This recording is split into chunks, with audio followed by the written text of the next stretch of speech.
In a plain with nothing but bushes, Kim Suho, or rather, Lloyd Frontera, observes with his pets and his loyal servant a vast sea of money. Digging his shovel into the ground, Lloyd activates his ability, turning that vast plain into a cluster of future buildings. This is the story of a civil engineer who completely changed the medieval world. But before that, let's go back a few years. You have been randomly chosen by the Absolute Being as a candidate. From now on, you will be a character in the novel. Knights of Blood and Iron. This was the message Kim Suho received as soon as he opened his eyes.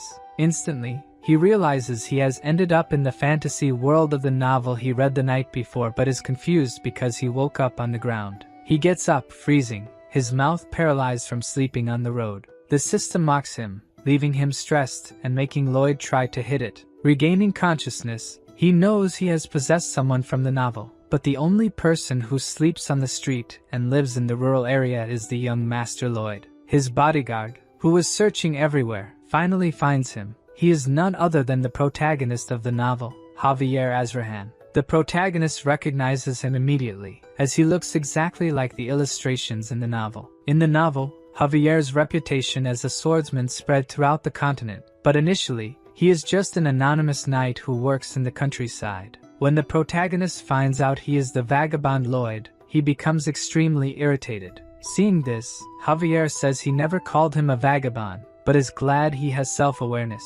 Back at his family's mansion, Javier is warming the fireplace, asking if Lloyd really can't remember what happened. Apparently, he drank until he was completely drunk, destroyed the bar, managed to get back home on pure instinct, but ended up fainting on the way. The protagonist, freezing, observes the ground. Although it's warm, the environment is still very cold, as expected in a fantasy medieval world. Before leaving, Javier says he will report the bar incident to Lloyd's father and is questioned by the protagonist about his family's debts. He knows the whole story from the novel, having read it in one night in his apartment. He also knows Lloyd's family's fate. The Baron and Baroness were killed by scammers, and vagabond Lloyd died vomiting blood. The protagonist is furious at how Lloyd has been living until now. It's even worse than his past life in Korea. The next day, his mother asks if he really destroyed things at the bar last night, and asks him to apologize to the owner this time. The protagonist thinks the body owner should apologize since he didn't do anything,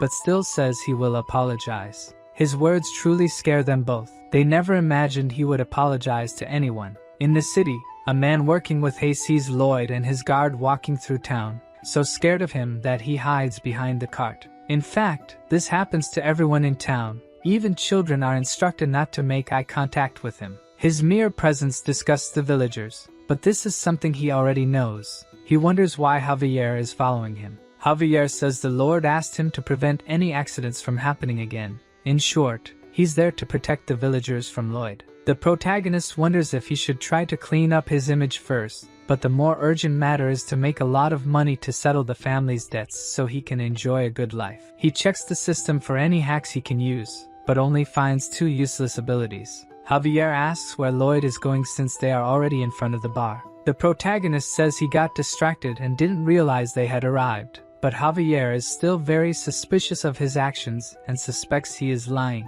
As the protagonist enters the bar, Javier thinks he's different from the night before, as if he's become someone else. Inside the bar, we see that Lloyd indeed caused a mess the night before. He apologizes, but it only puts the bar owner on high alert. Seeing that the bar owner is scared because he's speaking formally, he tries to be a bit more arrogant, but it seems his apology didn't work very well. Outside, Javier says it's normal for the bar owner not to accept his apologies, since he destroyed all his furniture and decorations that took so long to acquire. He says the bar owner will only be satisfied after receiving compensation, but the protagonist has several family debts to settle. Javier continues, saying the bar owner's mother's condition has worsened due to the winter cold, but this gives the protagonist a brilliant idea. As if a light bulb had finally lit up in his head, he remembers that there's no concept of heated stone slab floors here. If he could make one in this world, it would definitely sell well. This is something Lloyd could never do, but with Kim Suho's knowledge, it would be possible. In Korea, he studied civil engineering and even managed to build a house while in the army. Excited about the new idea, he tells Javier he'll go back to the bar, but as he's returning, he receives a notification from the system saying his real journey has begun, and now he had RP points to earn from people. At first, he doesn't quite understand what it means and imagines it must be similar to XP. However, unlike XP, he doesn't gain it by killing monsters but by improving his relationship with characters, so he takes the opportunity to test how it works on Javier. His impression level with him is at -30, finding this number very low. He tries to compliment him by saying he's handsome, but this only makes the impression even more unfavorable, now at -31. He decides to set this aside for now to avoid irritating him and proceeds to the bar. At the bar, Lloyd is trying to make a contract with the owner. The contract states that he will build something to pay for the cost of all the items he broke. The owner obviously becomes wary and suspicious of his actions, even using a mental barrier ability against the protagonist. Since his reputation is completely destroyed, he can't simply try to transform into someone else to redeem himself. Instead, he uses his reputation as a vagabond to make the bar owner sign the contract. Now with the contract in hand, Lloyd says it was an excellent choice to negotiate with him, while his bodyguard looks at him with suspicion of his actions. Outside in the bar's yard, he's measuring the site with a shovel. Javier asks if he's trying to establish a new pattern of misconduct, since he threatened the bar owner to sign the contract. The protagonist says he's judging him based on what he did in the past, but now things are different. He will make them smile in the end. He starts digging and thinks that the reason for their smiles will be the foundation of his future money. He begins digging a hole and flattening it, hitting it several times to make it smooth. Then he constructs the house structure using wood from the mansion's warehouse. A week later, the foundation of the house is almost ready. He just has to use the red clay by the river to create the exterior. However, he's not an inexhaustible machine. His body is still physically weak. Javier is truly impressed that he is keeping his part of the contract with the bar owner. Even though he's exhausted, the protagonist says he has no time to rest and continues his work. He prepares to cut the wood but is stopped by Javier, who takes the axe from his hand and asks what needs to be done. He tosses the wooden planks into the air and quickly cuts them into perfect shapes. The protagonist is impressed, giving him a thumbs up. This is expected from someone about to become a sword master, and he compares it to modern equipment. He boldly asks Javier to help him dig, which obviously annoys him since instead of thanking him, he's asking him to work more. But the protagonist convinces him, saying that if they finish quickly, he'll be able to satisfy his curiosity about what he's doing. With no other choice but to help him finish faster, Javier starts working with the protagonist, and shortly after, they complete the house. He questions him about the symbol on the plaque, but the protagonist says it's his logo. Then he calls him to check what kind of problem he caused, lighting the fireplace and calling the bar owner and his mother. Both seem to love the warm room. The old woman says she feels like her joints are loosening, while the bar owner wonders how he did it. The protagonist thinks it's normal for people in this world to be surprised by this. It's the power of the Andal floor technique, a Korean method for heating rooms. Javier is impressed, seeing that he really managed to make the two smile. Even though he still doubts Lloyd's intentions, it's undeniable that because of him, two people are happy. Javier's impressions of the protagonist increased by 2 points, earning him 36 RP points. The protagonist even jokes a bit with his bodyguard, saying he was probably thinking, how could trash like this think of that? Even though he spent a bit to build this house, it doesn't matter, as this model house will be the showcase of his new money source. A few days later, people were lining up to experience the sauna. Those coming out all sweaty only made those who hadn't entered yet more curious about it. The protagonist takes this opportunity to try to sell his idea. He created 2 different plans, Type A, which is a separate construction, and Type B, which remodels the existing house floor, also offering a 10% discount if they buy both constructions. While the protagonist is using his cunning to sell the contracts, his father appears, asking what he's doing. The protagonist becomes apprehensive when he sees him, and already in the mansion, they are having dinner facing each other at the table. It's not like he's avoiding him, but it would be problematic if he forbade him from working on the constructions. His father decides to listen to what he has to say and asks what he is plotting this time. He tries to act as Lloyd would and says that the only thing he did was build a heated room for the bar owner, although his father already knows about the contract he made with him and warns that lying and deceiving the population will not be tolerated. The protagonist says that's not what he's doing and asks to leave, but his father asks if he's worried about the family's situation. He continues to say not to worry, that he will overcome this situation immediately, and asks him not to stray from the right path. The protagonist remembers that in his past life, he also heard these words from his father. At the time, he thought everything was fine, but it was all a lie. As he leaves, he tells his father not to give up and to keep going strong. Those were the words he should have said to his father back then. While walking through the corridors thinking about the request he received, 2 loan sharks pass by him without even greeting him. In the Baron's room, they say he has 5 days until the deadline, and if he continues not paying, they won't stand still. The protagonist, who was eavesdropping behind the door, thinks this is the perfect time to appear. He remembers receiving some RP when Javier's impression increased and found out he could use them to level up his skills. A sensor scans him completely, analyzing all the skills he possesses. The system says he's smarter than he seems, and the protagonist, angry, says it's obvious since he was a high-achieving scholarship student. The 2 skills he acquired based on his current knowledge were basic measurement and basic design. Even though he doesn't quite know what they mean, he buys both. Basic measurement is activated, and his eyes begin to glow green. As soon as he looks outside, he can calculate the land area simply with his eyes. The design skill creates a screen in front of him capable of drawing models quickly, much more useful than doing it on paper, for example. Even though the work will definitely become easier from now on, there's still a construction problem since he doesn't have enough manpower, and he thinks that having a backhoe or heavy machine would make things much easier. The system says it's possible to summon one, making the protagonist quite excited, but it costs 50 RP to summon a random fantasy species, and he only has one. Still, that's great since if fantasy species are as he imagines, they will probably be more useful than heavy machines. Back to the loan sharks. They are threatening the Baron that if he doesn't have enough money to pay, they might end up taking his wife and maid to be sold. However, at that moment, the protagonist arrives, asking if they have no manners just because they are loan sharks. They ask why a child is interfering in adult conversations, but before they ask him to leave, the protagonist asks for their invitation letter. In the kingdom's noble law, in Article 3, Section 6, it says that all nobles have the right to protect their rights and interests, and entering a noble's mansion without an invitation is equivalent to invasion. The loan sharks say they've never heard of this law, but he tells them to check it together and calls Javier. As soon as he enters the room, the protagonist orders to cut off the invader's arms. The loan sharks ask if he's crazy and if he plans to resolve this in court. Then he says that's why he told them to check together. He wants to see which side the court will take.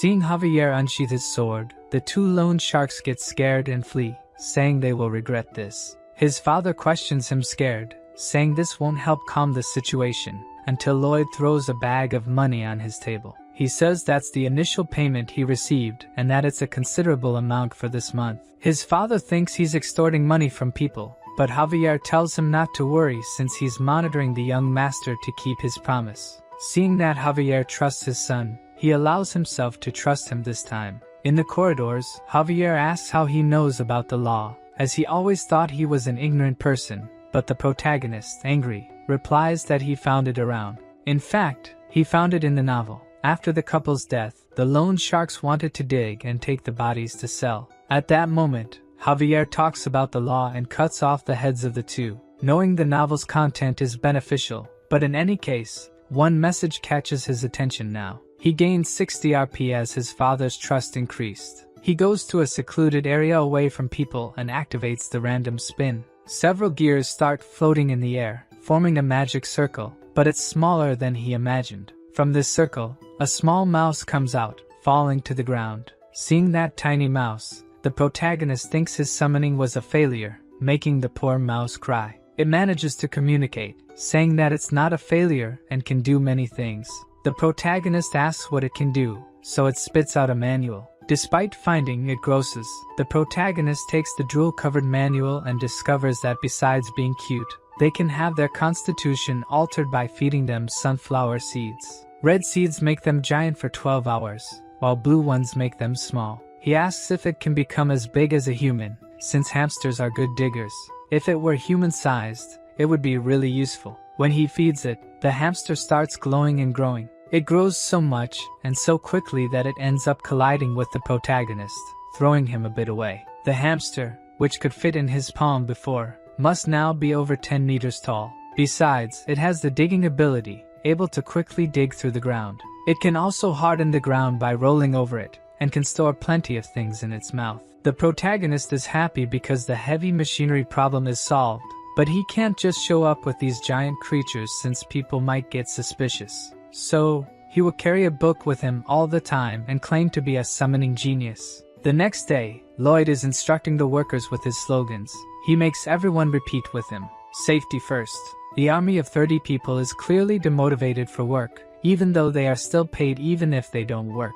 The protagonist wonders why the Baron didn't fire them before, but this works better for him since there won't be additional labor costs. To try to motivate them, the protagonist gives a motivational speech, pointing at a handful of dirt, saying he spent the night digging it up and they should take it to the constructions. In reality, it was Padong who did it in 30 minutes. But even with a speech, they are still not motivated at all. He even thinks it's a normal reaction since people don't like to work. Then he is interrupted by the senior knight Naumann, who asks what he just ordered his troops to do. This man appearing there was something he expected. There are 3 knights living on this property, Newman, Bayern, and Javier. In the beginning of the novel, Bayern and Javier remained loyal until the property collapsed. But this man in front of him was the first to betray the Baron. Lloyd asks what he's doing, and he says he can't believe he's giving his soldiers dirty work. And as the head of the knights, he can't accept that. The protagonist says he got approval from the Lord,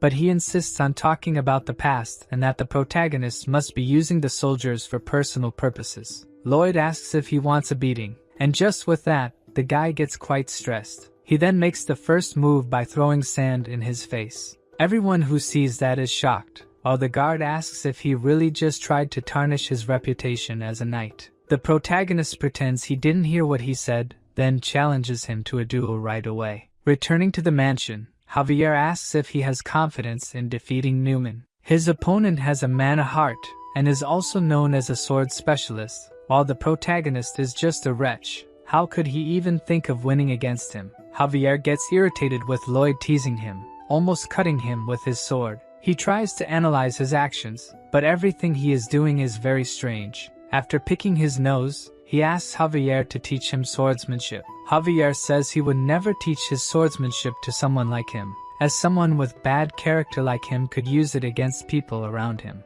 The protagonist knew he wouldn't teach his swordsmanship right away, so he proposes to cure his insomnia. Javier wonders how he knows that, as if he's answering him in his head. The protagonist says he read it in the novel. In the novel, the ranking of the knights is divided into 4 levels. Javier's level is expert swordsman, and he will soon rise to the highest level, master swordsman. And the reason he can't sleep is that his nerves are superhuman. He agrees to the contract with Lloyd, but he will only teach swordsmanship if he can make him sleep, and says that he has already tried several ways to cure his insomnia, from cognitive behavioral therapy, herbal remedies, aromatic therapy. Even after saying all that, in a few minutes, he was already sleeping like a baby, hugging his pillow. The method the protagonist used to make him sleep is the same as teachers do in the classroom. He talked so much that at some point he just fell asleep. Now that he has fulfilled his part of the deal, all his sword techniques will be his. The next day, Javier, now refreshed from having a good night's sleep, tells the protagonist to start training with 50 laps. And surprisingly, he starts running without complaining. He completes 1 lap and says he hates doing it, but by the 2nd lap, he totally changes and says he surely didn't expect him to do it without complaining. By the 3rd lap, he unmasks his plan, saying he would say something like, "You don't have talent for this," and ignore the training. While he's being totally annoying to Javier, he gains a skill that asks him to hit himself, but he tells the system to discard it. It would be a lie to say he's not tired, but this is nothing compared to his past life. He had no family and woke up alone every day. At work, he carried bricks up to the 4th floor of a building every day, and at night, he unloaded trucks. All this just to survive, hoping that one day it would get better. Compared to that pain and despair, this is nothing. Seeing that determination and sincerity, Javier decides to teach him his sword technique. In the mansion, Newman talks to the Baron. He is disappointed that his son dared to insult someone who has protected his family for so long. He had hoped that he was becoming more rational, but it seems he was mistaken. He says it's his duty not to cancel the duel, but asks him not to hurt him so much since he's still the heir to the estate. Newman says he accepts his request, but his true intentions are entirely different. He plans to kill him in the fight, and if the Baron complains, he will kill him and his wife and make it look like suicide, all as he had planned. 1 month later, the long-awaited battle begins. The Baron and the Baroness, with their servants, watch anxiously. Newman asks if the protagonist is prepared. He, carrying only a shovel, says he should be prepared to take a beating. Everyone watching the fight from outside wonders if he's really going to fight with a shovel. Javier says he personally asked the blacksmith to forge it. His father is deeply disappointed, thinking he's playing around with a serious situation. But Javier, who has been following what he's been doing for the past month, doubts that he's just fooling around. Early in the morning, he did the basic training without complaining. Then he went to the construction area to teach the residents about Andal, and then practiced swordsmanship until falling asleep at night. Someone who dedicated himself so much for a month couldn't be just fooling around. Javier is sure he's taking the fight seriously. The Baron initiates the duel between them, and the protagonist starts the combat with a pretty mediocre stance. Newman, who was already pissed off with him, is the first to attack but has his first attack defended. Both his father and Javier are impressed that he managed to defend an attack, and it wasn't just luck, since he continues to defend all the subsequent attacks. Javier is impressed with the extraordinary efficiency of his movements. It's like a sword technique evolved over many years. In fact, it's called modern combat, bayonet charge, something every Korean man learns in the army. Even using the shovel as a weapon wasn't random, since in addition to being able to use the shovel to defend himself, he can also use it to attack. For this combat, the protagonist came 100% prepared, first preparing the shovel, second, the basic sword technique, and finally, a tool synchronization ability for excavation. He managed to buy this ability thanks to Javier and his parents. Then, Newman shows why he is a Baron's Knight. He starts accelerating the state of his own mana using his mana heart. He truly prepares to attack this time, advancing almost instantly towards the protagonist. Even Javier says it's impossible for an ordinary person to block an attack from someone who has a mana heart. That's if he were an ordinary person, of course. Even though he attacked with all his strength, aiming to kill, the protagonist manages to block the sword. Newman is confused, feeling as if his body had sunk. This was the fourth ability he prepared, Azrahan's core technique, the technique that made Javier the strongest man in the novel. He realizes that his attack's mana was absorbed, immediately pulling out his sword, but the protagonist takes advantage of this opening to land a blow on his face. The impact is so great that he sees one of his teeth flying, and then he is hit by another attack. Everyone around is shocked. Lloyd really managed to win. His father ends the duel, but this isn't enough to quench Lloyd's anger. He continues to beat him while he's on the ground. His father gets angry, telling him to stop trying to tarnish the knight's honor. As some of the soldiers try to stop him, saying that the duel is over, the other knight from the family remarks that he's out of control. Lloyd claims to have calmed down and asks the soldiers to release him, only to hit him again immediately afterward. Javier, who is observing more closely, notices that he's hitting only in places that would cause almost no wounds, and the calm expression on his face indicates that he already knew this would happen. 15 days before the duel, the protagonist came asking him to teach the mental technique Azrahan. This startles Javier, since this technique was created by him, and supposedly no one else should know it. He confirms if this technique can attract mana from the surroundings and convert it into one's own. Javier asks how he knows the technique, but the protagonist shamelessly lies, saying he talked about it in his sleep. Javier says he can't teach the technique because it's still incomplete, but the protagonist claims he can complete it. He explains that if he absorbs external mana and puts it in the mana heart, the mana heart will simply reject it and explode it out, as they don't mix. He should concentrate it separately, and then move it around the mana heart.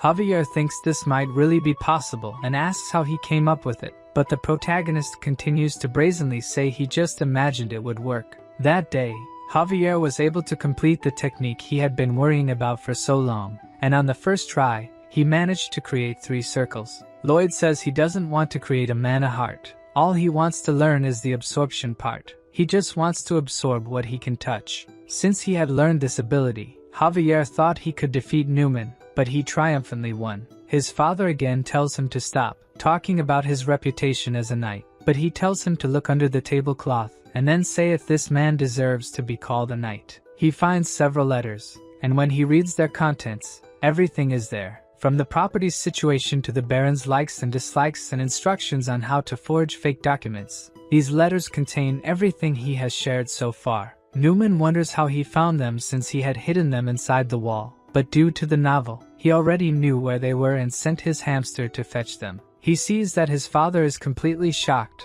In the novel, he was described as a kind man, but this protagonist doesn't know the words kind and friendly. He suggests a way to get rid of this man. He proposes throwing fierce rats on his head and then banishing him from the properties or reducing him to a normal knight and giving him a chance to think about his sins. People are confused about why he wants to throw rats at him, since a measly rat wouldn't be able to hurt Newman. Both his father and the people around think it's a sensible and generous suggestion, albeit understandably dangerous. His father agrees to the punishment and asks if Newman has any objections to it. He obviously doesn't, and thanks for their mercy. If you treat an evildoer well, will they really reflect on their sins and return the given mercy? Or will they become even more determined to manipulate and figure out how to take advantage of that kindness? The protagonist says it's great to see his final smile, gives a red sunflower seed for his pet to eat, and says there's no best method to ask for forgiveness.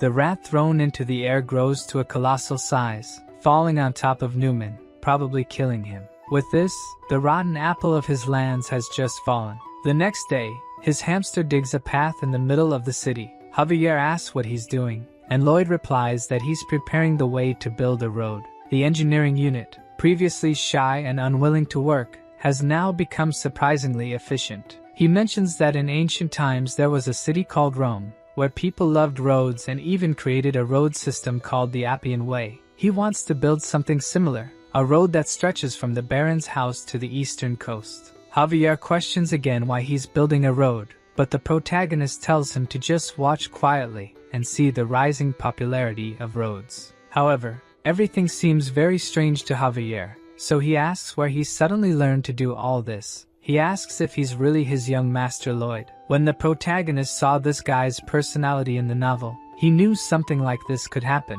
He's the kind of person who would notice the change and immediately draw his sword. He starts using his Lloyd persona, claiming he studied without anyone knowing, and when questioned, since he only lived on alcohol, he says that Javier didn't watch him all day and couldn't know if he was studying or not. He asks how he explains the summoning, as it would be difficult for mages even with 20 years of experience. So the protagonist retorts by asking how he manages to use mana so well at 20 years old, and says that if he's a genius, why couldn't he be one too? Unable to refute his words, Javier just stays silent, so the protagonist seizes the moment to flee and get out of there as fast as possible. He goes to Knight Bayer and asks him to take care of everything while he's away. Javier says he'll accompany him, as it's his duty to watch over the young master, but the protagonist questions why he's stating something so obvious. Javier asks where they are going, and he replies that they are going to a distant place to collect unpaid debts.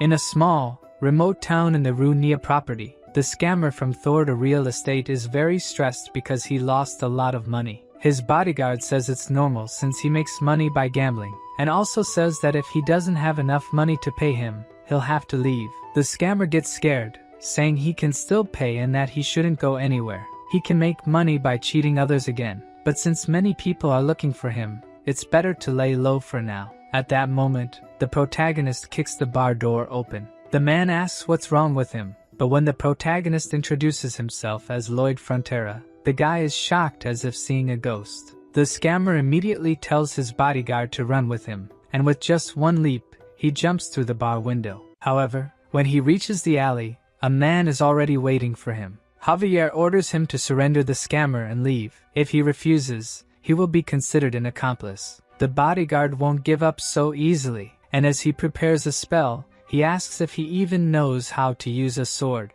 The protagonist, observing the fight through the broken window, says that when Javier lost the Baron, he sought revenge and then fought this bodyguard, the first evil black mage he encountered. He had to fight against gravity power. At least that's how it is in the novel. The black mage then uses his gravity magic, directing it towards Javier. He manages to defend using his sword, but the magic expands and creates a gravitational field around him. The black mage then activates the gravity, causing him to break the ground with his feet. When Javier fought this guy in the novel, he was just an expert swordsman, but now this Javier has 3 mana circles and easily manages to cut the gravity magic. Seeing that it will be impossible to confront him directly, the black mage flees, saying that wasn't part of the contract. Javier asks if he knows what happens if he strikes a noble, intending to cut his legs, so he will crawl to the tribunal.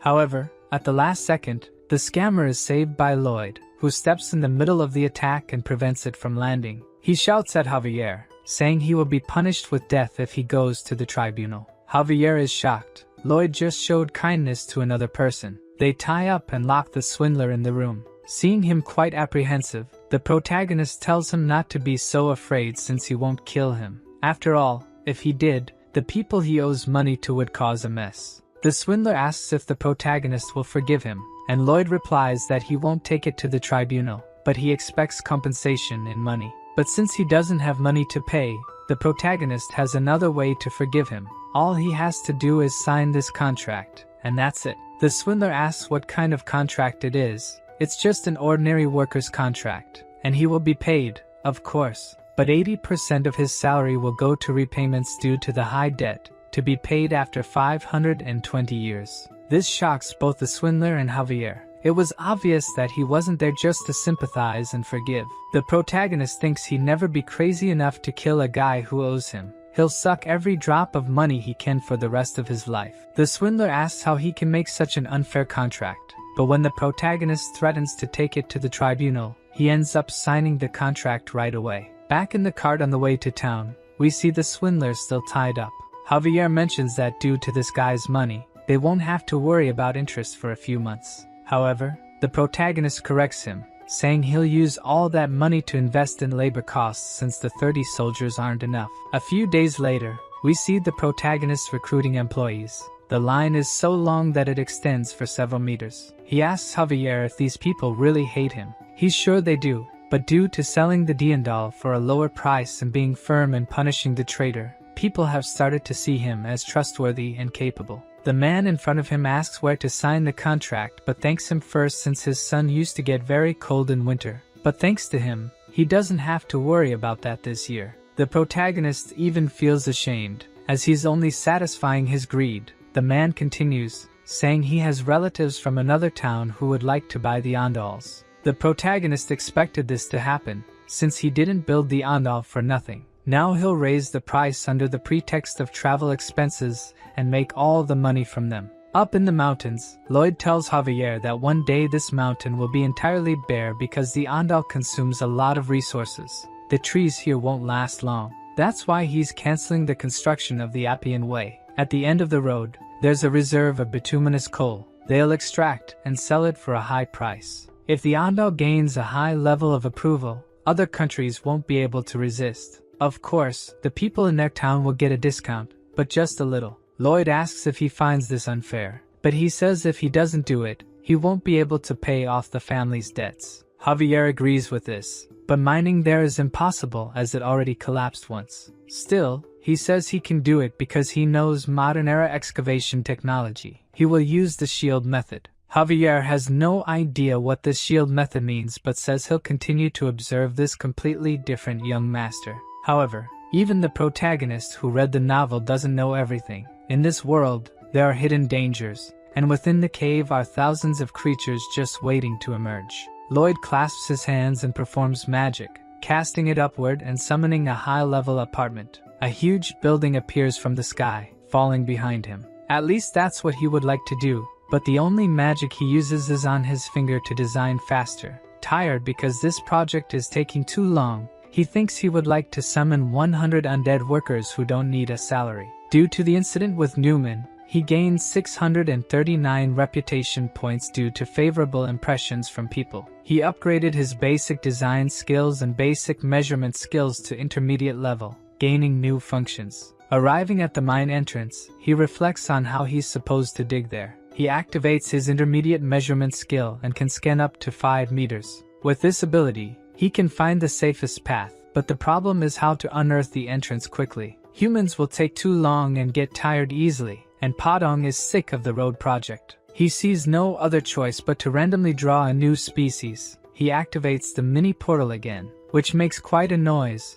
and a mini snake comes out of it. Seeing this cute snake, it seems apparently useless on the outside, but he remembers that was the case with Padong too, and asks if it grows big with sunflower seeds. He asks her to demonstrate her skills, and weeks later, he sees that she is much more useful than he imagined. She can eat the earth in front of the shield equipment, then she digests the food, and at that moment, Javier prepares for the attacks. She excretes steel, and Javier is in charge of cutting them, which are then used to build the terrain's support structure. Javier questions why he's cutting the poop of a giant snake, but the protagonist doesn't care and orders everyone to move forward, pushing the iron shield. Even though he installed oxygen tubes, he still feels a bit dizzy, but if it weren't for them, he would have probably passed out inside. Seeing that he's starting to get tired, Javier tells him that he also needs to rest with the other workers, but the protagonist says he's the site manager and needs to oversee the operation and act responsibly. In Korea, the people in charge of the work were the kind of people who didn't even show up on site. He hated those people and promises never to be like them. So, he uses his ability and detects luminous coal ahead. He cheers everyone up, saying they're almost there, and thanks the little snake because thanks to her, they were able to do this 10 times faster. While the protagonist explains that after they reach the coal, they'll have to dismantle the shields and expand the space, they start hearing a noise coming from the ground. Alarmed, the protagonist uses his ability and sees a small hole that wasn't there before, and this hole begins to grow larger until a giant ant emerges from it. Javier immediately cuts its antennae, and Lloyd uses his shovel to crush its head. The sudden appearance of this monster surprised him since it's something that didn't appear in the novel. But this is not the time to relax because an ant never walks alone. Thousands of ants begin to appear, and the protagonist evacuates everyone outside, while Javier manages to hold several of them, cutting them into pieces. If there's an ant colony, there can be from 200 to 1,000 monsters there. Javier is running out of breath. He won't be able to hold them all, and the path they made is so well structured that it won't collapse unless they use dynamite. The situation seems very complicated, so Javier slaps Lloyd's face to snap him out of it and not panic, who is thinking incessantly for a solution, comes up with another brilliant idea. He tells Javier that they will attack head-on and enter the ant tunnel, even though he thinks it's absurd. There must be some reason behind it, so they proceed. At the mansion, the Baron receives the news that monsters have invaded the mine and that his son and Javier stayed behind. He quickly puts on his armor set and tells them to go immediately to the mine. Meanwhile, Javier continues fighting the ants and asks how much more they have to face. The two are completely surrounded by the ants. The protagonist knows that Javier is reaching his limit. He uses his ability to locate methane gas somewhere underground, knowing that if they can find it, they can create a large-scale explosion to deal with the ants. He manages to locate it and starts digging to unearth the methane gas, with Javier protecting him. Things seem to be going well, but they both hear a very loud scream. The Ant Queen has decided to show up, and just by seeing her size, Javier says he can't face her. However, in this situation, he has no choice but to push beyond his limits, managing to defend against and counterattack the Queen's assault. While Javier fights her, the protagonist continues digging until he finally uncovers the gas. He tells Javier to get out of there as fast as possible and run to the entrance, while he grabs a still-burning torch. They run through the tunnel filled with dead ant bodies, and when they finally put enough distance, he throws the flaming torch towards the gas outlet. The Ant Queen tries to attack them but is hit by the massive explosion caused by the gas. Not only her, but all the ants in the cave are caught in the blast. Outside, people hear the noise and a great tremor from deep inside the cave. The Baron worries about his son and tries to enter the cave but is stopped by his bodyguard. Inside, the two survive the explosion, but Javier and the snake have fainted. To make matters worse, the entrance is blocked. Realizing they will soon run out of oxygen, the protagonist uses his ability to see through the wall. He sees no other option but to start digging. Javier, who managed to keep some consciousness, sees him working to get them out, and as a result, he builds a stronger bond with him. Seeing that he has nothing more to lose, he asks the system to enhance his abilities. The system reanalyzes the abilities he possesses, combining all these skills to create the core technique Azrahan. When the ability is created, he feels immense power coursing through his body. Even though he doesn't have a mana core, he can feel the mana circulating around his core. His mana increase went up to 120%, and now he has plenty of RP to spend, so he keeps increasing it until his technique reaches level 10. When it reaches level 10, it evolves, and he starts feeling 2 mana circles circulating around his heart. Now his mana increase is at 200%, and he also gains 2 new abilities, one that prevents fatigue for 10 minutes, and another that triples his mana for 20 minutes. He activates his fatigue-preventing ability, and begins digging tirelessly towards the exit. After digging deep into the excavation, he finally sees a hole indicating the way out, but he is still 5 meters away. He doesn't give up and keeps digging until he reaches 3 meters away, but his oxygen runs out, and he falls to his knees, exhausted. Then he activates his other ability, Power Extension, and continues to hold on firmly to the excavation, but its limit is 20 seconds, which is not enough time for him to reach the exit. Already feeling hopeless, he thinks that as the son of a noble in a remote area, he just wanted to live a quiet life. Unfortunately, he is about to die after exerting so much effort. When he was about to accept his fate, Padong appears, making a small hole. This small hole is enough for him to breathe and regain his strength. Even though he is tired, he still gets up, clinging to the hope that a peaceful life as a noble awaits him just ahead. Inside the cave, the Baron's group explores it, even the deep parts, in search of the two, until he sees his son carrying Javier on his back, who surpassed the limits of his own body, was able to create a third ability that allowed him to endure until there. Seeing that he has finally achieved his goal, the protagonist faints, being embraced by his father. The next day, people in the city talk about what happened. Those who thought Lloyd was just a spoiled brat are impressed by his determination and courage to stay there, fighting against the ants and rescuing all the workers. Back in his room, Lloyd sleeps under Javier's watchful eye. As soon as he opens his eyes, the system's message saying that people are impressed with his courage and heroism appears in front of him. He quickly becomes a hero and gains 500 RP for it, which makes him very happy, of course. The next day, the workers are even more motivated in mining, and when they see Lloyd arriving, everyone starts greeting him and thanking him for saving them. They now see him as the person who saved their lives and think he's different from other nobles. 2 weeks have passed since the incident, and even though nothing has happened, the protagonist still decides to prioritize safety and conduct sweeps around the mine. Javier asks why he's personally doing these dangerous things when he could just send one of the workers. But the protagonist calls him an idiot. He should be responsible for the dangerous tasks, so they won't say anything even if he spends a lot of money. They reach the end of the tunnel, and Javier tells them to go back. But the protagonist seems to have seen something with his ability. He starts digging to investigate, as there might be ant eggs that haven't hatched yet. But what he finds is something unexpected. An orc trapped along with several other animals, probably stored to be eaten later. Javier says he looks dangerous and intends to take care of him right away, but he's stopped by the protagonist. Lloyd asks if he's dead, but Javier says ants have a habit of only paralyzing what they're going to eat. The MC gives a wicked smile and says this is an incredible reward. Back at the mansion, the orc is already awake. His name is Hirosh, and he says he will never forget him as his savior. Hirosh, the son of the orc tribe leader, says he will do anything for Lloyd for being his savior. In fact, that was the exact reason he helped the Green One. Our prota asks for 120 orc workers to help at the mine, but his request is denied by the orc. As orcs are warriors, only other warriors can give them orders, and since young Lloyd is not a warrior, he couldn't give orders to the orcs even if they provided workers.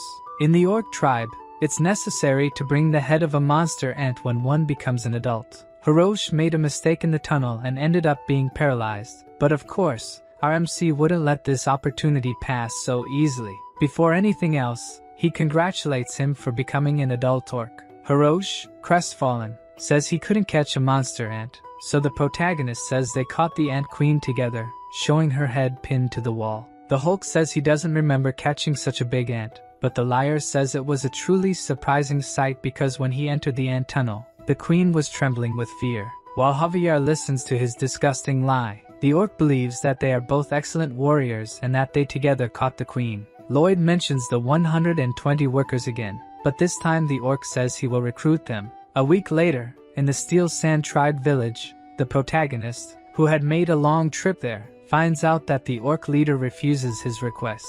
Shocked, he asks why. The orc chief says they need to hunt every day, and if they don't eat protein right after the hunt, they will lose muscle strength. Javier says these orcs are bodybuilding maniacs, so it will be impossible to convince them. The protagonist asks if there was a way to preserve the meat so they could go without hunting for more than 3 days, and he says he knows how to prevent the meat from spoiling even after several days. Let's go back a little in time to remember the moment they arrived in the village. The father and son, who hadn't seen each other for so many days, were extremely emotional to see each other again. They run to each other and give a tight hug. The impact of the hug alone was so strong that it caused a gust of wind to spread around. Lloyd says that if anyone had been between those two, they would have turned into mincemeat. Our mercenary thinks that if they can get 120 workers with these two, productivity will increase hundreds of times.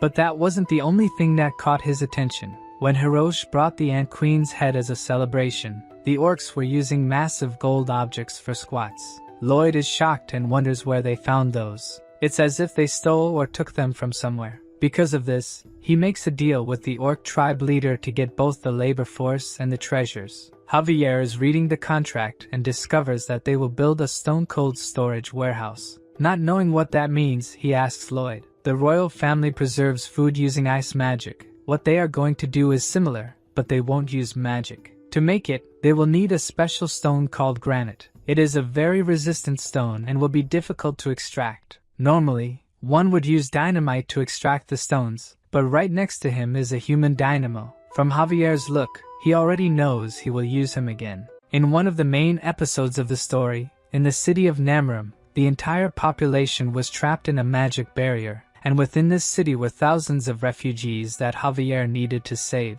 At this moment, Javier was a sword master with 4 cores spinning around his mana heart. At this moment of despair, he unintentionally created a skill. The explosion from the collision was so strong that, aside from destroying the magic barrier, it became one of his main techniques. Lloyd explains this technique that he could use. Javier again asks how he knows about this, but the protagonist says he just thought of it at some point. Even though the real reason he taught him this technique was to use him, it would still be a great strength boost if he could execute it. Protecting the mana heart with 1 core and moving the other 3, he releases an explosion into the rock.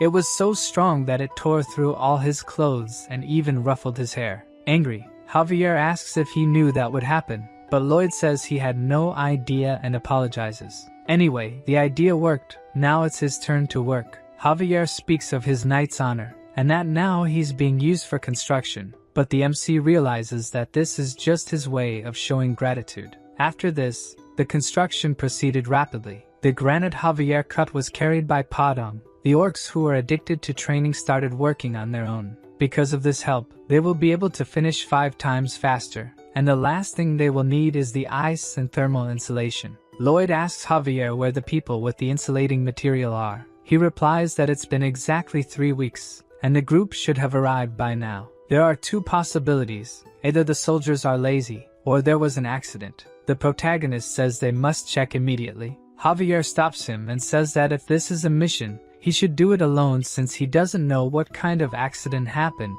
It could be dangerous. But Lloyd has explained this several times. He is in charge of construction and responsible for the workers' lives.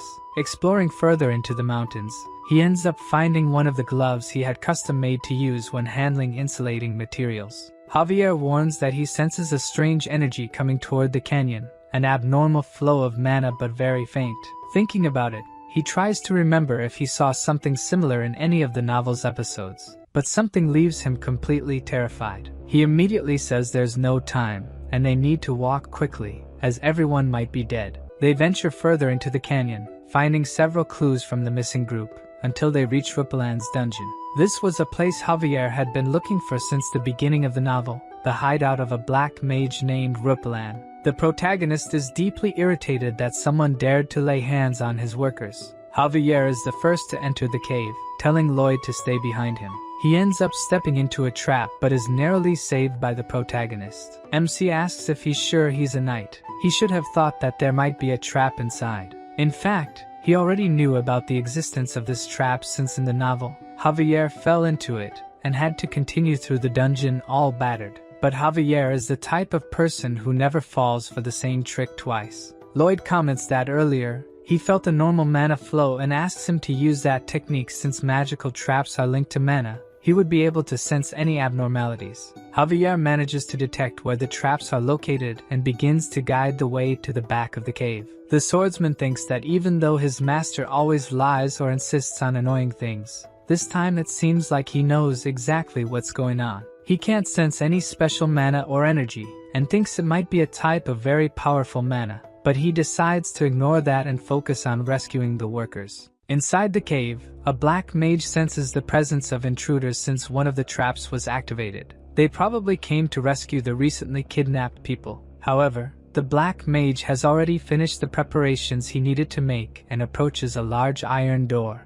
Opening it, the 5 missing workers are there. He grabs one of them by the hair and starts dragging him, throwing him into a magic circle of blood. This is the magic circle that connects to hell. Using a scythe bathed in blood for 100 days and a young human, he will execute his spell. Before he can hit him, the black mage hears a shout telling him to stop. At the entrance to the laboratory, he sees Lloyd and Javier ready to attack him. Surprised at how fast they got there since there were hundreds of traps in the cave, the mage automatically uses one of his spells. 2 iron doors close around them, trapping them in that small space. The protagonist already knows what's coming and holds his breath as a sleep-inducing gas starts to fill the area. Lloyd uses his ability that makes him tireless for 10 minutes and starts digging quickly into the ground to make a tunnel. He doesn't need to worry about Javier since he is already immune to all medications to treat his insomnia, so sleeping pills don't work on him. Seeing Lloyd digging a hole under the door, he looks like a giant mole. Javier will keep that memory to tease him later. When the MC finishes digging the hole, he calls Xavier to finish it, preparing a magical explosion to surprise the black mage. The big explosion works, and the black mage is totally shocked to see that. Observing the protagonist emerge from the hole in a monstrous way, he decides to summon a creature to fight. A 2-headed monster comes out of the circle.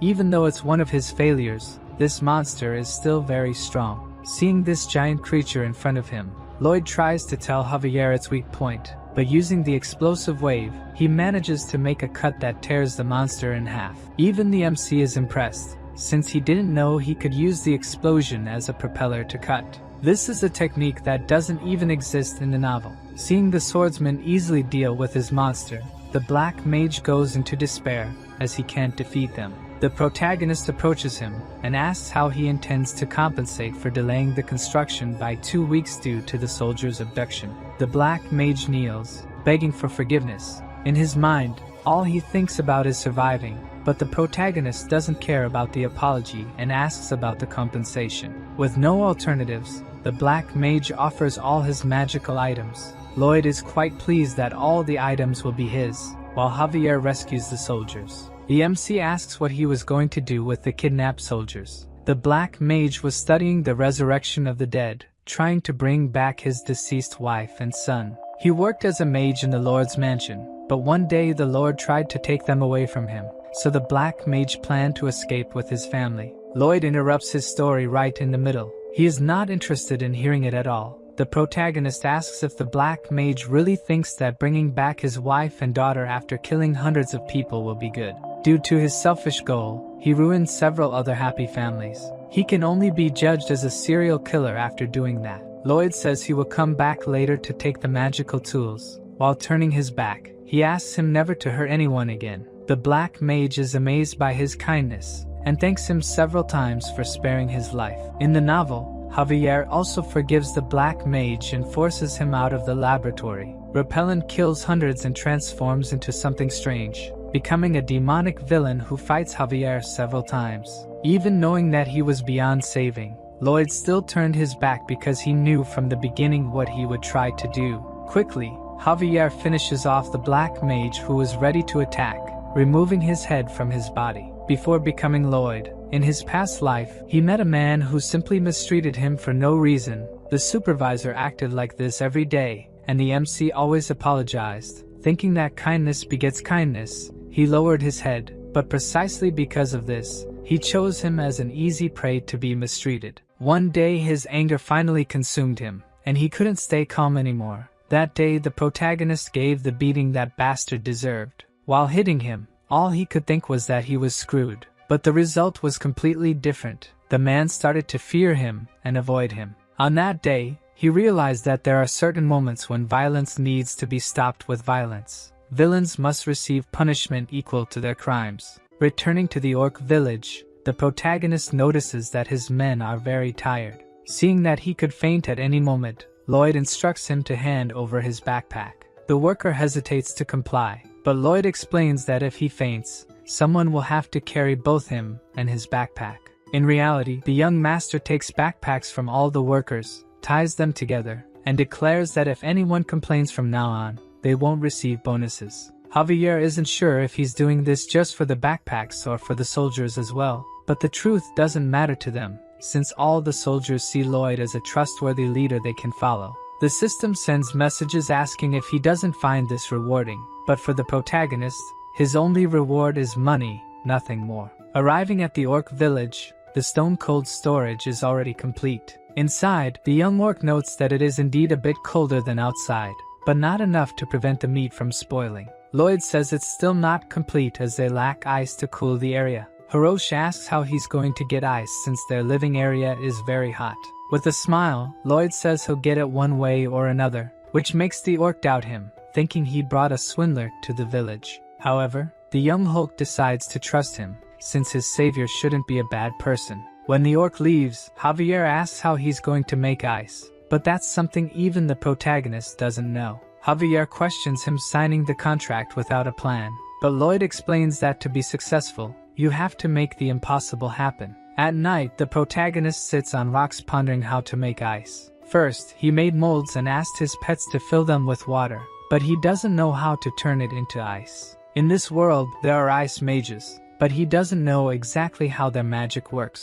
He knows that magic is a way to control mana freely, a technique based on changing the arrangement of mana in the atmosphere. There are various types of different mana. If he can gather just one type and concentrate it, then he might have what is considered magic. Lloyd asks his pets to fill the giant ice cubes. Even though he can't use mana freely, he can do something similar. Placing his hand in the water and using the Azrahan core technique, he will try to draw only the warm mana and leave the cold in the water. In the first attempt, he does the opposite and pulls only the cold energy. Javier thought he was just being reckless, but apparently, the young master is finding his way proudly. A few days later, he actually succeeds. The orc chief and his son are shivering in the cooling room. What causes all this cold is a huge block of ice made from several smaller ones. Both of them are truly happy. Now they don't need to hunt every day or waste protein. Lloyd looks at Javier with a look that says, "This is the mind of an entrepreneur," and the swordsman agrees that he was indeed right. The orc lord says he is deeply indebted to Lloyd, who has now gained the 120 workers, mentions that he was merely following the contract. However, the chief states they don't take things for granted just because of a contract. Therefore, he and the entire Steel Sand tribe now declare Lloyd Frontera's family as blood brothers, and to celebrate, all the orcs strike the Arnold pose. All friends of the Frontera family will also be their friends, and all enemies will be considered enemies of the entire tribe. The protagonist, pleased, reciprocates by flexing his few muscles. After a week, when they arrived in the city, people's reaction was exactly what they expected. It's obvious they were scared to see 120 muscular orcs entering the city. Lloyd wonders if he should have made a formal announcement to calm the people. It seems even that wouldn't have worked since even his parents, who knew the orcs were coming, were scared. Besides the points the protagonist gained from the orc village, the story of how he saved the workers from the dark mage also spread, leaving him with a total of 911 points. The Baron said he would look for wealthy merchants to buy the orcs' equipment. Now all that's left is to figure out how to use the dark mage's tools. While looking through a book, Lloyd finds something so surprising that he immediately rushes to the mine. There, he searches for the defaulter everywhere and tells him he has great news. The clause in the contract stating he would work for 520 years was a joke, since it makes no sense for someone to live that long. But now he won't have to worry about it, as he found a spell that can turn someone's body into a ghost and control it. This means he will be able to work for the next 520 years. The protagonist asks why he's the only happy one there and tells him to smile. The defaulter forces a smile, while shedding tears of despair. His actions were so cruel that the system says the king of hell is enchanted by his personality. Returning to the mansion, there are things he needs to discuss personally with the Baron. He looks for him everywhere, but a maid says the Baron received a visit from loan sharks. At that moment, Lloyd's expression changes completely. He definitely has something planned for them. In the meeting room, the loan sharks are trying to convince the Baron to hand over the mine in exchange for paying only 10% of the initial debt.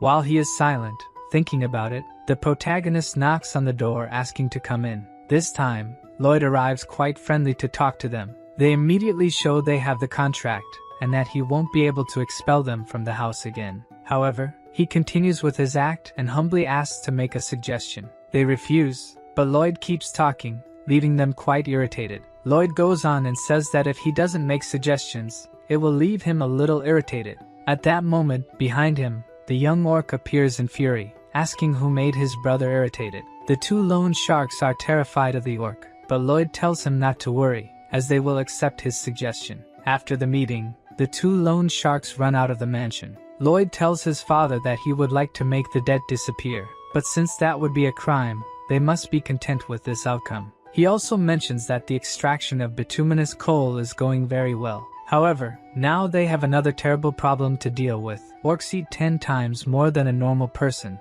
and if they can't resolve this, they will end up with more debts. As he expected, the orcs are great miners. Some of them mine for over 24 hours without stopping and have to be forcibly removed by humans. Their productivity is 10 times better than he expected, and they also refuse to receive wages. Their payment is in food, but the cost of this food has increased so much that Lloyd considers raising taxes to meet this demand. However, continuously raising taxes would be theft, making the population dissatisfied and work less. The simple solution to this problem is for the population to earn more money, and for that, they will use the wasteland in the north of the village, turning a swamp into a farm. Obviously, this won't be easy. Even with knowledge from another world, the protagonist still struggles to create a perfect drainage system. After 21 days of effort and hard work, even Javier asks the Baron if he should stop Lloyd, as he's not sleeping or resting properly. But the chief says that he used to hate his son, as he was worthless. But now seeing all his effort to achieve something, the only thing he can do is respect and not get in his way. When night fell, Lloyd finally managed to create a perfect drainage system. Now, tax money will flow like water. He lies on the ground extremely tired, but compared to the overtime and sleepless nights he used to endure, he can handle it. At this moment, a notification from the system appears in front of him, adding a new option to the design ability, allowing simulations using data obtained through measurement. Lloyd does a quick test, activating his ability on a distant mountain, and when he modifies the structure in an abnormal way, it breaks. He's angry that the system only mentioned this now, after a month of working like crazy. Arriving at the swamp, he starts the first phase of the wetland recovery project. The first step is to have his pets drink all the water from the land.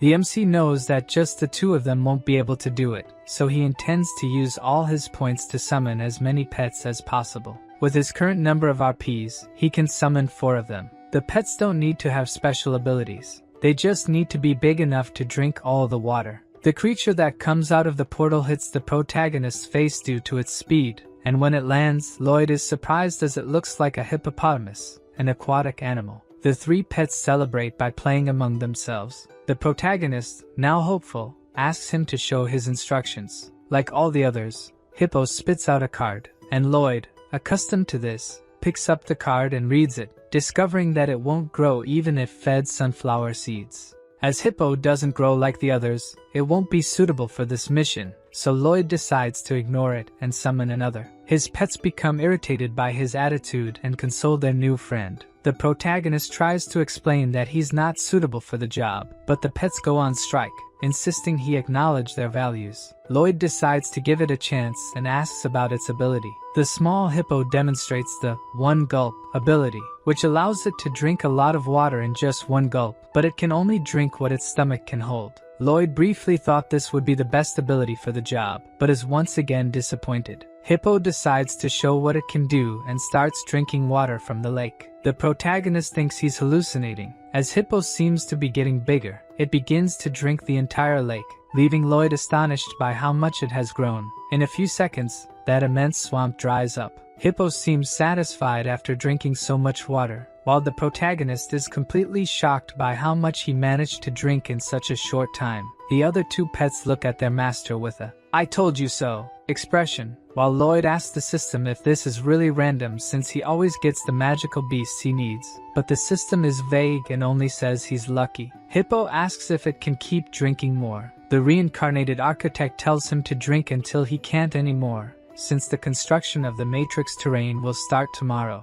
The next day, the workers are amazed at Hippo's size. He's part of the first process, drinking the maximum amount of water and spitting it into the river, repeating this process several times until everything is dry. Then the workers remove the roots of the herbs and the rest of the plants in the soil. Using mana explosion, holes are made, and bamboo is placed while Padong compacts the soil to remove water from the deepest part of the ground. Hippo uses the bamboo as straws. Only after all this, using his simulation ability, they build a dam. With all these processes completed, they have just finished the first sector. Lloyd shouts that after they finish, they'll have a big celebration, cheering up all the workers. After a few days, even Javier is impressed that they turned that abandoned land into cultivated land, but he also wonders when a swordsman started working in construction so naturally. Lloyd arrives shouting his name. He asks Javier to spread seeds along the way to combat some insects. The great swordsman has been reduced to a farmer. Next time, he'll be sure to refuse these requests from the young master. At that moment, the Baron and Baroness arrive, seeing that wonderful scene, and everyone must be thinking the same thing they are. What they're witnessing is a miracle. The people of the village start to show respect for the protagonist, earning him even more RPs. Javier is also happy taking care of his plants, watering them as if they were his daughters. Lloyd says the only thing left to finish everything is the water wheel, a device to prevent the swamp from flooding again. They start to hear horse hooves approaching.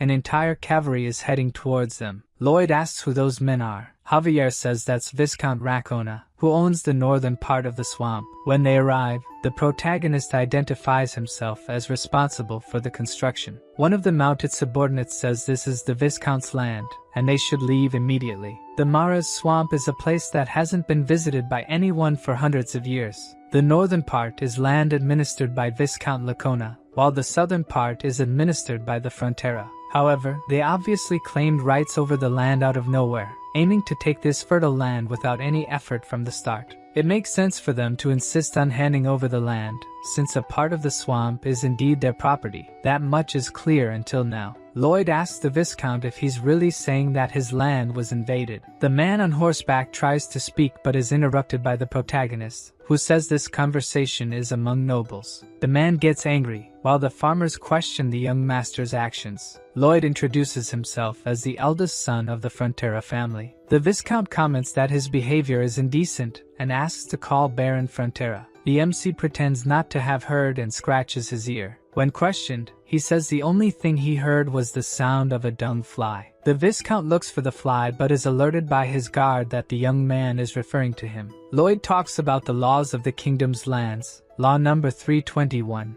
a special law about cultivating wasteland. If wasteland is abandoned for a long time, it's possible to establish ownership of the land. If left unattended for 100 years without residence or cultivation, it's considered land without an owner. To be recognized as property, the land must meet one of 4 requirements, and one of them is to have a harvest of at least one specific planting. At that moment, Javier remembers his conversation with Lloyd some time ago, where he mentioned that the seeds are to rid the land of pests. The protagonist congratulates the Viscount on witnessing the first harvest in the history of the Maras swamp. Realizing that he had already prepared himself, the Viscount feels deceived. Lloyd kindly gives the cabbage as a gift to him and orders the cavalry to leave his territory, or else they would be considered trespassers. Seeing them all leave disappointed, Javier asks if he received a prophecy that these people were coming. In reality, this isn't the first time the protagonist has dealt with people trying to take advantage of others' efforts. All the farmers are also satisfied and celebrate that the young master managed to protect their lands. However, he continues to maintain his mercenary pose, only thinking about money, and tells everyone to get back to work. Late at night, the protagonist sits watching the crops being hit by a huge storm. With summer ending, autumn brings rain. Even though he has used simulation hundreds of times, he shouldn't let his guard down and observe until the end. By morning, the rain has passed, and with it, the worry. Thanks to his great invention, that land didn't turn back into a swamp, and he even gained achievement points from the system. Now that the first thing is done, he will move on to the next step. Meanwhile, in Viscount Lacona's territory, he might be indignant with the situation. If they continue planting for 2 years, the land will officially be theirs. The swamp is the land where golden eggs will hatch. Even his stomach is hurting from having to give up his precious land. He can't let this fertile land slip from his hands and asks his executive to call the dye workshop supervisor. A few days later, Lloyd wakes up from his bed with a severe headache. Perhaps the long days without sleep have finally caught up. Even so, he can't just lie in bed, as there's much to do. The problem arises when even Javier wakes up strangely. He's also experiencing the same headache, making the protagonist realize that this isn't just a coincidence, but something intentionally done by someone. It wasn't just the two of them who were affected. The maid Emily, Mr. Alap, the boy in charge of the cows, and the cows themselves were all affected. In summary, this is affecting everyone in the village, humans and animals alike. The animals with better instincts refuse to drink water, leading the protagonist to believe that the water must be causing this. Lloyd's greatest weapon in this world is his knowledge, but after the incident with the ants, he realized that not everything is as it seems. Expecting the Viscount to take action, research was done on his territory, revealing that his main source of income is dye technology using the Ladona fruit. The problem is that this fruit can be toxic to humans. Due to his envy and greed, Racona, without a doubt, sabotaged the village's water. Inside the mansion, Baron Frontera is shocked by a proposal. The Viscount's subordinate demands half of the wetlands, promising they would stop dumping dye waste into the water.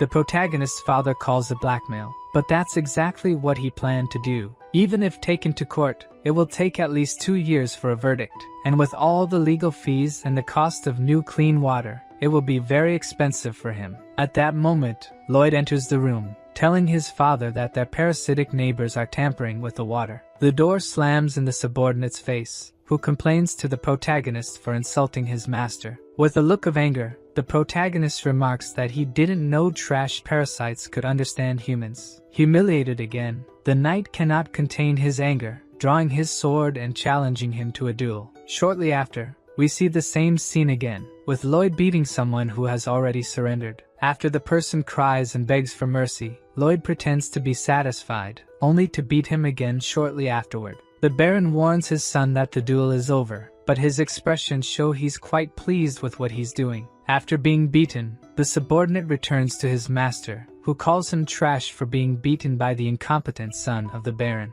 However, upon reflection, the subordinate did a good job because the Frontera can only take the case to court, and they can use this public beating to delay the process by 3 or 4 years. At least, that's what the protagonist thinks the Viscount is planning. However, as a Frontera, he will resolve this using his own methods, rallying the population to defend their lands from greed.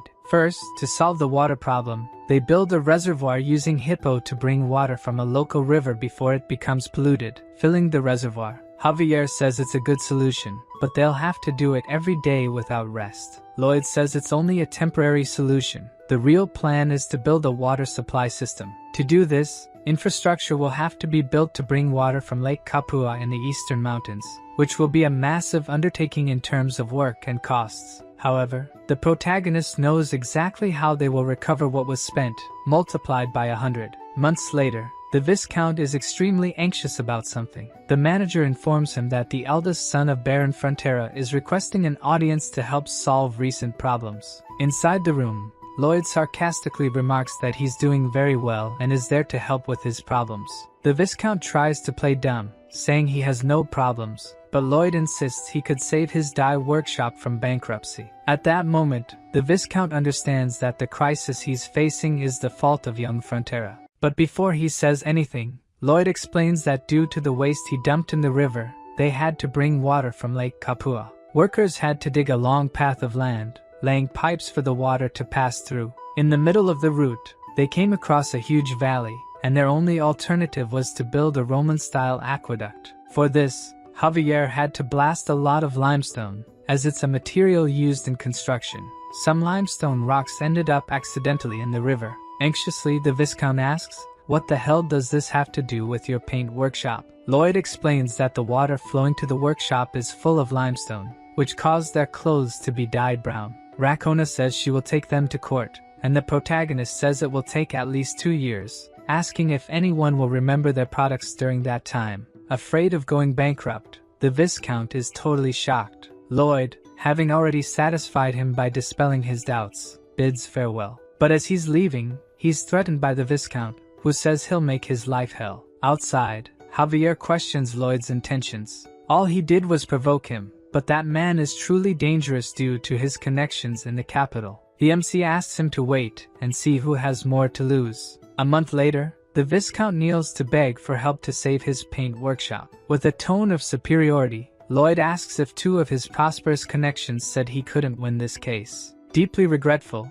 the Viscount apologizes, but the protagonist isn't interested in pride or apologies. All he wants is for the Viscount to sign a contract. If he signs it, water will be supplied to his workshop in a week.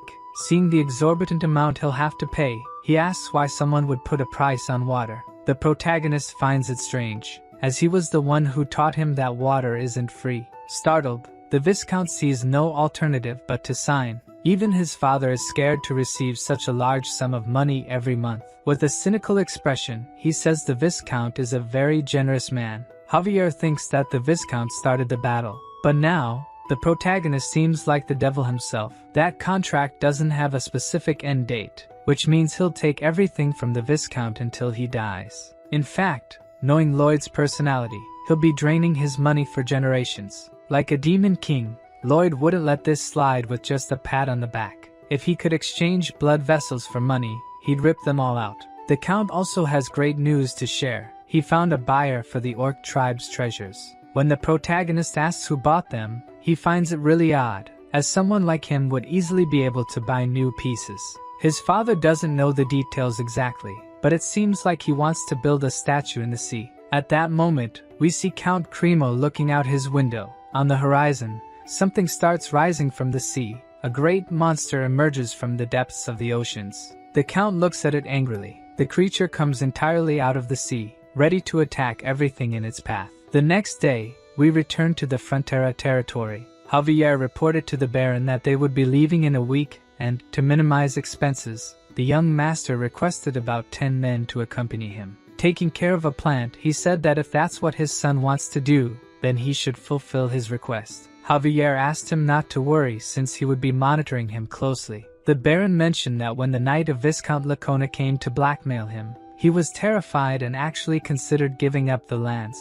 However, after seeing his son and the efforts of the people, he found courage. The Baron said he had always been an indecisive and incompetent lord, but Javier disagreed, saying he was the opposite, a welcoming and kind person, more so than any other noble. Despite appreciating his subordinate's words, he still couldn't say he was a good lord because of it. A leader should have firm principles and be willing to act, just like Lloyd. Javier knew that the only principle that guy had was money, but he was starting to doubt if that was so bad. The Baron stated that Javier's mission was no longer to monitor but to protect him since he was the heir to this land. Javier accepted his request, but even though Lloyd had miraculously revived the family's fortunes, he would never be able to like him. In the past, the Baron rescued him and asked what he would like to be when he grew up. Young Javier said he wanted to become a knight so he could protect him. Since he survived the winter alone, the Baron was sure he would become a great knight. On that day,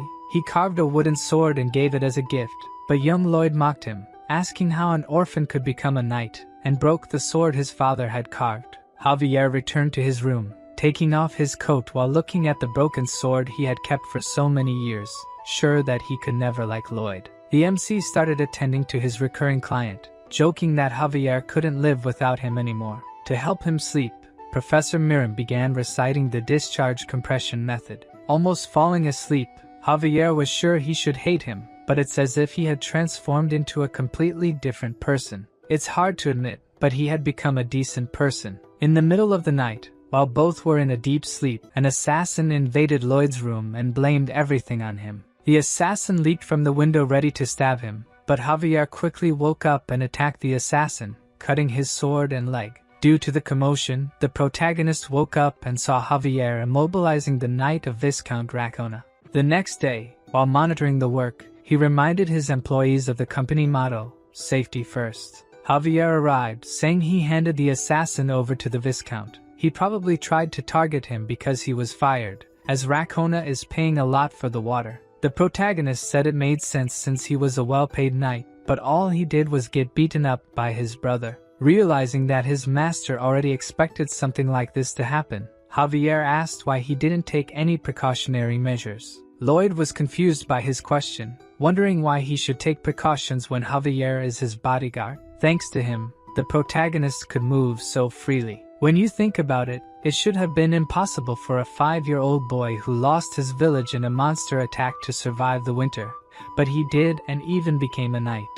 Is there anyone more reliable than him to be his bodyguard? Hearing the sincere words of the protagonist, Javier slowly started to let go of his long-standing resentment. He hated himself for thinking it, but Lloyd really is a decent guy. Since they would have finished the pipe construction by tomorrow, they could finally prepare to go to Cremo to make a lot of money. On the way, the protagonist falls asleep on Javier's back, which angers Javier enough to elbow Lloyd in the face. Lloyd wakes up, asking if he really just got hit. The MC decides to get off and asks Javier to teach him horseback riding. Javier retorts that he is a knight, not a teacher. Lloyd says it's an order. Javier calls him repulsive, but the system continues with automatic translation, making the protagonist angry and telling him to shut up. Then he receives a truly useful notification. Rumors of his incredible construction work have spread, earning him even more fame points. Realizing that fame means money, the protagonist now sees a great future ahead. The journey there isn't short. Winter arrives while they're still on the road, so they only manage to reach Cremo in the middle of winter. The Baron there greets them. He had heard rumors about a talented builder, but never imagined he would look so young. However, he's not saying this to the protagonist but to Javier. Lloyd tries to interrupt, but the Count is determined to marry Javier to his daughter. Due to the interruption, the Count gets angry, asking how a mere servant dares to interrupt a noble's conversation, even making the system laugh at the MC's face. A while later, they manage to explain the situation. Lloyd is in deep depression, while Javier struggles not to laugh. To make matters worse, the Baron says it's Lloyd's fault for being born with the appearance of a servant. This man in front of him is the Lord of Cremo, the commercial city, and also an important character from the novel, helping Javier when he became a criminal. He wants to buy jewels to decorate a statue to be placed in the sea. However, his business is declining because some years ago, a monster appeared on the coast, the Giga Titan. Although it never attacked, it remains a source of fear. In fact, he had read about it in the novel. As people in this era lack ways to attack in the water, Cremo continued to decline until it entered a crisis. He thought Javier could help, but the work ended before a solution was found. The Count researched how to scare off this creature and found out it fears mermaids, as they are its natural predators. So, he wanted to build a large mermaid statue far out at sea but gave up on the idea because raising the seabed to build a statue obstructs boat passage. The protagonist sees this as an opportunity and says he will build the support for that statue. By combining a friction pile and a crate, it will be possible to raise a column to place the statue. With Javier, he goes by boat to where he wants to place the structure and dips his head into the cold water, activating his ability. The ocean floor is flat, making construction easier. However, he can't bear to stay submerged for long as the water starts freezing his face. Javier seems happy watching Lloyd shiver from the cold and apologizes, saying it's the first time seeing someone suffer that makes him so happy. Also, Javier is curious about how Lloyd will build something from the ocean floor to the surface. To do this, he'll need to use magic. Lloyd says the only magic he'll need is cement magic, but the question is how he creates cement in this world. Back on the deck, Javier sarcastically tells him not to look where he's going and fall, to which Lloyd responds that his sarcasm is reaching master swordsman level, calling him a master of irony. Looking back, a young blonde lady asks if he's Master Lloyd, and seeing the love letter in his hand, the protagonist blushes. Lloyd, however, is disappointed when the letter is delivered to Javier. He kind of expected it, but seeing the swordsman tuck away the love letter, as if nothing happened, fills Lloyd with rage, asking how he could look at the love letter and act like it was nothing. At that moment, Javier becomes startled, realizing that the protagonist has never received a love letter. He doesn't know what to say to console him, and wishes for him to stay strong. Consumed by hatred and envy, the MC tries to tell himself that he isn't feeling this way while working on the pillar project. The Count appears, saying he managed to gather most of the materials Javier had requested, except for volcanic ash.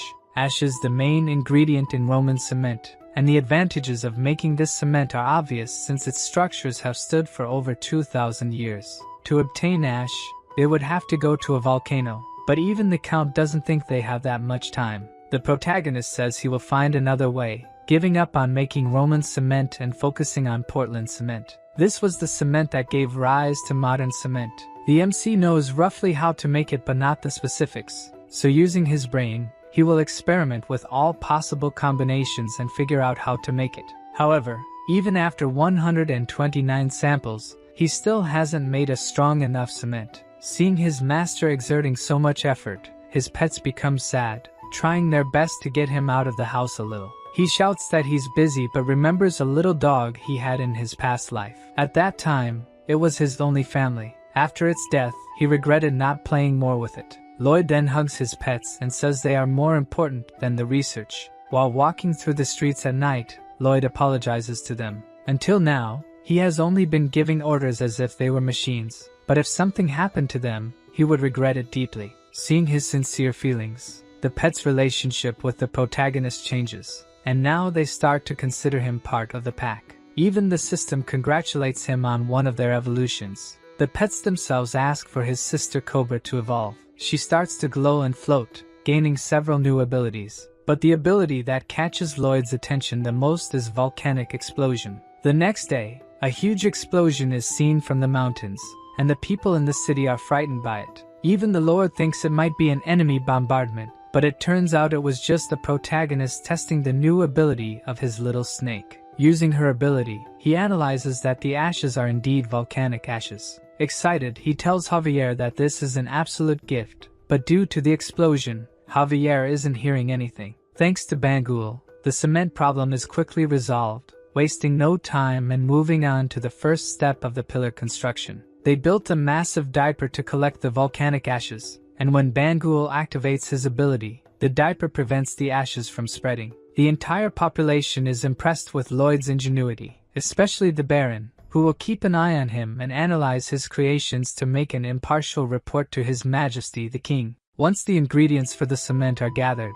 it's time for the second step. A large coffin to pour the cement into is made and placed in the sea, using Hippo to quickly remove all the water from the coffin. The third step is to cover the bottom of the coffin with wooden stakes to anchor it, obviously done by Javier since he is the strongest. He quickly finishes using all the stakes and asks when more will be brought, leaving the protagonist impressed that he hasn't complained so far. Reminded of his duty, Javier drops the hammer and walks away, but as usual, Lloyd uses emotional blackmail to make him come back to work. When the protagonist finishes the morning training, he uses Bangle's steel manure launcher to build the tower structure, finally pouring the long-awaited cement. Once the cement dries, they dismantle the wooden coffin, completing the first large artificial maritime platform. Lloyd explains to the Lord that they made it 50 centimeters higher than sea level to give the impression that the mermaid is floating. The Baron is still hesitant, and doesn't believe this foundation can support the weight of the statue.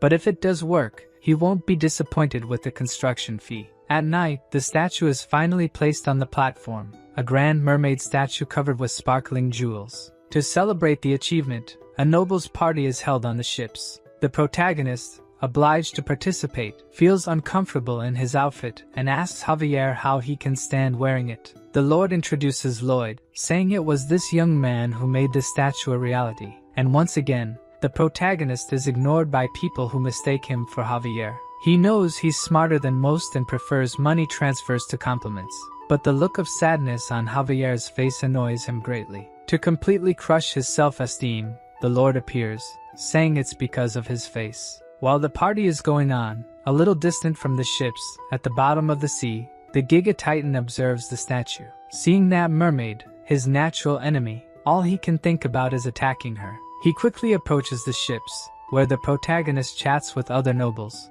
and Javier captivates all the women present with just his presence. He goes to the edge of the ship and drinks his wine peacefully, but he feels a slight tremor in his glass, causing him to look towards the sea. At that moment, the protagonist approaches, asking what he's doing. Javier thinks something is coming towards them, something fast and about the size of 2 ships, making the protagonist realize exactly what it is. He approaches the Lord and speaks quietly so only he can hear, that the Giga Titan is approaching and they must evacuate everyone. The Count calls his knight and asks if he feels anything strange in the sea, but he says no. Since he has reached the level of Sword Master, the Count trusts his senses, but the protagonist knows that Javier's senses are even sharper since he is the main character. The Lord continues, saying that the Giga Titan has never attacked them in all these years, but Lloyd says that now he has a reason to attack and looks at the large mermaid statue. At that moment, the Lord realizes what is about to happen and orders the anchors to be raised and the boat to be moved away from the statue immediately.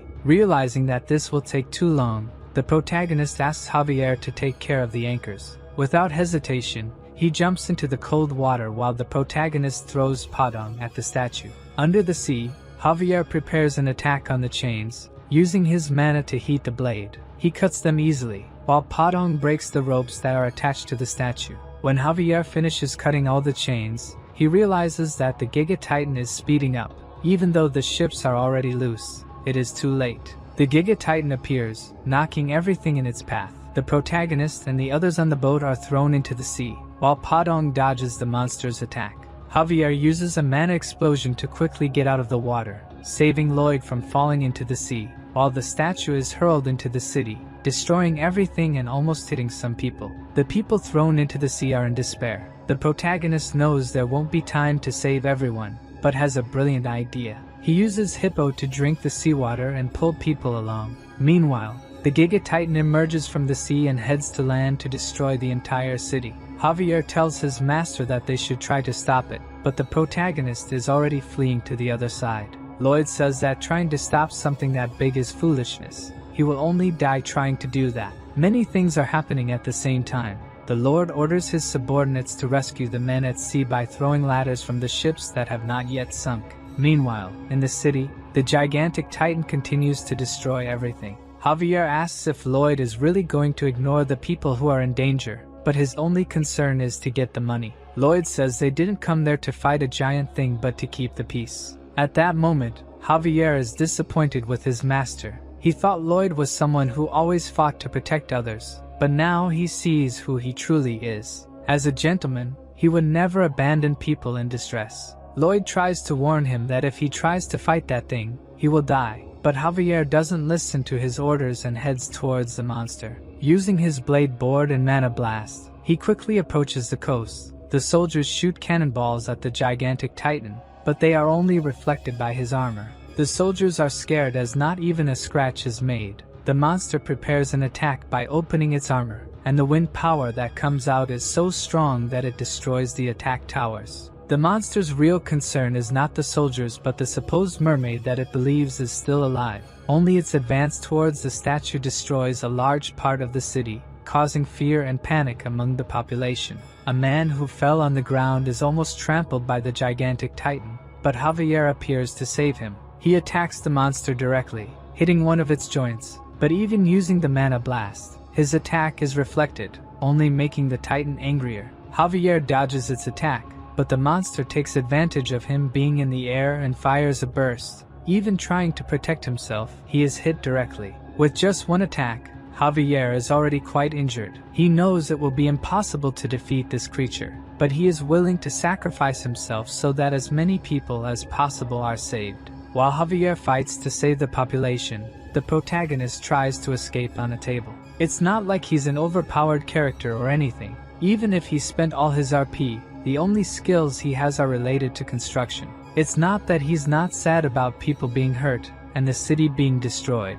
but he can't do anything. However, when the protagonist says these words, something clicks in his head. He realizes he must return immediately since the Lord hasn't paid the construction department's commission yet. While Lloyd advances quickly to the city, Javier fiercely fights the creature. Dodging its attack, he thinks that as monstrous as it is, it's still an animal. Its weak point is probably in the eye. However, even using the mana blast and attacking the eye directly, nothing happens to the monster. With nothing else to do, Javier is attacked by one of its antennas, but Hippo appears just in time to save him, releasing all the water and returning to the protagonist's head. Lloyd is extremely angry because the giant lobster dared to interfere with his cash flow. Javier takes advantage of the opening his master created to attack the monster, but once again the attack is only repelled by the armor. He becomes scared since he can't get through this thing. At first, he thought he could win, but now he knows it's impossible. However, even though the situation is unfavorable, he remains calm since his master has returned. There is a possibility of victory. 2 minutes earlier, the protagonist was using the Padang to move through the city, observing from afar as he tries to find a weak spot using his ability to understand what it's made of. Its armor is 1 meter thick, a mix of dentina and quintina, molecularly a triple honeycomb structure tightly intertwined. When Javier attacks, all the impact energy is transferred to his horn, releasing it into the air. Inside the creature, there is a sac for its hydraulic claw. If they can destroy the beak and hit that sac with the blessed mana, the creature will surely be killed. Javier asks what he should do, while Lloyd gestures to cut the horn with his hand, but the swordsman doesn't understand anything and asks if he's gone crazy. The protagonist then decides to shout, explaining that he should cut the horn, while Javier elegantly dodges the attack from the giant lobster, knowing that cutting the horn won't cause lethal damage. But his master wouldn't ask for it without a plan behind it. Lloyd warns that even though it's hollow inside, it won't be easily cut and that mana circles aren't just about hitting. Javier doesn't exactly know what he means by that, but instead of just hitting, he uses the mana circle like an electric saw to cut. The protagonist is happy knowing that his theory really worked. This time Javier's attack really seems to damage the monster, and when he is about to be attacked, the MC uses the Padang to defend him. Javier finally manages to cut the horn, making the creature scream in pain, but the only thing that falls to the ground is his sword, leaving the protagonist totally shocked. Even knowing he would be crushed by the Giga Titan, Javier stayed underneath it to attack. He was willing to sacrifice himself to defeat it. However, at the last second, Padang rescued him. The hamster scolded Javier, who, even though he didn't understand exactly what he was saying, understood that he was probably being reprimanded for being reckless. After thoroughly analyzing the Giga Titan, the only remaining option to defeat it was the combination of Plan A plus D. To do this, he first called Padang and told him to take him to the location he mentioned earlier. Lloyd warned that the creature now saw Javier as a threat, so he asked Javier to lure the monster into the forest. The protagonist had bought enough time. They should have finished by now, so the only thing left to do was to trust the Count. 15 minutes earlier, the Lord was in shock watching his city being destroyed by the monster. His knight apologized for not detecting it earlier, but the Count said the fault was actually his. It was a mistake to think they could drive out the beast with just a statue. At that moment, the protagonist stated that the statue did drive it away. That monster only came to destroy it, and recommended taking advantage of this obsession. He would buy as much time as possible for the Count to prepare something. Javier continued dodging the beast's attacks, but even he was reaching his limit, yet he kept luring the creature relentlessly into the forest. The Giga Titan remained an unstoppable force that destroyed everything in its path, and Javier couldn't run anymore, getting closer to being caught by the creature. Before he was caught, the protagonist shouted, asking for applause for the bronze statue. When Javier looked, Lloyd was bringing the statue, now fully patched up. Seeing its natural enemy, the Giga Titan flew into a rage, leaving Lloyd quite pleased with its reaction. Through the novel, he knew he could trust the Count to reassemble the statue. His plan was to use it to create an opening for Javier to attack. When they got close enough to the monster, Padong drifted the cart, and they began to lure the titan towards them. Javier seized the opportunity to attack the creature's weak point, hitting it precisely with a mana blast. Even though the attack was powerful and created a huge explosion, all it did was create a crack in the armor. Javier was saddened by his weakness, but as he fell, he heard Lloyd say to leave the rest to him. As your master spoke with great confidence, he knows he can now relax. Before he hits the ground, Hippo appears to cushion his fall. Lloyd shouts that he will protect this city no matter what. Padong is also at his limit, and he can't ask for more from him. At his signal, Padong throws the protagonist towards the Giga Titan. Earlier, when he was still heading to save the city,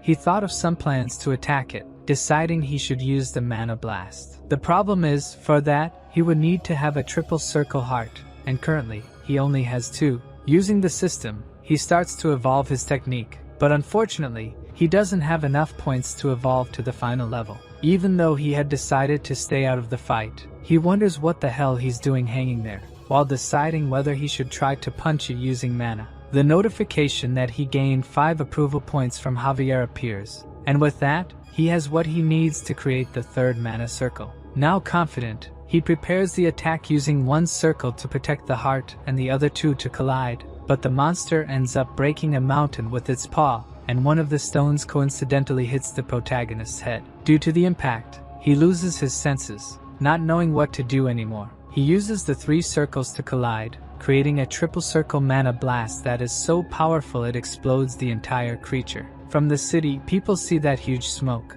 The creature is now completely dead. Lloyd's pets try to wake Javier up. Slowly, he gets up and sees the Giga Titan on the ground, impressed that he actually succeeded. However, Padong is not happy at all and tries to get Javier's attention. He follows the 3 desperate pets, finding Lloyd a little further ahead, with a bleeding head and lifeless eyes. He gets close and listens to his heart. However, Lloyd has no heartbeat. A carrier pigeon flies to the Frontera household, where the Count retrieves the letter and is completely startled by its contents. He immediately mounts his horse and sets off towards Cremo. In the letter he read, the Lord of Cremo mentions that his eldest son, Lloyd, admirably completed all the construction work they needed, but after the party, the city faced great danger, and at that moment Lloyd and his guards sacrificed themselves to save countless lives, leaving Lloyd in an unusual coma state. The Baron hurries to Cremo, worried about his son, yet recalling all the moments he shared with the new Lloyd, who never called him father,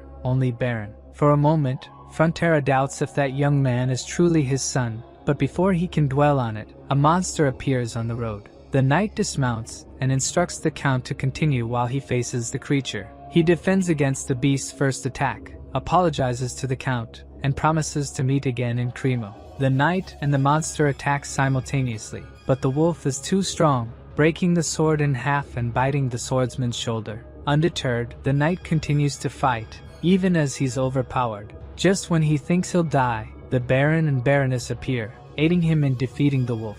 The knight feels ashamed for not handling the creature alone, but the Baron reminds him that he's a vassal, and it's his duty to protect his people. Suddenly, the Baroness notices something alarming, a pack of wolves approaching. The knight, despite his injuries, stands his ground against the wolves, while the Baron and Baroness lose hope. Then Javier arrives, swiftly dispatching the wolves and offering to escort them, asking if anyone is hurt. The Baron's knight knew Javier was skilled, but wonders what made him so powerful since arriving in Cremo. The Baroness asks if Lloyd is alright, but Javier can't say for sure if he's alive or not. He explains that after the giant was defeated, Lloyd had no heartbeat. Worried that he would lose his new home, Javier was suddenly relieved when Lloyd's pulse returned.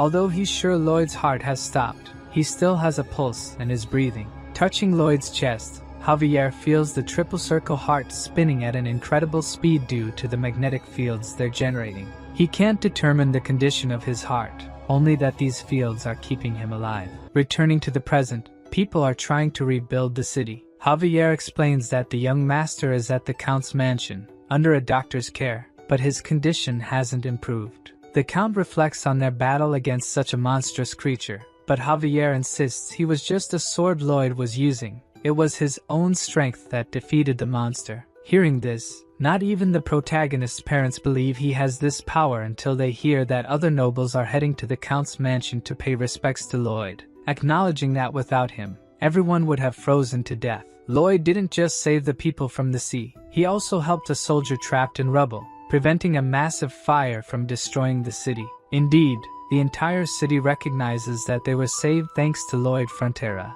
and everyone outside the Baron's house pays homage to him. A man tries to start an argument, blaming Lloyd for the incident because of a statue he made, but he's beaten by the crowd, who are quite agitated. In the room, the protagonist finally wakes up, his head hurting, and some system notifications are in front of him. He remembers using the triple mana blast like an idiot, and wonders if he's really alive. The system confirms he is, prompting the protagonist to ask how, since his heart should have exploded. At that moment, Javier enters the room and is shocked by the scene. Lloyd is happy to see him, immediately asking how much they will be paid for the construction. For a moment, Javier is disappointed that these were his first words, but he's happy soon after because Lloyd seems healthy. The Baron and Baroness rush into the room, embracing their son who has just awakened. Whether he is the true Lloyd or not doesn't matter now, they are just grateful he's alive. In the royal capital of Magenta, a servant reports to the king about the letter from the Count of Cremo.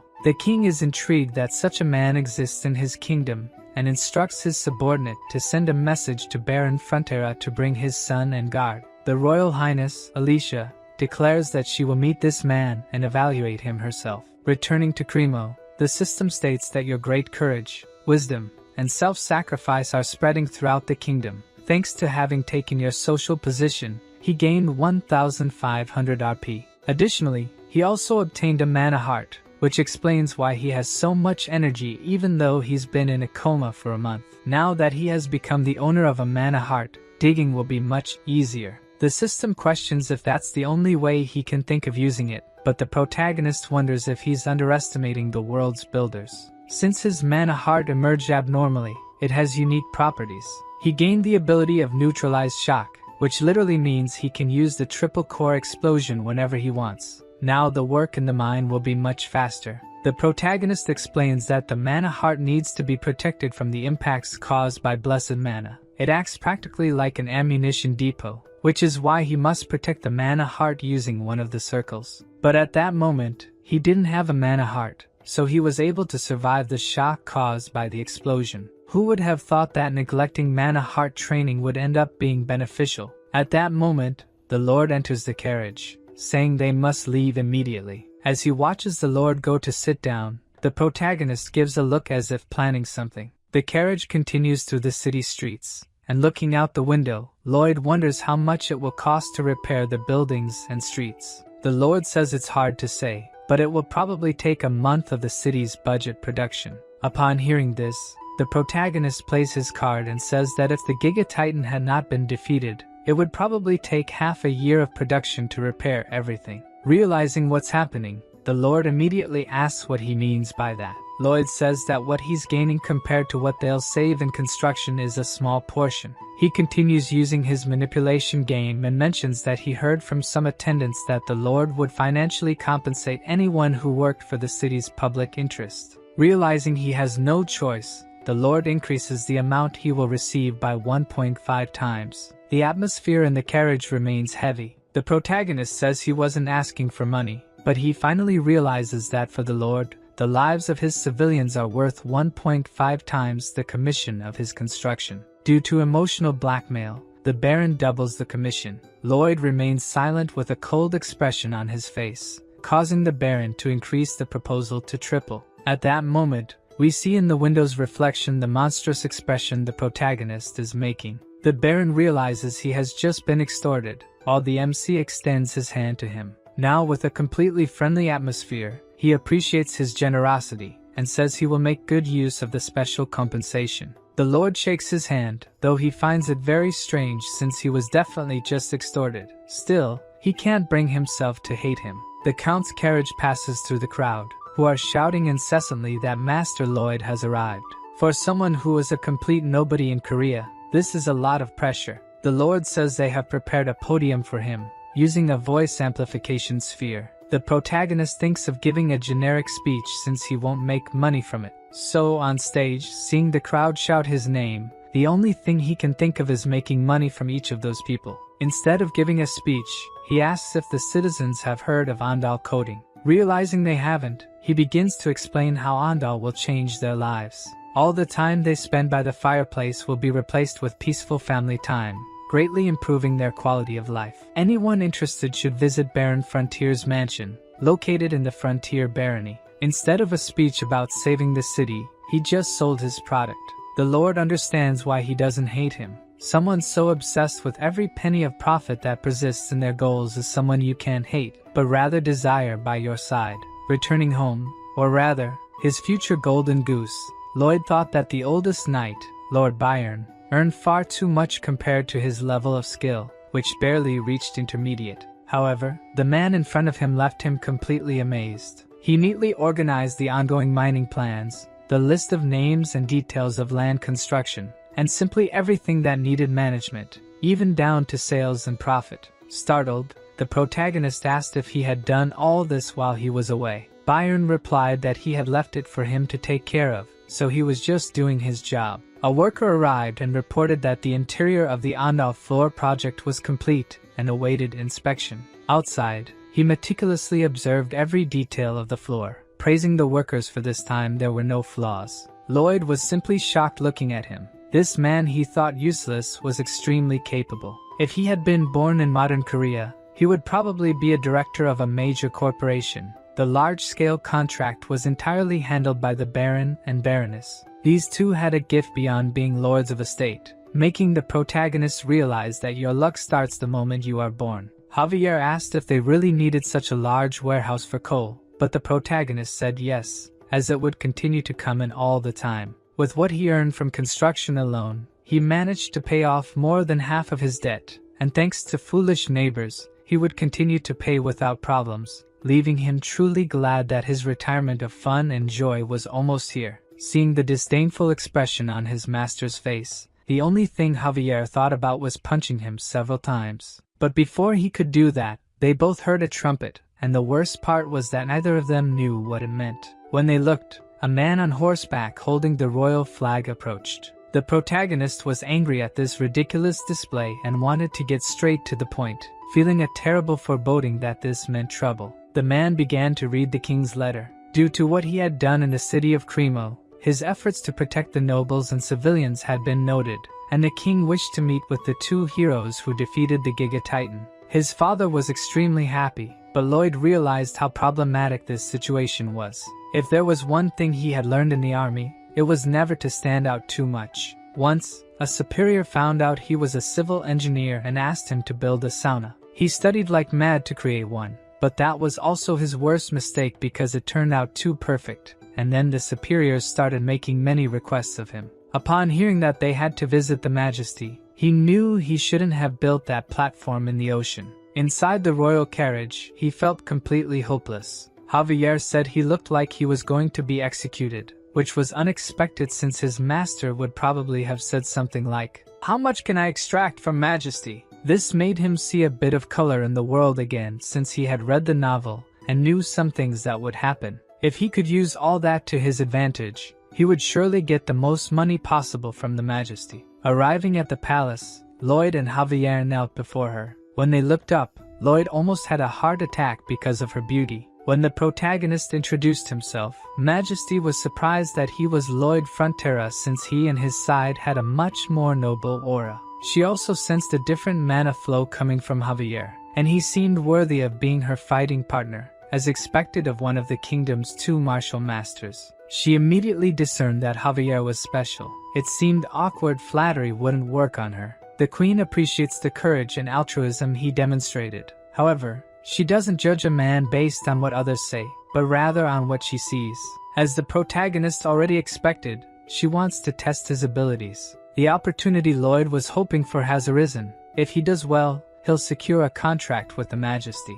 So the queen asks which construction he thinks is most urgent in the royal capital. Even though the protagonist has just arrived, he obviously knows, having read the novel. The queen thinks that if he is truly capable, he will perceive it the moment he enters the royal palace. The most important construction at this moment is repairing this ruined palace. At least that's what she would like to hear. But Lloyd says that the most important construction now is a bridge over the Magenta River. The Queen looks at him with a displeased look. The protagonist knows this is not the answer she expected, but given his personality, the test won't end here. Queen Magenta is the one with great authority and absolute power, a tolerant, fair, impartial woman who listens to everyone regardless of their class or rank. She asks why the bridge is necessary. The protagonist says other men might think differently and say that repairing the royal palace is most important. He knows a dragon with a bad temper took down 2 towers of the palace, which is why the roof is so heavy. However, this weight is pressing on the ground and its pillars, causing it to slowly collapse. Even after all this, the protagonist says that the repair can be postponed and that building the bridge is more urgent. The Queen realizes he knew what she was thinking and still gave a different answer, while the protagonist knows that she knows he gave a different answer. The Queen, like a lion ablaze, shows her power, while Lloyd is like a puppy chasing after a construction contract. He says the current Magenta River Bridge has been rebuilt 20 times and regularly collapses due to not withstanding the rising waters in spring, asking for Majesty's trust to build a new bridge that will never collapse, clearly referring to a modern suspension bridge. Seeing that the man in front of her just criticized her decision, the Queen starts to like him and asks to hear more about this bridge. Majesty took the bait, and Lloyd lets out his demonic laugh. He knew from the start that the Queen despised sycophants and placed trust in those who were strong in their words. However, eventually, she will be betrayed by someone she trusts and will lose one of her arms, becoming the assassin tyrant. But that's a story 3 years in the future. The Queen asks what he will do if the bridge collapses. In his mind, Lloyd would pack his things and leave the country, but he ends up betting his head on it. In return, as long as his bridge stands, he would like to secure a position for his family. The redhead, who hadn't shown anything until now, gives a small smile and accepts the proposal to build a bridge. Lloyd reaches into his pocket and pulls out a contract. The Queen asks if he doesn't trust his words and is impressed that he prepared a contract in such a short time. Humbly, the protagonist says that this contract states if he doesn't build a bridge honestly, she can do whatever she wants with him, thinking of it as a loyalty contract from a humble man to Her Majesty. The Queen ends up signing the contract and finds it strange that she was led to do so, but she doesn't mind. As a gesture of gratitude, the protagonist raises his but while holding the contract. Walking through the palace following the butler, Lloyd twirls and shows off the contract he managed to get from the Queen. Javier asks him to be a bit more careful, since she could have taken his head if she wanted. The man next to the Queen says that he is quite intelligent. She really thinks he's more cunning than she imagined. When Kyler asks if she wasn't displeased since he knew from the start that he could defeat her, the Queen says no, as he seemed pathetic and adorable. A few days later, Lloyd prepares to leave with a large bag on his back. Javier asks if it's okay to go alone, but the protagonist says it's even better without him, since his presence alone attracts all the women in the region. Before heading to the royal city, his mother asked him to deliver a bag full of blankets and clothes to his younger brother, Julian. As he goes to him, the protagonist tries to remember what happens in the novel. At this point in the story, the Baron had already lost everything, and his younger brother was probably expelled from school and died wandering a back alley at night. Lloyd feels incredible for saving lives and sets out to find his brother, without even knowing what he looks like. Arriving at the Royal Academy, Lloyd looks at his brother with curiosity. Even though he's the same age as Javier, he's practically a garden gnome, and the way he's looking at him makes it seem like he must have suffered at Lloyd's hands. The protagonist decides not to be too nice and acts as if he's turned the page. Maybe then Javier wouldn't suspect so much, throwing the bag full of clothes at him, saying their mother sent it. Julian finds it very strange that Lloyd didn't insult him. Moreover, he wonders if he really came there just because their mother asked. The system warns that his brother suspects his identity because he's being too kind. To try to act a little more like Lloyd, the protagonist leaves cursing at him, but Julian finds his human behavior even stranger since he left without beating him up. Before leaving, Lloyd reminds him that their mother asked him to have lunch with Javier, even though he finds it a drag. He asks if there's any fancy restaurant around. Julian questions why he's asking, and Lloyd says he'll take him to lunch since their mother asked. At the restaurant, his brother is extremely suspicious. He orders a basic set, but the protagonist tells him to choose something more expensive since he doesn't frequent these kinds of places often. Julian wonders why he's acting so normal. He used to hit him just for looking at him directly, and starts to find it even stranger when Lloyd says he quit drinking. A few days ago, someone from the palace came to say that his brother saved the city of Cremo from the Giga Titan attack. At the time, Julian thought it was an unfounded rumor or that he stole credit for something Javier did, but seeing his current behavior, it really is like he's a different person. Suddenly, Julian gets a slap on the head. The man asks what a nobody like him is doing there. Even as he tries to explain, the man keeps punching him, saying a poor baron should eat where he can't be seen. The protagonist looks around, and two students are laughing at the situation. There are even teachers and staff there, but they're just ignoring what's happening. They call it an academy, but all they really value is family status. Lloyd wonders if he should intervene, but if he did, his brother's life would only get worse in there. Then suddenly, the student beating up his brother mentions that his family has the renowned Lacona painted fabric in their title. Immediately, Lloyd associates that this young man is the son of Viscount Lacona and again makes that demonic expression, probably planning something. Lloyd approaches and asks who his father is. The blonde says it's the merciful and wise Viscount Lacona and tells him to move, getting slapped immediately afterward, losing 2 teeth. Lacona's son flies and lands at the end of the restaurant. That's the anti-horse slap. But the system says that's not an official skill. Another student yells at Lloyd, asking how he dares to touch a member of the elite union. But he also receives a slap that knocks out a tooth. Another student who is considered the best second-year fighter appears, but is neutralized with just 1 slap. Extras keep appearing. The twin brothers get beaten up at the same time, and the guy who introduced them also gets beaten up. Even the two who were just laughing at the situation against Julian get beaten up. Lacona Jr. appears behind the protagonist, punching him in the face, but immediately realizes that was the worst decision of his life as Lloyd looks at him as if he's going to kill him. He beats Lacona Jr., but before killing him, he's stopped by his brother. Julian is worried that he will be even more intimidated at school after this, but the MC says with a smile on his face that if they die, they will never bother him again. Julian is completely shocked at how he can say something like that with such a bright smile. Lloyd continues beating and thinks he's seen many guys like this in high school. The best remedy for dealing with them is the fear of death. Suddenly, soldiers appear, commanding him to stop immediately. An old man says this is the Sacred Academy and asks what he's doing. The protagonist, still holding the Viscount's son like a demon, leaves his brother scared, thinking he will try to hit the guards too. But to his surprise, his attitude changes completely, and he calmly introduces himself as the son of Baron Arcos Frontera. He apologizes for the commotion, but says he was only defending Her Majesty's honor. The old man says this is ridiculous and asks who would dare tarnish Her Majesty's name. Lloyd says Lacona's son was intimidating his brother, and even points to a teacher who witnessed the situation. But since there was no intention to punish him, he had to intervene. The reason he didn't do anything is obvious. The staff of this academy has been bought by the nobility. There's no way the administration of the academy doesn't know what's going on, but they will just ignore these cases. The old man asks what all this has to do with Her Majesty. The protagonist says that insulting his brother is the same as insulting him and even insulting the queen since he is a royal guest. As soon as the old men see the royal symbol, they all immediately kneel before His Highness. Lloyd says they must have understood the situation and is leaving. However, the old man plans to punish Julian since the royal invitation is temporary. But when he looks at Lloyd's face, he again has that demonic expression, leaving the director totally scared. In the corridors, Julian asks where they are going. Lloyd replies that they are going to the administration office to ask for a leave for him. Obviously, he hates this situation and asks how much more he intends to ruin his life. But Lloyd responds that this place will soon not be good for studying, and he should take the opportunity to rest his mind and keep his body in shape.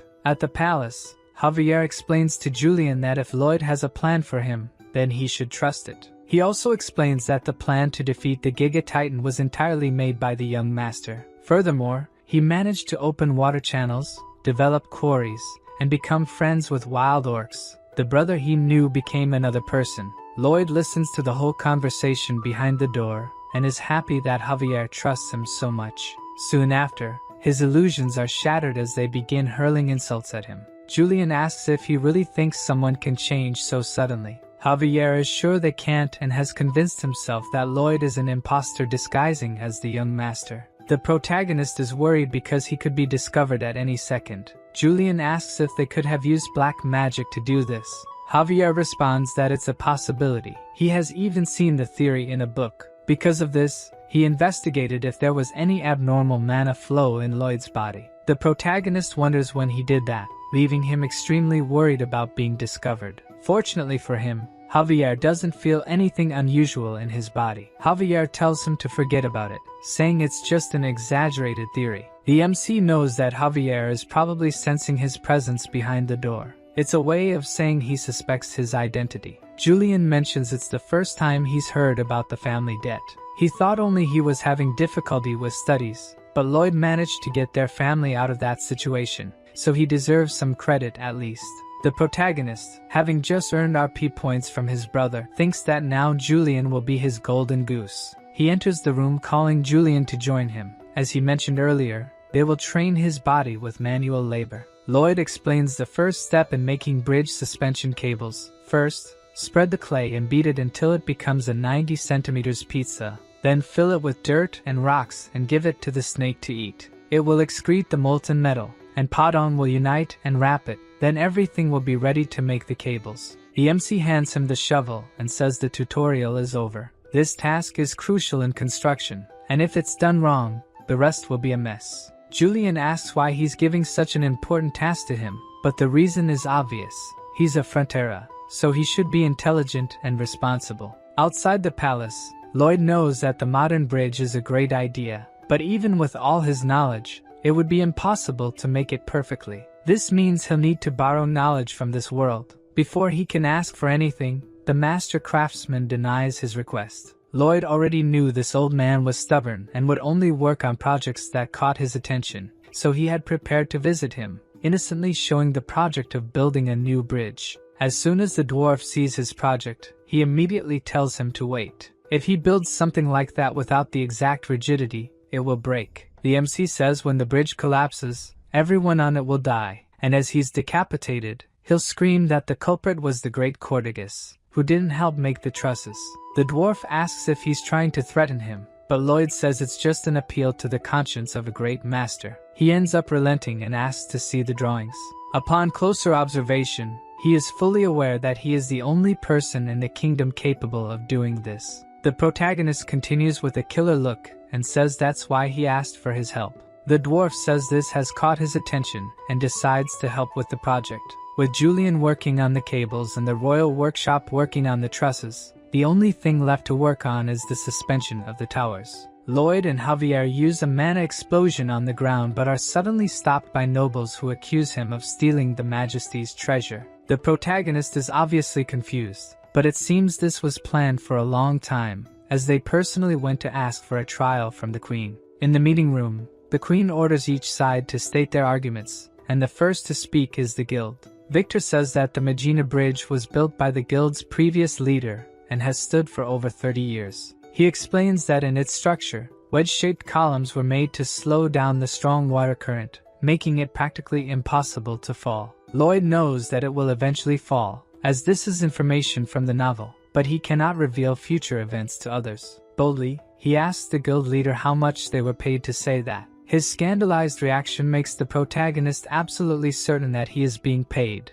and he recalls that in Korea, when a politician and a businessman meet, either the politician takes money from the businessman, or the businessman bribes the politician. In this case, it's the latter option.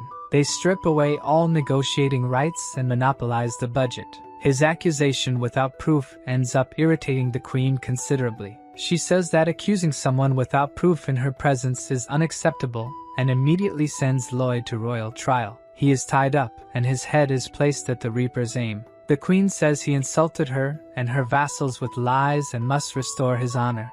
Seeing that scene, Javier prepares to enter combat as needed. The Queen asks for their final words, and Lloyd says they must exterminate the entire bloodline of the guilty party. Javier becomes even more worried about the situation. The Queen asks her two vassals if they agree, and they fully respond that it is the right thing to do. In that situation, Javier is ready to attack, But before he does anything, the queen says they must prove the innocence of her vassals and immediately orders 4 mages to circulate the guild leader. As if he knew this would happen, Lloyd has a smile on his face. The Majesty orders the confession spell to make them tell the truth. David becomes completely desperate, asking her to wait a bit. Seeing the 2 hit by the spell, Lloyd starts laughing like a psychopath, and the next day, the 2 men are crucified in the public square. The protagonists made only those 2 pay for the crimes since their families did nothing wrong, thinking of himself as a good and altruistic man for doing so. As a reward for telling the truth, the queen hands over all the kingdom's workers for the bridge construction.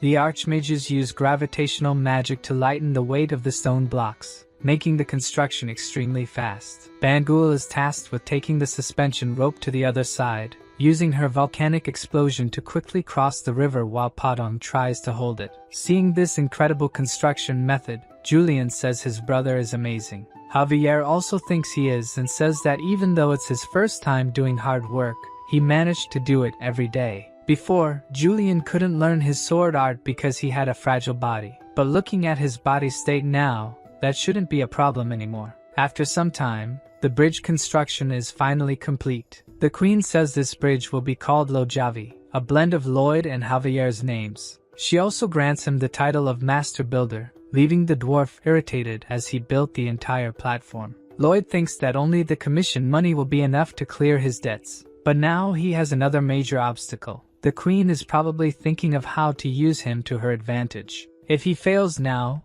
it will break his entire plan of becoming a wealthy and lazy lord, so he will put the plan of escaping work and helping Julian in the academy into action. Returning to the castle, the queen fulfills her part of the agreement and grants a noble title and properties to Lloyd. The castle's nobles were not pleased with this at all. The queen thinks it's natural, since he has sunk other nobles. The protagonist says he would like to ask for something a bit bigger and mentions that if she considers his request reasonable, she may even withdraw the offer of the title and property. This piques the queen's curiosity about what he will propose.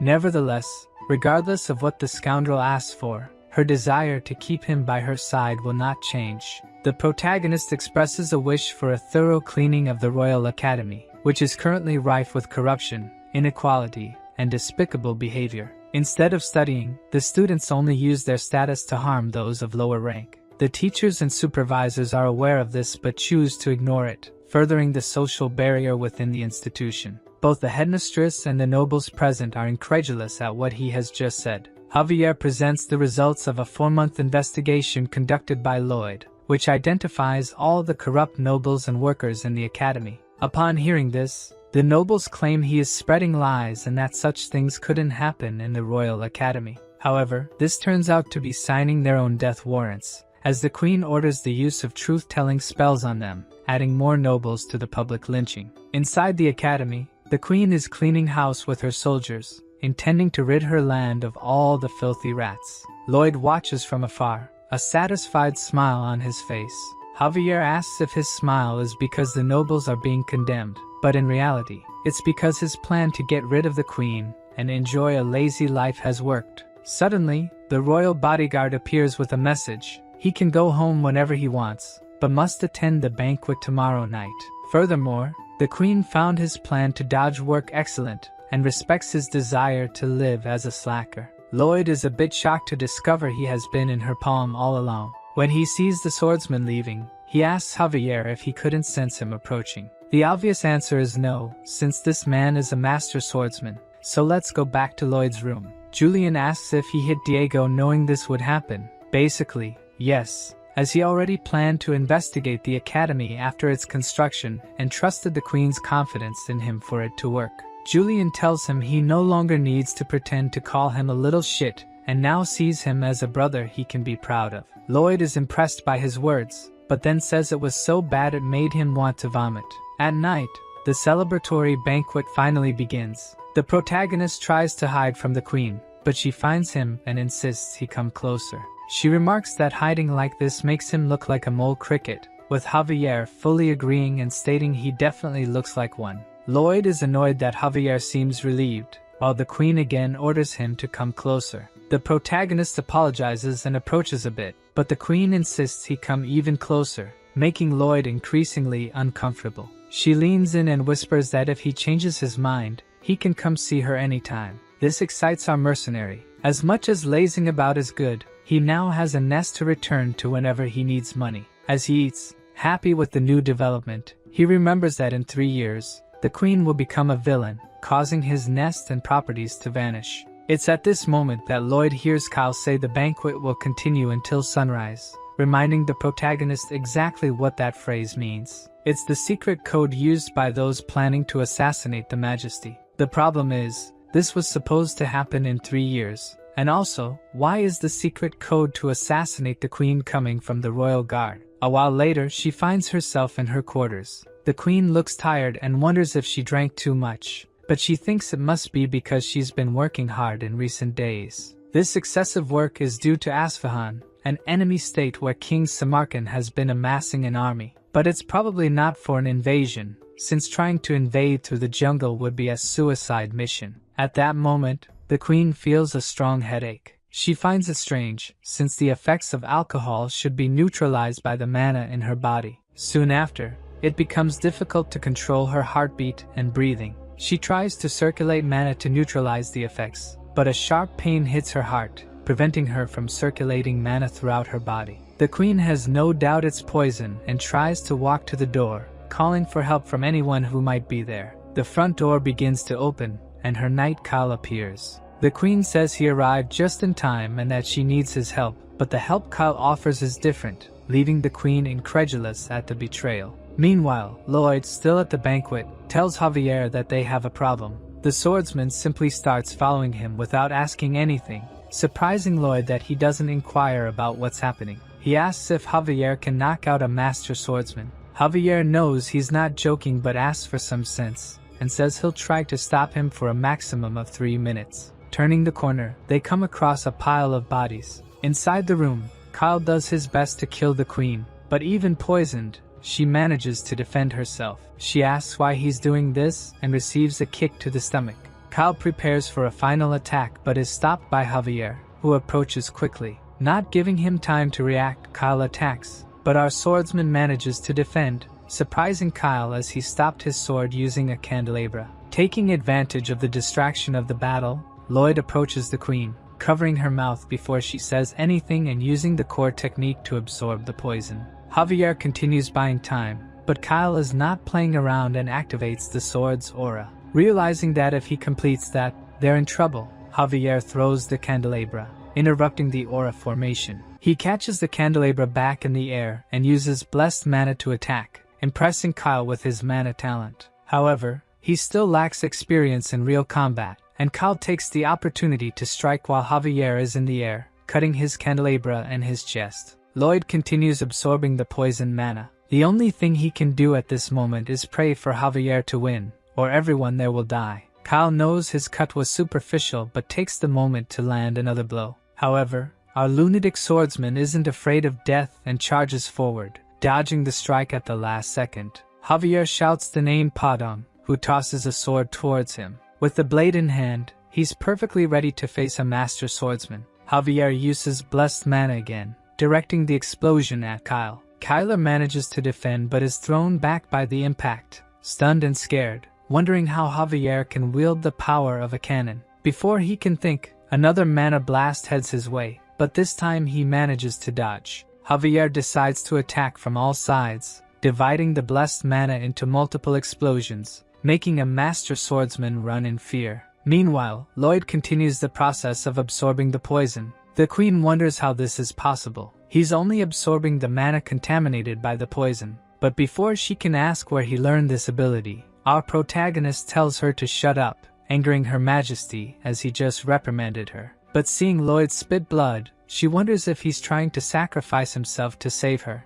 In the banquet hall, a huge explosion is seen as Kyle is thrown back, watching Javier advance slowly. The master swordsman realizes he can't handle him alone and shouts to the guards that Javier is an intruder who tried to assassinate the queen. With a single sword swing, our mini-monster sends several elite guards flying back and, concentrating a bit of mana, causes an explosion to keep them at bay. Kyle has never heard of a man who could do something like this in history and is scared at the possibility of him becoming a sword master. However, that won't happen as he will personally ensure Javier is eliminated. Seeing the sword's aura, Javier knows he's in trouble. Just swinging his sword makes the ground stones float. Shortly after, Javier is thrown away by the aura, heavily injured, as Kyle approaches to finish him off. At that moment, the protagonist finishes absorbing all the poison, but it's too much for his body to handle. He starts vomiting black blood, and the queen says he will die like this,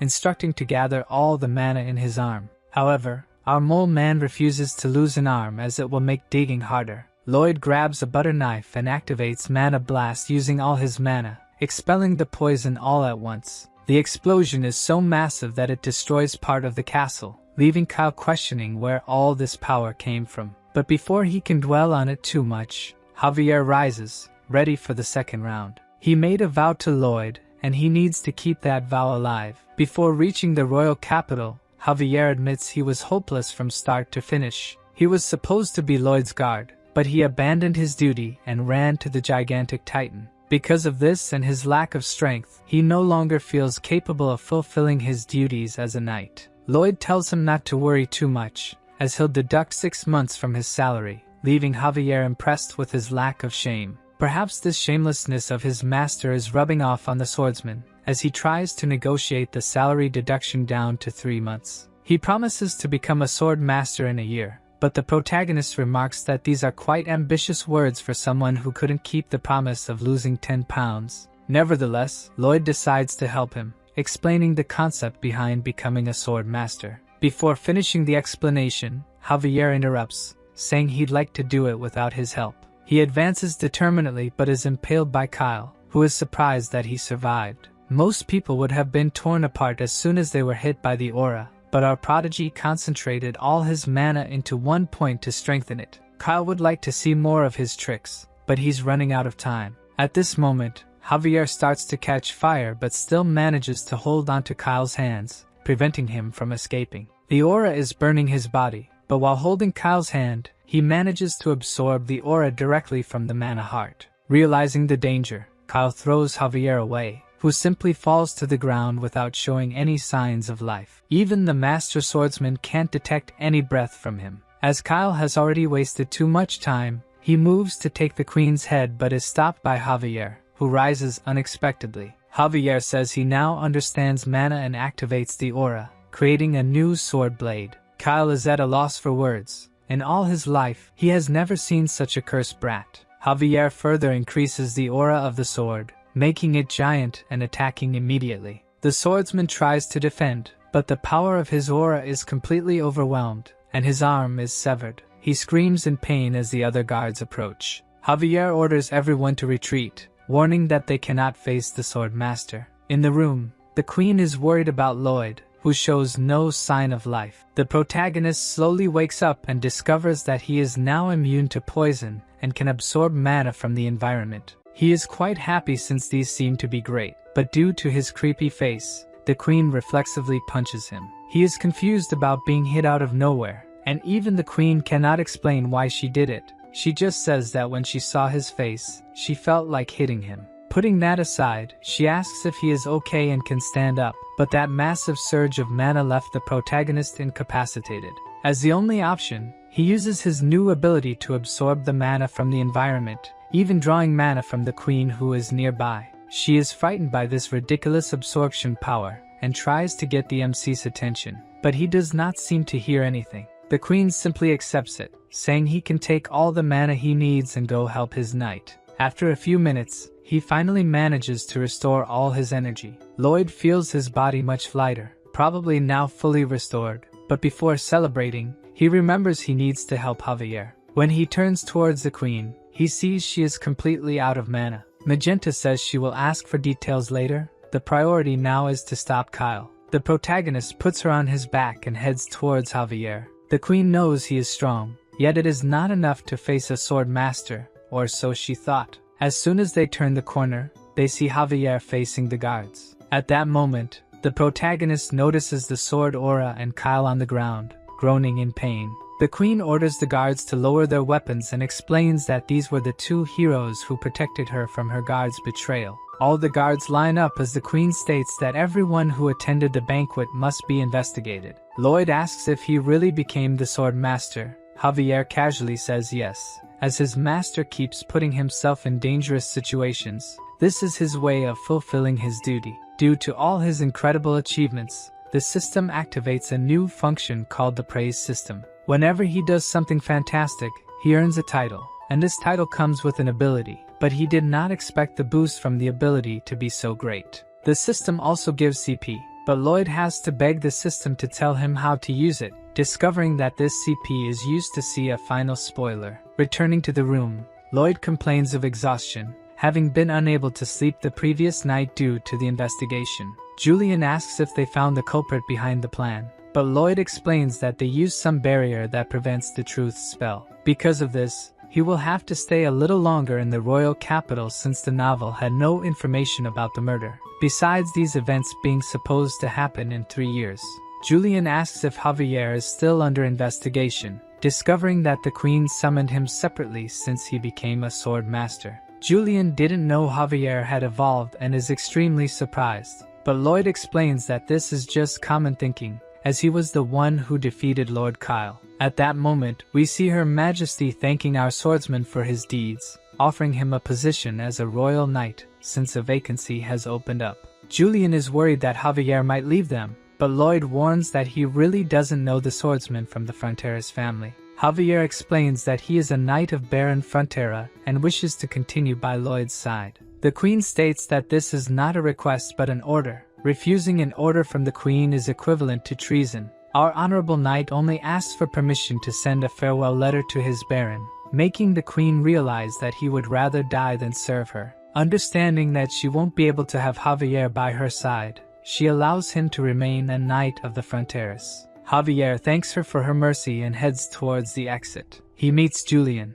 who asks if he will leave the family, but Javier asks him not to worry because he will continue to be their knight. The queen realizes she truly isn't lucky with people from the Frontera's property. Finally, night falls, and Lloyd is lying on the grass, checking the abilities that titles offer. Many of his great achievements have earned him titles, and his most recent one was gaining the queen's trust. All these titles grant CP, character points, but they are only counted in the system once a month on the full moon. Seeing the moon shining in the night sky, the CP is finally accumulated, and he decides to see a final spoiler. As he activates the ability, the space around him becomes dark, until suddenly the darkness is replaced by flames. Walking a bit, he realizes he's at the Frontera's property, but the beautiful place is completely destroyed, and people are dead. Lloyd starts running, asking what kind of ending this is, trying to get any information from the system, but what he finds further ahead leaves his mind completely disturbed. The protagonist sees Lloyd and Javier staring at two bodies on the ground, immediately recognizing them as the Baron and Baroness. Illusion Lloyd is desperate, apologizing for not being able to protect anyone, making the protagonist even angrier with this ending. Suddenly, he hears a noise coming from behind, and when he turns, he is faced with a swarm of insects. Javier walks up to him and prepares to attack the swarm of locusts with his sword aura. He lands 3 strikes, making the protagonist think he's really gotten rid of them, but the swarm is much larger than he imagined. At that moment, Lloyd wakes up on the lawn, utterly speechless. He asks if what he saw was real, and realizing that it's all really going to happen, he heads straight for the queen. In the spoiler, he said that if he had arrived a little earlier, he could have avoided this. But Lloyd doesn't know how early he needs to arrive, so he decides to go as fast as possible. He goes to the queen's office and tells her that all regions will be reduced to dust. This is the work of the enemy nation. They are trying to set up a domino effect with monsters, driving the monsters out of the jungle and making them migrate to the west region. In the book, this was supposed to happen in 3.5 years, but now is not the time to think about the future. The queen was already aware of Asfahan's movements and thinks this is really possible, but the bigger question is how the protagonist knows about their movements. At that moment, Lloyd thinks he screwed up but manages to quickly come up with a lie. He says that due to his blood bond with the orcs, he got information about Asfahan, about the assassination attempt. He simply saw Kyle acting suspiciously and decided to investigate. Regarding the mana he absorbed, destroying the surroundings, he simply says he learned from his knight Javier. who is a genius, and as he is also somewhat clever, he has decent control of this ability. The queen realizes that everything he said makes sense, but it still seems like he just made it up. At that moment, his title activates, giving him the ability to make the queen believe 100% in the protagonist. Lloyd thanks her for her generosity and says that as soon as he can stop the attack, he will give her all the credit for the resolution,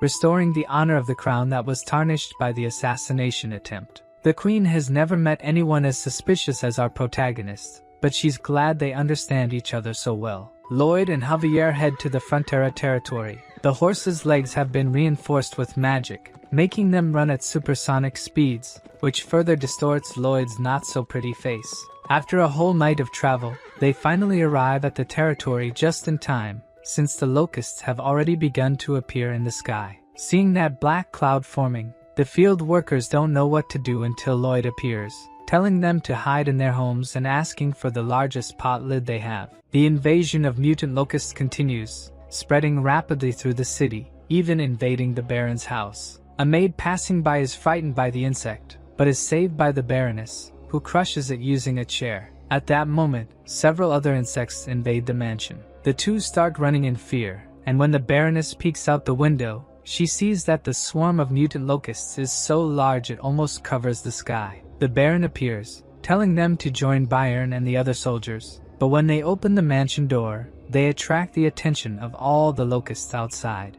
Byron runs through the city, calling his soldiers to mount a defense at the Baron's residence, but he realizes that all the villagers are in danger. This leaves the bodyguard confused. Should he protect the Baron or the people? Byron recalls a conversation he had with his master, where the Baron advised that if the property were ever in danger, prioritize the people. The knight goes to save a citizen who is being attacked, but ends up completely surrounded. He knows it will be impossible to deal with all these locusts alone. Fighting the invaders alongside the Baron are the orcs. Being a tribe of warriors, they uphold the oath with their blood brothers. Everyone fights relentlessly for their lives or for the lives of others, and when all seems lost, people start hearing sounds that draw the locusts' attention. Lloyd shouts, saying they should be in a natural history museum, while holding a pot lid for Javier to bang. The impact sound on the lid attracts the locusts' attention, making them stop attacking the city and start chasing them. Javier notes that they are following in a regular manner, as he had said. Lloyd says they should circle the entire city and attract every locust that is destroying it. The protagonist orders his swordsman to hit the lid harder but gets annoyed when he realizes Javier is enjoying it. Thanks to the novel, he knows that locusts are attracted to this kind of loud noise, and he doesn't plan to stop just at his properties. He intends to save the Laconas from the invasion. Javier is surprised that he is helping the neighbor even in a critical state, but Lloyd simply doesn't want to lose his water supply. In the Viscounty, Lacona is desperately trying to survive the invasion, until Lloyd simply appears, destroying part of the house, telling Lacona not to even think about delaying the water bill this month. Javier asks if his plan was to lead them through the buildings and concentrate the swarm even more, but the protagonist just wanted to be a jerk like the Viscount. While attracting the locusts, Lloyd repeatedly shouts his name and that of Frontera. The swordsman tells him to save his strength and stop shouting, but again, all of this is a plan to make everyone know who their savior was. Not even Javier knows what's wrong with this guy, but since they've already attracted most of them, now they must go to the wetlands. Heading to the plantation, their path is blocked by another swarm of locusts. But of course, for a master swordsman, this swarm is nothing. Javier simply passes through, cutting down all that stand in his way. Moving forward, Lloyd realizes that the horses can't run anymore, so he has a brilliant idea. He jumps on Javier's back and uses him as his horse. Even pissed off with this, Javier goes along with the idea and starts running, but they're not faster than the horde and almost get caught. Lloyd shouts, calling Bangul and Hammon, who emerge from the water at the same time. Hammon uses his volcanic fart to explode a large number of monsters, but it's still not enough to eliminate them all. So, Hippo uses the accumulated water as a pesticide to kill even more insects. Round 3 belongs to the protagonist and Javier,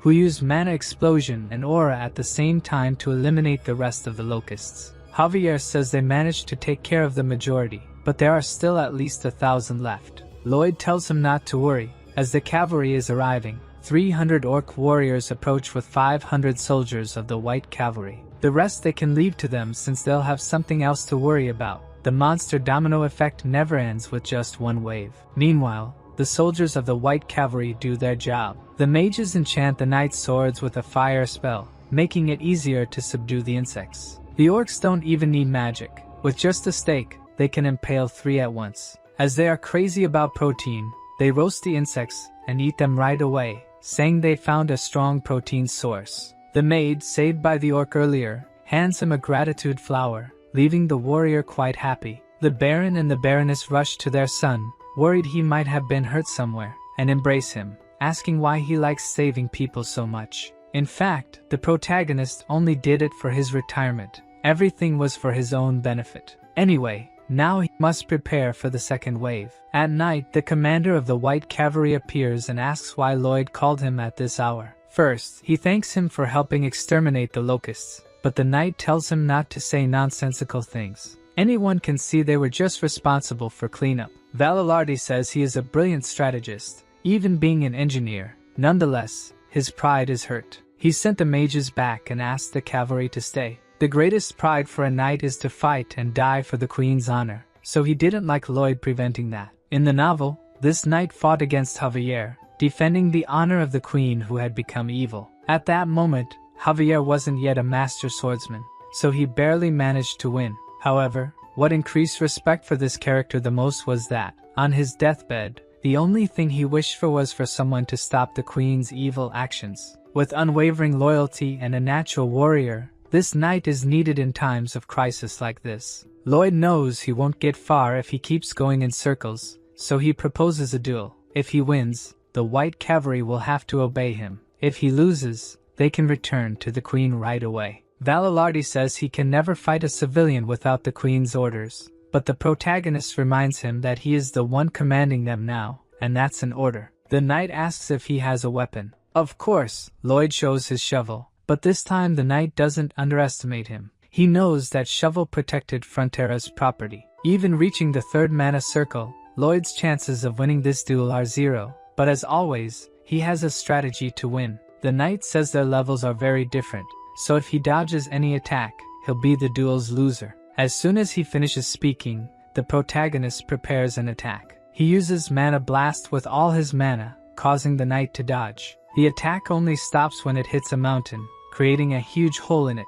Lloyd falls to the ground with no energy left in his body, but still has enough energy to smirk wickedly with the easy victory. With that, the 500 strongest in the kingdom will become employees in the Frontera barony. Of course, the knights wouldn't be happy about it, but their leader says there's nothing they can do since he lost the duel. At the top of a mountain, Javier asks if this will really work. Lloyd says it was tested by the orcs, so it's a method with 100% effectiveness, showing a large sculpture being made on the mountain walls. After a few days, the second attack finally begins. The villagers hide in their homes. The entire Frontera property was drowning in terror. At the same time, they all shared the same feeling, that young Master Lloyd would protect them. The leader of the white cavalry observes smoke approaching. He finds it hard to believe, but what Lloyd said is indeed true. A huge herd of mastodons is quickly approaching. A few days ago, the leader of the knights asked for evidence for Lloyd's certainty, but Lloyd simply dodged the question,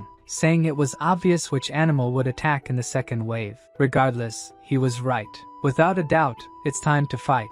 The cavalry's plan is to slow down the herd, then encircle them and attack from the outside in. They will likely have some casualties on their side, but if they use this method, victory is guaranteed. One of the soldiers says that after the battle, he will propose to his beloved, but the leader of the knights thinks that maybe what returns to his beloved won't be a ring, but rather news of his death. As they advance, he says there's nothing to fear, as that is the fate of a knight. But before the confrontation begins, they are stopped by Bayern. The knight asks what he's doing on the battlefield without armor, but Bayern simply says that his master said he wouldn't need any. In fact, he is there only to decipher Lloyd's message, who is on top of a mountain observing the mastodon's arrival. Suddenly, Lloyd begins to signal using 2 flags. Bayern translates that he's sending the soldiers of the white cavalry to the southeast border of the village. This leaves the commander confused, since he's practically asking to clear a path for the mastodons. If they go to this location, they won't be able to stop the mastodon's advance. But Lloyd signals that if he keeps arguing, he'll report him to Her Majesty. The knight asks how he's saying all this just by waving flags, and he'd also like to understand what he's planning, since it goes completely against all common sense. Lloyd warns that the mastodons have arrived, and with that, the first phase of the plan begins. As the herd encounters the monster sculpture, they automatically stop running and start dropping to the ground. This extreme fear reaction is because that creature is their natural enemy. The second phase of the plan is to have the troops march forward, making a lot of noise, movement, and kicking up as much dust as possible. The mastodons, already scared by the appearance of a natural enemy, think another one is approaching and start fleeing, successfully completing the plan to move the herd. They start heading towards the hole that the protagonist had the knights dig. They all fall into the trap, and at that moment, Hippo appears pouring water on all of them, leading that gigantic herd away. Lloyd throws down the 2 flags he was holding and is pleased with his flawless performance. The knight is impressed that they managed to win without even fighting. Lloyd says that there is plenty of food down there, so there's no reason for them to return to a place with their natural enemy. Normally, after a battle, at least 5 men don't return home. They are tasked with delivering this news to their families, and even though they tell themselves that dying in battle is honorable, they know there is no honor or bravery in death. Deep down in their hearts, they all know that the only thing left behind are hellish days for those who remain. However, now, their soldiers celebrate a complete victory. They hope to be invited to their comrade's wedding, while their leader is happy that they had no casualties. Lloyd says that they will probably still have to deal with dozens of hordes like this one, but executing a large-scale plan every time something like this happens will cost too much. Lloyd would like his swordsman to try to guess what he's thinking now. Javier has spent a lot of time with him, so he will probably try to end the invasion using the least amount of resources possible. The captain of the White Cavalry appears, saying that the knights will help with his plan. What he saw today was a true victory, making him understand that he has been an incompetent leader until now. As a sign of respect, he kneels and asks for permission to learn from his wisdom, joined by all the other knights. This is perfect for our protagonist, who was already thinking of pleading for them to stay a little longer. Everyone heads to the meeting room. Lloyd reminds them that his father was firmly against the construction of the canal in Lake Kapua, saying that a legendary beast lurks in its depths. This time, the plan is precisely to awaken this legendary beast. Obviously, the Baron and the Baroness are against this idea, but the commander and Javier are in favor. The Baron questions how a bodyguard can accept this, but the truth is he knows he won't win this argument even if he tries, so, by democratic process, the construction in Lake Kapua will begin. All the new workers march towards the mountain. Javier asks if he will try to control King Storma in some way, but Lloyd is not a wizard or anything like that, so the only thing he managed to do was study his habits. The only things he found out are that he's a beast as big as a mountain and that if his habitat is damaged, he will let out a roar before starting repairs. The protagonist's evil plan is to destroy a part of the lake every day so that his cries scare off the monsters coming from the eastern mountains. Javier thinks his master is a demon since he will torment a beast that was quiet, but questions what would happen if the plan went wrong and King Storm attacked. Lloyd says he would have to give his all to defeat him, and that he would be the one shouting day and night to scare off the monsters. Finally, Lloyd arrives at the lake. He uses his ability to analyze the terrain and figure out where to break to avoid causing a flood, but since only he can see the ability, to others, it looks like a lunatic waving his hands in the air. Meanwhile, at the bottom of the lake, the monster senses the presence of humans.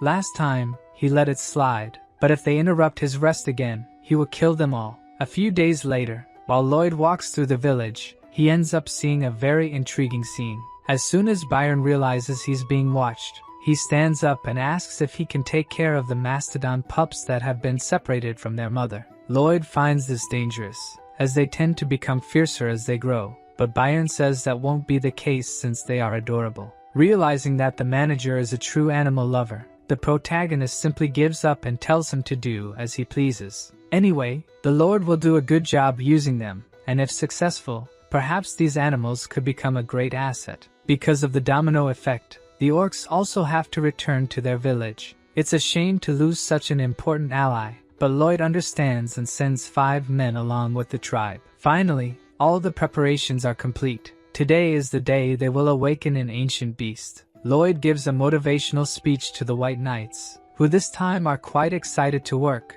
even praying for the blessing of the grand shovel. Seeing all those knights marching with shovels in their hands, Javier truly laments for the White Knights. Through simulation, they modified the land so that when they broke the dam, it wouldn't cause a flood. Using Javier's destructive power, he destroys part of the mountain with his mana blast, causing a great tremor. Lloyd tells everyone to duck because the thing is coming. The lake, which was calm, starts bubbling, and King Storma finally emerges from the depths. Everyone is impressed by his colossal size, but what truly emerges from the lake is a giant beaver. Lloyd is clearly disappointed, as he expected a scary mythological creature. However, somehow, he manages to understand everything King Storma is shouting, probably because he's like his other summons. Anyway, that doesn't matter since he's a beaver. His attention is focused on repairing the dam, but what Lloyd didn't count on is that he can smell the metal and knows exactly where they are hiding. Storma realized they were purposefully damaging his dam, and is going to eliminate them right away. At that moment, the protagonist knows he screwed up. He didn't expect this creature to be so intelligent. The commander asks what they should do now, but Lloyd is totally desperate, not knowing what to do. King Storma puts his hand in the lake and raises a large amount of water, drowning all the workers who were trying to flee. Javier is the only one who manages to escape the flood and attack the creature using mana blast. But not even the power of Sword Master is enough to even harm this creature. Seeing that they have no choice but to kill him, Javier activates the sword's aura. But before he can do anything, he is stopped by Lloyd, who says he has come up with a plan. So, instead of attacking, Javier just keeps dodging his attacks like a fly. Taking advantage of the gap, Lloyd swims towards King Storma, but is almost detected by his keen senses. The swordsman keeps attacking to get his attention, but even using the sword's aura, none of his attacks are effective. The situation isn't good,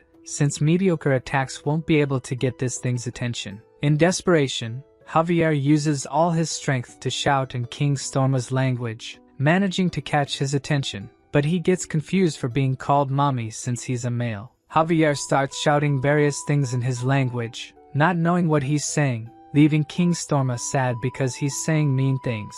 While the two are arguing in a completely strange language, Lloyd takes the opportunity to climb onto the beaver's head. Even trying to get him off, he can't because his arms are too short. The protagonist jumps and throws something into his mouth, making King Storma shrink.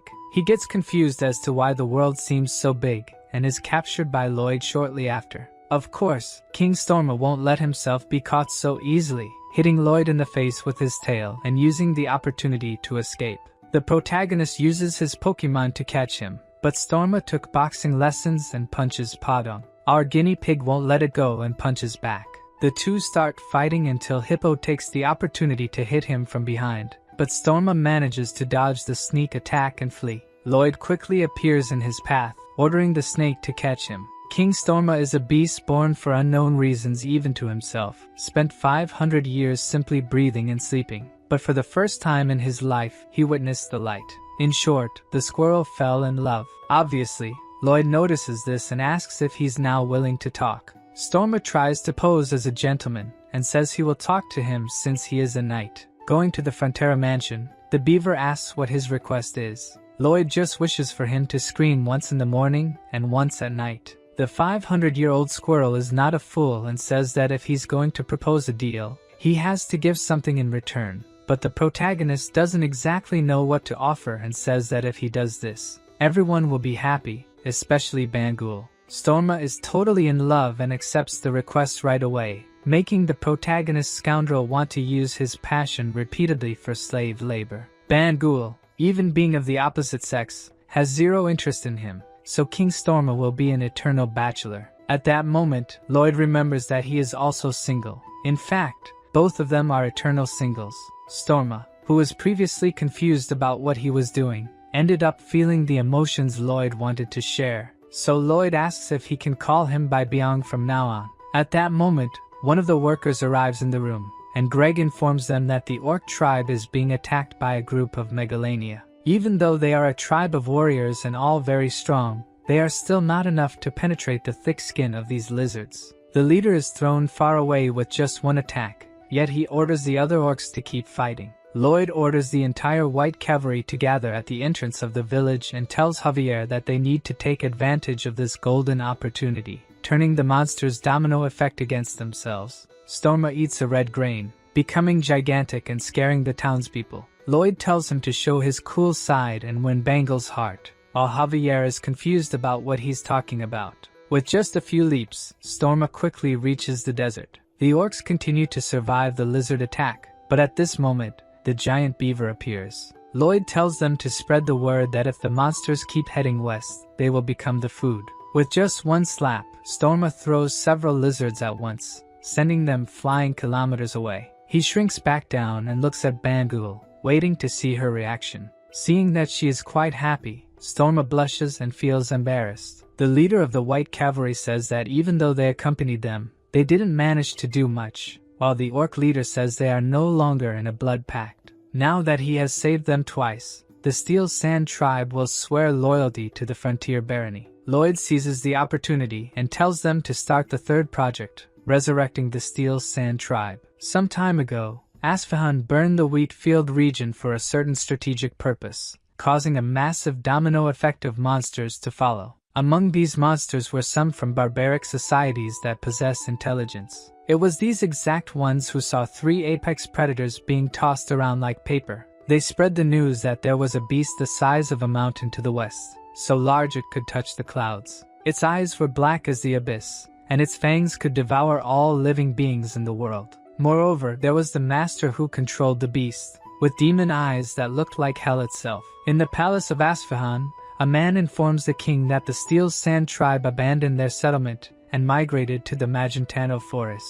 The Sultan says his plans worked and asks how Magentano reacted to this. The man replies that the tribe managed to reach the kingdom without any problem, leaving the king disappointed. Before leaving, the messenger reveals that there was another problem. The group of monsters the king expelled have returned and are now attacking the kingdom's border walls. The king gets nervous and asks the messenger if this is really happening. According to the servant, they are doing their best to repel the monsters, but the monsters seem to have gone mad with fear of something and won't stop attacking. He tells them to gather the soldiers and set more fires in the reed fields. It seems the domino strategy has backfired on them. It should be impossible to stop such a massive movement of monsters unless there is a true demon living in the West. At that moment, we see the protagonist instructing them to sign a document. The 2 loan sharks are confused about what kind of document it is, but Lloyd explains that, as it says, it is a receipt for the full payment of the debt. The loan sharks are shocked, looking at the huge check, but the MC asks what they are doing, tells them to sign it quickly, and get lost. As the 2 idiots leave, the Baron arrives. He asks Lloyd if their enormous debt was really paid off. Lloyd shows the Baron the payment receipt and even suggests putting the receipt in a frame. In tears, the Baron hugs Lloyd and apologizes for making his son pay his debt. He reveals that he doesn't even know if he deserves to be the father of someone like Lloyd. Looking into the Baron's eyes, Lloyd asks if he really loves his son. To the Baron, this is a silly question because he is certain that he loves him. So the protagonist says that this is enough to make him his father. While walking through the mansion's corridors, Javier finds him and says that the tribe's relocation went well. Lloyd takes the opportunity to tell him to take the day off. With the tribe's relocation, they might buy some time if the domino effect returns. His debt is also paid off, so he has nothing more to worry about. However, it is strange.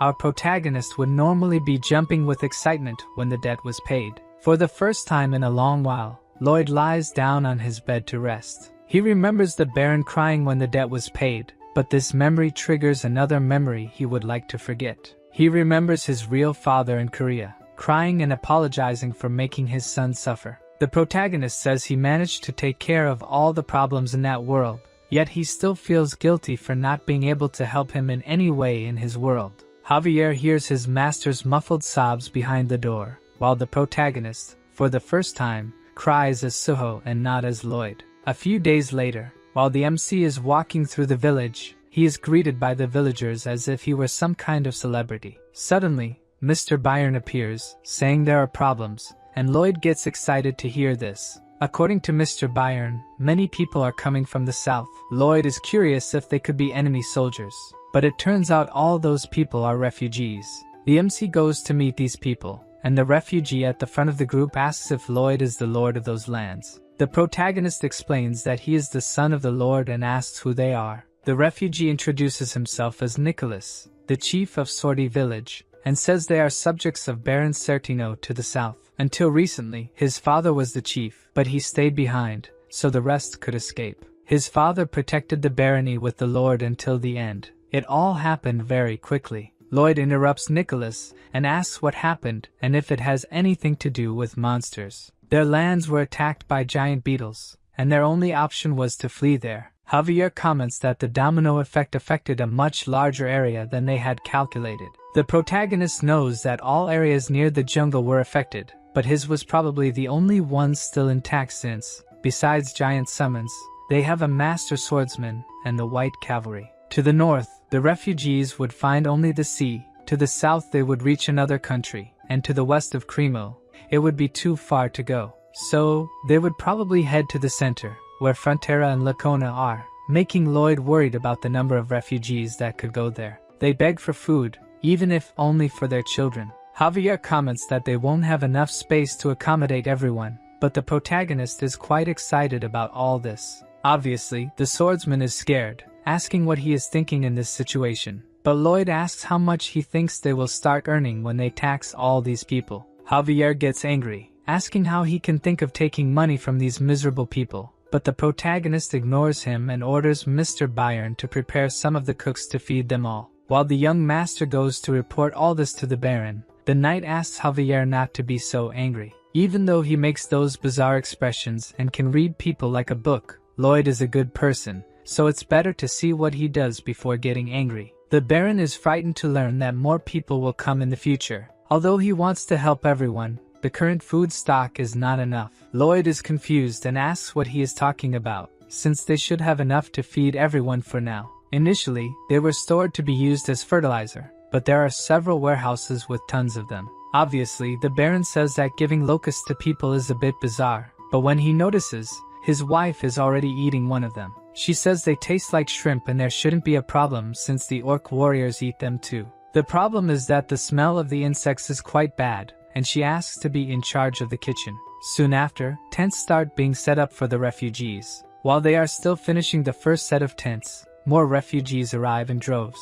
The protagonist tells them to hurry, or everyone will freeze to death in the winter. While the workers set up the heating system, the Baroness explains how to prepare nutritious meals using locusts. The other cooks say the smell is very strong, but the Baroness shows the legendary recipe book, leaving everyone astonished, since this book is the obsession of all aspiring cooks. Looking at the construction of the tents, Lloyd realizes there won't be enough space for everyone. Even if they expand the houses to the northern mountains, it won't be enough. At that moment, he sees a child crying, wanting to go home, reminding him of the day he had to move as well. At the time, his parents were happy while mentioning "our home" in their sentences. Unfortunately, he will never see that smile again. Even if it was a small and bad house for others, it was where he had the best moments of his life. Lloyd tells the boy not to worry since they will have a new home soon because the legendary architect, Lloyd Frontera, is there. Hearing this,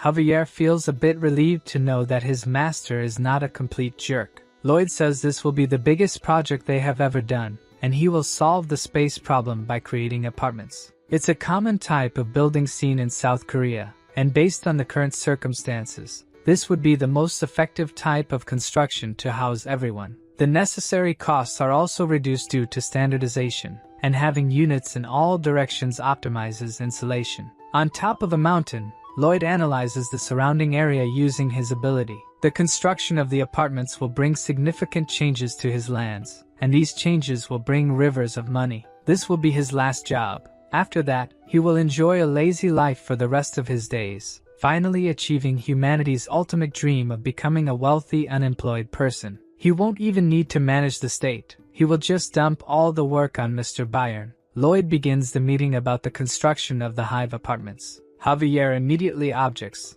as he suspects there are many hidden motives behind this. Mr. Byron also looks uneasy, saying he dreamed of a demon slaver working him to death. Lloyd tells everyone to look at the documents. This is a tulu, an ancient building design found in Fujian in the east. Each generation has a room and a hall, and in the middle, there is a dining plaza with shared facilities. The protagonist's idea is to build them in square shapes, since they are faster to construct than circles.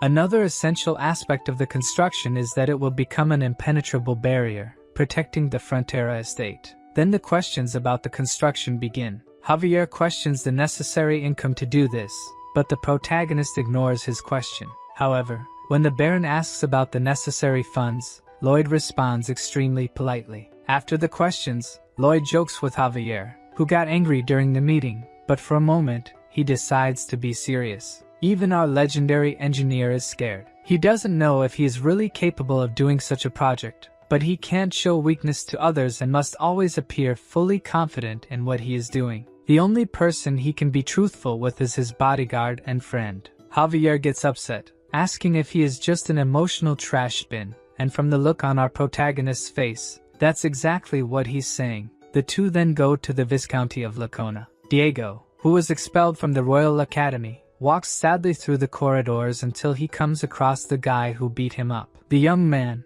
still missing 2 teeth, screams in fear when he sees Lloyd, but the protagonist tells him not to be so afraid since he is there to help him return to the academy, though that will depend on his father's actions. The Viscount is shocked, asking if he really wants to increase the price of water. Besides expelling his son from school and profiting from selling water, this bastard wants to earn even more. But of course, the Viscount won't just hand everything over to him. Perhaps because he is still young, he doesn't know how business works, but this contract has a fixed price, and he doesn't have the right to increase the price of water. Of course, our swindler had thought of this and takes a magnifying glass out of his overalls, showing tiny hidden letters that say the water price is subject to change. The Viscount gets angry, calling him every name possible, but Lloyd says this is a fair trade and that he too will profit immensely. Since 17 states were destroyed because of the domino effect, before the refugees went to the Frontera estate, they had to pass through the Viscounty of Lacona. As a fair exchange, he won't tell the Queen that a Viscount ignored his needy population. Basically, he is threatening him, saying he will spare him, but of course, our good-hearted protagonist really cares about his neighbor and will send a letter to Her Majesty requesting his son's return to the academy. With this tempting offer, the Viscount asks how much he will have to give, but Lloyd says that speaking like that makes it sound like he's a gangster extorting someone, and he only hopes that he gives enough to ensure there are no cracks in their strong friendship. The poor Viscount just wanted him to give a number. Javier is really scared of his master's actions, thinking that he really is a disgusting person. The MC tells him not to feel pressured, as he will be grateful no matter the amount decided. The Viscount starts with 20%, but Lloyd's expression makes him change his mind instantly. Fearful, he raises the offer to 30%, but Lloyd's face only worsens. Completely desperate and unsure of what to do, the Viscount looks at Javier, who signals with his hand, indicating 5, increasing the offer to 50%. Even so, Lloyd is not at all satisfied with this amount, leaving the Viscount confused, asking if he wasn't supposed to increase by 50%.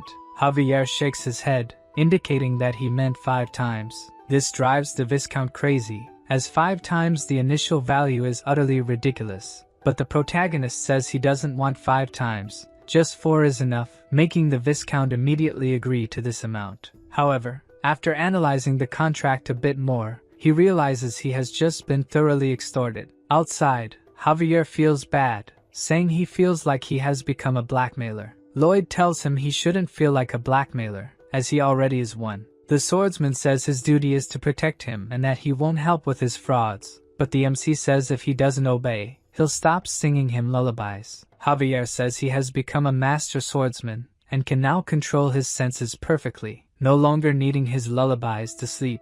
When night falls, the swordsman can't sleep alone and goes to Lloyd's room, begging for the lullabies. The protagonist asks if he has heard of sleep hygiene, which involves repeating a certain routine to form a sleeping habit, implying that Javier won't be able to sleep without his lullabies. He sings the swordsman to sleep and then starts his tasks for the day. Lloyd was lucky with the construction of the Andal, as it was knowledge he already had, but the apartments are different. Never in his life has he built one, meaning our protagonist will test all simulations until he finds one that works. A few days pass, and Lloyd is stressed, giving various orders for Mr. Byron and others to carry out. At night, he continues testing possibilities for his new project. Even Mr. Byron is worried about the increasing number of refugees, but Lloyd tells him to accept everyone. He's running out of ideas to ensure his project doesn't collapse. He refuses to reduce the number of floors in the apartments, and at this point, his body is showing signs that it won't hold out much longer. The next day, Mr. Byron explains that the 4 months they have to build the apartments will not be enough. Although Lloyd insists it will work, it is clear he is exhausted. Suddenly, Lloyd's efforts take their toll, and he collapses on the sidewalk from overwork, leaving everyone around him worried. In the royal capital, the kingdom's knights prepare to shoot with crossbows. The target of all their shots is the queen, who is undergoing simple combat training. All shoot in her direction, creating a rain of arrows, but the queen, also a master swordswoman, manages to deflect them all. Despite this impressive feat, she doesn't seem satisfied with her progress, all because of that humiliating situation she went through. An old man appears, saying that the messenger from the Frontera barony seeks an audience. This messenger is Javier, who reads the letter sent by his master. The queen is obviously suspicious, as anything from that sly fox is dangerous. The letter states that, thanks to Her Majesty's wise judgment, they were able to save the territory. However, other territories were not as fortunate and left many refugees homeless. Since the Great Queen is known for sympathizing with the commoners of her vast kingdom, Lloyd decided to follow her will and shelter all the refugees, but he ended up running out of money. The shamelessness of our protagonist surprises the queen, but she had anticipated something like this and was considering sending supplies. However, as if reading her thoughts, Javier says they will need 3 times more than she has in mind. She is shocked, as 3 times is a staggering amount, and she even questions whether Lloyd has gone mad. Once again, Javier responds to her thoughts, saying he has not gone mad. The protagonist explains the idea of the apartments, which will serve as housing for the homeless, and again mentions that he does not have enough money for this. Her Majesty says she understands the message he is trying to convey, but cannot arbitrarily use a large amount of money and will need to speak with a financial expert first. At this moment, Javier, who had already read the first letter, pulls out a second one. It states that the buildings will be designed in such a way that they function as a fortress, preventing attacks from enemies and monsters coming from the east. Since the defense is directly against the enemy state, everyone who agrees with this plan will definitely gain a much better position within the kingdom. The queen sees no problem with having a fortress city, as there is indeed a possibility that the Frontera territory could become as large a commercial center as Cremo. The queen decides to provide the money, but Javier comments that he would love for her to send the dwarf Corjudas as well. Meanwhile, our protagonist is unable to work, and Greg is in charge of commanding while Lloyd is absent. So you asked me, who is Greg? In the beginning, he was just another lazy soldier, but he was always around, even participating in extremely dangerous missions and difficult and meticulous tasks. He is someone who gained responsibility, did his best, and finally was reborn as a true man. This is the kind of person Officer Greg is. When he leaves the tent, he ends up meeting Emily and asks why she didn't take a break like the others. Greg tries to take the sheets she is holding, but fails, yet the two seem to be having a lot of fun while doing this. At that moment, an orc who is in love with Emily sees this scene. The warrior is completely disappointed by this, while being teased by the other orcs, who say that a human would never like an ugly and muscular guy like him. The orc gives up on his love, throwing the bouquet of flowers on the ground. But this will not be the end of the orc's love story with Emily. In his bed, Lloyd finally wakes up.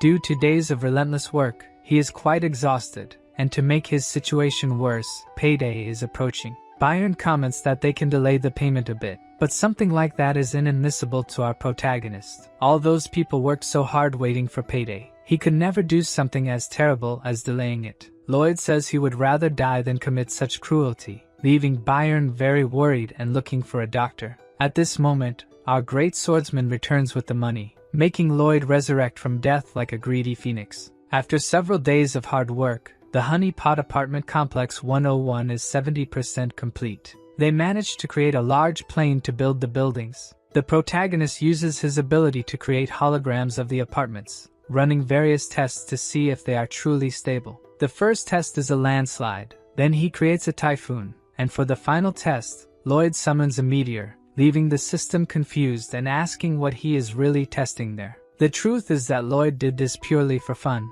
making Javier think that he has finally gone mad. Javier informs that Cortigos and 30 more dwarves have finally arrived. Even though he is very intelligent, an apartment is a complex and detailed structure, so it cannot be built randomly. Therefore, he plans to build a cement mixer to help maintain the quality of the cement and prevent the entry of unwanted elements into the mix. The dwarf complains that they have just arrived from their journey and are already receiving orders. But Lloyd makes that face and says that there's nothing better than showing a project first.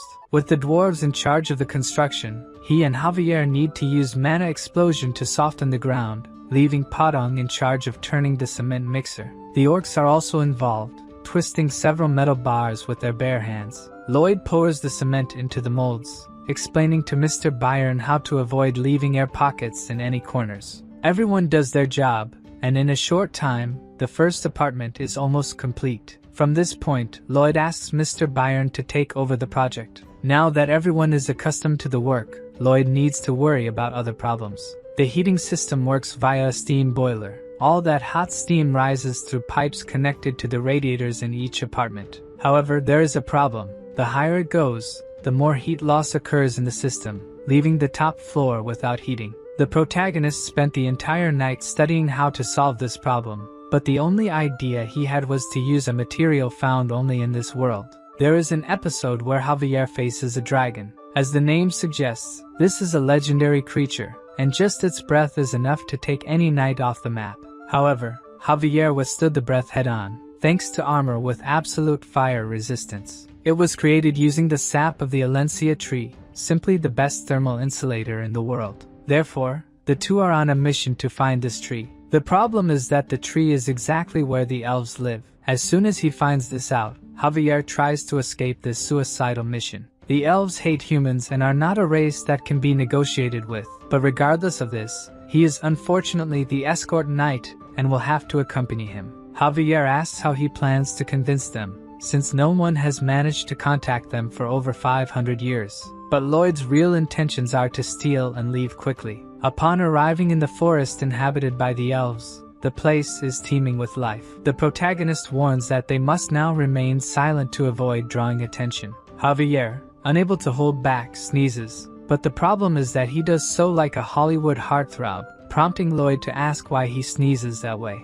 Javier explains that because he has a handsome face, everything he does looks beautiful, but that's something Lloyd wouldn't understand, leaving the protagonist incredulous that he actually said such a thing. Lloyd questions how a sword master can hold back a sneeze, saying he is imperfect for not even being able to hold his own crap. But Javier is used to these jests, and retorts that Lloyd mentioned crap because he has nothing to say about his face. The protagonist gets so angry that he tries to hit him, but this only makes Javier happier. Lloyd gives up trying to strike him and continues on their way, but the earlier shouting has already caught the attention of all the elves in the forest. Javier says this is not good, but Lloyd had expected something like this might happen. Things just progressed faster. The elf women start shooting simultaneously, but the sword master easily deflects all the arrows. Lloyd takes advantage of the distraction and says he will get the sap from the tree, leaving his bodyguard to deal with all the elf women alone. Since the protagonist is just ugly, they decide to focus on the handsome man, using the leaves of the trees to move around. Javier realizes his master was right. The elf women love plants so much that they can harm them, so they developed a special way of stepping. To escape their arrows, they must use the plants they love so much against them. However, even using a tree as a shield, Javier still finds it difficult to dodge all the arrows and fleas, but he realizes they are intentionally leading him somewhere. Meanwhile, the protagonist finally finds the tree. Since all he needs is the sap from the root, Lloyd starts digging to avoid being noticed by any passing elf. Javier is led to the middle of a lake, with no trees to use for protection. The elves attack from all sides, but for a sword master like him, a rain of arrows is something easy to handle. Leaving the elf women with no options, they use their special weapon, Malika. an elf woman looking like a truck of pure muscle appears. Her bow is so large that it has to be planted in the ground to be used. The shot is so powerful that, even using aura on his blade, Javier is still thrown far away. The swordsman uses all his strength to try to stop the gigantic arrow. Using sheer brute force, the elf was able to snatch Javier's aura sword. Since Lloyd warned that if a single elf were hurt, all the others would come after them, the swordsman cannot counterattack the elf. Their assassination skills are far superior to those of the orcs. Javier raises his aura-infused sword to defend against another shower of arrows, thinking it's time to go to his master. Even without knowing exactly how he will drive the elves away without injuring any of them, Malika has another giant arrow ready to hit Javier. The swordsman shreds all the normal arrows that were shot at him. At that moment, the brute elf launches her gigantic arrow, and Javier uses his power to deflect the flying arrow. The deflected giant arrow heads toward another one launched by the warrior elf, and the two collide. Meanwhile, Lloyd is in the hole he dug, collecting Alencia roots, until someone calls him a demon, and he turns to see who it was. Behind him are 3 elf archers trembling with rage because he dared to cut the precious tree roots. Lloyd apologizes, obviously without any remorse, and says that many lives depend on him. Of course, the elves do not back down and warn him not to move, or they will fill him with holes. The MC says they can do that if they want, but the elves do not understand what the stranger means by that. Then Lloyd turns around holding a mandrake and threatens to burn the plant if they attack him. This horrifies the elves, who love all the plants in the world. The MC continues threatening to burn the mandrake if they do not back off. Furious, the elves start cursing Lloyd, one of them saying that it is because of his behavior that he is not popular with women. This hits the protagonist like a blow, and he almost burns the plant in anger. The elves retreat as he asked, until they reach a wall. With nowhere else to go, one of them says it's time for them to talk. Lloyd does not want to talk and starts biting the mandrake, which cannot stand the situation either. The MC orders the elves to climb out of the hole, and with no choice, they do. Outside the hole, Lloyd is still holding the mandrake, waiting for Javier to find him. The problem is that outside, he is more exposed and could be found by other elves. If something like that happens, it will be the end of our protagonist. One of the elves starts to feel sick after being nervous about the whole situation. Soon after, another one also feels unwell, and their leader insists they must endure and not show weakness before the plant killer. The elf barely finishes saying this, and her stomach growls loudly. Thus, the 3 fall to the ground, feeling ill after seeing Lloyd threaten the poor mandrake. Lloyd looks at the elves, not quite sure what's going on, and he remembers that earlier, when he and Javier were surrounded, they seemed to have tired eyes. Thinking back, since he entered the forest, he has not heard a single bird or seen any animals. With the monster domino effect, they all move to the end of the mountain range, leaving the forest completely empty. Since the elves refuse to harm any plants, it means they only eat meat. In other words, these elves are starving since all this began. Back to Javier, the swordsman is exhausted from the battle, and on the elves' side, the same is happening. Both sides are exhausted. Javier finds it strange that they tired so quickly, given their skills. But thanks to this, he might be able to force his way through them. Even tired, the elf archer fires one more giant arrow at Javier. The warrior does not back down from the arrow, hoping his master is safe. Javier manages to get past the elf archer's encirclement. Their leader yells at her companions not to let him escape, but her subordinates are sprawled on the tree branches, too hungry to pursue. Except for Malika, who, even sharing her meat with her companions, still has the strength to chase Javier. She does not give up and continues shooting her huge arrows at the swordsman. Javier tries to hide from the arrows, staying behind a tree. But Malika appears, coming towards him carrying the arrow like a spear. Javier narrowly manages to dodge the elf's attack. While dodging successive attacks, he thinks only that he should be protecting his master. The other elves also launch arrows with their last strength to help their companion. Focused on escaping and getting to Lloyd, Javier manages to support himself on leaves, just as the elves do to evade them. Seeing this, the elves think he is a monster. This was a skill they took a century to learn. Using the skill, the swordsman manages to distance himself a bit from the arrows. But Malika is preparing a new attack, using 2 arrows at once. Javier's last jump propels him above the trees, and he can see the Alencia tree, where his master went. From above, Javier shouts for his master, hoping to be heard. On the ground, Lloyd is with the other elves having a kind of barbecue and turns when he hears Javier's voice. The swordsman finally found his master, and he is in a very different situation than he imagined. Lloyd asks what happened to him. By his appearance, it is as if he has been in a war. The MC turns to the elves, teaching them the ideal point to savor pork. He turns again to Javier and invites the swordsman to eat with them. Lloyd introduces Javier to the elves calmly,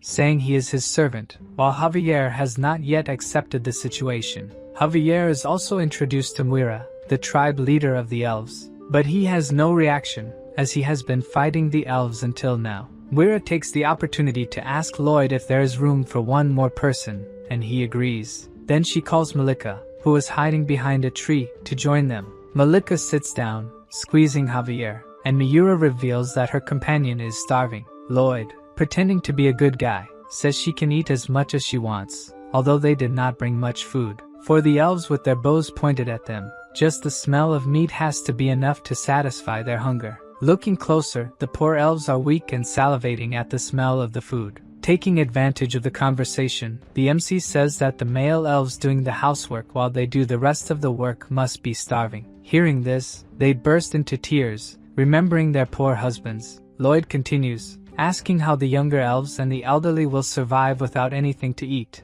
Miura says they will be the first to not withstand it, and will return to the great Mother Nature. Even Lloyd is crying, not out of sadness for their lives, obviously, and he proposes a deal to the elves. Miura, even though she is moved, tells Lloyd that elves do not make deals with humans. But to him, this is nonsense because they made a deal to save the mandrake, and they also accepted eating the meat he brought. The elf leader silently reflects on the deals she made without even realizing it. Lloyd reveals what he has to offer to the elves. First, the chance of survival. The leader does not understand what he means by that. Then, the MC explains that he is offering unlimited pork and charcoal to cook the meat. Of course, he does not mention that the charcoal is made from trees, as that would displease them. This time, the offer seems more attractive, but the leader still says nothing. Lloyd reminds her that the slices they are eating were dried by him, but with the deal, they could eat juicy pork. Finally, the leader opens her mouth and asks what he will want in return.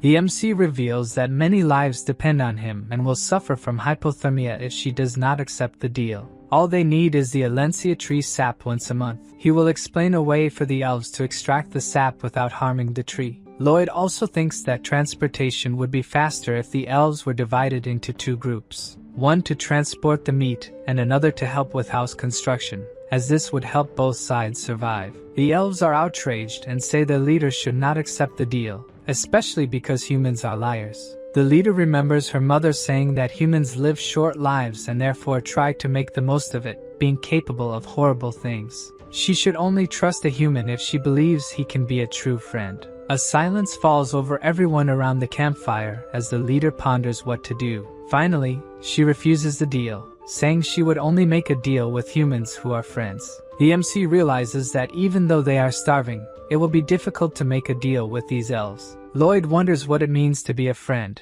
In his original world, he was always alone, dirty, ugly, and poor. When he joined the Traditional Architecture Research Club to learn something, they laughed at him behind his back. People said he was too poor and always ruined the atmosphere of places. He learned to accept these insults and tried to learn, aiming to use that knowledge to escape poverty. Until one day, someone told him not to take what people said into consideration, because he had better results than others and was also better at duties. This person was eating Korean barbecue with him, and said the MC could eat as much as he wanted, since all he could afford to eat was canned tuna. Hearing something like that made the protagonist freeze. The other guy looked down at him, smiling, as if he was doing a good deed by feeding a stray dog. This made him cry because that good deed of feeding a dog was very delicious. Lloyd did not mind that the guy thought he was superior and continued asking for more portions of meat. Thus, that guy became his best friend. Precisely because he has that kind of friend, he thinks nothing good comes from friendship. Lloyd takes out more meat from his backpack to offer to the elves. Their leader looks hypnotized by the meat, as if it had something special. After they savor a little more of this delicious feast, Miura accepts the deal with Lloyd in exchange for more meat, without even consulting the elders. After 500 years without contact with humans, the Everglow elves signed a contract with the Frontera barony. On the way back to the barony, Javier is annoyed, thinking that if everything was resolved just with stakes, he was not necessary on this trip. The people of the barony look at the passing elves, admiring Master Lloyd's ability to make deals with other races. The elf leader notices that everywhere there are things made of plants, which seems cruel to her. Lloyd, who is ahead of her, says that there are also tribes that abhor eating animals. There are many races and religions with different values. He says he believes in a world where people cooperate for mutual benefit, committing to some values. She understands what he means, but in her heart, accepting these differences is still difficult. The MC tells her he knows it will take time for her to accept these things, and she can think about it while eating a steak. The leader salivates just hearing those words, as if she would understand everything better by eating. The construction of the Honey Pot Apartments 101 and 102 continued while Lloyd was away. One of his concerns before leaving was whether they would be ready before the temperature drops below freezing. If the water in the concrete freezes when the temperature drops below zero, it will only thaw at the end of winter or when it gets warmer. If these water droplets become impurities inside the concrete, it will be a disaster. However, this will not be a concern for him. The elves, using their skills to jump from place to place at incredible speed, it will make the construction progress much faster, and after the day's work, they will eat meat. On the first snowfall of the year, the Honey Pot Apartments 101 and 102 are ready. Now, they will start finishing things to accommodate everyone until the next autumn. They will test using Alencia tree sap mixed with soybean oil to make thermal insulation. As soon as they finish insulating the pipes from the first to the 8th floor, Lloyd orders the boilers to be turned on to see if the insulation worked. As soon as they turn on the boilers, Lloyd and the others start sweating inside the apartments. The plan was a success. Leaving the apartments, Lloyd orders preparations for people to move into the place. Javier argues about the priority of the moves, but Lloyd wants people to move in as soon as possible since it has started to snow. The lack of attention he receives from his master makes Javier red with anger, as usual. The MC tells Byron that the priority for moving is families with children, then the elderly and the sick. People who cannot move into the apartments will be placed in other heated houses, so they do not suffer from cold or hunger. Thus, they will owe a big favor to Lloyd, and it will be easier to get them to work. With this part decided, Lloyd decides to go to the Baron, telling Javier that they still have a lot of work to do this winter. Even wanting to punch his master, since Lloyd's personality changed, Javier stopped hating him. After changing so much, the protagonist managed to gain the trust of everyone around him. While they are walking, they hear a trumpet, and Javier says it is the royal messenger from the Empress. The Baron and the Baroness are bowed before the messenger. The messenger starts reading the Queen's letter, saying that since the Frontera barony set an example, given the recent events, she orders that from the date her orders reach the Frontera region, the barony will be promoted to a county, and congratulates Count Frontera on the achievement. The Baron and the Baroness have tears in their eyes. They certainly were not expecting this news. The messenger describes the Baron's contributions in stopping the monster invasion, protecting refugees who lost their homes, and rebuilding part of the eastern region, transforming it into a fortress. Because of these contributions, the county becomes independent of Cremo and now has the duty of reconstructing the east. The royal family will provide sponsorship and resources for the reconstruction of the East for 10 years. And lastly, they will be exempt from paying taxes to the crown for 20 years. Lloyd is ecstatic upon hearing this. The Queen must trust him greatly to believe he can complete the entire reconstruction in just 10 years. He turns to Javier, saying they need to return to the village because there is something there he has been preparing for a long time. He leaves, boasting that all the territories bordering the east now belong to the Frontera, including the Viscounty of Lacona. The Baron looks at his son with tears in his eyes, thinking that all of this is thanks to him. It's as if Lloyd were a miracle in person. Later, in front of a statue of the Empress adorned with flowers, Lloyd,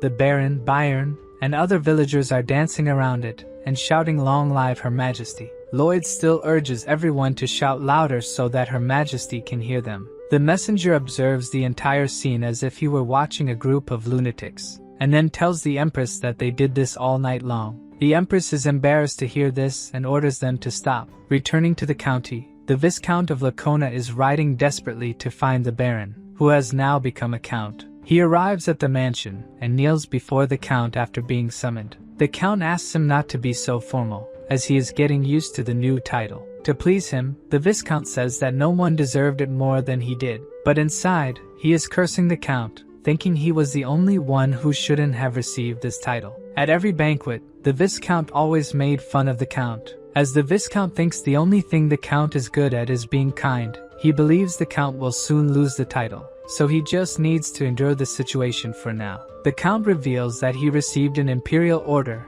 and will have to rebuild many areas in the east. But unfortunately, they do not have enough labor, so he asks if the Viscount could provide some engineers for him. The Viscount agrees immediately and asks how many engineers the Count needs. The Count says that if the number is too high, it might be problematic for the Viscount, but he wants as many as the Viscount can manage. The Viscount raises his head a bit, looking incredulously at the Count who has just made the request. This time the Count has the same devilish look as his son, and says it would be best to send what he asked for so their friendship is not strained. Now the Viscount has learned that he is no longer dealing with just a kind Count. The Count looks at the Viscount through the window. This was the first time he said something like that, and it felt incredible. Meanwhile, Bayern informs Lloyd that the admission of residents to apartments 101 and 102 has been completed. It is time for the MC to reap the rewards of his hard work. In one of the houses built for the refugees, a family is excited to eat the meal they received,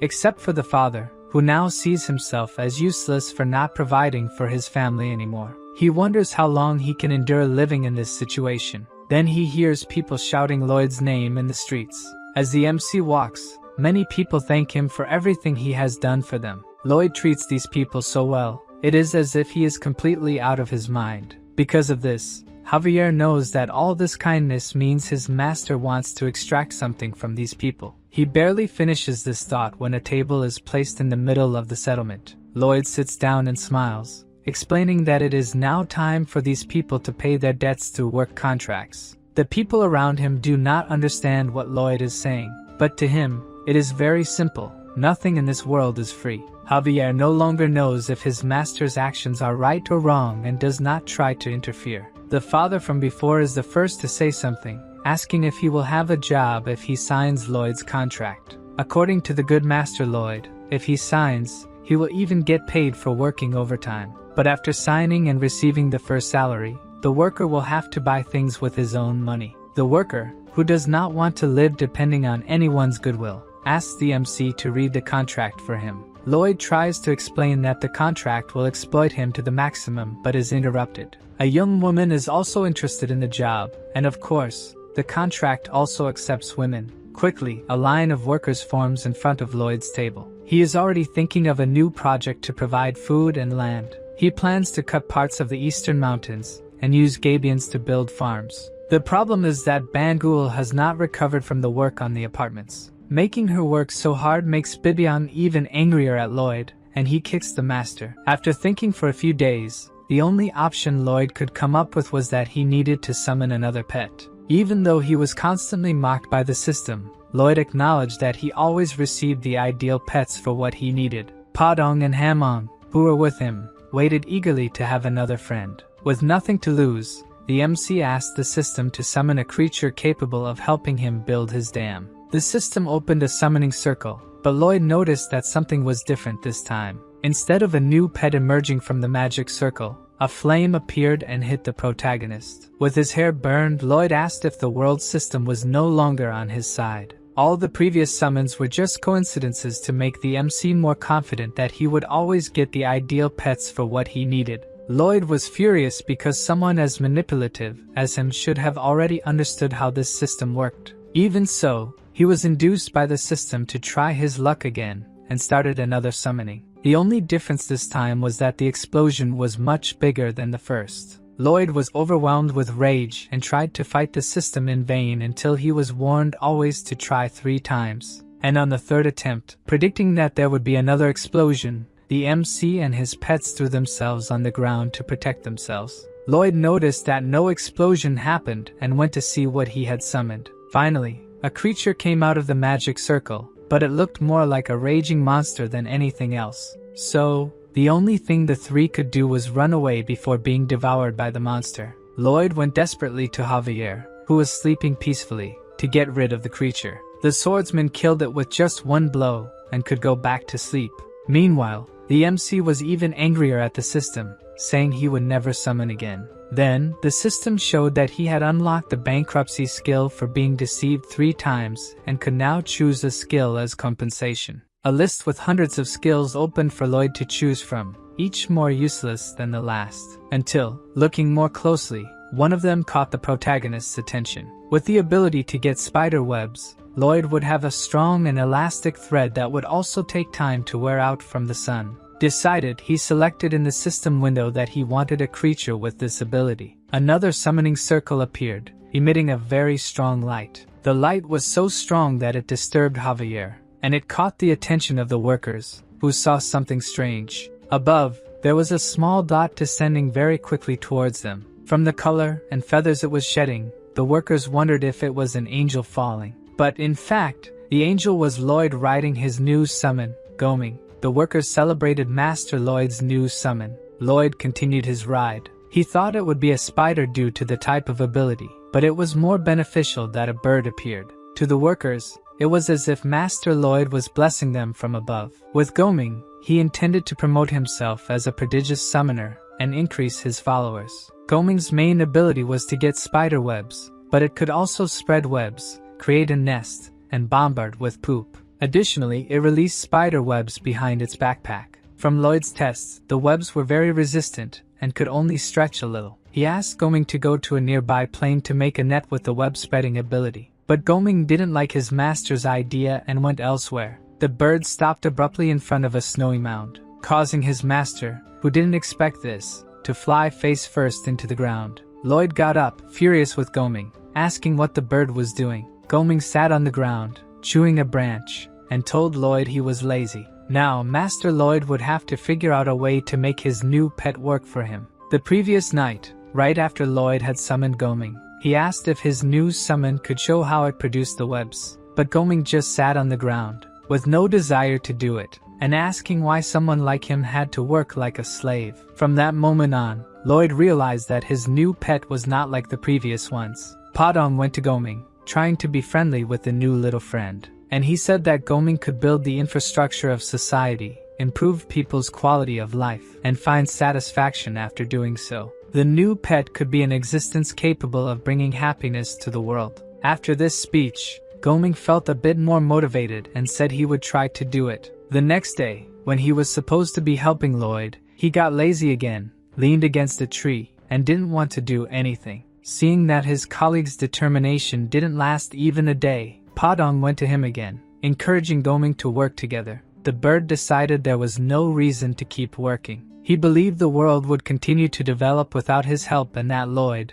the idiot who summoned him, would keep feeding him. Lloyd was so irritated by what Goming said that he considered cooking the bird. The little Padong did not give up trying to convince his colleague to work a bit, but the little one's words did nothing to encourage Goming. Instead, he threw the branch he was chewing in the direction of the guinea pig.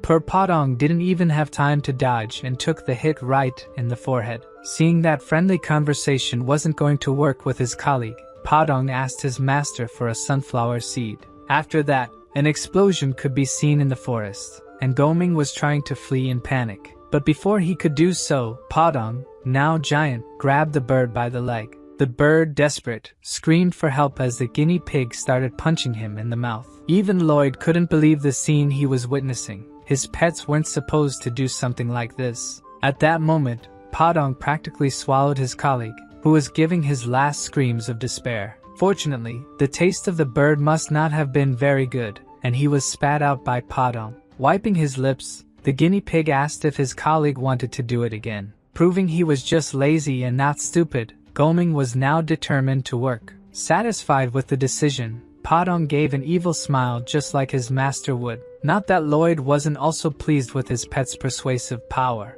Back to the works, the first step was to dig a trench. Step 2 was to have Bibyang sift the fine sand with a giant sieve. Step 3 included using Goming's labor. After filtering the sand, the plan was to have the bird weave webs in a mesh pattern. In step 4, Padang encouraged Goming not to become lazy again, while Lloyd shouted from atop the bird for the white cavalry to start their part. Lloyd's loyal followers were in position, fully dedicated to their master. Step 5 was to use the sand to cover the web and repeat the process until everything was covered. In step 6, after covering all the sides, they would pour stones and gravel into the gabion. Monitoring the work from above, Lloyd noticed that the first section was ready. At this rate, they would finish before spring. Once they sold the land to the refugees and the construction of the apartments accelerated, everything would be ready by the following year. With this, Lloyd's dream of ending his life as a worker was close to coming true. The days passed with everyone working hard to finish Lloyd's final project. Not long after, the construction of the county's terraformed farm was completed.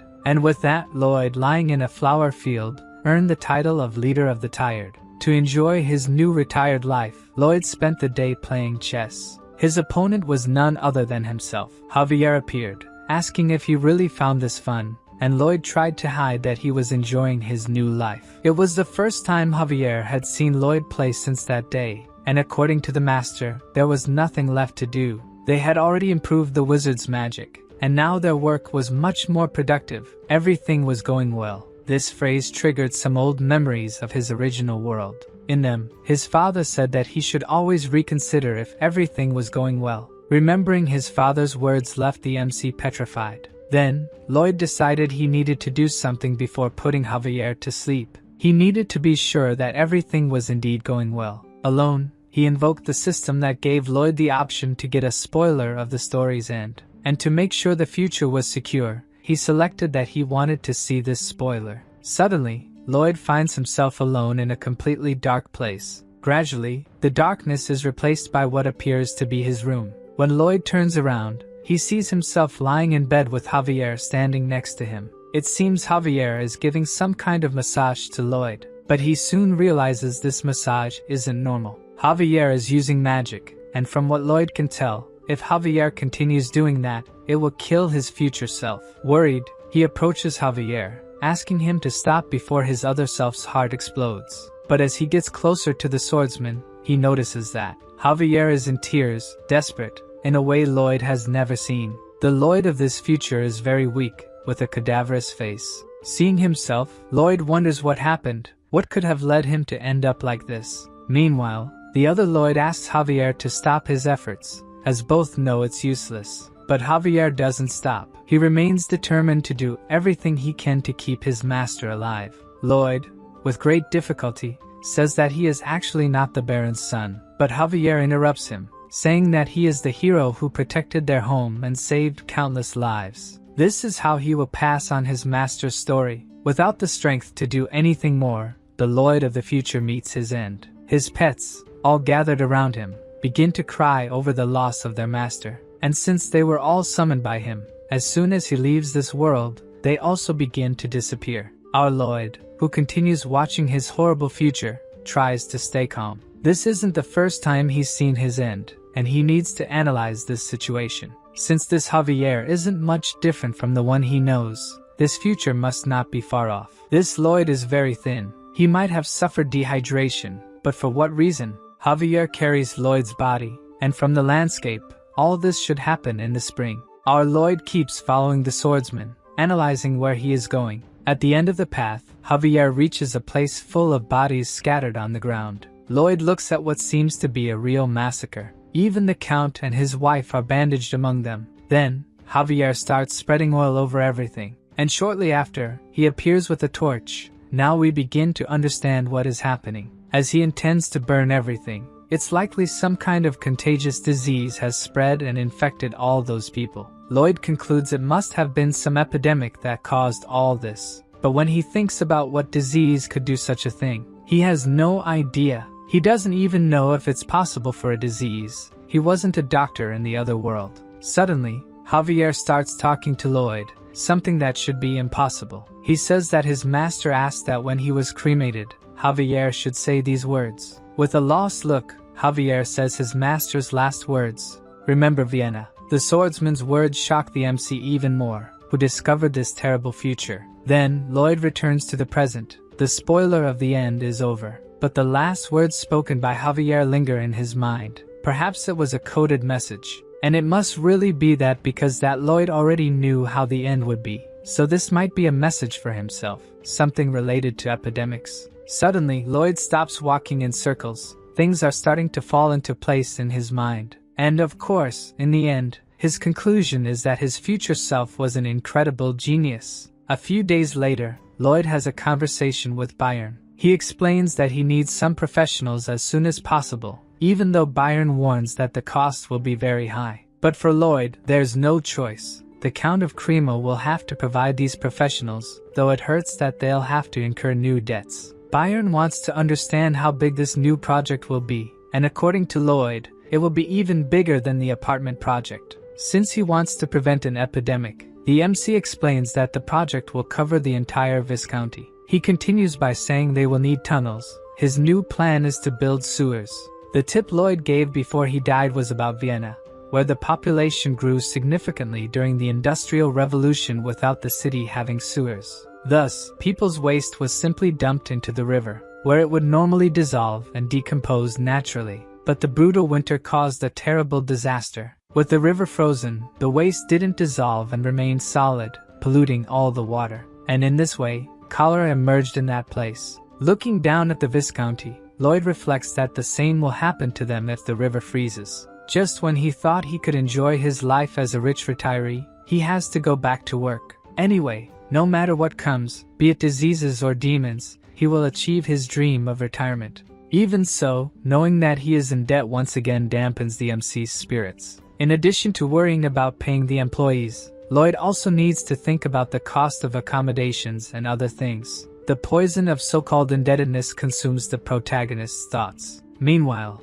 near the construction site, we see the love-struck orc. He has just spotted Officer Greg flirting with a girl. The officer is telling the girl that ever since she arrived in the Viscounty, his heart has warmed like the sun. The girl starts to laugh at his silly words but still likes them. This scene becomes increasingly strange for the orc, who continues watching from a distance. From the smile the girl gives the officer, we can see that she likes him. The orc also notices this and becomes completely enraged at the officer's actions. Suddenly, a soldier appears saying that Byron is looking for Greg, forcing him to say goodbye to the girl. As the officer goes to meet Byron, the orc calls out to him. The orc is so angry at the human that it's as if flames of fire are coming out of him. Then he asks how the officer could do something like that, but Greg doesn't understand what he means by that. Kuga, the orc, shouts in disbelief that the officer could court a girl when he already has Emily. The officer doesn't like what he hears and asks what the orc is talking about. What did he mean by someone like Emily? Kuga can no longer contain his anger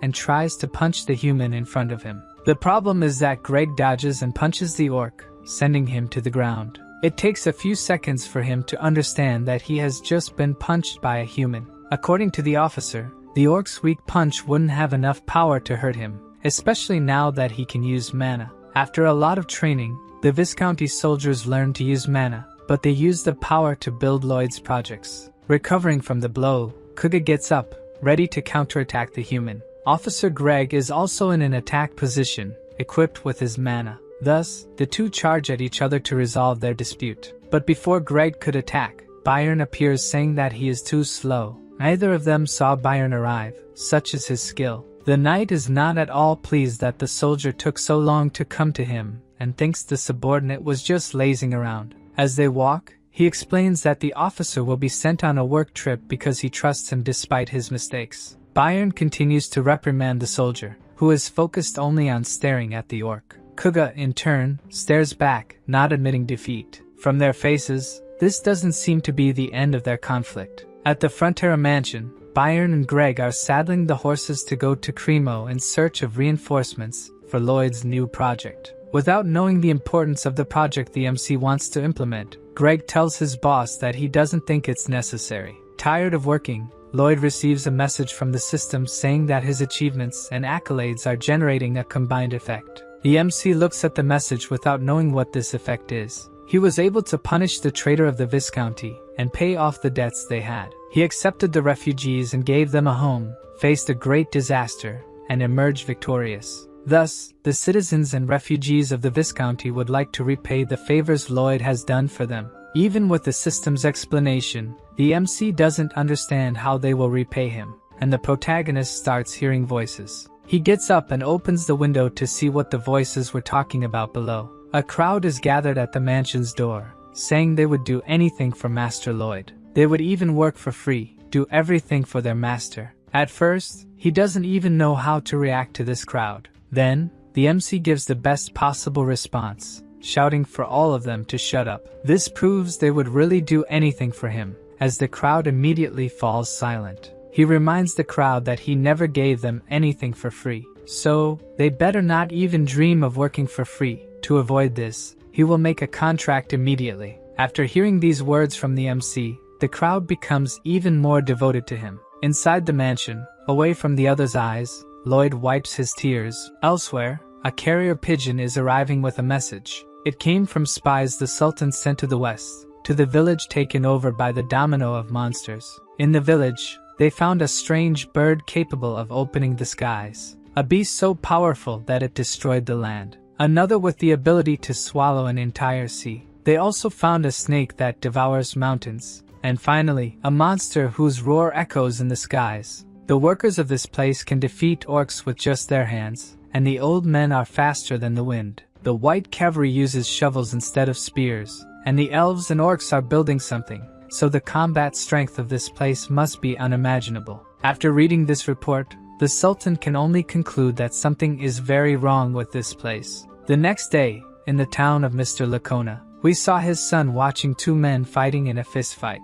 He says to put more force into the punches, but judging by the men's faces, they are being forced to fight each other, because the boy is threatening to let their wives and children starve. The men, powerless to do anything, start fighting with stronger punches. The blonde boy gets excited that it is now more fun to watch the fight. But look who appears beside him, even more excited and smiling. The boy almost dies of a heart attack from the shock he receives. Lloyd asks who the two men fighting each other are. The blonde boy says they are servants in his house, and Lloyd gets excited about this competition and also wants to participate. But the boy, trembling all over, says there is no way he can fight against the two men. But Lloyd says he is asking to compete with the blonde boy, not the men. The boy freezes like a ghost, and Lloyd says his opponent will be Javier, who already materializes his aura sword and says that if it is an order, he must comply. Mr. Lacona's son kneels in apology and says Javier is a master swordsman. It wouldn't be fair. Lloyd agrees and then says the blonde boy will fight him instead. But this was what Lloyd really wanted, and the boy, scared to death, doesn't have time to breathe and already takes a very light punch from Lloyd. Poor blonde boy loses 3 more teeth. Lloyd is writing a letter of recommendation for the boy to return to the academy he was expelled from, and Lloyd will add everything that happened today to the letter. The protagonists Pigeon and Rat deliver the message, while Lloyd looks at the men who were fighting, and tells them to seek out Mr. Byron and that from today, they are residents of the Frontera. The men let some tears escape out of so much happiness. Meanwhile, Mr. Lacona wakes up scared from a dream that Lloyd was in, which is a nightmare for him. He thinks the day is not going to be good because he dreamed about Lloyd. Mr. Lacona's servant knocks on the door, saying he needs to tell him something. But Lacona gets very angry and grabs a whip he uses on the servants. But Lloyd opens the door while shouting that he missed Mr. Lacona. But the old man's heart can't take it, and he faints. Lloyd asks if his face is that scary, and Javier says yes. Lloyd goes up to the mansion's terrace and shows Mr. Lacona the areas that will need terraforming. But the old man is uncomfortable, wondering why all this is necessary. But Lloyd asks if they will need to resolve this the hard way while pulling on his mustache. Lloyd tells him that for making these tunnels, it's better to use granite than cement. He also tells the workers to make the path straight to Lloyd's estate. On the way to the construction, there's the residence of the Lacona family, but the workers follow the protagonist's orders without any curves. Count Lacona just watches incredulously from his window as the building cuts through the middle. Lloyd says the Viscount doesn't need to worry, he'll build another house for him. In the next scene, we see a patched up tent. Inside it is Malika, the bodybuilder elf who looks like He-Man. Mr. Lacona is also there with his son. Malika asks if they are okay and why they are trembling, but they say it's nothing. Lloyd appointed Mr. Byron as the supervisor of this work front, praising his leadership abilities. Lloyd also doesn't need to worry about the heavy work. After all, They have many monsters on the team to do that job. They are even using monsters as vehicles to carry soil. The elves are in charge of building more apartments. Now Lloyd is racking his brain about what to do with the waste. The best option would be to incinerate it like in modern times. But only he, Javier, or Bangul have the ability to burn it. However, they can't be tied to this job, as if something happens and they need to leave, it's going to be a disaster. After thinking a lot, Lloyd has an idea of who can solve this problem. So he asks the dwarf blacksmith for armor made from the sap of the Alentia tree. The giant dwarf asks if he's going to hunt a dragon to need such armor, and Lloyd, in the most natural way possible, says yes. The dwarf asks who is capable of doing this, and Lloyd points to Javier, who has a look of, well, I'll leave it to you to say what Javier thought in that image in the comments. In the mountains to the east, deep within, precisely in a grotto where a stream flows slowly, a large red dragon is sitting on a pile of precious stones, while whining that he can't refine any of them. He is very upset, saying he wants to get married, but for that, he needs to create beautiful gems to feed the offspring. And since he breaks all the gems, the females don't like that, and he can't get married. The dragon complains that it wasn't so hard to make precious gems in the old days. At that time, dragons could invade human castles and steal them, or they could kidnap a dwarf and force him to work. But one day, an idiot called the Dragon King married a human woman and created the Dragon Law, which prohibited dragons from invading properties and intimidating other species. Someone in armor arrives saying they understand the dragon's feelings, but the dragon gets furious and asks how he got through all the traps. Yes, it's Lloyd and Javier who are there to talk to the dragon, and Lloyd says he disabled the traps. Lloyd asks if the dragon's name is Solitas and says he has a proposal for him, but the dragon spits fire at them without even hearing the proposal, shouting that he can't get married because of humans. But while in the middle of the fire, Javier asks what the plan is, and Lloyd says he already told him the plan, but Javier says he didn't hear. And while the dragon unleashes a shower of fire, the protagonist tells Javier that the plan is to capture the dragon. Javier tells him to stop joking and say what he needs to do right away. Lloyd insists and says step 1 of the plan is to fight the dragon and step 2 is to capture it. Then he pushes Javier into the dragon's field of vision, who immediately notices the human that was hidden. He's surprised he's not burned and wonders if the armor has some special power. If fire doesn't work, the dragon will crush him then. At least Javier has Lloyd's moral support. Javier summons his aura sword as the dragon's paw approaches. He dodges as his sword grows even more. The dragon tries another strike, but Javier dodges again, making the dragon even more furious. Javier finds it strange that the dragon seems weak and that he can really win. But in reality, it's Javier who is a monster.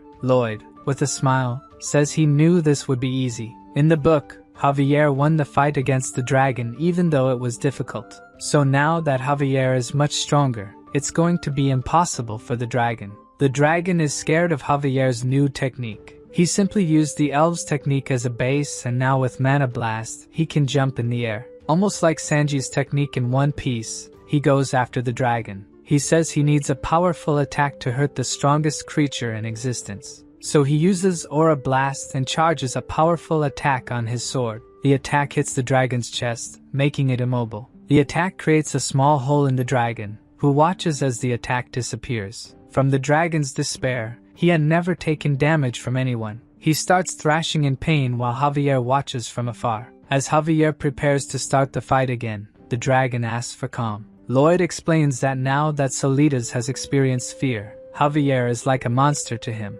Before Javier attacked the dragon again, the creature asked him to wait a moment because it had something to say. Thus, the knight did not attack, waiting for what the dragon had to say. But he was deceived by the dragon, who took advantage of the pause to strike the swordsman. The problem was that when the dragon raised its paw, it realized the knight wasn't crushed beneath it. Then, Javier appeared behind Solitas, who had no chance to dodge this attack. The explosion of mana that the swordsman used hit a very small area on the dragon's back. Even so, Solitas roared in pain, as if he could be defeated with just one attack. Javier continued attacking the dragon relentlessly, not giving it any chance to counterattack. As the fight had been going on for a while, Lloyd lay calmly on the ground, watching. Everything was going as planned, and he knew what Solitas would do next. The dragon blew a puff of smoke in Javier's direction. It seemed like he had a plan in mind when he launched this attack. Covered by the smoke, Solitas took advantage of the fact that no one could see him and transformed into a human. Then, he ran away in fear, trying to get as far from Javier as possible. He hid behind some rocks, thinking he hadn't been noticed by his opponent, and he used some kind of mental power to teleport out of the cave. But before he could do that, a lightning bolt appeared out of nowhere and struck him on the head. He fell to the ground, thinking he had set up the anti-teleportation trap himself, and felt like a complete idiot. Then, the dragon realized someone was approaching him.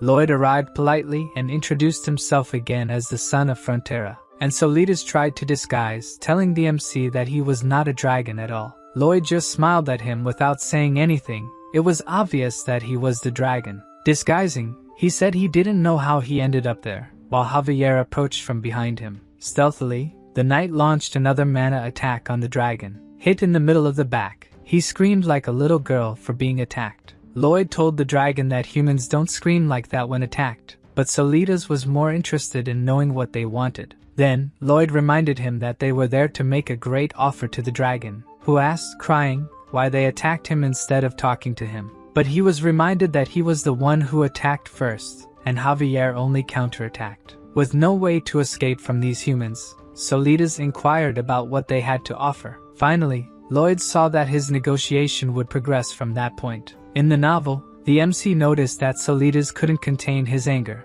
but it wouldn't be possible to talk to him, so Lloyd had to use another means. Even with the dragon calmer, it would be difficult to negotiate if his pride was hurt, having been defeated by a human. Then, Lloyd shouted at Javier, calling him a reckless idiot. He belittled the swordsman, showing that he had the audacity to hit a wise dragon. This attitude from the master caught Javier by surprise. He had no idea what Lloyd was saying, and Lloyd didn't stop, stating that if the dragon weren't magnanimous, the two of them would have turned into barbecue. Finally, he asked the swordsman to kneel and raise his hands, asking for forgiveness. Surely, Javier wasn't in the mood to do what his master had just asked, and Lloyd kept pressing, ordering him to kneel immediately. With no choice, poor Javier was forced to do what his master ordered. While kneeling, the MC asked Solitas to sit so they could start talking. Completely on his knees, he asked to ask a question to the Lord Dragon. Finally, Lloyd abandoned the polite smile and went straight to the point. Solitas' desire was to get married,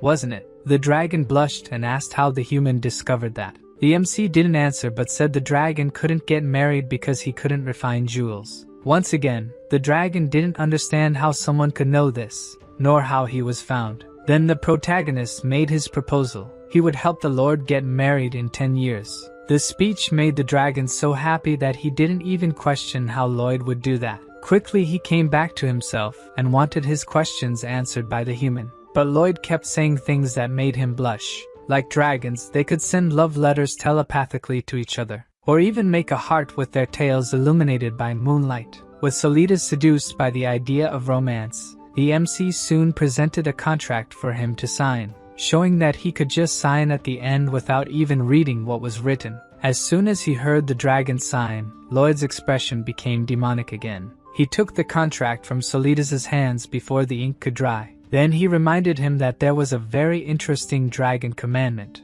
If any dragon dared to break a contract with humans, he would be burned by the Dragon King's breath. At that moment, Solitas' instinct told him that he had just signed a contract with a real demon. Back in the county, the farmers noticed that Master Lloyd had returned from his work trip, and as always, he brought something new with him. They thought Lloyd would bring a dragon, but instead, they just brought a weary young man. After all, there was no way to bring a dragon. Walking ahead of Solitas, the MC celebrated that he had just conquered his dragon. Lloyd introduced the young man to someone, but the person wasn't convinced he was a dragon. He explained that the dwarf could confirm by looking at Solitas' body, which exuded smoke. The dwarf asked if the dragon was really bad at crafts, and he confirmed. By Lloyd's contract, Corgidus would teach him how to make jewels, and in return, Solitas will incinerate the waste from the sewage facilities once a day. As a legendary creature, he was not at all thrilled to have to incinerate human waste. Knowing this, the MC said it would be difficult for such a grand creature to accept doing that. For this reason,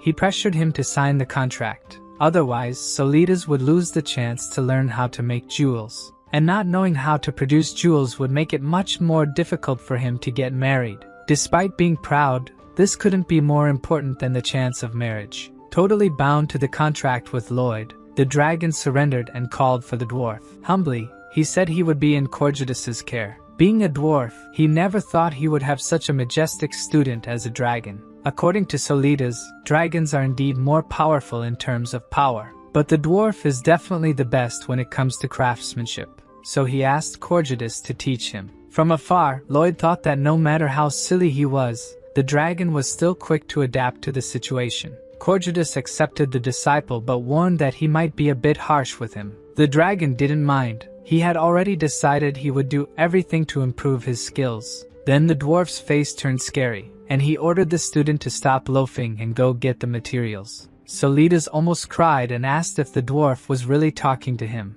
and Corjudas retorted for him to go quickly. Frightened, the new disciple ran off to do what his master ordered. Meanwhile, the MC was satisfied that in this contract, both parties would benefit. Solidas managed to trade his pride for the best education that exists in the world, and Corjudas could enjoy being the first in the world to abuse a dragon. Lloyd lost count of the experiences he had with contracts that were unbelievably disadvantageous, but he had to sign them. Those who offered these contracts must have known that he had no choice but to sign. For the MC, this was nothing short of violence. In a real contract, both parties must benefit. However, he didn't take his eyes off the jewels that the teacher and student discarded on the ground. Even though both benefited, there was no problem if he managed to gain a little more. Leaving with the jewels, a system message appeared saying he had managed to transform another tragic destiny. Solidas's fate was to lose his horns in the fight against Javier,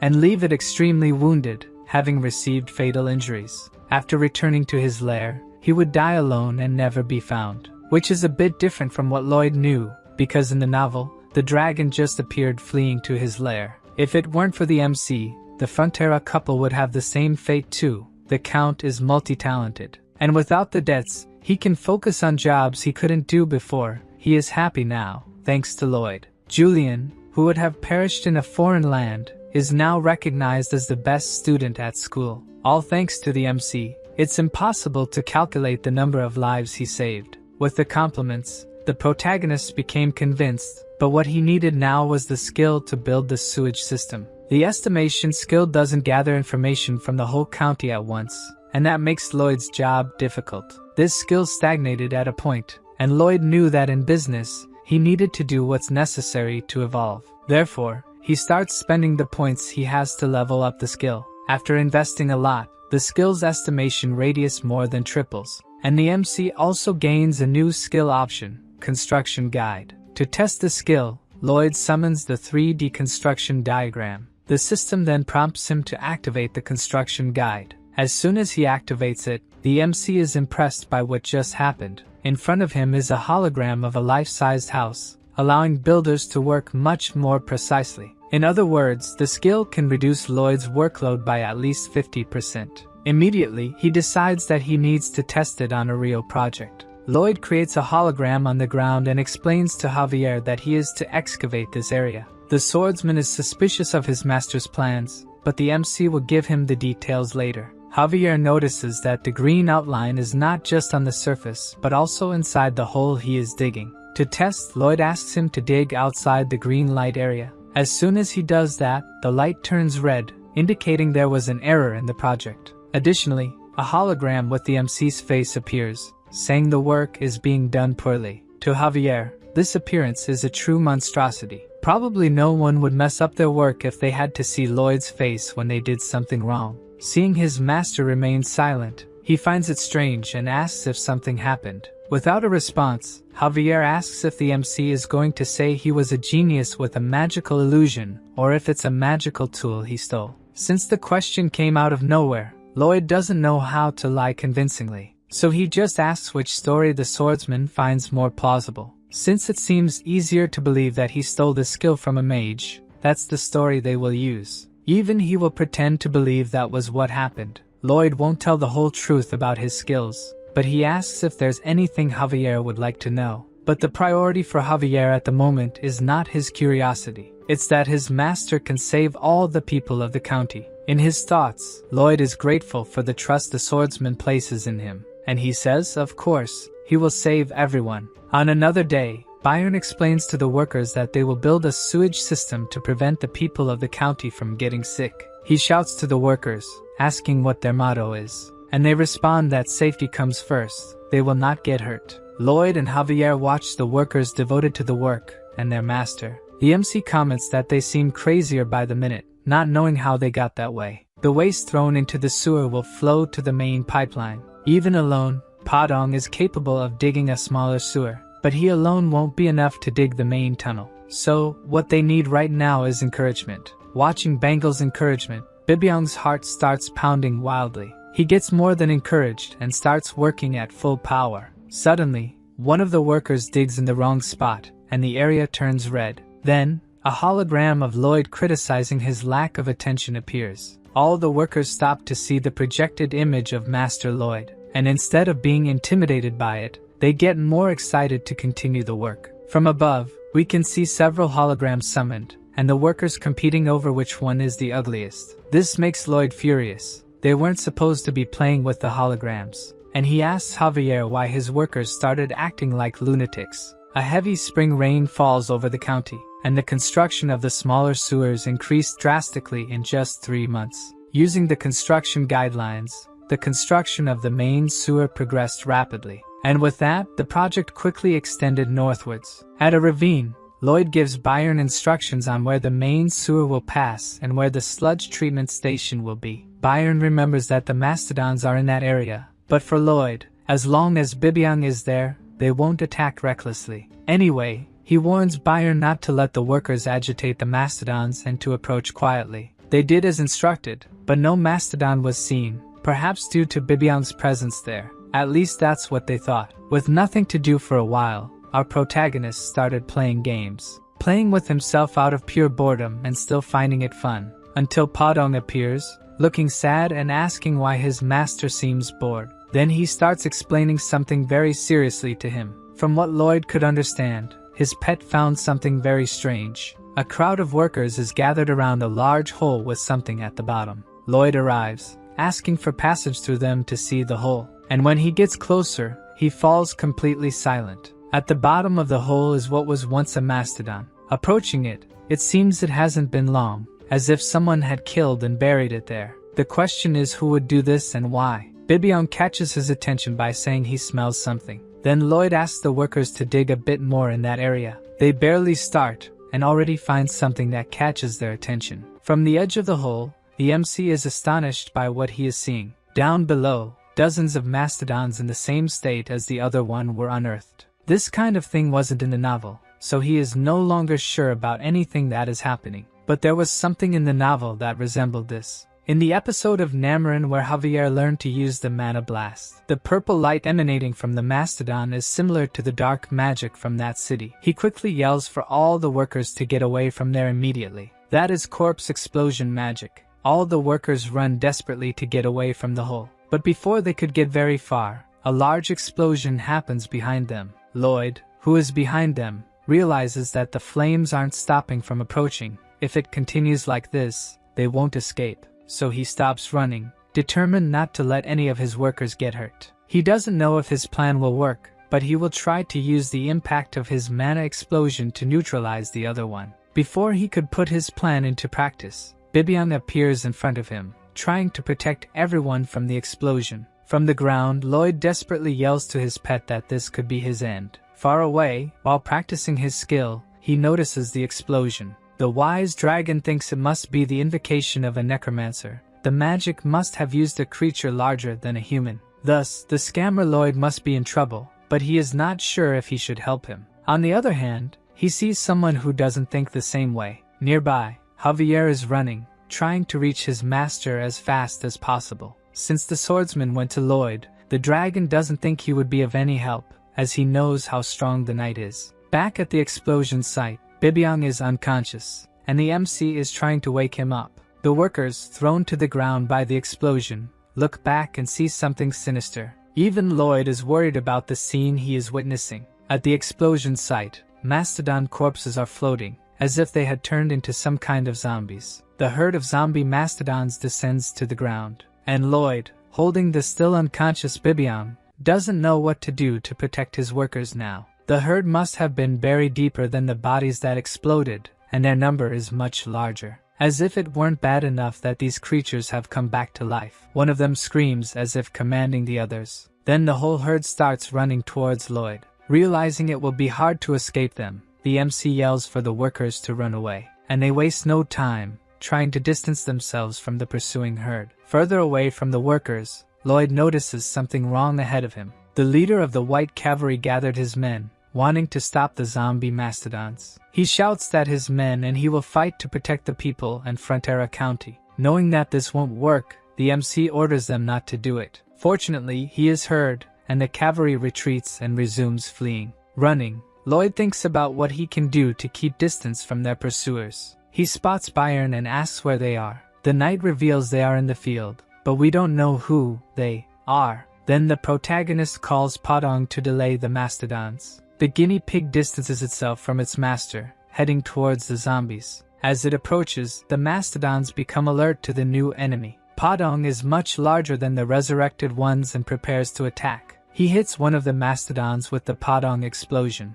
and the creature is thrown into the middle of the herd by the force of the attack. The guinea pig continues attacking, landing elbows and kicks capable of sending its enemies flying. The mastodons don't just take hits, they also attack, momentarily forcing Podong to retreat. Then he starts preparing a new attack. Podong delivers a series of blows to the mastodons, with names like Plum Blossom Fist. From afar, his master watches in awe at the guinea pig strikes. Despite the attacks, they don't retreat and hit Podong in the belly. Several other zombies join in to attack, pushing him back. But that won't be enough to defeat him. The guinea pig manages to throw all the attacking mastodons into the air. He barely does this when another creature appears, sinking its fangs into the fighter's leg, even giving his best to fight against the entire herd. They are too numerous, and little by little, Podong is being overwhelmed by them. Suddenly, Lloyd's voice echoes, catching the creature's attention. The shout was so loud that they stop to see what's happening. Lloyd is at the end of the ravine with a small mastodon. He tells the herd that he has one of their calves, and that he will turn it into ham in just a few seconds. This definitely caught the attention of the zombie mastodons. The MC continues his threat, saying that the herd must be feeling nervous and irritated right now. If they don't get to Lloyd soon, he will tear the calf apart. Then the herd starts screaming, wanting to save their calf, and they run towards the protagonist at full speed. Lloyd's plan worked, and he managed to get their attention. He grabs the calf and runs. The calf, which is actually named Pending or something like that, wasn't part of the herd. In fact, it was one of the calves under Mr. Byron's care. From the hint given in the novel, mastodons are docile creatures that don't attack humans, unless their calves are in danger. In that case, they become true beasts. Faster than the zombies, Podong catches up with his master, and Lloyd says they will head through the valley, and asks the guinea pig to lead them to the forest to hide until everything is over. The ravine is empty after the zombie mastodons go after Lloyd. Only the workers remain there, feeling saved once again by Master Lloyd. Meanwhile, in the forest not far from there, Goming is being lazy again, sitting on a branch and humming, until suddenly, a hand appears and captures the poor bird. The hand belonged to Javier, who needs Goming to grow up to take him north. Back at the ravine, Podong is still running from the zombie mastodons. As he is very tired, the zombies are slowly catching up to them. To buy some time, Lloyd prepares a mana attack, and launches it at his pursuers, hitting one of the leading mastodons. A purple light starts radiating from within the creature, and another purple explosion occurs. Before the smoke from the explosion dissipates, several zombies pass through it without a break. Lloyd thinks about what he can do. There are many of them, and attacking the mountain might injure himself and his companions. Suddenly, Podong looks very scared, and abruptly stops running. When Lloyd and the calf look ahead, they realize why he stopped. The guinea pig has nowhere to run. There is a mountain in front of them. Lloyd needs to think quickly about what to do, or they will be trampled by the gigantic zombie herd. The MC uses his search ability, trying to find a way out of that place. But just as he thought, Podong isn't able to climb the embankment due to his weight. Lloyd is panicking as the herd gets closer and closer. He tries to calm himself by thinking about his past experiences, and what he has learned to do something. Padong calls out to his master, not knowing what will happen to them, and Lloyd asks him to stay close to the wall and hold the mastodon calf tightly. He was worried that using the triple core mana explosion might kill him, but actually, this is the trick to getting through this. So, the MC gathers his mana for the decisive attack, and invokes the triple core mana explosion.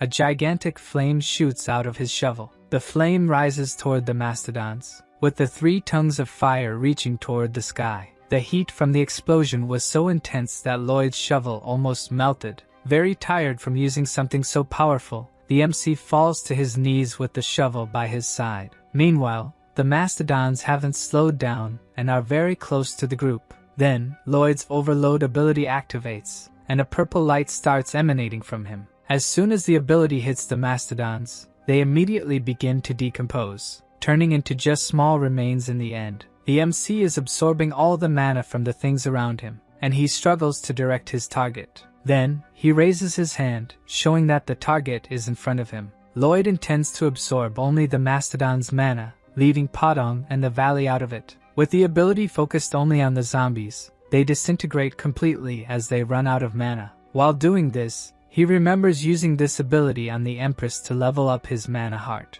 The MC had asked to feed off Javier's mana, and although the swordsman disagreed, he had no choice since it was an order from his master, who was planning to increase the level of his mana heart by using overload to absorb Javier's mana. Then he begins the mana blast several times, until he ends up completely without mana, to thus be able to activate the overload ability. But the ability started to suck the mana from everything around, so Lloyd focused all his efforts on taking only the mana that mattered, Javier's. Even having his mana sucked, the swordsman showed no concern, while the MC laughed diabolically that he would take every last drop of mana from his servant. That is until a system message showed that his body couldn't withstand this type of mana, and he fell to the ground, powerless after his plan failed. Then, with a satisfied smile, Javier asks if the master is alright. After failing, Lloyd learned to establish a direction and target, and now will take all the mastodon's mana. While doing this, several of his abilities are improved, such as his expanded mana heart. The problem with this absorption is that the mana from these zombies is rotten,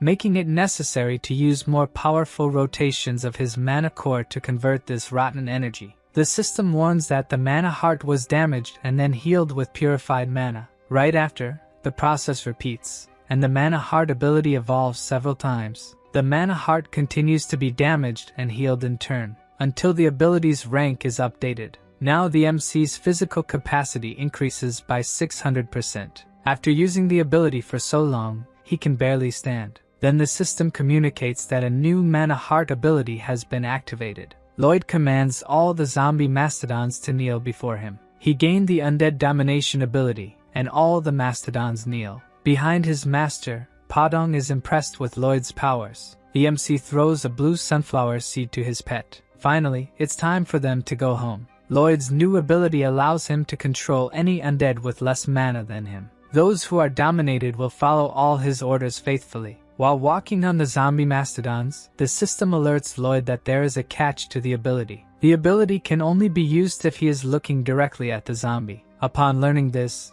the MC looks at the mastodons behind him. They are all turning and heading towards the protagonist. The system informs Lloyd that he has 40 seconds until the 308 zombies are no longer controlled by him. Thus, he, Padong, and the calf begin to run desperately. They have only a few more seconds to escape, before being caught by the zombie mastodons. But time runs out before that, and Lloyd embraces Padong and the calf, trying to protect them. Suddenly, a white rope descends from the top of the ravine. Somehow it attaches to Lloyd, pulling him and his protected ones up, avoiding being crushed by the herd. Catching his breath, the MC looks up, trying to see who saved him. Goming is flying above him, and used his web-spinning ability for the rescue. And mounted on the bird is Javier, who has finally arrived. The swordsman activates his aura sword ability, commanding Goming to start the attack. Even though he's completely disheartened about having to do this, he does what Javier wants and flies higher,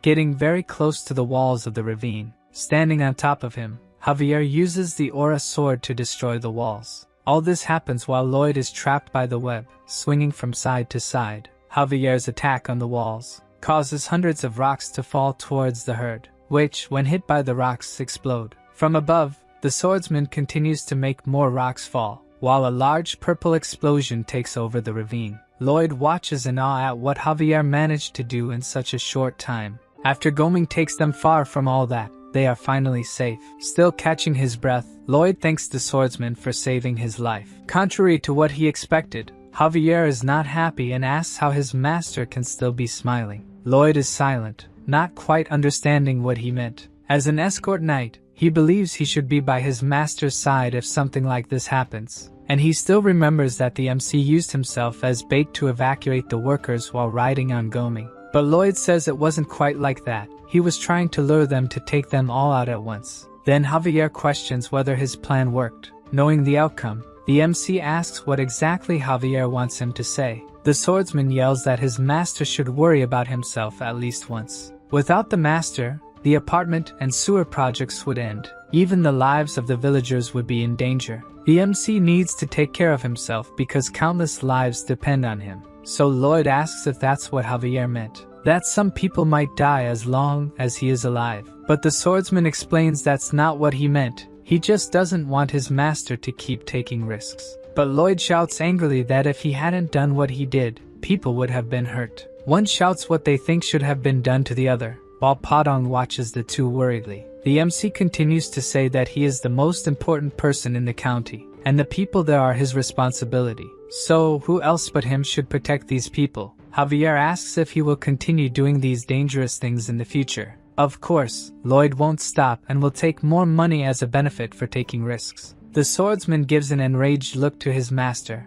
but then calms down and tells him to do as he pleases. Javier will stay by his side anyway. After that, the system informs the MC that his affinity with him has grown, and now he has gained Javier's respect. From now on, the swordsman would be willing to die for his master. Knowing this, Lloyd gives a smug smile to his loyal servant. What they need to figure out now is who summoned the mastodons. It could be retaliation from Asfahan for the monster Domino, but as far as the MC knows, there is no necromancer there with the power to do this. Based on the information from the novel, the only mention of using dark magic was regarding the walls of Namarin. For now, it's better to stop the work there and look for clues. Lloyd's guess comes from the chapter about the walls of Namarin. If he's right, he just needs to find evidence, and he can hold them accountable for all the property damage. Sometime after the attack, the workers are digging a huge hole for Lloyd. He continues trying to find evidence, even though it's like looking for a needle in a haystack.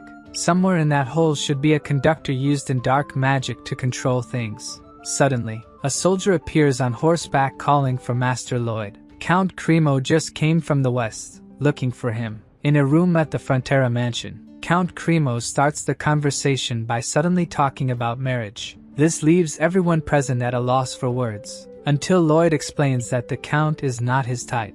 In fact, the Count wants him to marry his daughter and, not liking to beat around the bush, got straight to the point. After the MC left, the Count wondered if there would be a better son-in-law than him, and now that he's famous, he must have received several proposals. So he got worried and decided to come straight to the county. But Lloyd explains that he hasn't received any marriage proposals. At that moment, the Count draws his son's attention to something, and throws dozens of letters with marriage proposals onto the table. The MC is amazed at the quantity. His father was waiting until he was less busy to show them. Upon seeing all the letters, Count Cremo says they are all insincere for not coming in person as he did. Before he could continue, Lloyd interrupts him, thanking him for his consideration, and apologizes for not being willing to do as the Count wishes. The Count does not accept this response. The MC is already 27 years old. With the Count's sincerity, Javier struggles to keep from laughing at his master in front of everyone,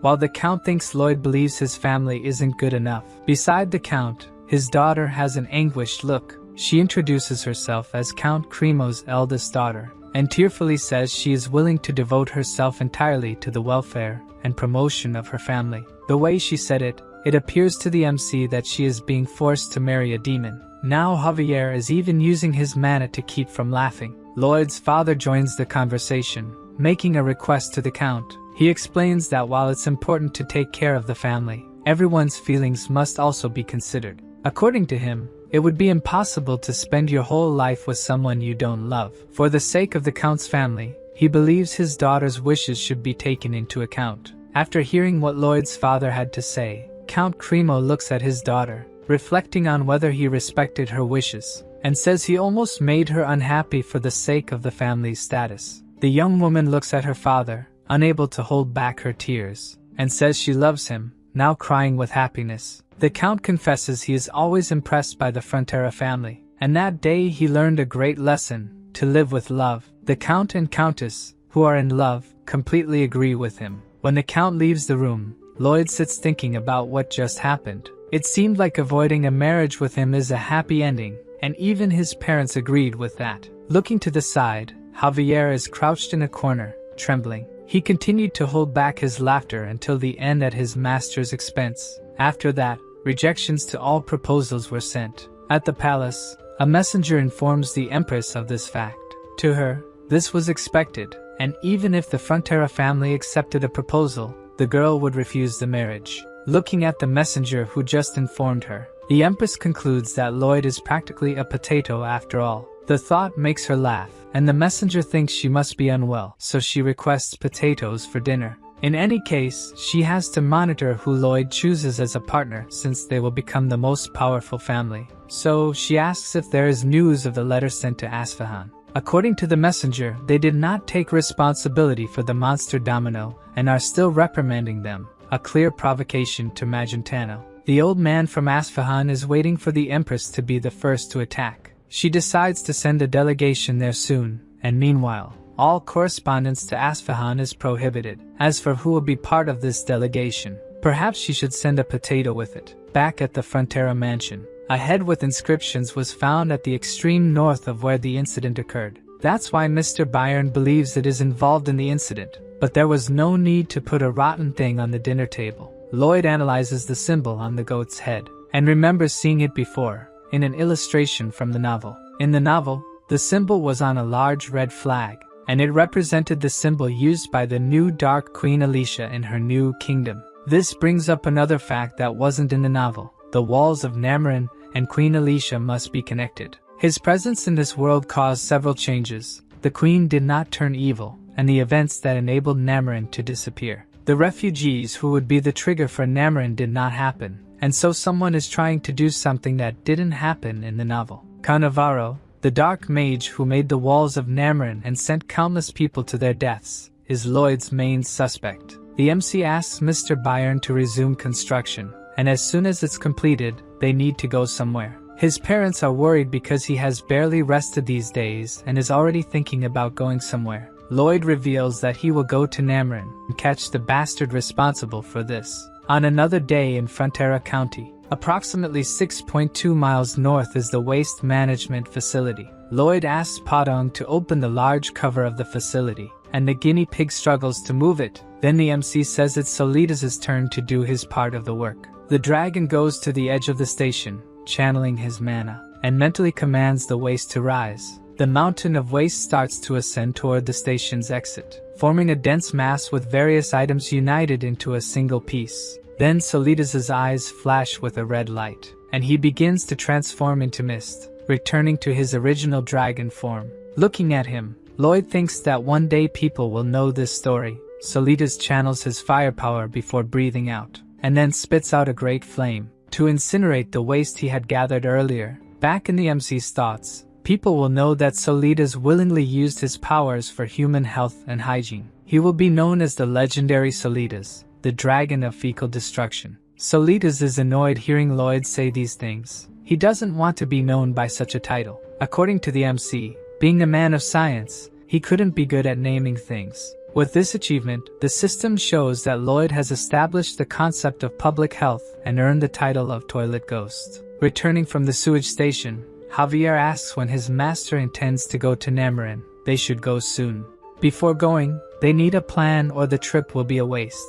The swordsman catches Lloyd's attention to look ahead. Several noble carriages are parked in front of the Frontera mansion. For some reason, the MC has a bad feeling about this. After entering the family mansion, his father explains that the rejection letters were not well received, so the nobles sent their daughters hoping he would change his mind. The father also made lists to organize the order in which the girls would meet Lloyd, clearly enjoying it. Deep down, the Count is worried about not having grandchildren and that rumors about his son being defective are spreading. Even the system mocks the lack of romance in the MC's life. In the end, it's not bad to have a line of women waiting for him, but what really matters are their parents, who are waiting for a chance to make an alliance with the Frontera family. The first girl enters the room and Lloyd greets her. As soon as she sees who is in front of her, she becomes completely flushed. She was enchanted at first sight by Javier, thinking he was her suitor. When she finds out that the MC is the suitor, she looks disgusted. Knowing that she has no interest in him, Lloyd says goodbye to her. The door closes, and the MC waits for the next candidate. As soon as she enters, he introduces himself to the girl. She doesn't even hear him, as she is focused solely on Javier, thinking he is her suitor. Once again, Lloyd explains that he is the son of the Count and not Javier. This girl also looks at him with disgust, having no interest in him. So, the MC says goodbye to yet another candidate. As soon as he and Javier are alone in the room, the swordsman reveals that he is not finding this amusing at all. According to his master, he knows very well how the girls judge him. Then a new candidate enters the room, and it seems that this one caught Lloyd's attention. She looks familiar, and the MC is sure he has seen her in an illustration from the novel. She bows and introduces herself as Siluria Namarin, the eldest daughter of Count Namarin. In the novel, Lloyd had thought she was the heroine and Javier's love interest, but she ended up sacrificing herself to protect the people of Namarin.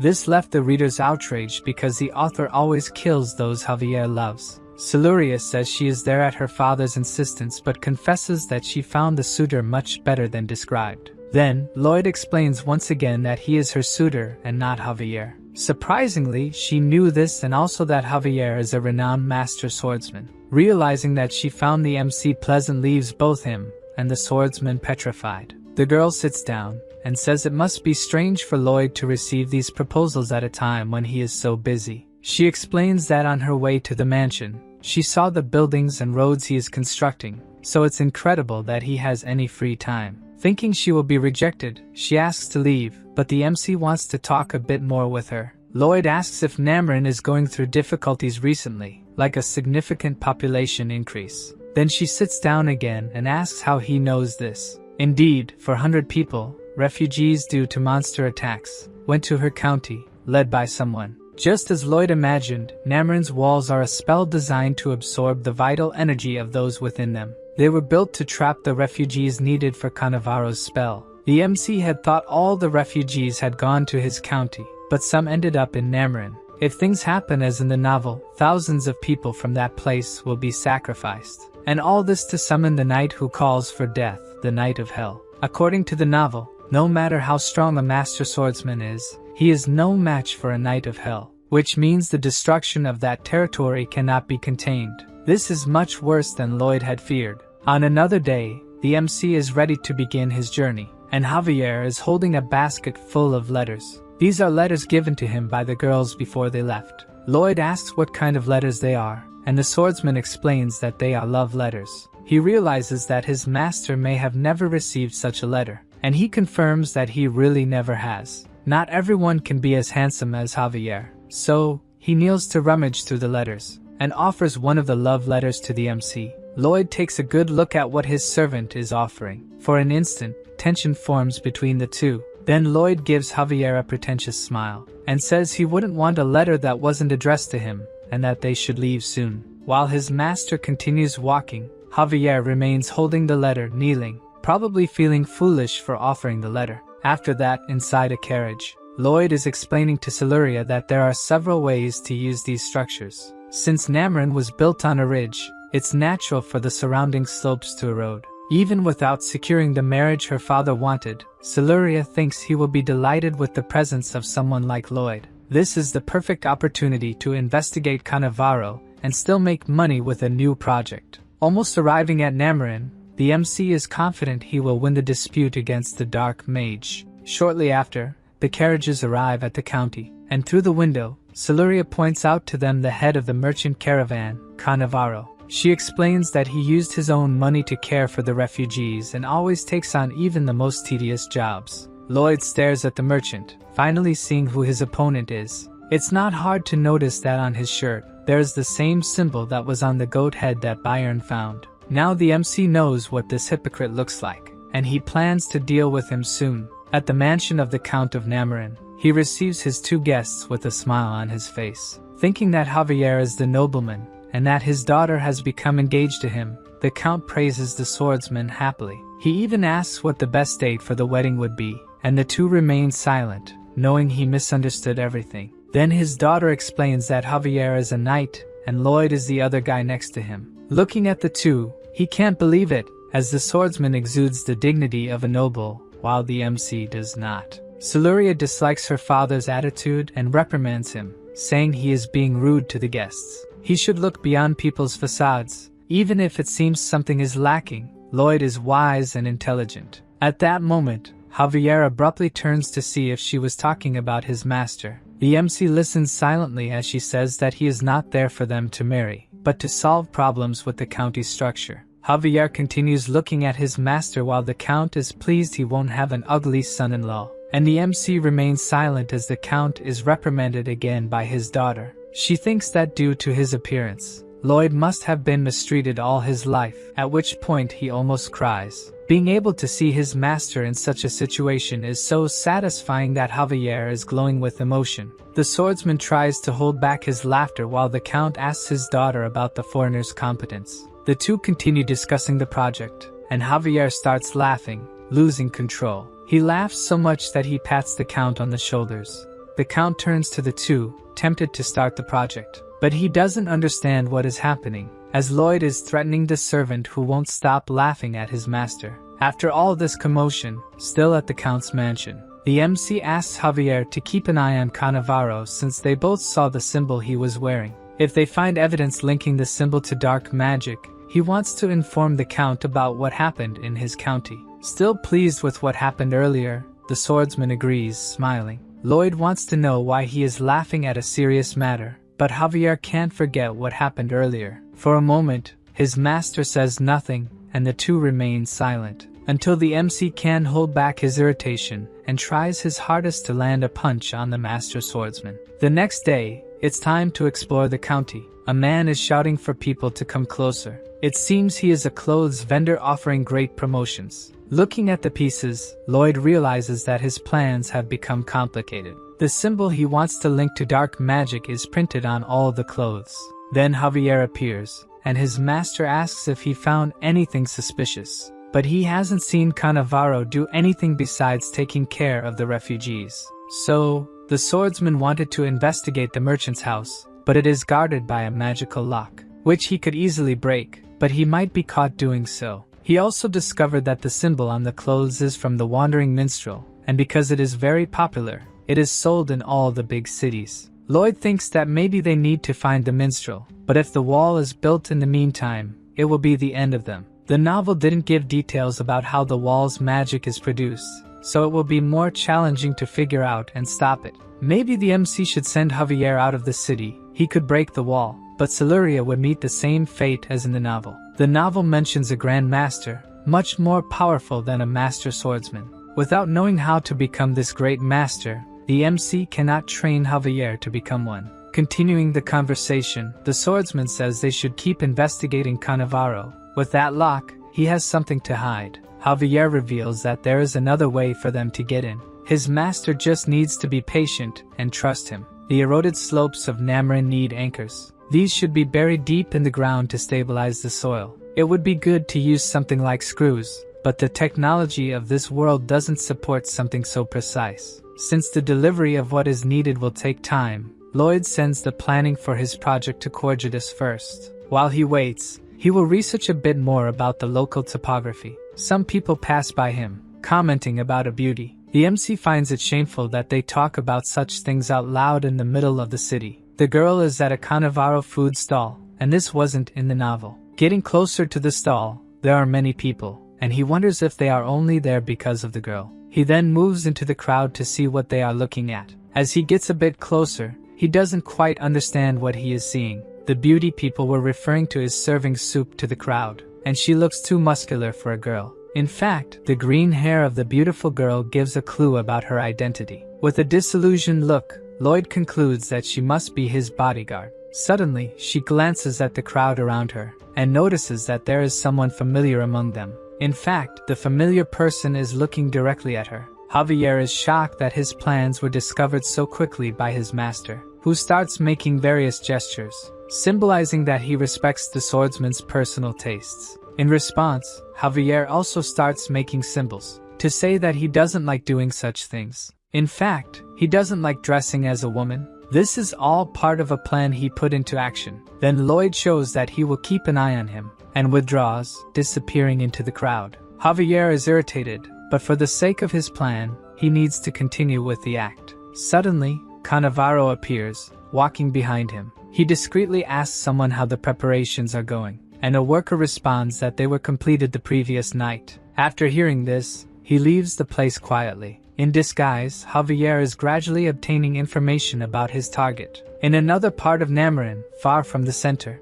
Lloyd is in front of a huge cliff. He climbs a bit and starts analyzing the predicted fault lines on the slope. As soon as he activates the skill, he realizes he has found something. There is a skull that was buried there not long ago. After finding the skull, the MC looks around for the rest of the body. But he is surprised because he finds something else. Further ahead from where he found the skull, there is another one buried. Curious about this, he looks to the other side to analyze. And in that direction, there is also one, buried at the same depth, all around the peak. Since this is very strange, Lloyd starts to unearth the first one. In another place, Cannavaro is gathered with several people and praises the work they have done. According to him, the revolution will happen on the planned date. Back to the MC, the skull he unearthed is emitting a purple light. This means that someone placed a dark magic mana spell on it, of the same type that initiated the walls of Namarin. Returning to Cannavaro, he is indeed planning the coming of the knight from hell. But after finding the skull, the MC does not intend to let these plans come to fruition. So he activates his mana absorption ability, purifying the mana he absorbed. After doing this, the skull becomes white again, with no magic left. Then the MC picks it up and notices a purple stone fell from it. The stone must be the real source of the magic, while the bones served as a vessel. To discover what kind of stone it is, Lloyd uses his research ability on it, and his eyes light up as soon as he finds out. The stone is so precious that it alone is worth a year of Mr. Byron's salary. Thus, the other skulls might have the same inside. As soon as he unearths another, he finds another stone, and another one shortly after. Lloyd starts to smile madly, digging after discovering the precious stones. All he needs to do is dig a bit, and he will find money. It's incredible. By the end of the day, he even managed to level up a skill by digging, and filled his backpack with 30 precious stones, enough to hire Mr. Byron for another 30 years. The MC's desire to exploit the night for longer makes him feel sick even from afar. Satisfied with his haul, Lloyd wishes all his days were like this. Returning, he even considers raising Mr. Byron's salary. But before leaving, he looks in the direction of the skull.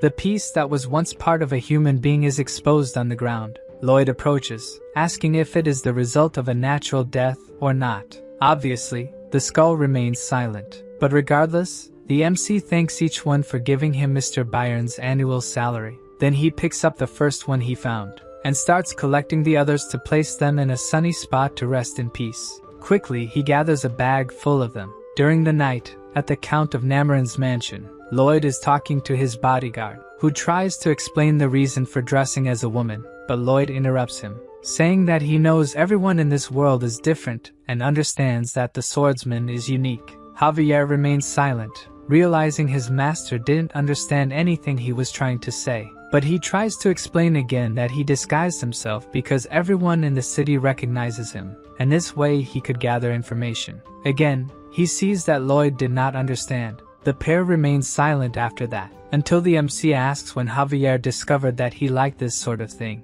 This time, the swordsman loses his patience and shouts that he didn't do it because he likes it. Lloyd sees no reason for him to be upset. It's not like there's anything wrong with that hobby. Returning to important matters, Javier was sent to Cannavaro's house while in disguise. In the basement, there was a door that led deeper underground. The first time he saw him, The swordsman thought he was a good person and that his master was wrong, but he must be hiding something behind so many doors. Maybe the MC is right about this guy too. Therefore, Javier will try to find physical evidence about Cannavaro. The MC agrees with him and reminds the swordsman that he doesn't need to be ashamed of his hobbies. That same night at Cannavaro's mansion, he is furious upon learning that all the Noctanium is gone. A man tells him that both the stones and the bones have disappeared. So he wonders if this was something planned or if someone found them by accident. Some men criticize Cannavaro, saying that he claimed the plan was foolproof and that they invested a lot to create a world for dark mages. Trying to calm them down, Cannavaro says that not all is lost. The stones were in those places only for security. If they help once more, it will still be possible to bring the knight from hell as planned. The next day, a bucket full of water appears floating and falls on the muscular beauty's head. Javier, disguised as Javiella, tells a concerned woman that he accidentally got wet. She says that Javiella can change at Chief Cannavaro's house, lending one of her dresses. The girl goes to the mansion, impressing the guard with her beauty. In a closet in the mansion, she becomes Javier again. He begins to use his mana control, trying to completely hide his presence in that place. Having done that, he exits through a window to explore the area. With his stealth, he manages to pass without the house servants noticing him. He goes to a locked iron door. The door leads to the second basement, and Javier is not sure how he will open it. As he looks stealthily at the door, Cannavaro is standing right in front of it. The dark mage looks around, checking if anyone else is nearby, and uses his mana to unlock the enormous padlock on the door. As soon as he does this, its gears start to move. Hidden, the swordsman thinks that this lock needs a combination of mana to be opened. In another location, where the stones Lloyd took are, he is pondering if there are more of them scattered around and if the walls of Namarin could be activated with them. The MC cannot let something like this happen. Therefore,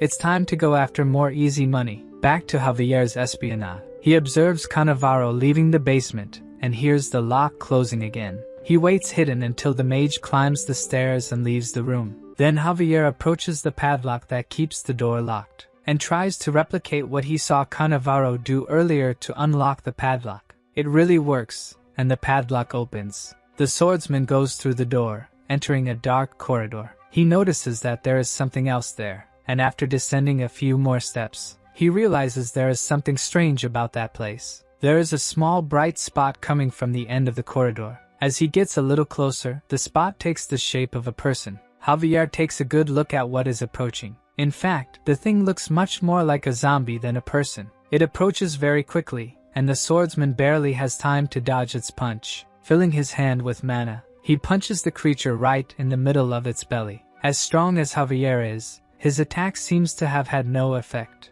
and the zombie decides to return the punch. Even using mana to block the attack, the zombie's power was strong enough to push the swordsman back. This zombie is completely different from the ones they encountered in the valley. To make matters worse, he is not alone. Several other zombies appear, joining him. Javier takes a deep breath. Then he pulls 2 kitchen knives from the pockets of his coat and imbues them with mana. Cannavaro just confirmed his suspicions that he wasn't such a good person after all. The group of zombies is about to attack the swordsman, but suddenly he notices something. Behind the zombies, there's a guy who definitely saw Javier, and quickly hides behind an iron door. At least there's someone for the swordsman to question about these things. The zombies begin their attack. Javier, using the improvised daggers, attacks them with the mastery that only a sword master could have. He continues slashing the zombies one by one, trying to carve a path through them to reach the door, leaving only bits of zombies behind. He gets very close to the door and kicks it,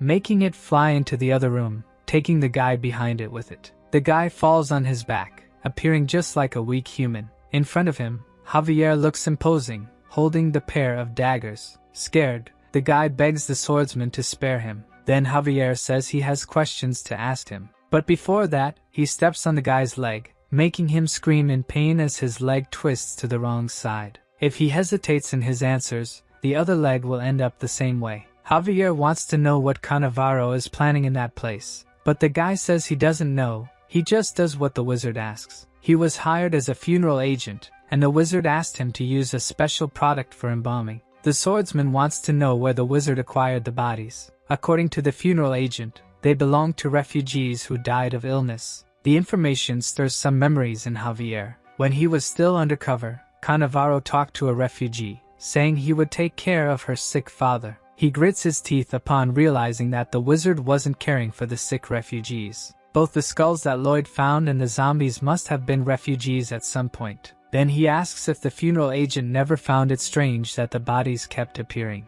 To Javier, this guy is as guilty as Cannavaro, so he steps on the funeral agent's other leg, breaking that one too. Fleeing the place before he is discovered, the swordsman needs to tell his master what he has found out. But when he arrives at the mansion, he cannot find Lloyd, and he thinks it's best not to waste time looking for him. Javier decides to act alone to finish off Cannavaro. The people the mage had spoken to before were all at the exchange market, so that place must be his base. Javier arrives at the location, smashing a window to enter. As soon as he lands, he prepares for combat, and unsheathes his aura sword before he is attacked. But he notices that something is wrong when he looks around. Apparently there is no one else besides him, even though it was always full of people before. He walks through the place thinking about what might have happened, until he comes to the conclusion that the mage may have started his plans. Suddenly we see a gigantic purple cloud high above Namarin. Then, a huge roar takes Javier by surprise. He feels as if all the strength in his body is being sucked away, and he goes outside to see what's going on. From there he can see the purple cloud, as well as a light that is surrounding the entire city, and he wonders what is happening in this place. More roars echo as what appear to be the walls of Namarin rise. Javier's aura sword begins to have its mana drained. Around him, the county's inhabitants fall to the ground, having their mana sucked away as well. At this point, the swordsman worries, as his master must also be in trouble. At the mansion of the Count of Namarin, Siluria opens one of the windows to see what is happening. But what really scares her is not the catastrophic sky, but the people down there who are falling to the ground without strength. Even without having any idea of what is causing this, she feels that she needs to help them. She holds a jewel on a necklace, thinking that everything will be alright. Outside the walls we see a dark mage. He is using the tools that Cannavaro gave him, and if he continues like this, the Hell Knight will emerge soon. Once that happens, the world will be theirs. Suddenly, Lloyd appears right next to the mage. He says he saw 30 people around there who look like him and asks if they are doing some kind of rain dance. The guy seems so surprised that someone else is there, besides the mages, that he falls silent. Then Lloyd starts asking why he's being ignored if the guy is pretending he can't see him. The guy thought the MC was so ugly that he thought he was the Hell Knight. If he moves, the talking will ruin all the magic, and Lloyd leaves his side after being ignored. Out of the corner of his eye, the guy glances in the direction of the MC, who has his shovel raised, ready to test if the guy will really stay still. With all his strength he slams the shovel into the mage's face. But soon he realizes that the attack was not as he wanted. His shovel is all dented after the blow. This happened because Cannavaro put a protection spell on these mages. So the MC tries another attack,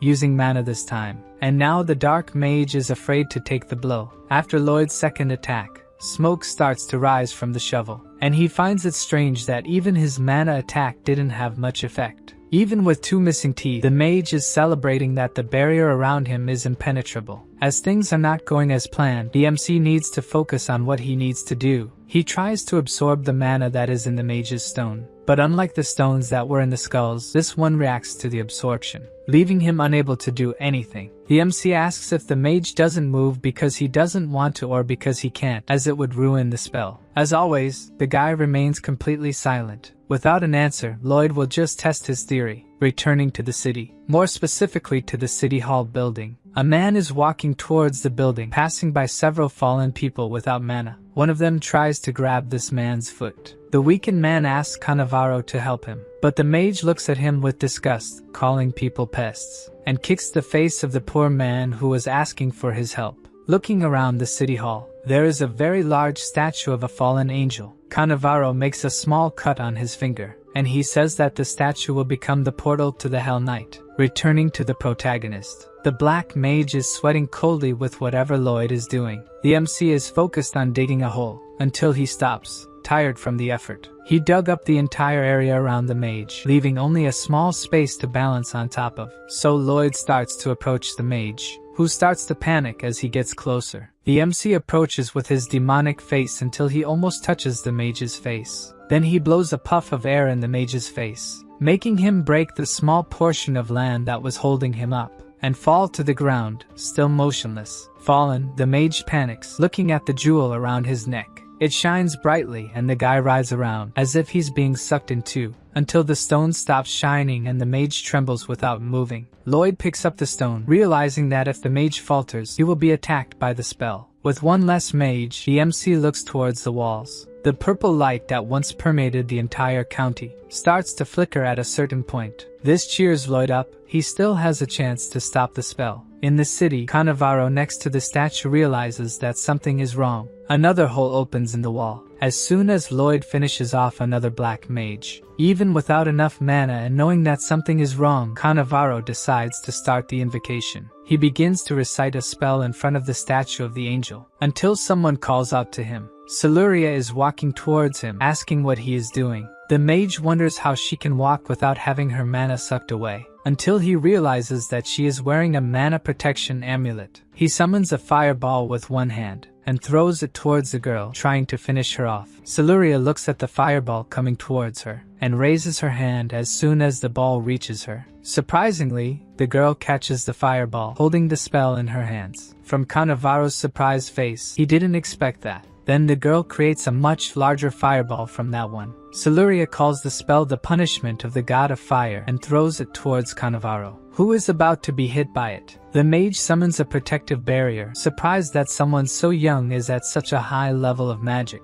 Even with the barrier, an explosion happens as soon as the spell hits the mage. Further away, Siluria is catching her breath after using such a powerful spell. Cannavaro is lying at the feet of the statue after receiving the spell, and the girl approaches, wanting to know what he was planning in that place. The mage continues to recite the spell without answering her, who is surprised, not yet knowing what he is doing. Cannavaro stops reciting the spell and summons the Hell Knight. Suddenly, the statue begins to crack with a purple glow coming from within. Siluria, who understood the Hell Knight part, knows that something very bad is coming. Then the mage lunges towards her, wielding a sword. But from a hole in the middle of the ceiling, Javier emerges. The sword master cuts off the mage's attack before he can get close to the girl. Cannavaro is completely dumbfounded that someone would appear and stop his attack, while Javier gives him a serious look. The mage's severed arm hasn't even hit the ground yet, and Javier is already prepared for another attack. This time, Cannavaro uses a magic barrier to block the attack. Even so, the attack is very powerful and breaks the mage's other arm. Then the statue starts to glow even more intensely. The sword master looks at it, not knowing what is about to happen.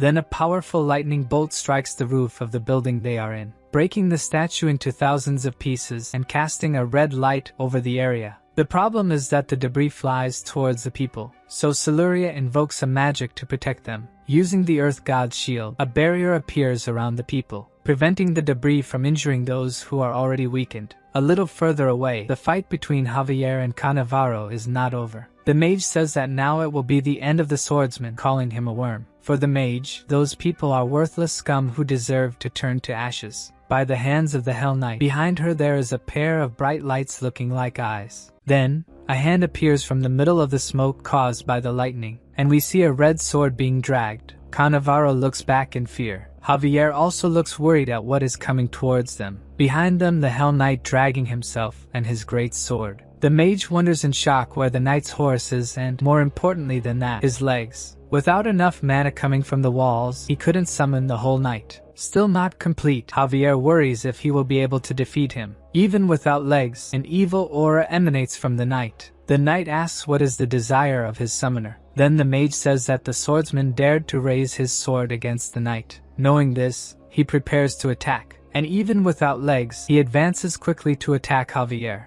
Javier used aura and mana to protect himself, but he still feels his bones reverberating from the attack. The knight's strength is so great that it breaks the ground around the swordsman. In addition, he teleports from one place to another, making it difficult to defend. Suddenly he appears right behind Javier, who will not be able to defend himself. Then Siluria throws a wind dagger using magic, giving Javier an opening to dodge the attack. The knight's sword hits the ground with such force that it breaks the space around it. The knight looks towards the girl, saying that she dared to attack him. With the sentence, she knows that she will be his target now, and he really advances towards her. Javier behind him prepares a powerful attack using his aura sword. Before the knight reaches Siluria, he is hit by the attack, and his head, which was hit, disappears. With the impact, he is thrown away from the girl and remains motionless. Javier looks at his enemy, tired after using so much mana in an attack. A purple smoke begins to rise from the knight's body, which does not move, until it becomes just a pile of ashes. Unconvinced by this,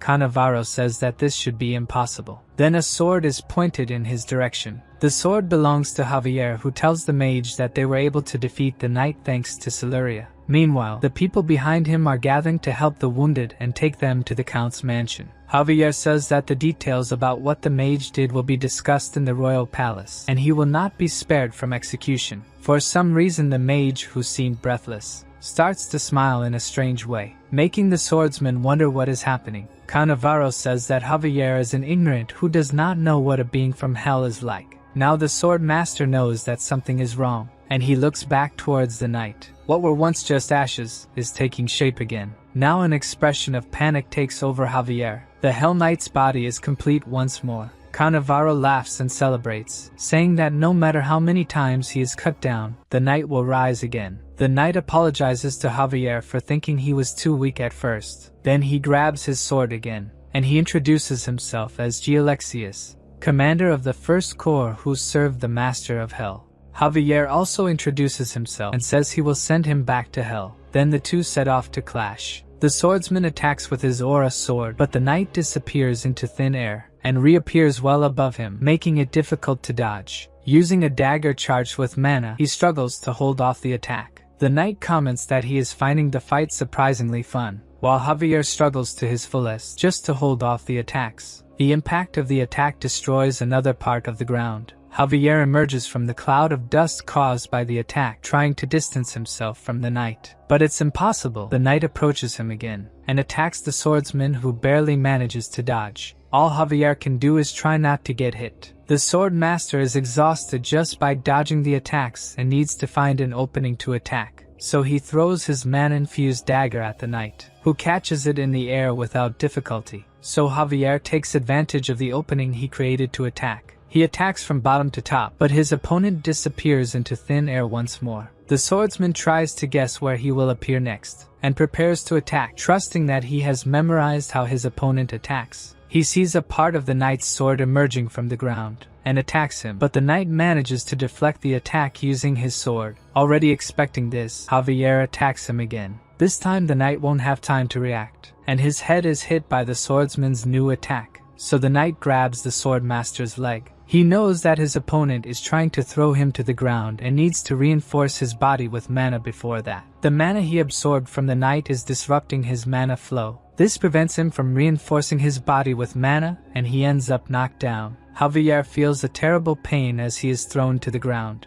The knight lifts him up again, just to throw the swordsman back to the ground with even more force. His opponent confesses that it was a pleasure to fight with him and that he will remember his name with esteem. The knight raises his sword about to finish Javier off, saying that they will meet again in hell. Suddenly a voice yells at the knight, causing him to miss the attack. The knight turns to see who the stranger is who has appeared. Lloyd is holding the shovel to Cannavaro's neck and says that as far as he knows, if the summoner dies, he will go back to hell. The MC gives him 3 seconds to get away from Javier before he cuts the mage's head off. The knight thinks that there is something wrong with this human, for the expression on his face is terribly frightening. Surely Lloyd is not joking about what he said and could do even worse. The knight asks if Lloyd is also a being from hell, as the expressions in his face are like those of a being from that place. The MC just shows that his count is over, and is about to leave the mage headless. To protect his summoner, the knight casts a spell in their direction. The spell causes an explosion and Lloyd retreats to avoid being hit, crouching in a corner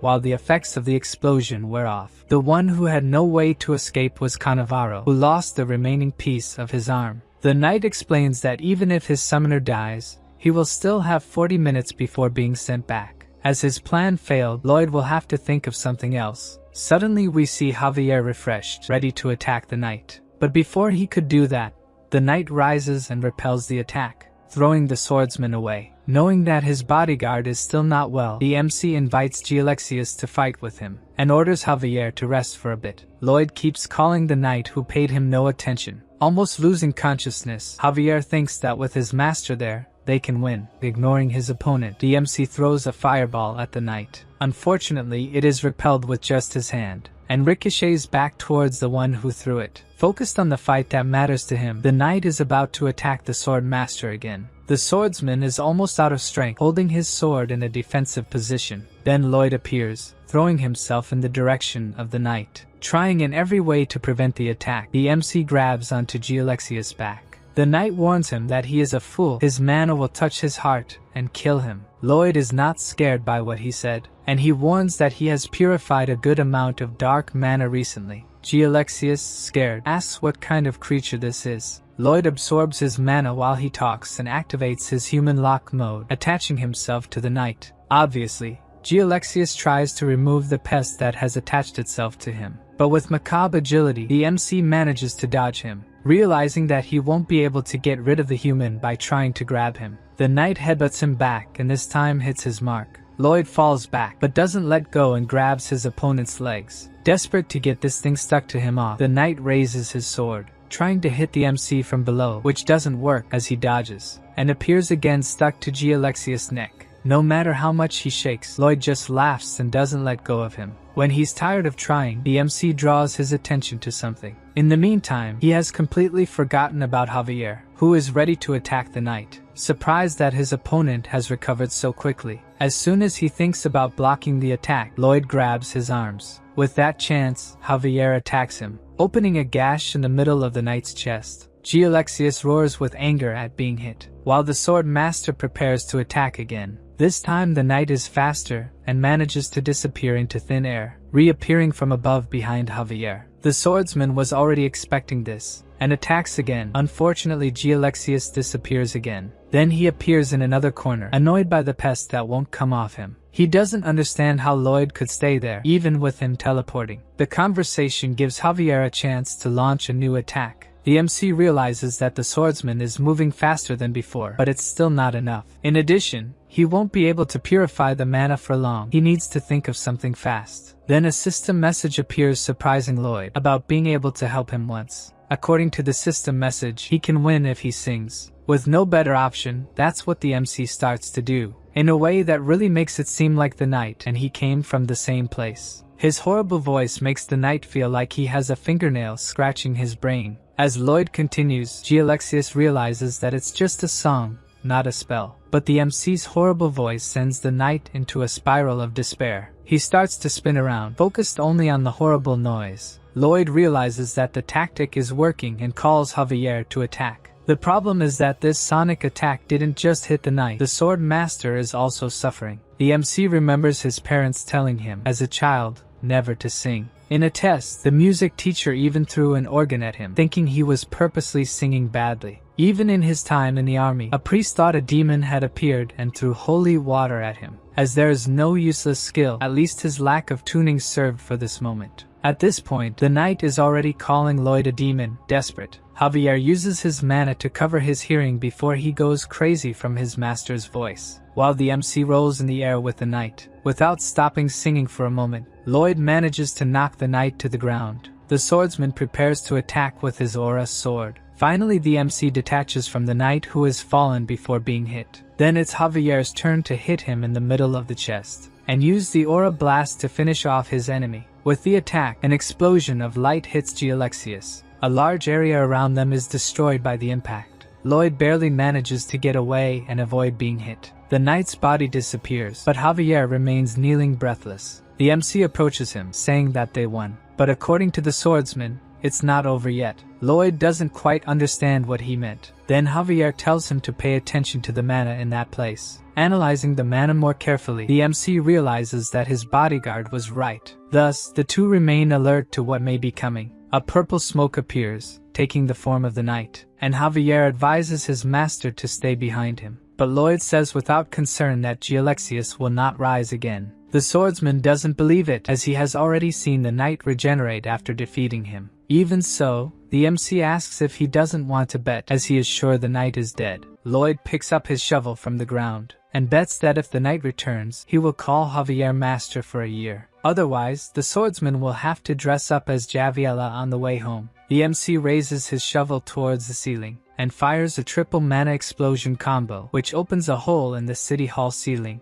Almost out of mana, he kneels on the ground as the Hell Knight continues to take shape. Then Lloyd uses Overload and starts to suck mana with his ability. Javier is surprised to realize that his master is sucking the mana from the knight, who begins to disintegrate as he is caught by the ability. Alexius claims that the MC will not be able to absorb his mana. Indeed, Lloyd is not able to absorb it. There is too much mana and it is too strong, but there is no way he has to endure. While being sucked, the knight says that the MC must already know that he has failed. At this point, Lloyd is using his last strength and won't last much longer. Then, Javier and Siluria's hands touch his back. The two of them help him purify the mana he is absorbing from the knight, to increase the effectiveness of what he is doing. Siluria uses the Life Blessing spell to heal the protagonist. Then, the MC starts to smile, sure that they will win. The knight gives his last enraged screams as he disappears, leaving only the three humans in that place. Lloyd stands with his clenched fist glowing, finishing the absorption. Soon after, the light emanating from the fist diminishes, and he says that he has finished the soul domination with a scary look. As soon as he finishes saying that, his strength runs out, and he falls to the ground, completely exhausted. The girl gets worried and tries to help him, but Javier explains that her master usually ends battles this way. Looking at him, Siluria can't help but worry about someone who is passed out. Unconscious, the system reports that Lloyd defeated Alexius, which surprised the King of Hell, who now wants to meet him. A few days after all this commotion,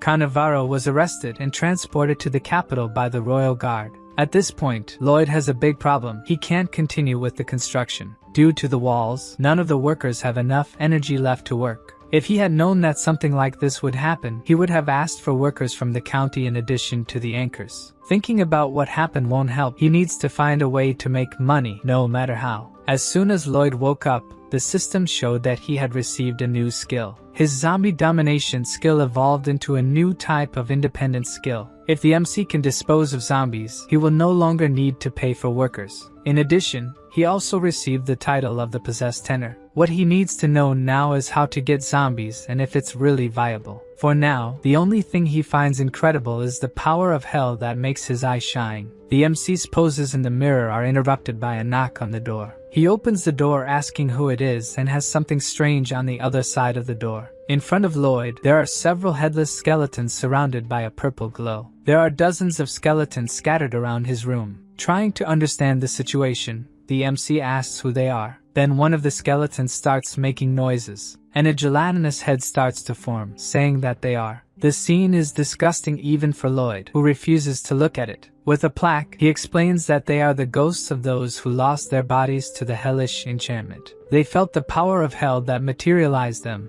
and came looking for him. The MC is surprised to know that they are happy to feel that he has calmed their souls. All those skulls that he had found before, and he buried respectfully, must have belonged to these skeletons. They have no memory of their life or a purpose, and would probably wander until they were exorcised. So they all kneel down, asking Lloyd to keep them together and let them repay his kindness. The MC asks if they need to be paid. He also asks if they need to be fed, but they don't have a digestive system. As for a place to stay, all they need is a large coffin. Lloyd thinks quickly about this new workforce. From that day on, they will be part of the Frontera skeleton squad. Finally, the MC has gotten the free labor he always dreamed of. Javier wakes up to his master's macabre laughter, and the first thing he sees is dozens of skeletons celebrating. Being something that his master provoked, he shouldn't have to worry about it, so it's best to just go back to sleep. The skeletons continue to work without ever getting tired, sleeping, or eating, and especially without receiving salaries, the part that makes Lloyd most happy. When the Count of Namarin went to see the construction, he ended up fainting because of the skeletons. So the MC explained to him that he is a summoning genius, but the Count did not believe it. If Siluria could be a genius using magic, why couldn't he be one too? The Count thinks about it for a bit, and ends up apologizing for thinking that Lloyd would not have that ability. In winter, the anchors arrived and the cliff stabilization project reached its final stage. Sitting on a cliff looking at his own hand as the snow falls, Javier remembers when his hand touched Siluria's, the moment the two of them tried to help his master. It's like he felt something different in that touch. Then a familiar voice calls out to him. Siluria is right in front of him. The swordsman comments on the construction and that his master can give more details, but she reveals that she is there to see him. He doesn't understand what issues she would have with him. She says that she can improve her magic skills and maybe he could help since he controls mana so well. Javier would be more than happy to help her. The girl is happy and a little blushed that he accepted. From afar, Lloyd watches the two talking. They are sitting next to each other talking and laughing. This moment triggers some memories of the MC about the novel. In the story, the price for defeating the Hell Knight was Siluria's life. People stopped asking for his help, thinking that he brought death to those close to him. He was destined to live in loneliness without getting close to anyone, or he would end up taking that person to death. His unprecedented strength determined his lonely future. Fortunately, in this reality, Javier is smiling, living happily, and seeing that makes the MC happy too. Sometime after that, the construction was finished, and if repaired periodically, the Count would have no more problems. The troop of skeletons is packing up their master's belongings for the departure. Lloyd thanks the Count for paying the construction costs, and even a little more.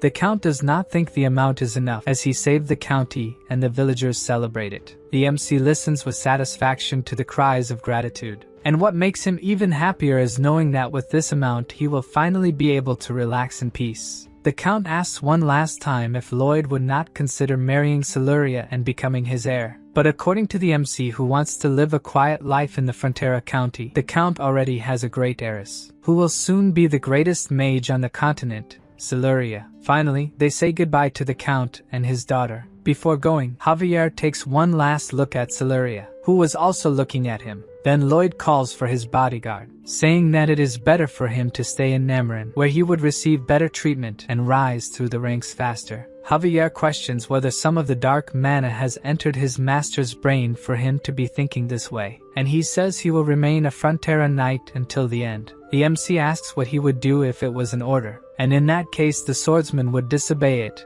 and have to be executed. So, there's no way to go against his stubbornness, and the only option left is for them to return to the county together. In the snow-covered Frontera County, Lloyd's parents come out of the mansion to greet their son and are met with something different. This time, their son has returned accompanied by a troop of zombie skeletons. The MC tries to explain about the skeletons, but this is not his father's main concern. What really shocked the Count of Frontera was to see Javier dressed as Javiella. The swordsman is sorry for agreeing to that bet without thinking. Lloyd bet him that if the knight didn't return, he would have to dress up as Javiella when they got back. The Count slowly approaches Javier and hugs him, saying that he must have suffered a lot to keep this secret for so long.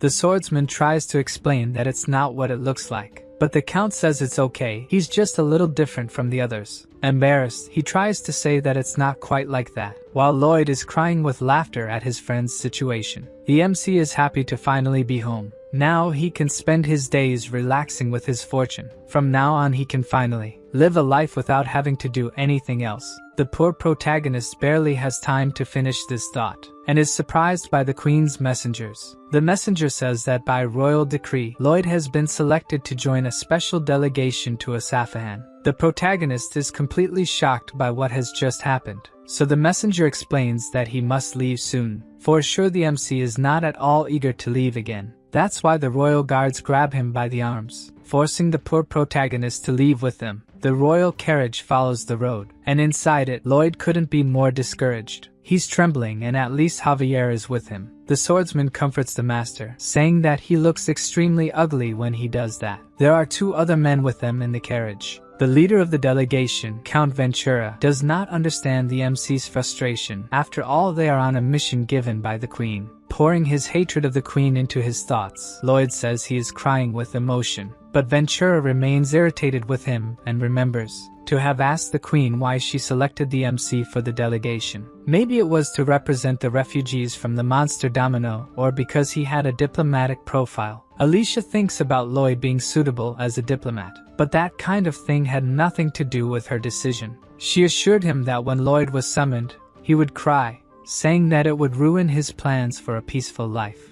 The report on Namaran said that the soldiers defeated the knight and Lloyd only helped by giving information. A lie. Ordinary soldiers would not win. The MC must have asked to have his and Javier's names removed from the records. As the Count could not do this, he reported that the two helped. Lloyd is not the type to seek fame or glory. That's why the Queen thinks he'll do something no matter what. Being a greedy man who holds grudges for a long time, unscrupulous and materialistic. The words leave Count Ventura wondering if she was praising or insulting the MC. The Queen also predicted that one day he would stop crying and discover something he could get from Samarkand. In the carriage, our protagonist still couldn't stop crying. Count Ventura sure didn't like him, thinking he was a materialistic pig who didn't know honor. The delegation's carriages are arriving in Asfahan. At the palace, a messenger informs the Sultan that the Magentano delegation is approaching, and the Sultan asks them to be given a proper reception. In the palace of the Sultan of Asfahan, Count Ventura is outraged by the accommodations given to him and the other envoys. But according to a servant, there was no mistake at all. They are just following the orders of Sultan Samarkand. So Ventura demands to see the Sultan, ordering them to be introduced. The MC still hasn't recovered when the servant explains that Samarkand is very busy and it will be difficult to see him. They must wait at least 6 months to have an audience with him. The delay and unwillingness of the servant completely infuriate Ventura. Suddenly, the servant shows the Count a kind of pendant. It's a padishar. As long as he has it, he will have all the kindness the Sultan has to offer anywhere in Asfahan. To the Count, it just seems like they are offering alms to beggars. The servant claims that he is mistaken. Receiving the padishar is an honor. However, he throws the pendant on the floor when he says this. So the servants leave the room, asking the guests to make themselves at home. Ventura is enraged. For him, this treatment is practically a declaration of war. He wants the messenger to communicate with Magentano and other kingdoms about this and ask for a larger delegation.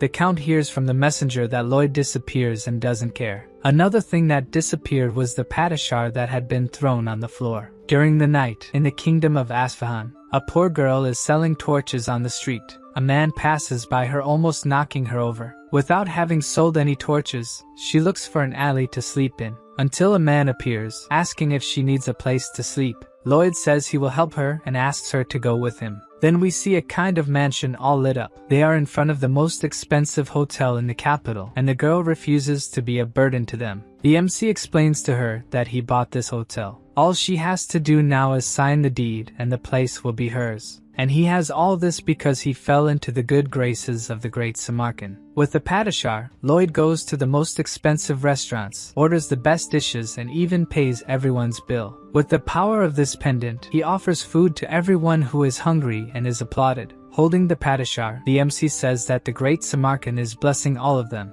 In a fabric store, the seller presents the finest silks in the world, so the protagonist chooses all the ones he likes. Excluding 2, he will take all the ones the store has, with the power of the padishar. At the port, an employee understands that he wants to rent the sailboats in the port, but showing the padishar again, the MC says he wants the sailboats for himself. He buys everything from the finest perfumes to the best spices. Then he puts everything he has collected on the sailboats and sends them to Frontera County. Knowing that Lloyd is buying the luxury goods, a crowd of vendors goes to him. Determined to continue his shopping, the MC declares that Samarkand's grace will spread throughout the world. Then several soldiers appear, looking for him. Thus, the two are tied up and taken back to the palace, where they come face to face with the great Sultan, who is not at all happy that Lloyd has spent the equivalent of a year's palace budget. With his head bowed, the MC introduces himself, greeting the great and almighty Sultan Samarkand. Samarkand is shocked to meet the man who reversed the monster domino.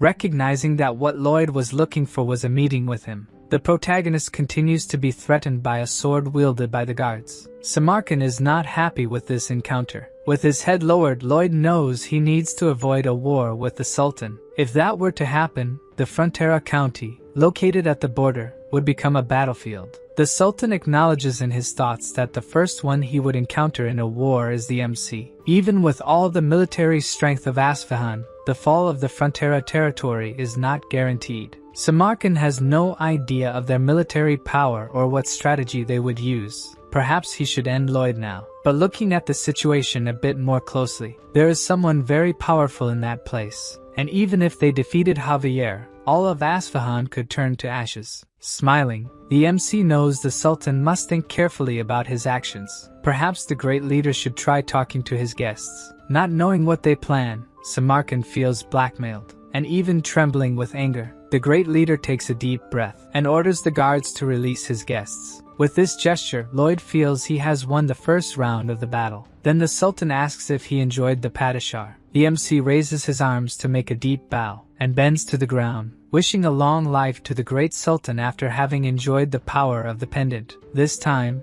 instead of being angry, Samarkand is astonished by the honesty he just witnessed. Indeed, Lloyd did not lie. He is immensely grateful. It's as if the CEO of a company had given him a corporate card to use. What other choice would he have but to spend extravagantly? The leader inquires if he isn't worried about what his country might think after bowing to an enemy nation. The MC responds without hesitation that he doesn't care, shocking the Sultan once more with his high confidence. Then Lloyd explains that the amount he spent is just a little less than what he received from the Queen. Incredibly irritated, Samarkand asks if he would be willing to betray the Queen if he paid more, receiving a positive response from the guest. The leader of Isfahan doesn't know what to think anymore. It's very difficult to understand someone like this. Either way, if the protagonist decides to serve him for money, he might not receive the Sultan's trust. Samarkand takes a long look at the two. The sound of his laughter echoes among the prostrated. He keeps thinking that the MC really dared to speak calmly with him,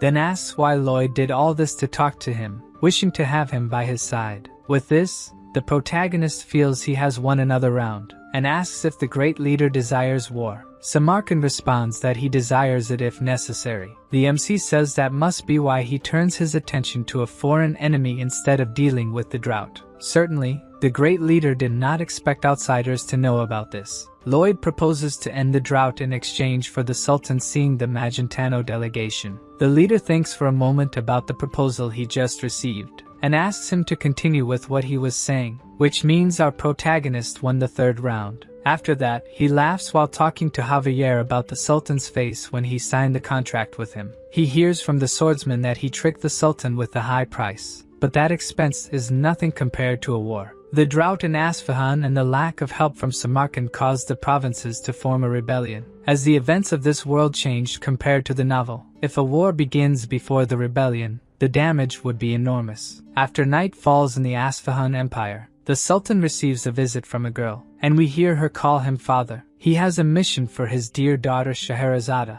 to be Lloyd's bodyguard during his trip to Kandahar, and make him hers, using any means necessary. The girl makes a small bow and agrees to do what her father wishes. The next morning, Scheherazade introduces herself to the MC, saying she is the bodyguard assigned to him. He explains that he already has Javier for that, but the girl pretends not to hear and says she is eager to serve him. In his thoughts, the MC concludes that she is stubborn and might be there to observe them. Thinking a bit, her name sounds familiar. Then Lloyd remembers that she is the princess. But why would a princess escort him? She starts making some strange movements. Striking a pose, Scheherazade says again that she is there to serve him, leaving the MC astonished by the sudden suggestive pose. Despite her look, seeming like she wants to tear him to pieces. Suddenly, he finally understands what she intends. Scheherazade is trying to seduce him. This plan could only have come from one person, the Sultan, as if Lloyd hadn't had enough marriage proposals already. The key to overcoming the drought is a kanat, a type of water transportation system used by the Persian Empire. With the scorching desert heat, any water flow evaporates quickly, so the route has to be underground. The mountain ranges miles from the city are covered in snow all year round, and they will take advantage of that. Our group arrives at the capital of Kandahar, Kandara. Lloyd is relieved to finally have a break. At least that's what he wished. But looking to the side, it seems that won't be possible. Scheherazade's strange insinuations continue, and her eyes make the MC think she would try to dismember him when he sleeps. Knowing he won't be able to relax, he sits on the bed, asking to talk with the girl, but first for her to stay in a natural position. She tries to convince him that she is naturally like that. Scheherazade is the youngest of the Sultan's 4 daughters and the most beloved, a very skilled swordswoman from a young age. The identity of the princesses is kept secret, and the MC will continue pretending he doesn't know who she is. Lloyd inquires if she doesn't need to rest, but she says she has to stay by his side day and night. He insists that he doesn't need protection, be it day or night. Scheherazade seems not to understand what he is saying, so he points to Javier, explaining again that he already has a bodyguard, who is a high-level sword master, much more powerful than a normal sword master. In fact, he is more powerful than 10, or rather, more than 50 people of Scheherazade's level, so he doesn't need her. Hearing this leaves the girl completely enraged, so much so that she even draws her sword. Lloyd pretends to be scared, and starts mocking her by showing his neck. "I seriously love Lloyd." By Javier's face. This is another moment when he finds his master pathetic. He continues mocking the girl, saying she will never be a sword master. Then she can't take the jokes anymore and punches the MC. Lloyd starts screaming for Javier while being punched multiple times by her. Unfortunately, the sword master is too busy laughing at seeing his master get beaten. Scheherazade, holding back tears, stops hitting him and leaves the room, leaving the two alone. Even with his face swollen from the beating, Lloyd celebrates that his plan worked. Javier finds it strange that his master has such a fetish, and the MC tries to explain that he should have been protected by him. The swordsman apologizes without any remorse, thinking his master deserved that, but he is curious about the provocation. The MC needed her to abandon the mission once and for all. A talented swordswoman like her shouldn't waste time after a guy. Still upset by what happened, Scheherazade keeps training alone. The next morning early, the girl appears inquiring where the two are going. Lloyd explains they are going to the construction site and that she would delay them if she went alone. Still, she insists on going, but the MC says it won't be as easy as she imagines, since she is not a sword master. Scheherazade gets irritated again and tries to punch him once more. Before she can do that, he starts talking about technical engineering terms. The girl stops, thinking he might be reciting some kind of spell, while the MC continues to talk about technical terms with a diabolical seriousness. Then she starts to feel sleepy, thinking she really fell under a spell. Lloyd gets an even more menacing look and doesn't stop talking, until the girl finally succumbs and curls up on the floor asleep. Javier, who was supposed to take her to rest in the room, also fell asleep. After waking up the swordsman, the two walk through the city, and are surrounded by the residents' gazes, who all seem tattered. They comment on the suspicious looks, as they came from the capital, which was not caring about their situation. They will need the help of these people to push this project forward. Smiling,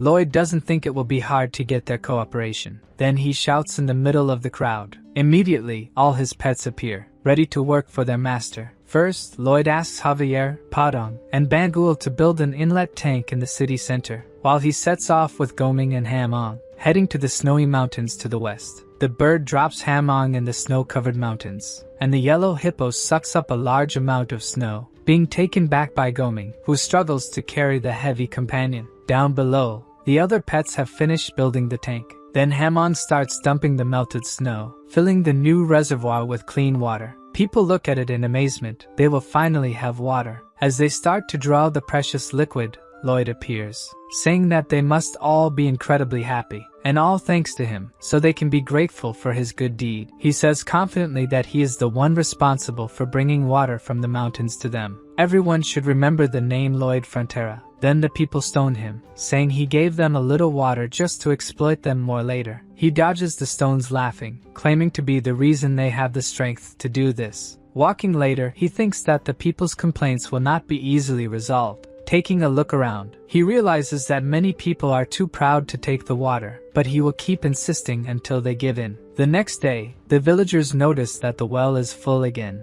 and once again, our protagonist appears, claiming to be the one responsible for bringing water to them. Even being stoned again, he won't stop until people stand by his side. During the beautiful full moon night in Kandara, a family is having dinner together around the table. The couple's daughter is incredibly happy because she can now drink all the water she wants. But for some reason, her parents are terrified. The reason for this is Lloyd standing outside their window. With a serious face, he points to the water the family is drinking, and then points to himself, reaffirming that he is the one responsible for bringing the water. What he achieves with this is traumatizing a family that was happy until then. In the following days, he continues to do this kind of thing, trying to instill in people's minds that when they think of water, they will immediately remember him. Walking again through the city, he meets the same resident as before, and once again, the guy catches his attention. The guy removes the scarf he uses to protect himself from the sun, revealing a beautiful black mane. Knowing he has won another person to his side, the MC gives his strange smile, and the guy returns another strange smile. From atop the well's tent, Lloyd shouts water to the people, and in return, they imitate the strange face he always makes. To make sure people understand his point, he shouts again. And once again, everyone responds with a strange smile and saying his name. Not satisfied, he continues shouting to reaffirm being synonymous with water. Javier asks if the master has not hypnotized those people, but according to him, this is the result of his marketing. If water is good and he is synonymous with water, then he is also something good. And he starts joking with the swordsman, who finds it not funny at all. Then momentarily, Lloyd feels depressed. But either way, the foundations for what he plans are ready. The MC sets up a table near the well, inviting people to work on the construction of the underground waterway. One of the candidates asks if meals are included in the contract. According to the MC, mountains of food from all over the country will come. In the capital of Isfahan, Samarkand receives more bills from Lloyd made with the Padasha. The new enormous list of expenses makes the Sultan boil with rage. Back in Kandahar, Lloyd is flying with Javier on Goming. The MC is searching for something with his ability, but since he can't find it, it must be more than 15 feet deep. Even if he hires the necessary people, it will take too long to dig a 22-mile waterway. What he needed now were the underground tunnels made by the rebels. Returning to the city, Lloyd thinks there is only one way to find this tunnel. Night falls, and at the place where they are staying, Scheherazade is asking Javier to leave, but the swordsman stands in front of the door and does not move, even when she says there are rebels in the area. It's too dangerous to leave the MC alone. Javier agrees that she is right, but as his master said he would be fine, he will believe it. The girl says the guard should be by the master's side to avoid unexpected dangers. But the swordsman says it's not quite like that, for his master is always right. Now we see the room where Lloyd was empty. He must have been kidnapped by the invaders. Scheherazade considers Javier too stubborn, so she moves quickly, trying to pass by him using brute force. But the sword master easily stops her attack, praising her skills. Obviously, she is not happy at all for not being able to attack him, so she attacks again several times, and he defends each one,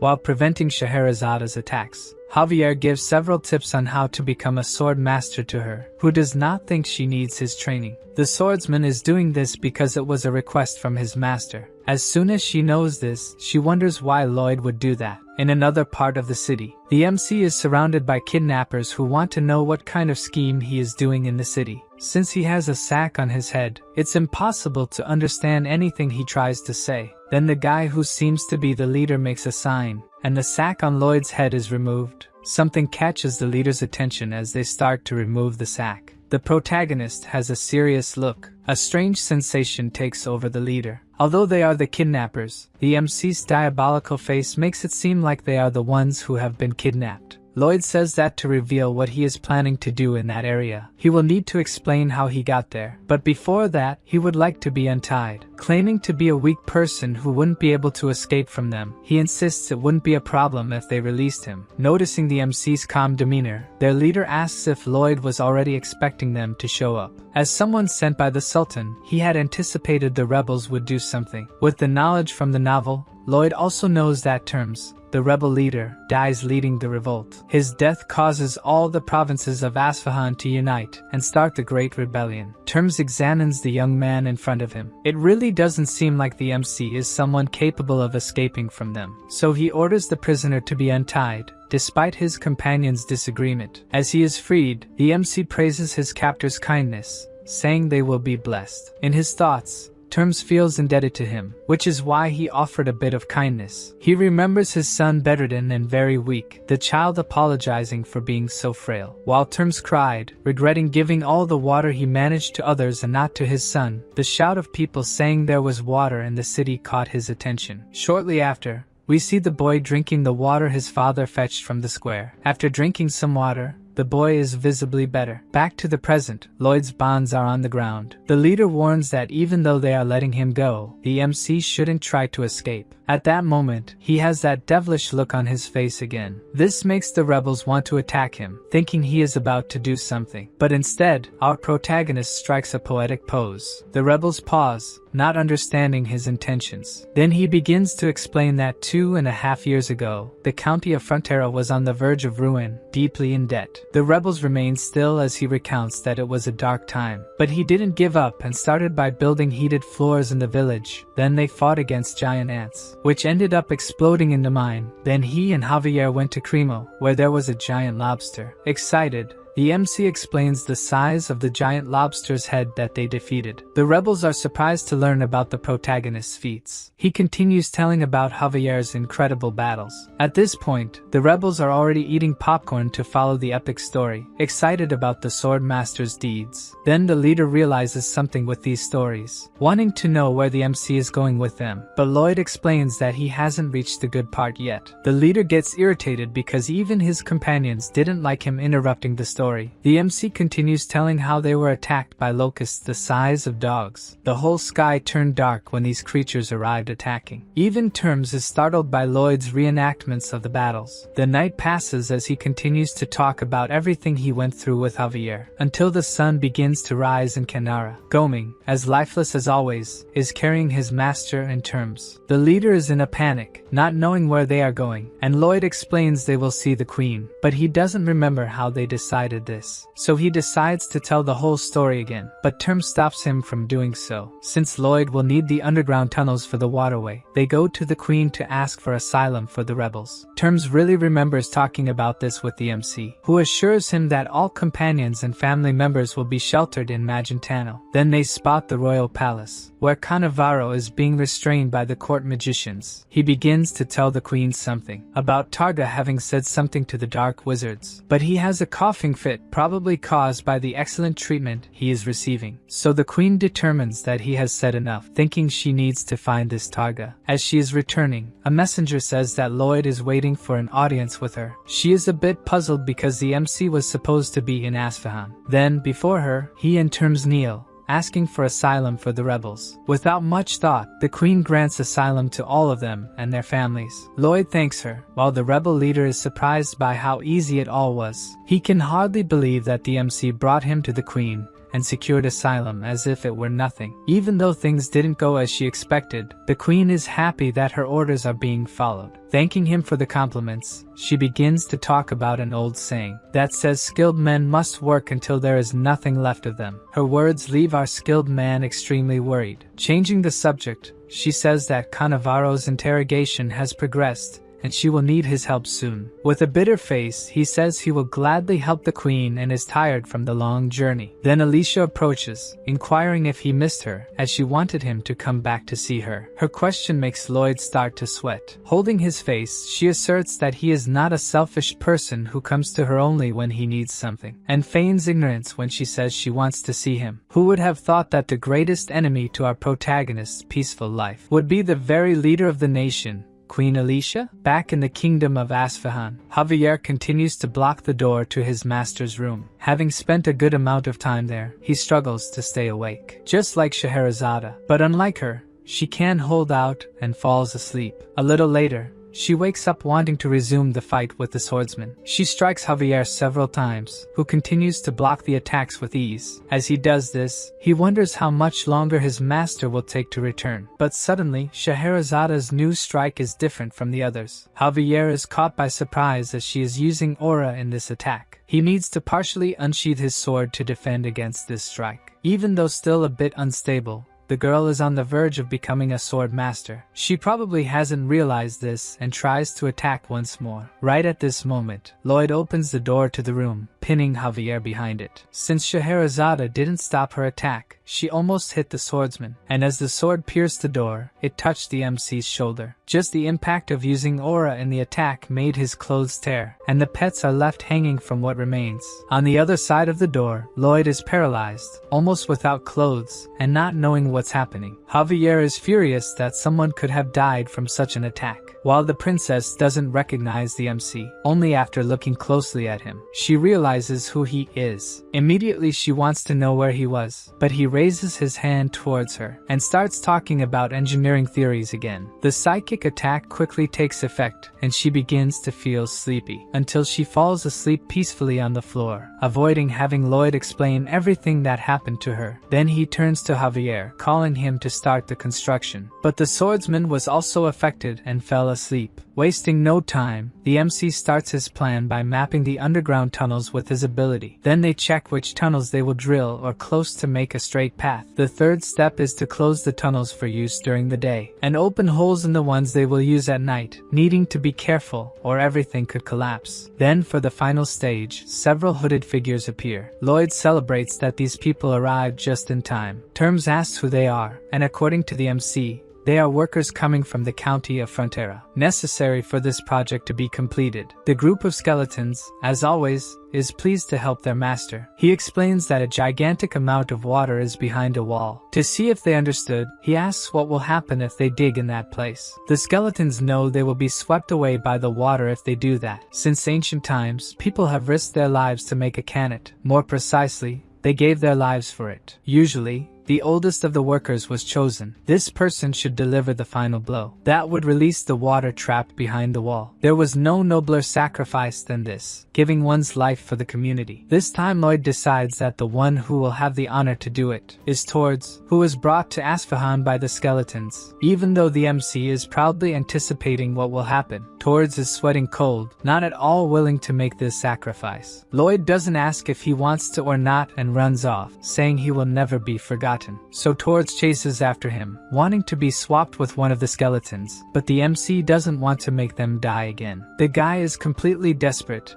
and considers that the swordsman could do it and survive. But Javier has only one change of clothes and can't get them wet. Even to the system, he is more demonic than the devil. Speaking of the devil, the guy seems totally swamped with work. It seems he has just been informed by his messengers from above. Helkeros, the king of hell, wants to see how Lloyd will finish. Back in the scorching desert of Asfahan, after some discussions, the leader of the skeletons, Turtleneck, volunteered to deliver the final blow, which didn't make his master very happy, as he preferred Tords to do it. As soon as the leader of the skeletons strikes the wall, the water begins to gush through the tunnels, carrying him along. After the tunnels, it flows into several pipes that will direct this precious resource to the people who need it. Facing water-filled paths, people celebrate that they will no longer go thirsty. Then we see a child carrying a water pot. He goes to Lloyd and catches his attention, then offers him the water he brought to the village. Our protagonist thanks the boy for giving him water. Then the child takes the opportunity to ask something that made him curious. Why does this man keep walking around almost without clothes? Lloyd gives a gentle smile and replies to the boy that buying clothes is a waste of money. After opening the central waterway in Kandara, several other villages were connected to it. Almost at the end of the project, the system gives him the title of top-ranking person who only wears underwear. The title grants him 100% resistance to dehydration in all hot regions, which doesn't seem very useful now that he plans to relax from now on, without going anywhere hot. Suddenly, Terms appears and Lloyd asks if he's ready for the long journey to Magentano. Then the leader of the rebels kneels before him, leaving our protagonist bewildered by the warrior's gesture. Terms says that the MC saved countless people, stopped the drought, the war, and even managed to find refuge for them. Therefore,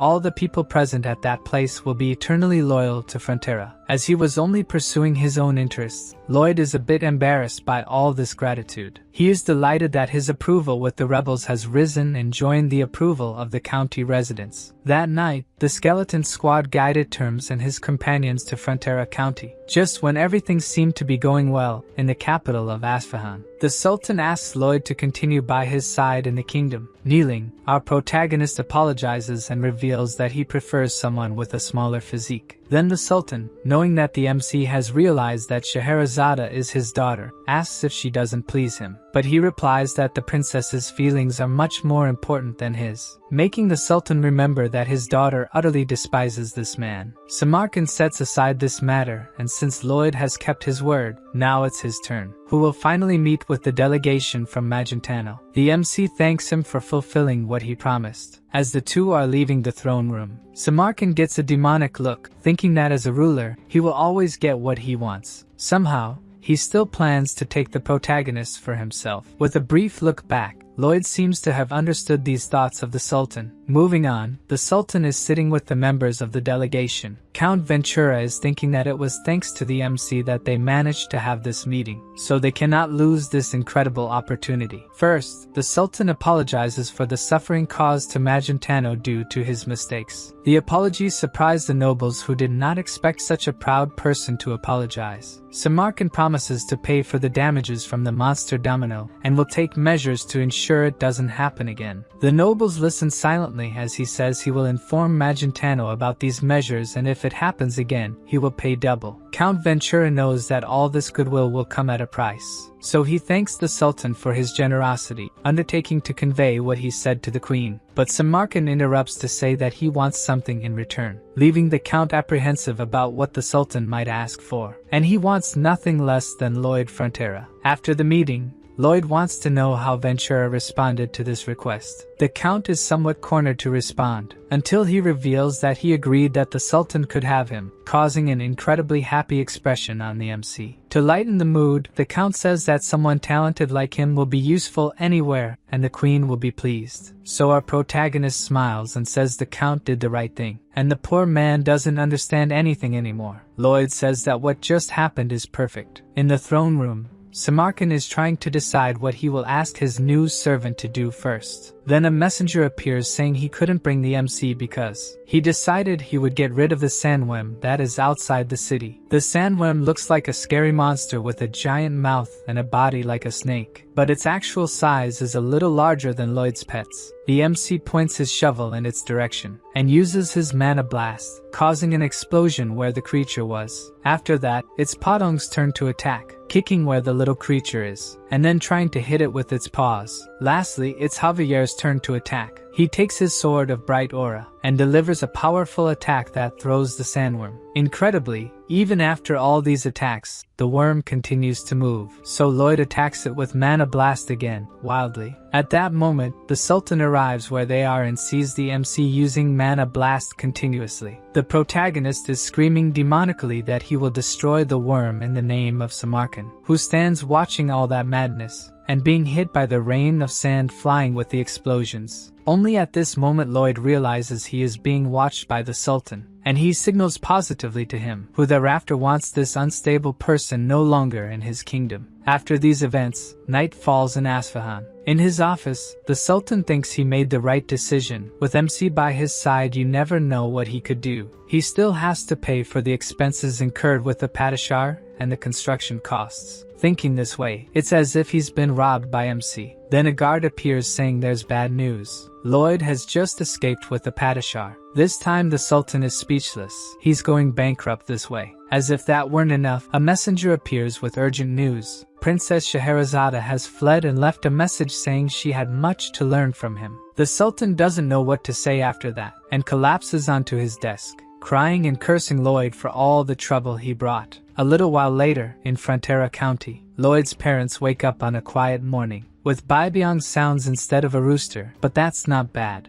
A servant announces that a letter from Master Julian has just arrived. He tells them he graduated as the second best in class and will be able to work in the capital. Then Bayern appears saying a shipment from Lloyd from Isfahan has just arrived. Outside there are piles and piles of filled chests sent by their son. As soon as one is opened, Marbella is impressed that they are all luxury items. She holds an ugly necklace of precious jewels, planning to sell these items to extremely vain nobles. The Count notices that his wife didn't used to make expressions like this. But it doesn't matter, she can sell the jewels as she wishes, he is still a happy man. The Count is glad that his county is full of wonderful people, just like wonderful orcs, who greet him as they pass by. Only one of them doesn't seem very friendly. It seems he and Soldier Greg still don't get along. The two collide as they walk, and the couple is apprehensive, thinking the two are about to start a fight. Then Soldier Greg acts as if the orc wants his attention, grabs the chest of the green man. Instead, the two stand facing each other without saying anything,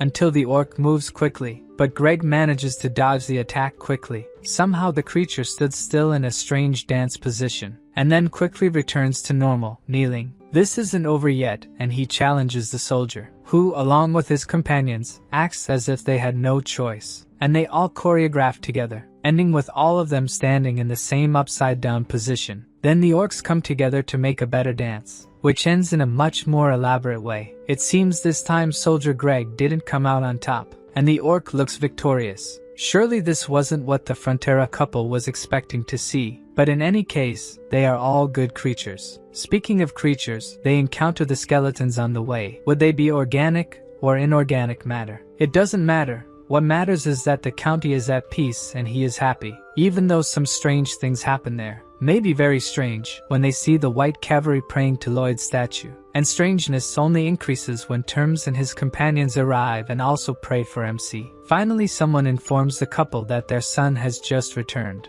Seeing their son dressed that way, practically only in tunic and underwear, it makes them think that the strangest person in that place is surely their son. Still, as strange as their son may be, they are still happy to have him, and on the day Lloyd calls him father instead of my lord, he will be even happier. The Count hugs his son after a long time without seeing him, and asks why MC isn't wearing clothes, who replies that he already has many at home. Meanwhile, in the royal palace, Count Ventura is reporting on the agreement they made with the Sultan. Such an agreement seems unprecedented to the Queen, who asks if he negotiated it. Ventura is a little embarrassed, but admits he's responsible for the agreement. Then the Queen wants to know if it was Lloyd who asked him to tell her this, and asks what the Count thinks is necessary for people to live comfortably. She herself answers that they only need someone to work themselves to death in their place. As her Queen said this, Count Ventura fully agrees with what she said. Although this agreement resolves many things, Magentano and Asfahan have been enemies for a long time. How could they establish a relationship of trust? While the Queen thinks about this, Scheherazade has just arrived in the county, thinking about how she will take this state from him. Unaware of any of this, the Count is pruning the garden plants, and is surprised when someone appears calling for him. He has no idea who the girl in front of him is. Then Scheherazade introduces herself, and the Count wants to know why she is there. The girl explains that she is there to see Lloyd. The Count, still in shock, doesn't understand what she wants with his son. She takes a deep breath, and tells the Count that she needs this man to sleep at night. The Count takes a moment to understand what she is saying. As soon as he understands her words, he is incredulous. This must be the most unbelievable thing his son has ever done. We see the protagonist lying on a dirt floor. Gradually, his consciousness returns. He is at the edge of a cliff, questioning what place this is and why it is so dark. Suddenly, a light appears, illuminating his face, along with a thunderous noise that alarms him. A giant fireball is rising in front of him, which gradually takes the shape of a human body. The immense fiery body stands still in front of the protagonist, until it says it is a pleasure to meet Lloyd Frontera. In fact, to meet Suho Kim. The MC thinks that no matter how real it seems,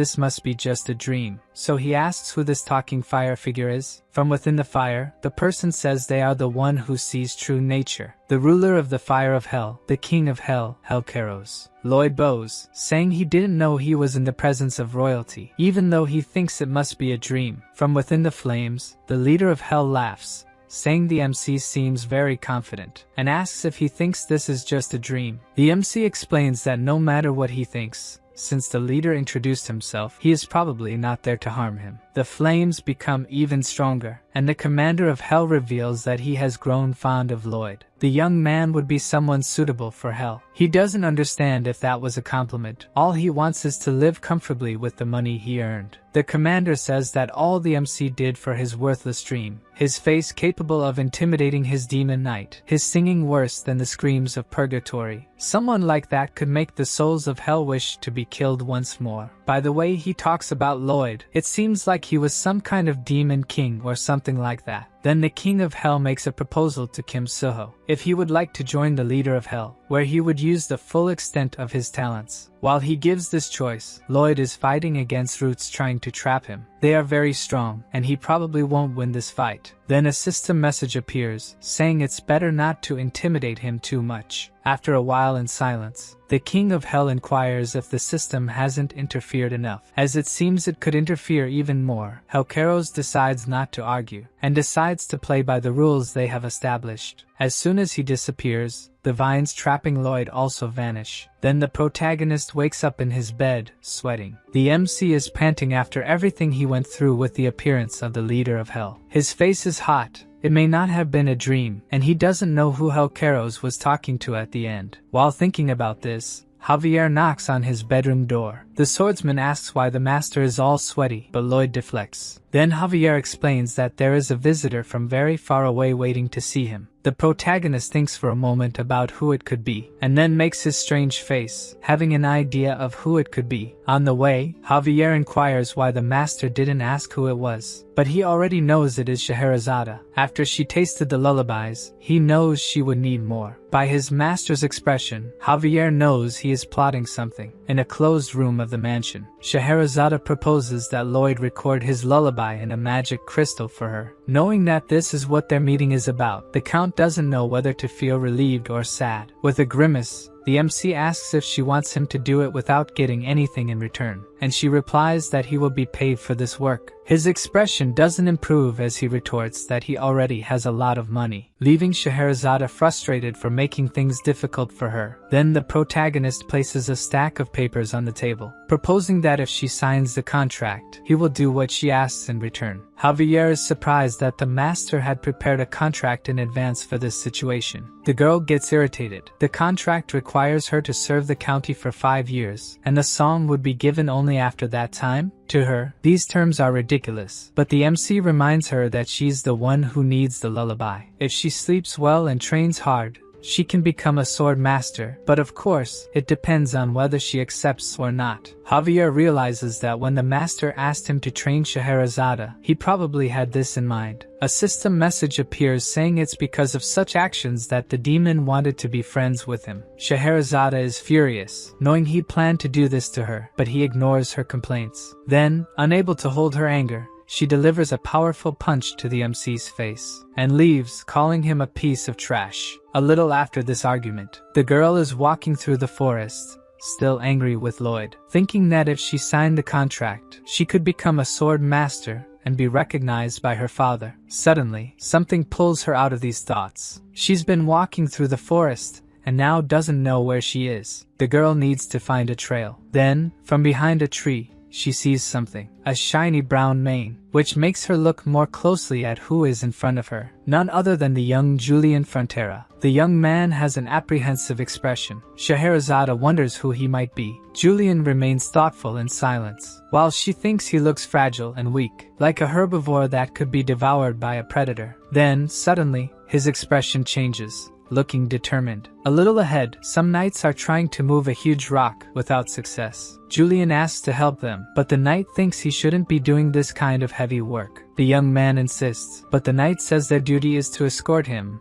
and that he should sit and rest. His words have no effect, as the young man removes his shirt to help them, leaving the three astonished by the scholar's physique. Meanwhile, Scheherazade continues to watch the group from afar. In her imagination, he still looks weak, even with that physique. The four push the rock with all their might. The girl concludes that since he is returning from the capital, he must be Lloyd's younger brother, but he doesn't look like him at all, making such an effort to help the people with him. Since pushing doesn't work, he thinks it's better to dig around the rock with a shovel, because there's nothing a shovel can't solve. Then the girl appears, saying it's a good idea, but it will take all day, and that she will remove the rock from their path. Julian just watches without saying anything to the girl. It seems that young Frontera has just had his heart stolen. Scheherazade thinks that by doing this, she will gain some advantage in negotiating with Lloyd. Then, with simple movements of her sword, the huge rock blocking the path is shattered. The knights are shocked by the girl's power. She sheathes her sword, standing in front of the small pieces left of the rock. Then Julian thanks her for what she did and asks who she is. She reveals herself as Scheherazade of Isfahan from the east, and that she is currently staying at the Frontera estate. The young man listens to her, totally enchanted. Back in the county, Emily is walking down a street and sees a young orc coming her way. She greets him, calling him Kuga, but he keeps walking while she talks to him. Emily doesn't understand why the orc acted that way with her. In silence, Kuga remembers a conversation he had with her. He had called her while she was hanging clothes and asked if she loved Sergeant Greg.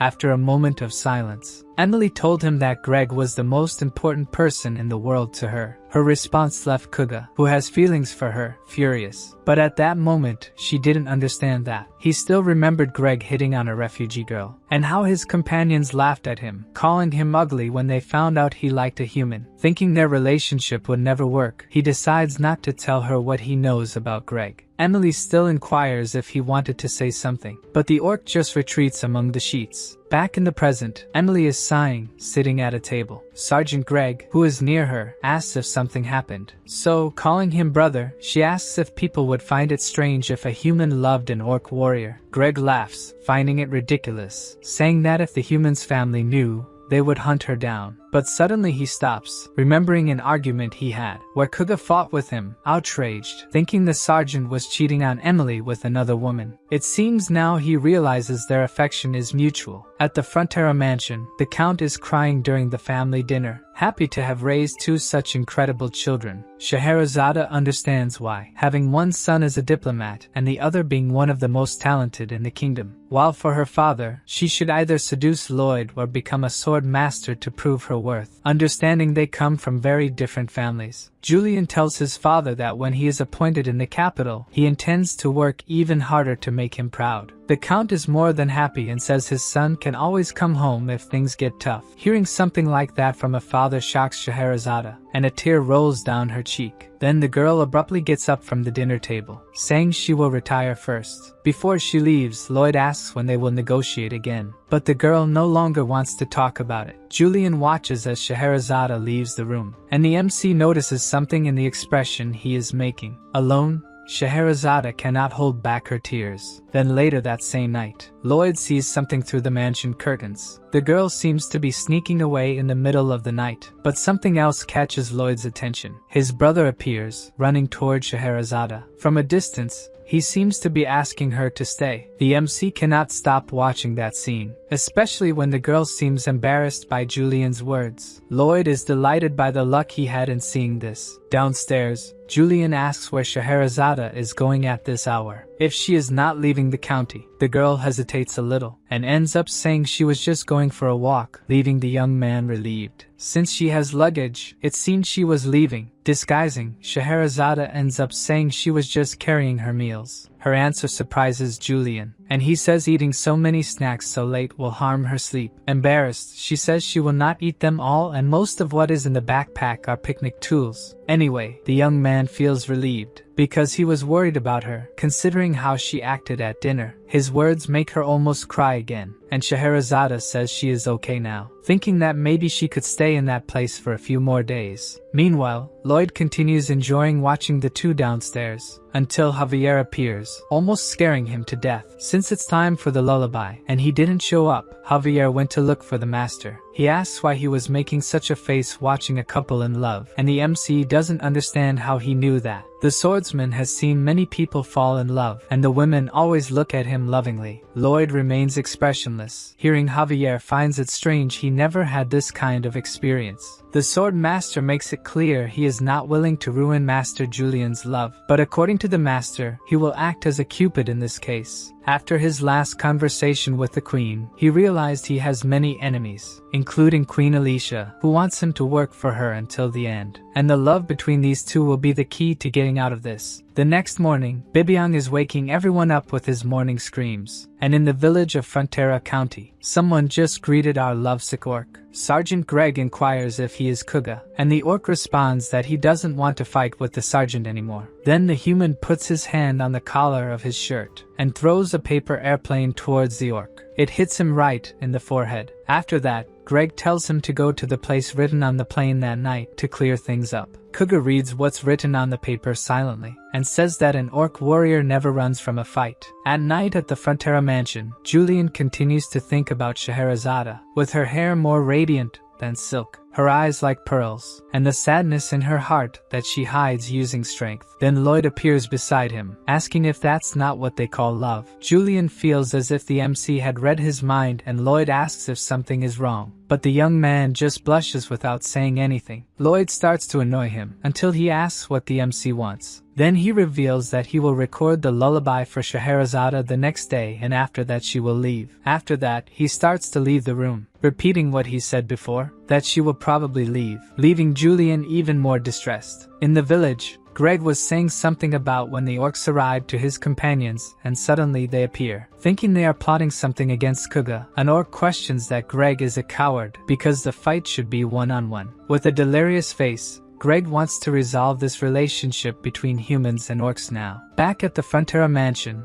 Lloyd greets Scheherazade in a hallway, and she immediately punches him on impulse. Fallen on the floor from the punch, Lloyd tells her that Julian will be named soon, maybe the next day. As soon as that happens, he will leave the county, leaving Scheherazade as distressed as he left Julian. Alone, the young man thinks that she will leave and he will not see her anymore. In her room, Scheherazade thinks the same. Someone else is also impatient with this situation. Finally, the young man decides he cannot let her leave without telling her what he feels. The girl also thinks the same, going after him, while Lloyd is just waiting for his plan to work and the couple to declare themselves. In the village, Kuga is on a plane alone, until a noise catches his attention. At the mansion, Julian is in front of Scheherazade's room to confess his feelings to her. The girl is also in front of a door to confess, before she regrets it for the rest of her life. Back to Kuga. As soon as he turns, he meets Emily, who says she came to that place at her brother's request. Suddenly, Sergeant Greg with other soldiers appears, coming out from among the trees. On the other side, several orcs also come out of the forest, heading towards the humans. Back at the mansion, the Count and his wife open the door to their room to see who is calling them, and Scheherazade is kneeling at their door. The orcs and humans push Kuga and Emily towards each other, and Greg declares that from this date, it will be the first day of the two as a couple. Finally, they will be together. At the mansion, Scheherazade kneels even more and asks the couple to entrust their youngest son to her. Knowing this, Lloyd thinks that once the two are together, the queen will no longer have as much power over him. Suddenly, we see a large sinister castle surrounded by a valley. The queen is at the door of the old castle of the dark sorcerer Targa. She raises her hand to her army, commanding them to attack the castle with full force. Behind her fly thousands of red arrows. Most of them pass through some kind of magic barrier and set the castle on fire. Inside it, several dark mages try to defend the castle and protect their master Targa. Thus, a battle between knights and mages erupts. Then a large creature appears. Just the weight of its paw is enough to break the ground. The soldiers at its feet ask what kind of monster it is, and the queen's mages attack it with the fire god's punishment. Even being attacked, the monster does not retreat, stepping on the soldiers in front of it. Realizing that the attack is not going well, the queen orders the soldiers to retreat, leaving the castle, while the monster continues to roar and attack. Outside the castle, the soldiers are regrouping and counting the wounded, until they realize the queen is not there and look towards the castle. Queen Alicia is alone facing the creature. She wields her sword imbued with aura, and after a war cry, launches a large attack that reverberates towards the monster, which is hit squarely by the queen's attack. As soon as it is hit, a kind of green gas begins to escape from it, and Alicia covers her nose, because it might be poison. This was done with magic, but it doesn't matter. She trained her body to get used to poison. Thus, she walks towards a door, making an effort to open it. Queen Alicia is fully aware of what awaits her on the other side. At the feet of a giant dragon head stands the dark wizard Targa, enraged at being found by the queen. The queen asks if he is Targa. He nods, acknowledging that he is the one she seeks. Outraged that he plans a rebellion against the kingdom, she declares that she will decapitate him, doing so with just one swing of her sword. With that, his body falls at her feet, and she thinks that everything is finally over. But suddenly, she feels a severe headache. As it passes quickly, she wonders what just happened, and we can see that one of her eyes is different. Something is wrong with her. A little later, Julian and Scheherazade get married in the county. The girl is very happy during the ceremony, just like her husband, who looks at her passionately. Of course, the Count couldn't help but cry copiously during the ceremony. Even Mr. Byron got a bit emotional. The orcs also celebrated with the elves, but among everyone, no one was more ecstatic about this event than Lloyd. Javier even suggests that he leaves so as not to spoil the occasion, but the master says he is just happy. The swordsman still does not understand how this marriage will prevent him from being enslaved by the queen. So Lloyd explains that he is now someone important in both countries. being a citizen of Magentano and also part of the Sultan's family, who is not foolish and must have understood when Lloyd fought against the sandworm that he was just pretending, which means he still wants the MC to work for him. Thus, if the Queen tries to enslave him, he can go to the Sultan's side. Javier understood the master's point, but he could stop with this evil aura now. Lloyd knows he cannot challenge the Queen, but at least he has a card up his sleeve to negotiate. Meanwhile, the Sultan watches his daughter's wedding through a magical device, and a thin tear manages to run down his face, wishing his daughter to be happy in this place, where she will be free from fights over the throne or family pressure. Emily appears, saying it's time for the bride to throw the bouquet with all her strength. Then Scheherazade throws the bouquet, making a home run. The arrangement flies past Emily, who obviously did not know about the bride's strength. The bouquet flies across the county, catching fire due to its speed, until someone manages to stop what's left of the arrangement. Not knowing what was coming, Solitas grabs what remains of the flowers. As the new couple withdraws, Lloyd remembers that in the novel, Scheherazade dies protecting her father during the rebellion. Even if it doesn't bring money, it's great to know that she will have a different ending this time. Then the system appears, showing that Lloyd has saved another person from an unhappy death. Knowing this, he thinks the system is just stating the obvious. The counter of lives he saved starts moving quickly, catching our MC's attention. He watches as the number keeps growing. With more than 23 million lives saved, he gets an additional DP. When he has 50 million DP, he will be able to exceed the final spoiler. Thus, Lloyd will have the right to use the world's most powerful ability. It can be activated for 30 seconds, which seems like a very short time. Actually, it's the highest ranked ability, and not the strongest, meaning if he fights the strongest thing in this world, he would lose. Moreover, to use the ability, he would have to forfeit the system's support, his skills, summons,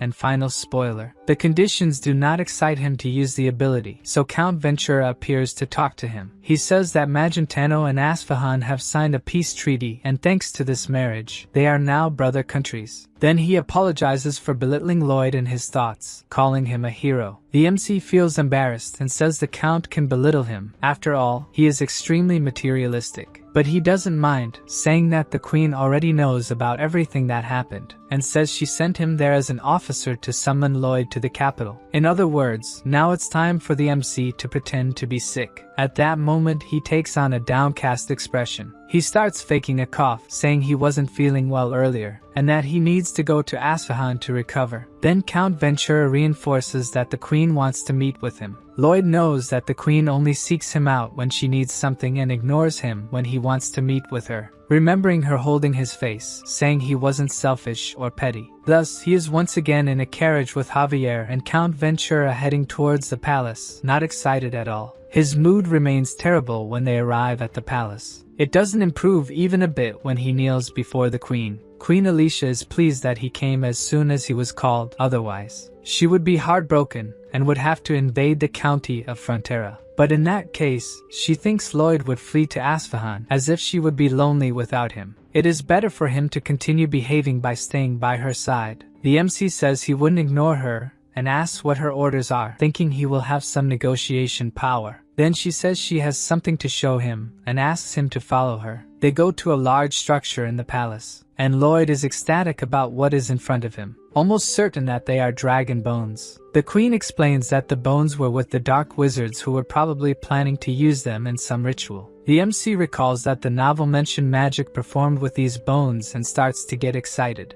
The Queen is thinking of using these bones to show the strength of the kingdom of Magentano. She wants a statue of herself surrounded by dragon bones to use the defeat of a dragon as a symbol of the kingdom. At this moment, Lloyd decides it's time to use the social skills he brought from his world. He tells the Queen that he is deeply honored by the task assigned to him, and to prove his gratitude, he won't charge for the construction. Aware that his behavior is odd, she asks if he wants something in return. Then MC asks to be allowed to do nothing for 10 years. The Queen is silent for a moment, digesting what she just heard, until she asks asks if he really wants to idle away all that time. Lloyd needs to navigate this conversation carefully. He knows he's on thin ice. To Alicia, her servant is asking for much more than he should, so MC says it seems like what he asked for was too much. If he gets just one bone from the dragon's tail, that'll be enough for him. What he immediately gets is a punch from the queen to the head, and he's left wondering why this sudden violence. Alicia feels better after hitting him and allows him to take the bone. Lloyd is immediately happy with the news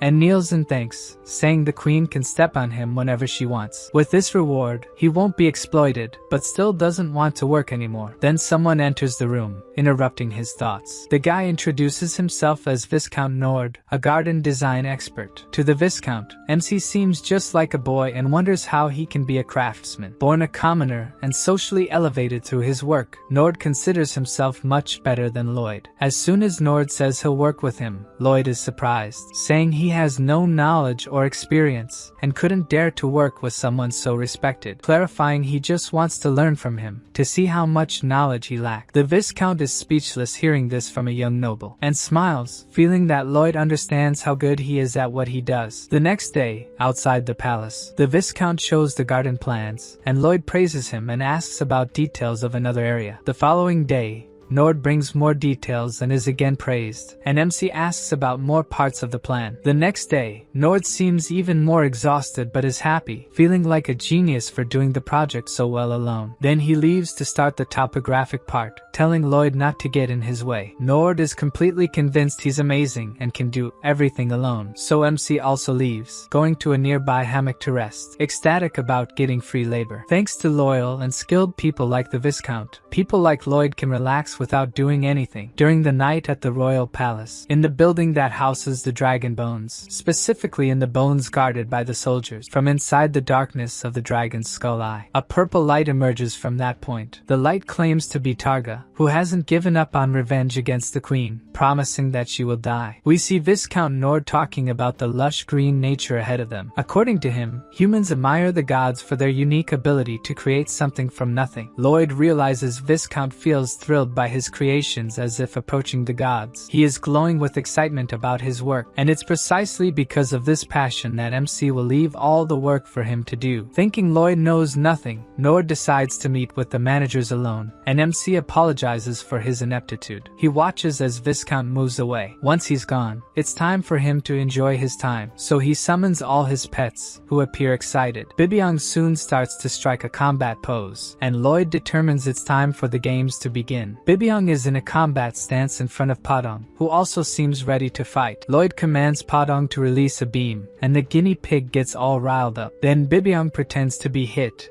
and starts shaking as if the attack was painful. Suddenly, we see someone running. It seems Javier desperately needs to find his master, who continues playing with his pets as if in a battle. Meanwhile, the swordsman leaps between tree branches in the forest, and Lloyd is hit by a strong attack from the guinea pig. He writhes as if in pain while the pets watch. MC is loving these moments of being a layabout, wishing to live like this forever. But all good things come to an end. Javier appears right behind him, and shouts that Her Majesty is coming. Of course, our protagonist wasn't expecting this, so he quickly sets up a table nearby, and puts several papers on it to appear as if he was drawing something. Finally, he sits at the table, pretending to be frustrated with some part of the project. At that moment, Queen Alicia arrives with some escort soldiers. Then Lloyd acts clueless as if he just noticed her presence. He kneels to greet her, but she, knowing him, says his treatment seems very fake, and asks if he's just been idle until her arrival. MC falls silent, making a face. He knows the queen isn't mistaken. She asks if Lloyd considers Viscount a fool, stating that a commoner doesn't become noble just because of talent, and wonders if he wasn't deceived by the Viscount. Sometime earlier,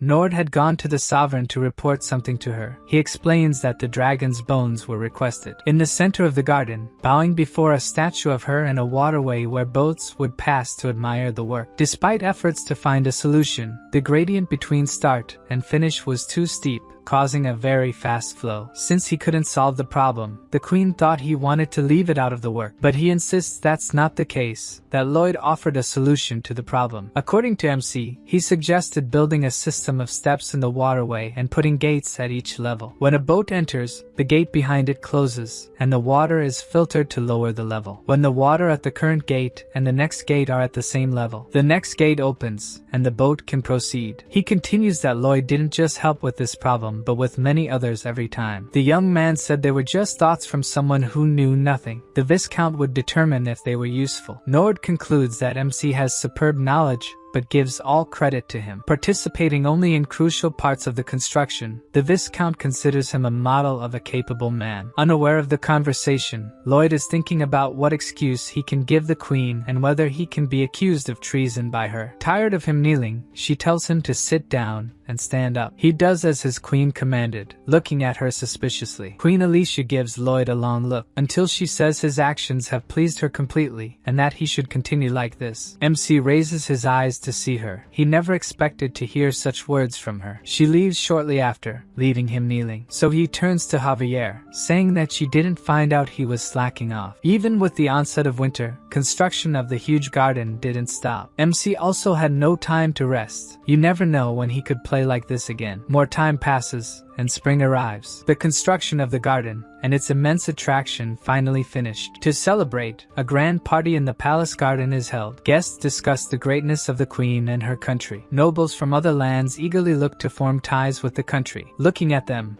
Lloyd thinks this huge project shows other countries the glory and power of Magentano, causing neighboring countries to grovel before them. Then something catches his attention. Javier is looking at a macaron, feeling he shouldn't eat it, when he asks why. The swordsman explains that suddenly he thought his master is someone unlucky. This causes MC to have a rage attack, wanting an explanation. What does he have that Javier doesn't like? Then he explains it's not like that. Whenever his master finishes a work and a party is held, some huge problem arises. If it happens this time, means he is really unlucky. By the look on his face, Lloyd thinks the swordsman wants something to happen. MC barely finishes the sentence, and a loud noise interrupts the celebration. Out of nowhere, the dragon's head detached from the rest of the skeleton and fell to the ground. The Queen looks at the scene, incredulous that this could happen, while Viscount Nord panics that his project may have collapsed. Who also can't believe is Lloyd, who did simulations before construction. There's no way this could happen. Then Javier tells him to get ready to run, leaving MC confused.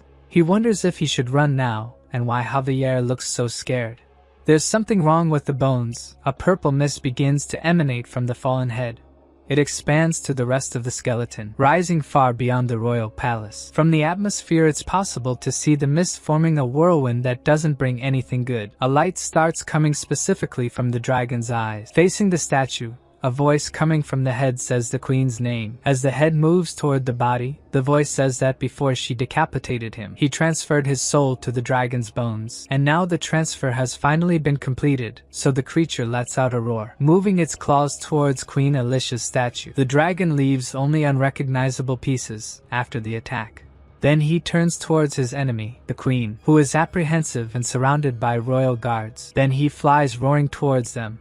Although frightened, they stand firm before the creature. The Queen shouts that if the monster doesn't want to have a horrible death, it's better to run away immediately. She attacks, thinking he has mana enough to erase the sky and only a swordsman master can defeat him. But the dragon gives a paw to them, so strong that it throws the Queen and the guests in the air. The dragon thinks he's moving slowly, maybe because he hasn't yet gotten used to his new body. But that's irrelevant at the moment. People seem to be nothing more than ants to him, making the ground tremble by flapping his wings, while giving a scary laugh. The Queen thinks they won't be able to fight against this monstrosity using only strength. In this case, she calls for Lloyd. He'll find a way to defeat this thing. The only problem is that at that moment, the one she needs the most is running away from the dragon. Seeing this momentarily leaves her hopeless, until she remembers she still has another option and calls for Javier. But the swordsman is also running away, right behind his master. Now she has really lost the hopes she had. In the distance, the two continue running non-stop. They jump over tables with food ahead of them, as if they were obstacle race athletes. Gradually, Lloyd can be seen almost out of breath. Javier warns the master that if they escape, he may not be paid, and Lloyd says he only thinks about money, confusing the swordsman, since his master is motivated by money. Suddenly, Javier stops running and MC shouts because he is stopping. Then he explains that if they don't stop this thing, it will end up reaching Frontera County. Without stopping running,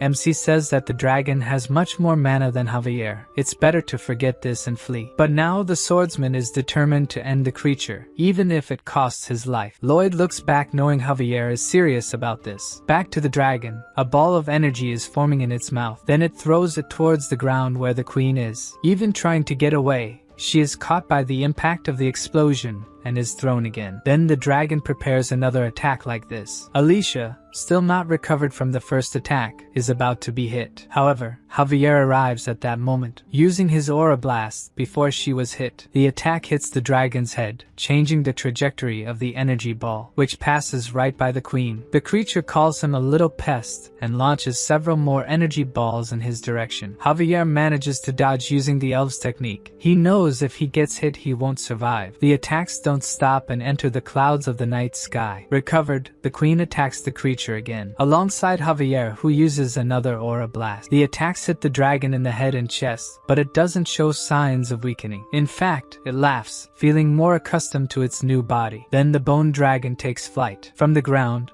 Javier knows some powerful attack will come and stands in front of his queen. As expected, the creature launches more energy balls that explode upon hitting the ground. Javier and Alicia try to escape them, which are getting closer and closer. Then we see Bibiang being held by Lloyd, holding a sunflower seed that was about to throw the beaver. The MC is on top of Goming and throws Bibiang down. During the fall, the pet begins to chew the sunflower seed, getting huge, then uses megaton pressure just above the dragon, which is hit by the giant beaver. Its weight is such that it prevents the dragon from flying and it falls. The MC takes the chance to rescue Javier and the queen with Goming. While the dragon tries to understand what happened, Bibiang, now much smaller, runs away from him. At that moment, Goming is flying right above the dragon, and Lloyd tells the bird to throw its excrement explosion, leaving the poor thing embarrassed, since everyone will see him do that. Then Padong encourages his companion, saying that Bangul wouldn't want him to hesitate. Still embarrassed, he throws his excrement attack, which hits the dragon's head and body. He is silent until he realizes what it was. A much more sinister light emanates from him once he discovers what hit him. Then the dragon screams furiously that he will kill whoever did this to him. In the bird, the queen asks if the MC has a plan,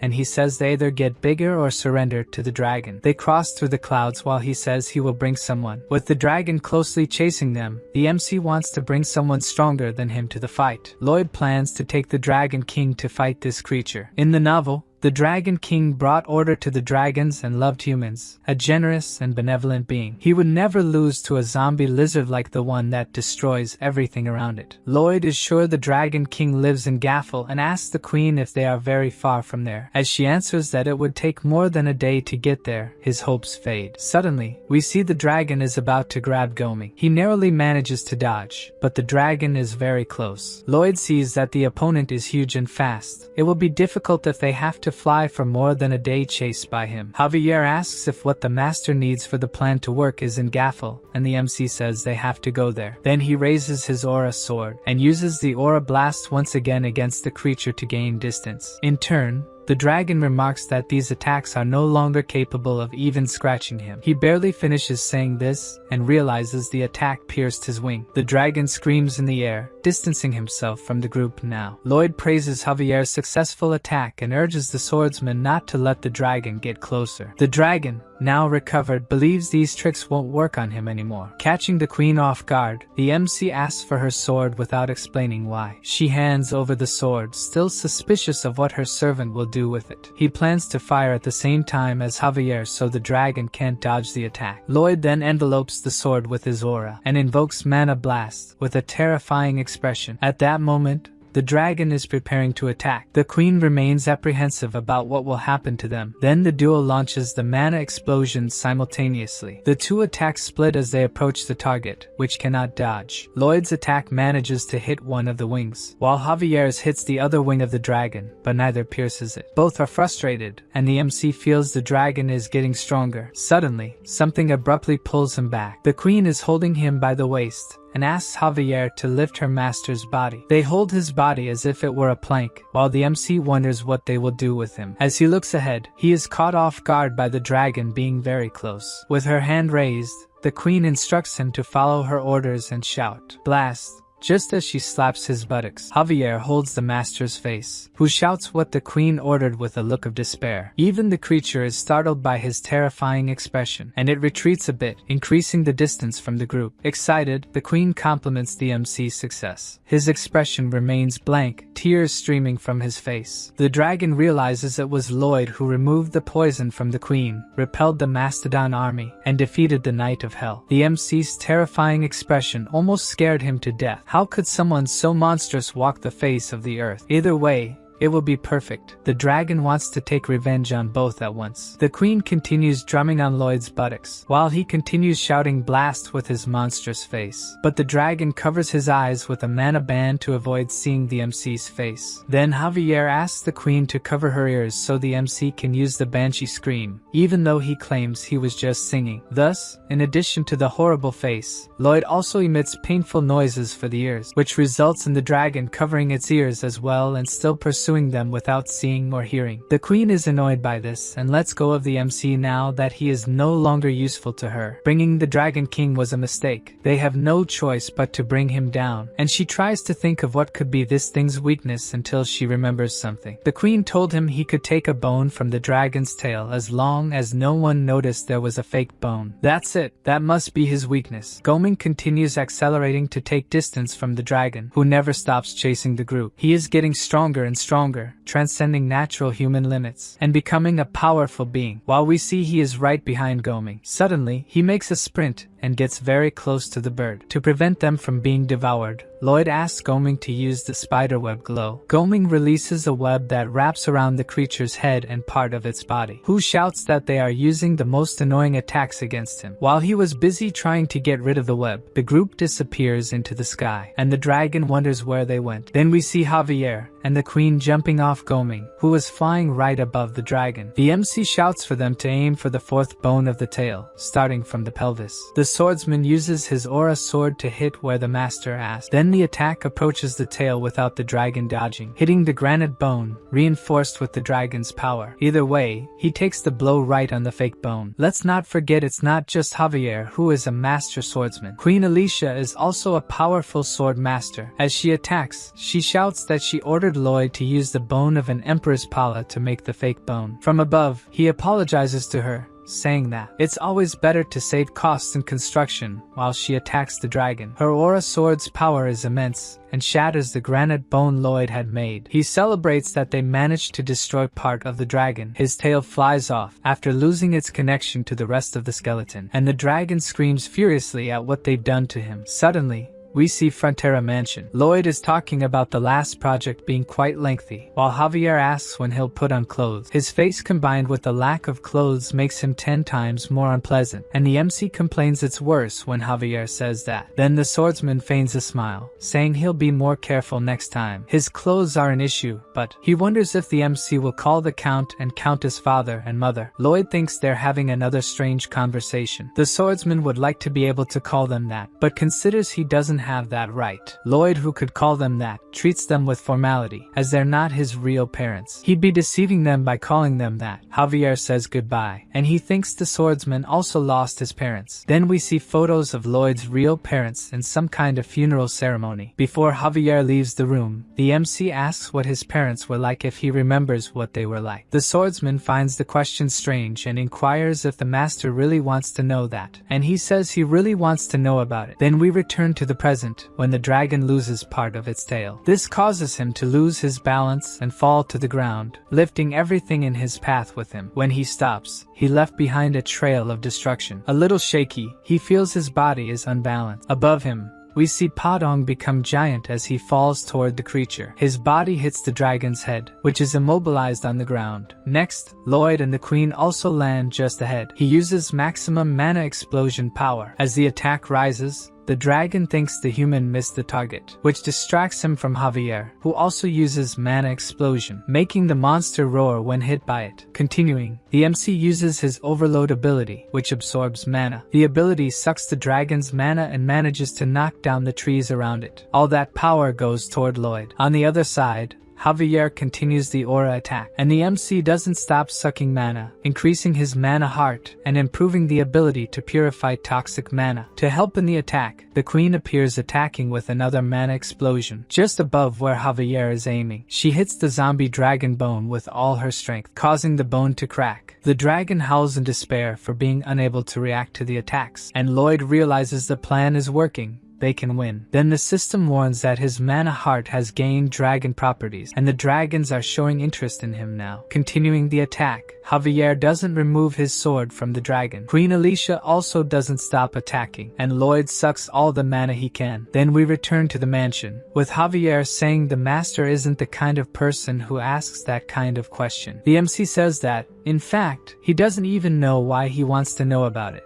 Back to the dragon, its tail is heading towards Lloyd, who continues using the overload. Javier shouts for his master to dodge. Then we only see the forest. Javier is hit by the dragon's bones, protecting his master who is crouched right behind him. As he turns around, Lloyd realizes that Javier has been struck. Being caught by the tail caused significant damage even to someone as strong as him. The MC just watches as Javier is thrown among the trees by the bones. The force of the blow is so powerful that he remains airborne even after passing through the trees, until he falls unconscious into a lake. At that moment, the dragon manages to free itself from Padang and can move freely again. The bone tail heads towards it, rejoining the body of bones and mana. Lloyd is trembling, worried about what happened to Javier. As he shouts his friend's name, he is about to be trampled by the dragon. Thanks to the queen who appeared at the right moment, he wasn't crushed. She angrily declares that he must control himself and find a way out of the situation, as he always has. Without Javier, the entire kingdom is doomed. He needs to save him just as he saved her. But Lloyd doesn't know what to do. All of Javier's mana disappeared in a second, and he has no way to restore it. While they were talking, the dragon got very close to them without being noticed. In the lake, the sword master continues to sink into the water. He is thinking that he needs to gather mana, that he needs to expand and make it clash. The sword master continues thinking that he needs to save Lloyd. Then we see the queen running through the forest, carrying the MC on her back. The dragon is right behind them trying to catch them. Carried, Lloyd thinks he should have seen another spoiler of the ending, or improved his skills to become stronger. While in the lake, the swordsman keeps thinking that he needs to save Lloyd. On the queen's back, the MC thinks the same. The MC tells the queen with all respect that he needs to get off her back, and jumps over her back. Both think that no matter what happens, he needs to save his friend. Then we see that Lloyd has thrown himself into the lake, and is almost reaching Javier's outstretched hand to save him. The MC's hand rapidly approaches Javier, until they grasp each other's hands. In his thoughts, Lloyd wishes for the swordsman to take his mana, and it seems that even without saying anything, his friend understood that. We see the mana in Lloyd's body glowing, while Javier has nothing left inside him. Then his body also starts to glow as it receives the mana that was trapped inside the MC. On the surface, the dragon is about to unleash another energy ball, and only the queen can fight it at this moment. Suddenly, a large yellow ball appears spinning. It hits the dragon's head and continues spinning upwards. With that, its attack is deflected into the forest, and the queen is not hit. Where it hits, a large explosion of fire is triggered. With the attack passing close to the water, it starts to move, making it difficult for the mana to pass between the two. Lloyd's mana feels strange to Javier. He wonders if it really is mana. It has the same form as mana, but it's different, completely different, as if it defies all the laws of nature. He is unable to control this mana. On land, Padang has just thrown Bagul. In the air, she uses the volcanic ash skill, leaving a dark smoke behind her. The smoke cloud manages to cover the dragon's surroundings, leaving it without sight of its surroundings. Then the queen appears before it realizes, aiming at the bone part that they managed to damage before. But she is paralyzed before the strike. That stain from before has returned to her eye. The queen curses that this had to happen right now. With the setback, the dragon prevents the attack by throwing her into the air. In the water, Javier is losing consciousness. He apologizes to Lloyd for not understanding the mana he contains, asking for forgiveness for not being able to stay by his side. In front of him, Lloyd's face is swollen, horrible, almost out of breath. The sight is so horrible that it brings Javier back to his senses, screaming completely terrified. Then we see that something changes in his mana. The system alerts that after seeing this horrendous thing, Javier now understands things beyond the law of causality. Back to Alicia, she is in free fall with much pain in her eye, but is fortunately saved by Goming before she hits the ground. The system alerts again that Javier controls the superior mana obtained from the MC, and his body can ignore part of the laws of causality. Meanwhile, Lloyd's pets are gathered protecting each other from the dragon that is about to attack again with another energy ball. The creature is so large that even in their larger form, the pets seem small before it. In the water, Lloyd, almost out of breath, is reading a new message from the system that says all the cells in Javier's body are activating like a mana heart. Bright wings appear behind the swordsman. Then we see the dragon about to attack. On the other side, even the pets are surprised to see Javier with wings holding his master's body in his arms. The swordsman is shining beautifully, while the MC looks like a vision from hell with water dripping from his mouth. Caught by surprise, the dragon wonders how they got there, how they are suddenly standing in that place. The swordsman releases Lloyd, who falls to the ground as horribly as his face. Then he draws his sword that was previously broken. The dragon just watches what its opponent will do next, and Javier seems to be just standing before it. Then several glowing cuts appear all over the dragon's body, even though it seems the swordsman hasn't even moved. The creature is sliced into thousands of tiny pieces without even realizing it was struck. It doesn't even seem like that pile of bones was something so frightening just moments ago. Its pieces fall in front of Javier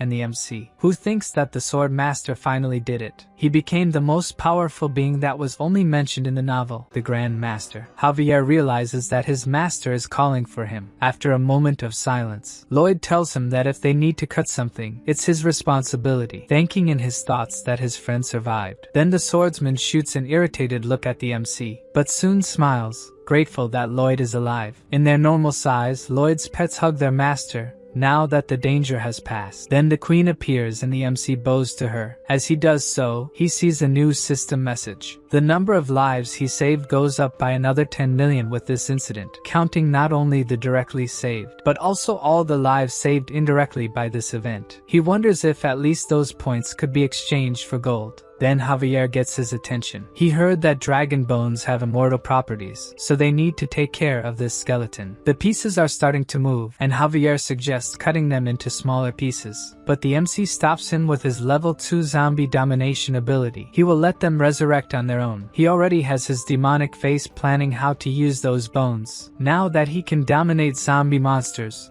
ghosts, and dragon skeletons. Suddenly we see the dragon skeleton reassembling. Lloyd is watching it, preparing for his domination ability. More complete, the dragon roars at them. The system announces that the skeleton's domination has been completed, and asks if Lloyd wants to remove the soul attached to it, and he confirms. The space around him changes. He has been teleported to the skull. Now he must defeat Targa to obtain the dragon skeleton. Lloyd understands that the mage transferred his soul before being killed by the queen. Then something catches his attention, and he turns around. There is a man kneeling on the ground behind them. The man is Targa, and the system presents various information about him, like low blood pressure, age, and weight. Targa starts to say something, and Lloyd looks intently at him. He tells that he was born with cursed mana, so the villagers tormented and discriminated against his family. He cries, saying that his mother called him a demon, that he ruined her life and was her greatest regret. The MC looks at him with a sad expression, while he continues saying that despite all this, he loved his mother. Then Lloyd calls for Targa, asking what that has to do with him. Then his demonic expression returns, and he lunges at the mage, landing a solid punch on Targa's face. The blow makes the mage explode, and the system alerts that the MC defeated the parasitic soul. Outside the dragon's skull, Lloyd is expressionless, as if he has no soul in his body. The skeleton starts to glow blue, and the system shows that the skeleton's domination has been completed. Then we see Lloyd's little algae approaching and entering his body through his nose. The system says that now the skeleton has a new personality. This will define how it will relate to the skeleton. With his eyes shining from the ability, Lloyd tells the dragon that he is its father. Then the blue dragon prepares an attack, making the MC wonder if his brainwashing worked,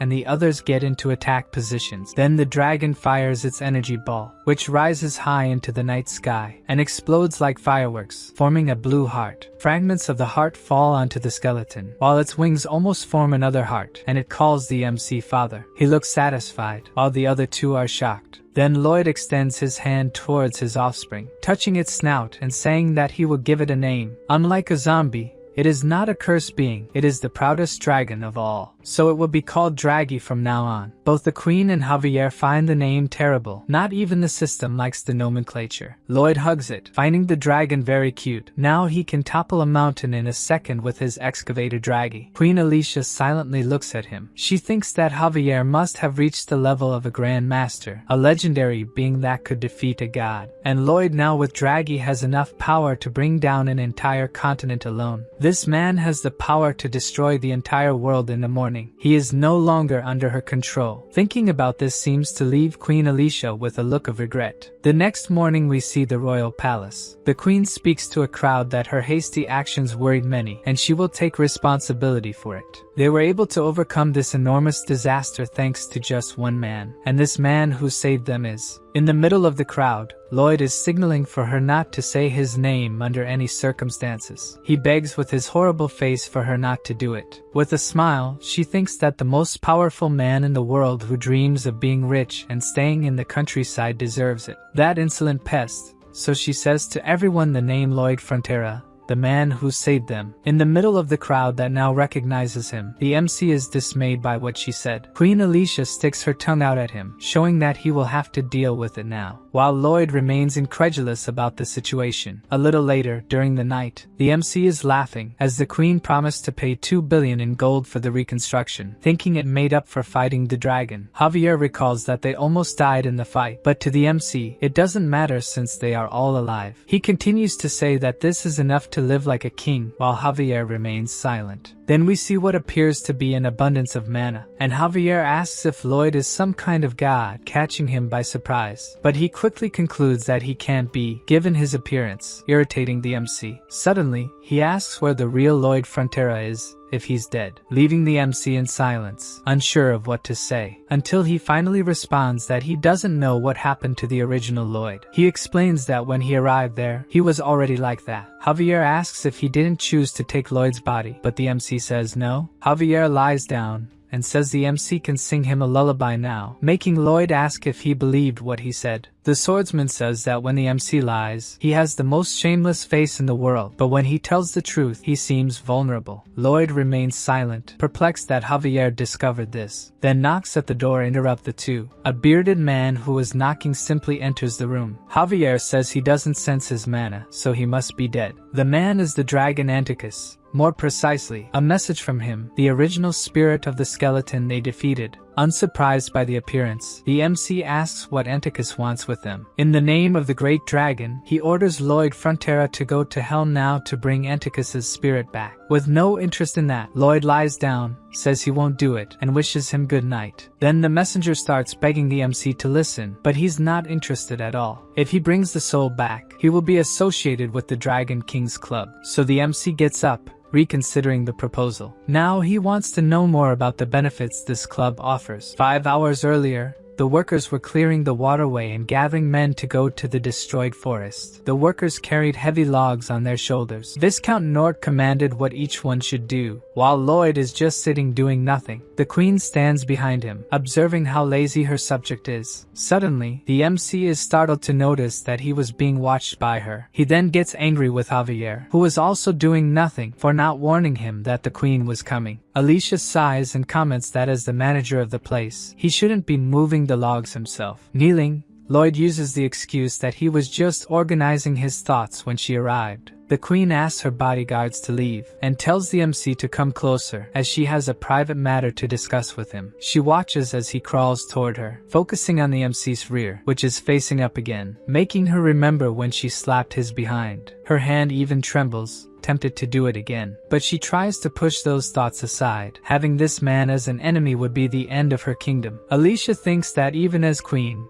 she can't go around slapping behinds, but that's exactly what she just did. Then she grabs her hand, unable to control herself. Despite what she did, Lloyd continues to shake his rear in the air, as if wanting her to continue. He says that if he did something wrong, he will willingly accept punishment, surprising the monarch who thought he would disapprove of her actions. Javier looks at him, saying he knew his master liked that sort of thing. The queen wants to know where the skeleton dragon is. There will be panic if anyone sees him, but the MC assures assures her he ordered him to hide. She mentions that both the dragon and Javier listen to him like loyal dogs and asks if he's aware that he has the most powerful army in the world. Lloyd responds that he understands her concerns. Traditionally, power is necessary to maintain peace and stability, but he thinks those who think like that have weak minds. That's why he's under her care, always remaining the queen's vassal, who remains silent after hearing this, until she says he thanks Lloyd Frontera. In return, he also thanks her. A little later, we see the royal palace, accompanied by her bodyguards. The queen is thinking about the MC's ability to control immense power. He is someone much stronger than he appears to be. Suddenly, the searing pain in her eye returns, causing her to fall to the ground in pain, alarming her bodyguards. The antidote for the poison from Targa's castle is not working. Then the system shows Lloyd that the number of lives he had saved has dropped. To make matters worse, the number keeps falling. It seems more than 10 million people will die. He thinks that just as the skeleton wasn't in the novel, more unexpected threats will keep appearing. Meanwhile, the queen continues to suffer severe pain in her quarters. A voice is telling her that Lloyd is a threat and must be killed. He is trying to kill her. She tries to argue with the voice, saying that the MC is not like that. But the voice continues to insist she should kill him, and she grabs her sword. Then we see her walking, totally transformed by Targa's poison.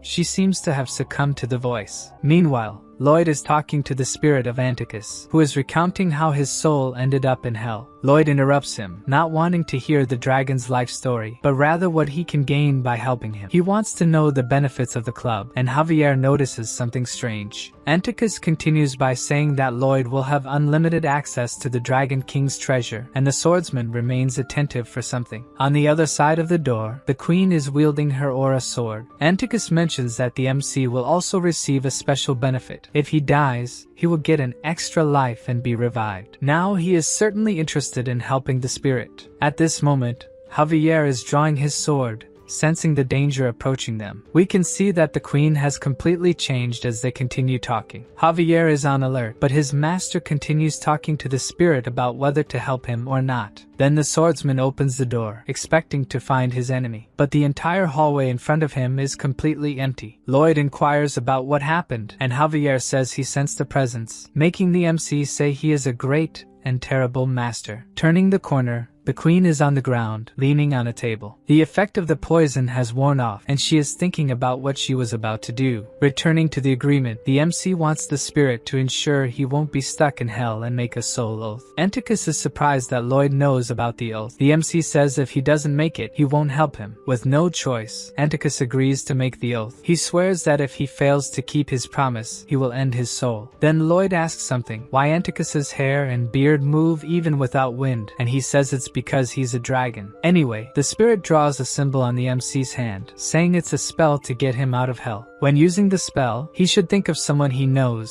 and the portal will appear near that person. With his exit from hell guaranteed, the MC smiles. It's time to get an extra life, and he calls Javier to go with him to hell. Then Anticus summons a kind of portal. Javier looks at his master momentarily in silence. He says that since the destination is hell, his master should have at least asked his opinion about it. But Lloyd thinks it's unnecessary. If he says they're going, then Javier has to go too, even if it's hell. Jumping into the portal, he calls Javier once more to come with him. Javier thinks he doesn't get paid enough to have to go through this, and, with no enthusiasm, jumps into the portal right behind his master. At that moment, all the demons in hell receive a notification that there is a human intruder in hell. All the demons knew about what happened between the MC and the Hell Knight, and they all had the same thought. The best singer in hell has arrived to give them a concert. In hell, we see a small creature running, almost out of breath. The tiny creature runs non-stop, scared. Then someone much larger catches his attention. Two demons are saying that he is a small soul trying to escape. He is trying to flee to avoid being judged. The demon says he will chew him up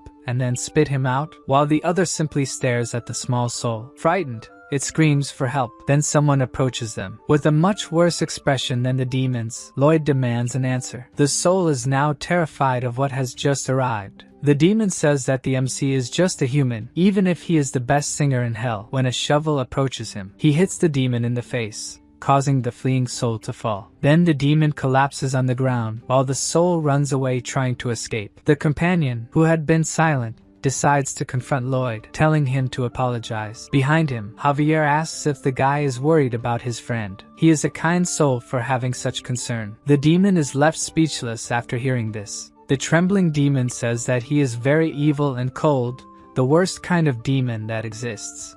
But the swordsman remains firm, saying that clearly his mother raised him with much love. This statement leaves the guy petrified. Javier continues, saying that his mother must have raised him to be a good demon who cares for his companions. The demon trembles as Javier goes on, saying that his mother must have hugged him every day. He is about to cry, hearing that his mother must have boosted his self-confidence and that he should take care of her. Then the demon can't take it anymore and starts crying, trying to say that it wasn't like that. Javier doesn't stop, saying that even when the guy fought with his mother, she talked to him, but the demon denies it, sobbing. Then he concludes by saying that the demon will always be a good son to his mother. Even Lloyd is shocked by Javier's skill with demons. The guy tries to hit the swordsman, telling him to take back what he said. But in the end, the blows are weak and he continues crying, with the MC still surprised, saying that he is incredible at dealing with demons. He says that there are lines that shouldn't be crossed, until he notices that the first demon is waking up. To prevent this, he gives another hit with the shovel to his face. On the other hand, his companion is hugging Javier, unable to stop crying. Lloyd, laughing maliciously, continues hitting the other demon, who hasn't fainted this time. While one talks about his mother, the other keeps getting beaten. With several bumps on his head, he agrees to tell Lloyd everything he wants to know. Then the MC says that now the guy is ready to talk to them. Despite the beating, the demon thinks that Lloyd does things that other people would only think of, which is why he has become his idol. Lloyd asks what the thing he was securing is, maybe a smartphone. The demon explains that it is a mobile communication device, but it doesn't have a search function. The MC won't find information about hell on it, and 40% of what he finds will be lies. The MC says that if only 40% are lies, it's better than in the human world, and the demon is shocked that the MC sees through his lies. The second question is where the Hell King's castle is. Then we see Goming flying with them over the fire mountains. The demon said the castle was to the west, but Lloyd is heading east, and the MC says he knew the demon lied. Even being cursed by the protagonist, this demon seems to enjoy it. He tells the guy to say everything he knows about hell and its king, and as a reward, he will call him all sorts of names. The demon wants to know how Lloyd is enduring the heat of hell, but the MC says he's the one asking the questions there. Lloyd is actually enduring it due to his 100% dehydration resistance ability. As they approach the castle, tired, Goming finally manages to land. Then the duo walks with the MC, telling Javier that they will fight the Hell King, but they are interrupted by one of the demons who came with them. He questions why the MC didn't curse him when they landed as he said he would, but Lloyd responds that he's not in the mood for that and tells him to disappear. The guy is shocked by the human's attitude, making him even more enchanted by the protagonist, even blushing, while his companion is at complete peace of mind and bids farewell to Javier, who casts an angelic glance at the demon he converted. Now the duo is practically at the door of the Hell King's castle. The demons working inside are shocked. How can a human walk around there with such confidence? Suddenly, the MC turns to the demon with his demonic expression, almost scaring him to death. Knowing this, he continues to terrify the demons with his horrifying face. After traumatizing all the demons, Lloyd thinks that hell isn't so scary, but Javier says it's better to be cautious. Then the demon Helexinus, head of the Hell Security Office and commander of the 2nd Legion, wants to know what the humans are doing there. Although he seems strong, the guy falls after the first hit he takes from Javier. Thus, the duo arrives at a large door opened by Lloyd. He is the first to witness what lies behind it. As he expected, the Hell King was in that place. Now the MC is sure it wasn't a dream. The creature he saw in the flames was the Hell King. Lloyd bows upon entering, greeting the sovereign and introducing himself. Buried in work, the ruler says that the MC should have come at another time. He shouldn't bother him when he's so busy. Then licking his lips in a way only he can, the MC asks if he wouldn't like to finish today's work. The king then stops what he was doing. He says that if Lloyd already knows the answer to that question, he shouldn't even ask it. The MC claims he might be able to free the sovereign's knights from work. Something Lloyd learned from the demon's smartphones was that the king of hell has been working non-stop for 670,000 years. The previous king worked non-stop for 3.5 billion years, and as a result, he became depressed and ended his own life. The current king of hell, it seems, is following the same path as his predecessor. Finally, the sovereign stops writing and removes his glasses. He asks exactly how Lloyd plans for him to have his nights of rest. With a smirk, the MC says that's a trade secret. The king glares at the human for a moment. Then he says that daring to negotiate with the king of hell, even knowing he was mad, went too far this time. Lloyd responds that if the king doesn't like him, he can feel free to kill him. Thus, he would spend the next 3.5 billion years working. The realization that the human knows about this shocks the leader. The MC continues to stare at him, showing that what he said was real. He knows there's no guarantee that Javier can protect him if necessary. There's no way to know how powerful the king of hell is. Lloyd only has information from online videos criticizing the king, saying that he ignores laws and does whatever he wants. But there is no solid evidence of this, meaning the king only sentences according to the law. The MC's bet is that he is fair, being merely a civil servant. Then the king calls the MC Suho Kim, the name Lloyd had in his previous life. This grabs Javier's attention, as it's the first time he's heard that name. Meanwhile, Lloyd's heart is racing. He has no idea what the sovereign will decide. Then, the king of hell asks what he wants. The MC returns to his grim expression, thinking he has the advantage in this kind of negotiation.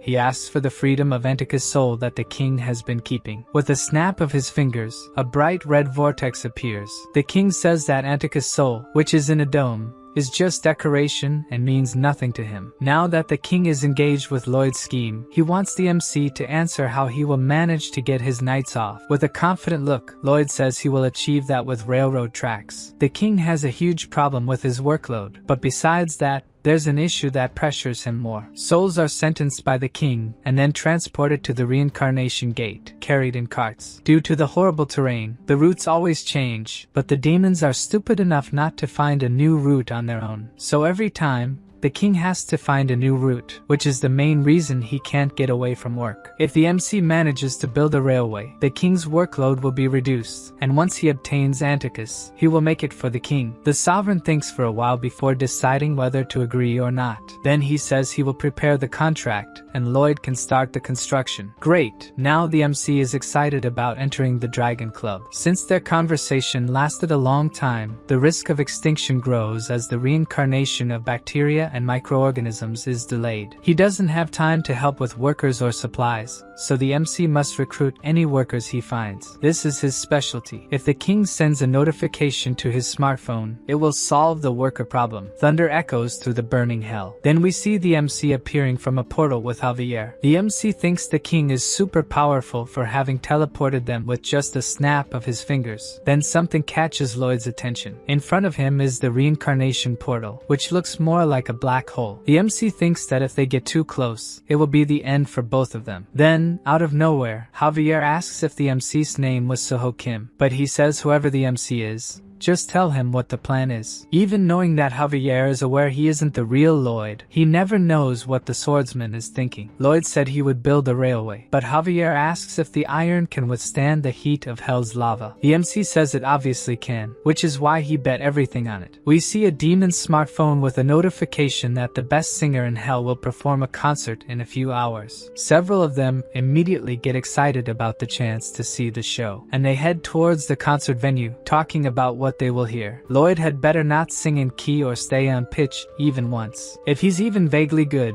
the demons will kick him off the stage. The MC has to be worse than them. Then we see the MC staring at the demons, while Javier seems uninterested behind him. A crowd is clamoring for Lloyd to start singing. Then the MC takes a breath and takes a few steps forward. He dramatically prepares to begin the performance, while the demons below are ecstatic, urging him to start. But instead, the MC seriously tells them no. The entire crowd goes silent, not understanding. They start protesting that they came all this way to hear him sing. Why isn't he going to do it? With a haughty expression, he says he's no longer in the mood to sing and calls his audience idiots. This enrages all the demons. They can't believe this is happening, and they scream at Lloyd to keep his word and sing for them. The MC turns to Javier, planning something, and says it's the swordsman's turn to act. He asks the demons if they think the MC should fulfill his promise. lives, and everyone shouts that he should. Even from a distance, you can hear them clamoring for it. Then Javier says that they must have been well raised by their parents. Immediately, they stop with tears in the corners of their eyes. They ask Javier to take back what he said but are confused about whether to ask the MC to keep his promise now. Then the MC starts laughing with his horrendous face,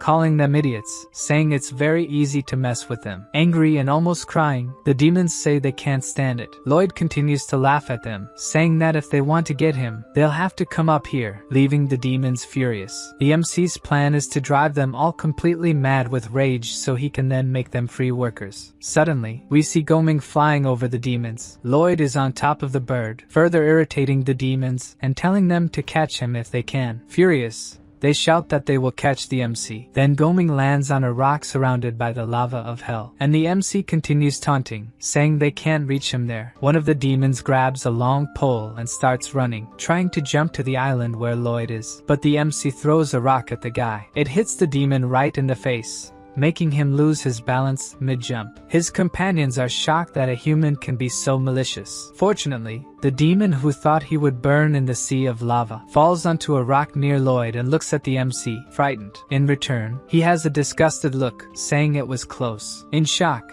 the demons realize that this human is actually trying to kill them. Now he is no longer just a simple human, but a demonic monster. In the central hall of the demons, one of the demons gives a speech inciting his companions not to accept what Lloyd did to them. He commands the cavalry of the demonic lava centipedes to attack. They have armor capable of withstanding the heat of the lava, move only in a straight line, and are generally used in attacks. The leader of the angry demons calls on his companions to follow him on the centipedes. As soon as they get near where the MC was, they realize he has disappeared. The demon centipede breaks and almost throws its rider off with the impact. Not only this one, but all the centipedes started acting uncontrollably after sensing some kind of smell. Then they start advancing towards a hole, even though the demons command them to stop. With the tunnel being narrow, the demons keep bumping their heads on the ceiling, but without letting go of their mouths, until they come out into a more spacious section. At this point, the demon is full of bumps on his head. Right in front of him, Goming is in some kind of hot spring, while Lloyd and Javier are doing something next to him. The swordsman is sharpening his sword on a whetstone, and steam continues rising from Goming inside the pool of hot water. With a demonic look, Lloyd says that the smell of roast chicken must have brought the centipedes there while Javier's sword glows. The demon trembles, realizing it was all part of the MC's plan for them to reach that place. Then, with extremely fast strikes, Javier slashes the first demon's centipede to pieces. The next demon looks at Lloyd in astonishment, knowing the same will happen to him, and thus the MC orders Javier to do the same. We only see the swordsman's strikes, cutting around the demon. Outside, the demons inside the tunnel shout to those further back to retreat, leaving their companions confused. There are only Lloyd's voices counting the slashed centipedes, while their riders scream in despair. Lloyd sits on one of the more than 32,000 blocks of centipedes. He says that the materials for construction have been acquired, and the plan to attract and capture the centipedes has been completed. Then he casts a glance to the side. The necessary workforce has also been secured with the subdued demons. Then Lloyd, with his frighteningly ugly face, orders his free laborers to start digging. From afar, someone is watching everything the MC is doing. The Demon King realized that the MC researched him and the creatures of hell before talking about the railway, even having initially thought that he could use his singing ability as a torture tool. Seeing how capable he is, maybe he can do the sovereign's own work. Back to the demons. It's clear that they wouldn't just start working easily. There were attempts to escape from work, but through aerial surveillance by Javier and Goming, the demons were quickly captured and sent back to work. They even started a rebellion, shouting that they wanted freedom and rights. But through Javier's verbal abuse, saying that this is the attitude of good workers, they fell silent. This is all the duo could use against them. Then we see a demon suffering while carrying a heavy sack and a younger one going to help him. But before he could do so, Lloyd interrupts them both. He extends his hand towards the fallen elder, angelically telling the demon to hold his hand. The older one does so, and the young one watches a little apprehensively. Then the MC gives a very strong squeeze to the old man's hand, crushing it. Lloyd shouts with a face more demonic than the demons, telling him to get up and work, as he can see he's strong enough. The other one also doesn't go unscathed for wasting 5 seconds being a good Samaritan, and will have his workload increased 5 times. After leaving the duo in tears is calling him the vilest thing in the universe, Lloyd withdraws. And that's exactly why they can't help but be charmed by the MC. He is a model for all demons, who should take note to learn from him. The MC won all their hearts. Amidst the sea of lava and rocks of hell, we see a small soul hidden among the stones. The small soul's attention is captured by the shouting voices. It seems that Lloyd's voice is not unfamiliar to it. Then it sneaks discreetly among the rocks, and from above, it manages to see the MC shouting that the demons do not deserve to receive safety equipment. The soul's eyes widen upon seeing him. The MC is shouting that his workers don't need breaks. They can rest as much as they want after they die. The soul, with hair very similar to someone else's, is incredulous that Lloyd could be there. We see the Frontera County a few years ago. One day, Lloyd's soul suddenly just left his body. Seeing his body fallen on the ground, he thought that his body had been taken from him, and is shocked when he sees his body rise again, without him. Lloyd's soul advances towards the body, saying that he wants his body back, but it crashes into some kind of barrier, preventing it from getting closer. He doesn't understand what's happening, who this guy in his body is, if this was the work of a sorcerer or a demon. As he is not able to see the system messages, he thinks the guy in his body is completely crazy. Then a kind of whirlwind forms right behind him. From inside the portal, a reaper holding an hourglass appears. The soul panics upon realizing the reaper is after him. Something in Lloyd's soul seems to have caught the reaper's attention, and he calls his manager, as this soul wasn't supposed to have died so soon, and its color is also strange. He holds the soul with his scythe, asking Lloyd to calm down. The situation with this soul is unique. He needs to check if there was some mistake at Lloyd's end or if something else happened. The guy asks the soul to wait a bit to find out what happened and returns to the portal. That's how this Lloyd spent the following years, either alive nor dead, following the guy who had stolen his body. This guy was very different from the first Lloyd, who blamed everything on his bankrupt parents and the county, and chose a path that only made everything worse. The new Lloyd had worked nonstop and freed the family from debt. The look Lloyd's parents gave him when he hadn't been replaced yet completely changed after the new Lloyd. The original Lloyd gets irritated seeing his new version able to summon beings, and says that if he had that kind of power. At that moment, the Reaper returns, asking what he would do. If that person didn't have powers, he'd probably drink every day like a fool. But if he had the powers, would he have done something? The question leaves him silent. He knows he wouldn't have worked even if he had the same powers. The Reaper says his case is unprecedented, but since he's a soul, he shouldn't be in the living world. So maybe it would be better to consult the King of Hell. Seeing the idiot who took his body was like being tortured, as it made him realize how shameful he was. Since there were no laws about it, the King of Hell did nothing about his situation. So he couldn't reincarnate or disappear, thus he wandered while avoiding demons. This happened until the moment he reunited with the idiot who stole his body. That guy shouldn't be there. Our Lloyd is flying through hell with Goming. He uses his ability to analyze the soil of the place, which he concludes is terrible. The MC finds a flat area as needed, totaling 68 miles, but it seems a bit too long. But with 30,000 demons who he won't let eat or relax, the work will be done quickly.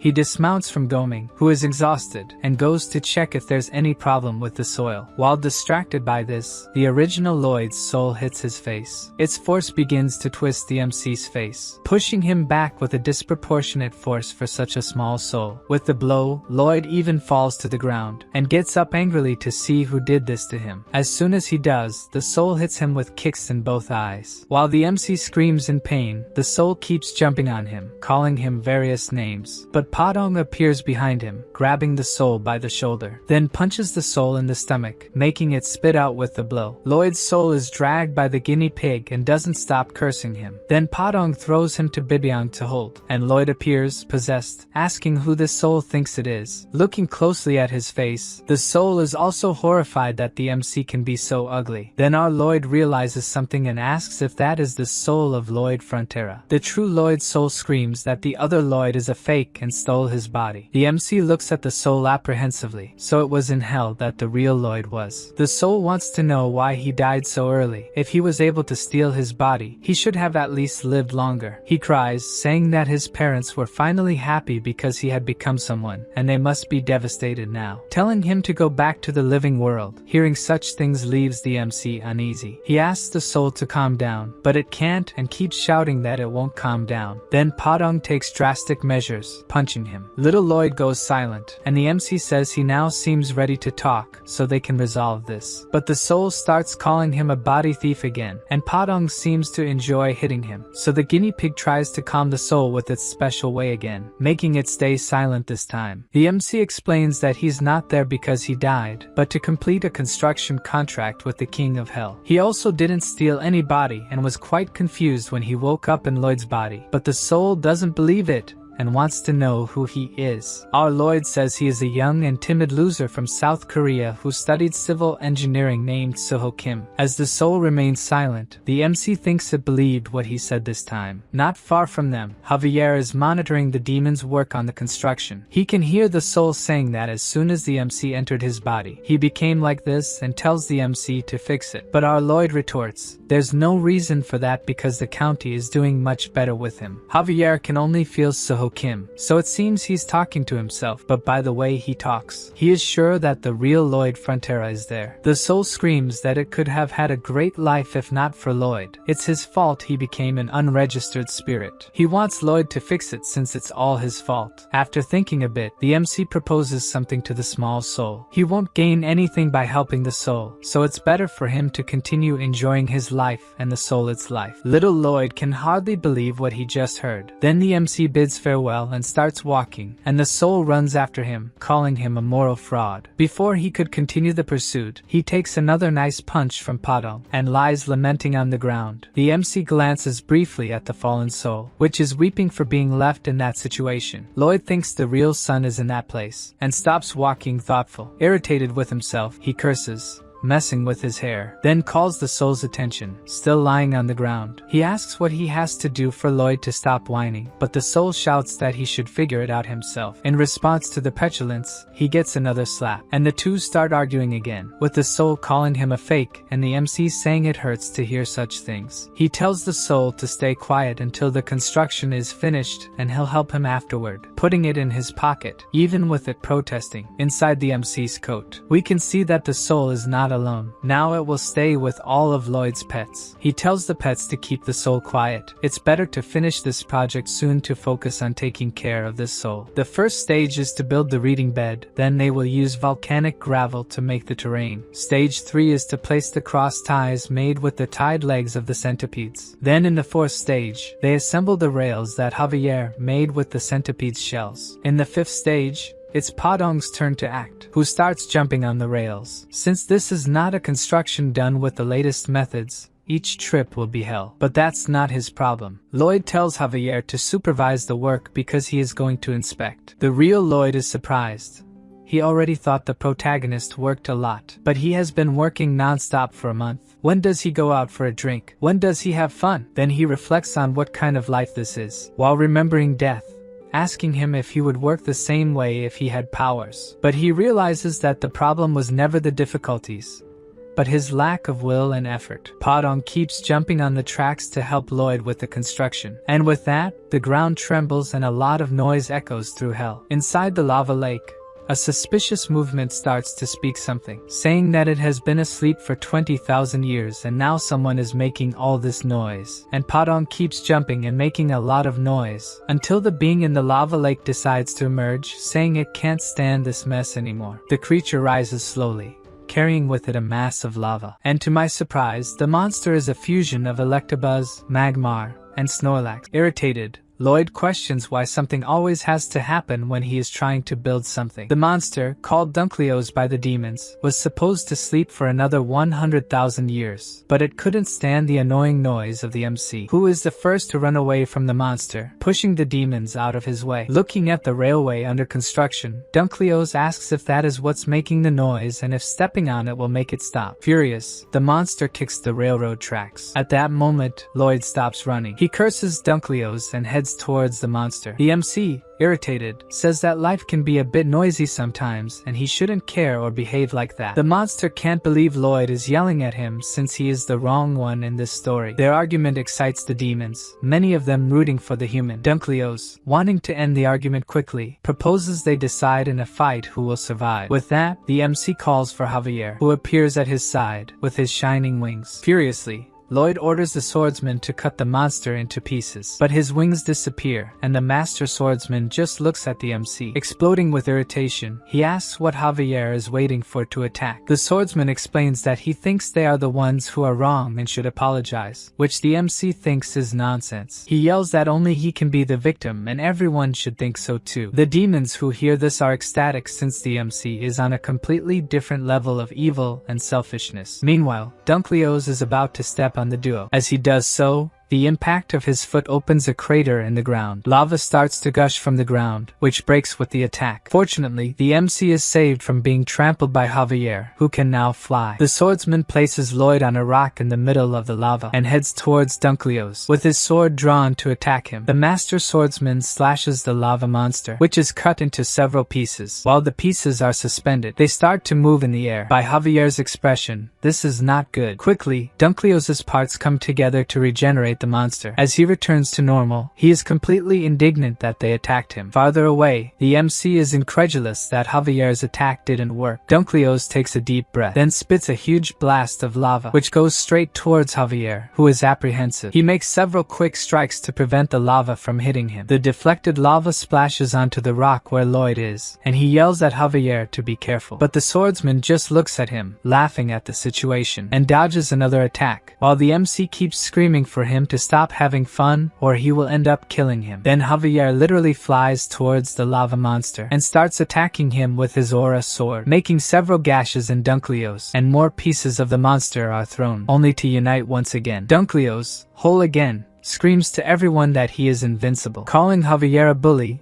he says the swordsman was on his side before and asks why he is attacking him now. The master swordsman explains that he is Lloyd's bodyguard and that if the monster causes a commotion, it could hurt the demons. But the monster says he will not touch the demons and Javier seems like a principled guy. To him, the MC is an unscrupulous ugly thing that is deceiving Javier, but he is still protected by him. Javier thinks that Dunkleoz might be right and Lloyd yells, asking why the swordsman is listening to the monster. The soul of the real Lloyd screams for Javier to flee because he needs to survive to save him. Then he is pushed back into the MC's pocket, who says that fleeing is what you do after trying everything. Inside the pocket, little Lloyd thinks about what he just heard, since the MC was the first to run away before. The MC tells Lloyd to pay attention because this is the result of constant hard work. For the soul to act cool will not change his mind. At that moment, Dunkleoz is right in front of Lloyd. Then we see a landscape similar to hell but all frozen. The MC's dragon is sitting on a huge ice floe. He thinks it's cold and wonders when his father will call for him, remembering the MC telling him to hide in a place where no one would see him and to wait at the northernmost point of the world. So he remains sitting, bored and missing his father. Back in hell, Dunkleoz is attacking Javier with a lava punch, which is cut by the swordsman. At that moment, Lloyd raises his hand, showing the magic Anticus had given him, and he shouts the spell to open a portal to the other world. The spell glows green and he asks Draghi to appear. Then, the drawing on the palm of his hand starts to move, and a green light appears where the dragon is, bringing with it a large blue portal. Immediately, Draghi looks at the portal and gets excited, sensing the smell of his father coming from it. On the other side, Dunkleoz looks at the portal without knowing what it was, shrinking from the cold air coming from it. The cold begins to petrify his lava body, making him flee, screaming for them to wait as he will return. Before he flees, Lloyd says with his demonic face that he doesn't participate in rematches, and calls for Draghi, who comes out of the portal happily, calling the MC daddy. Now confident,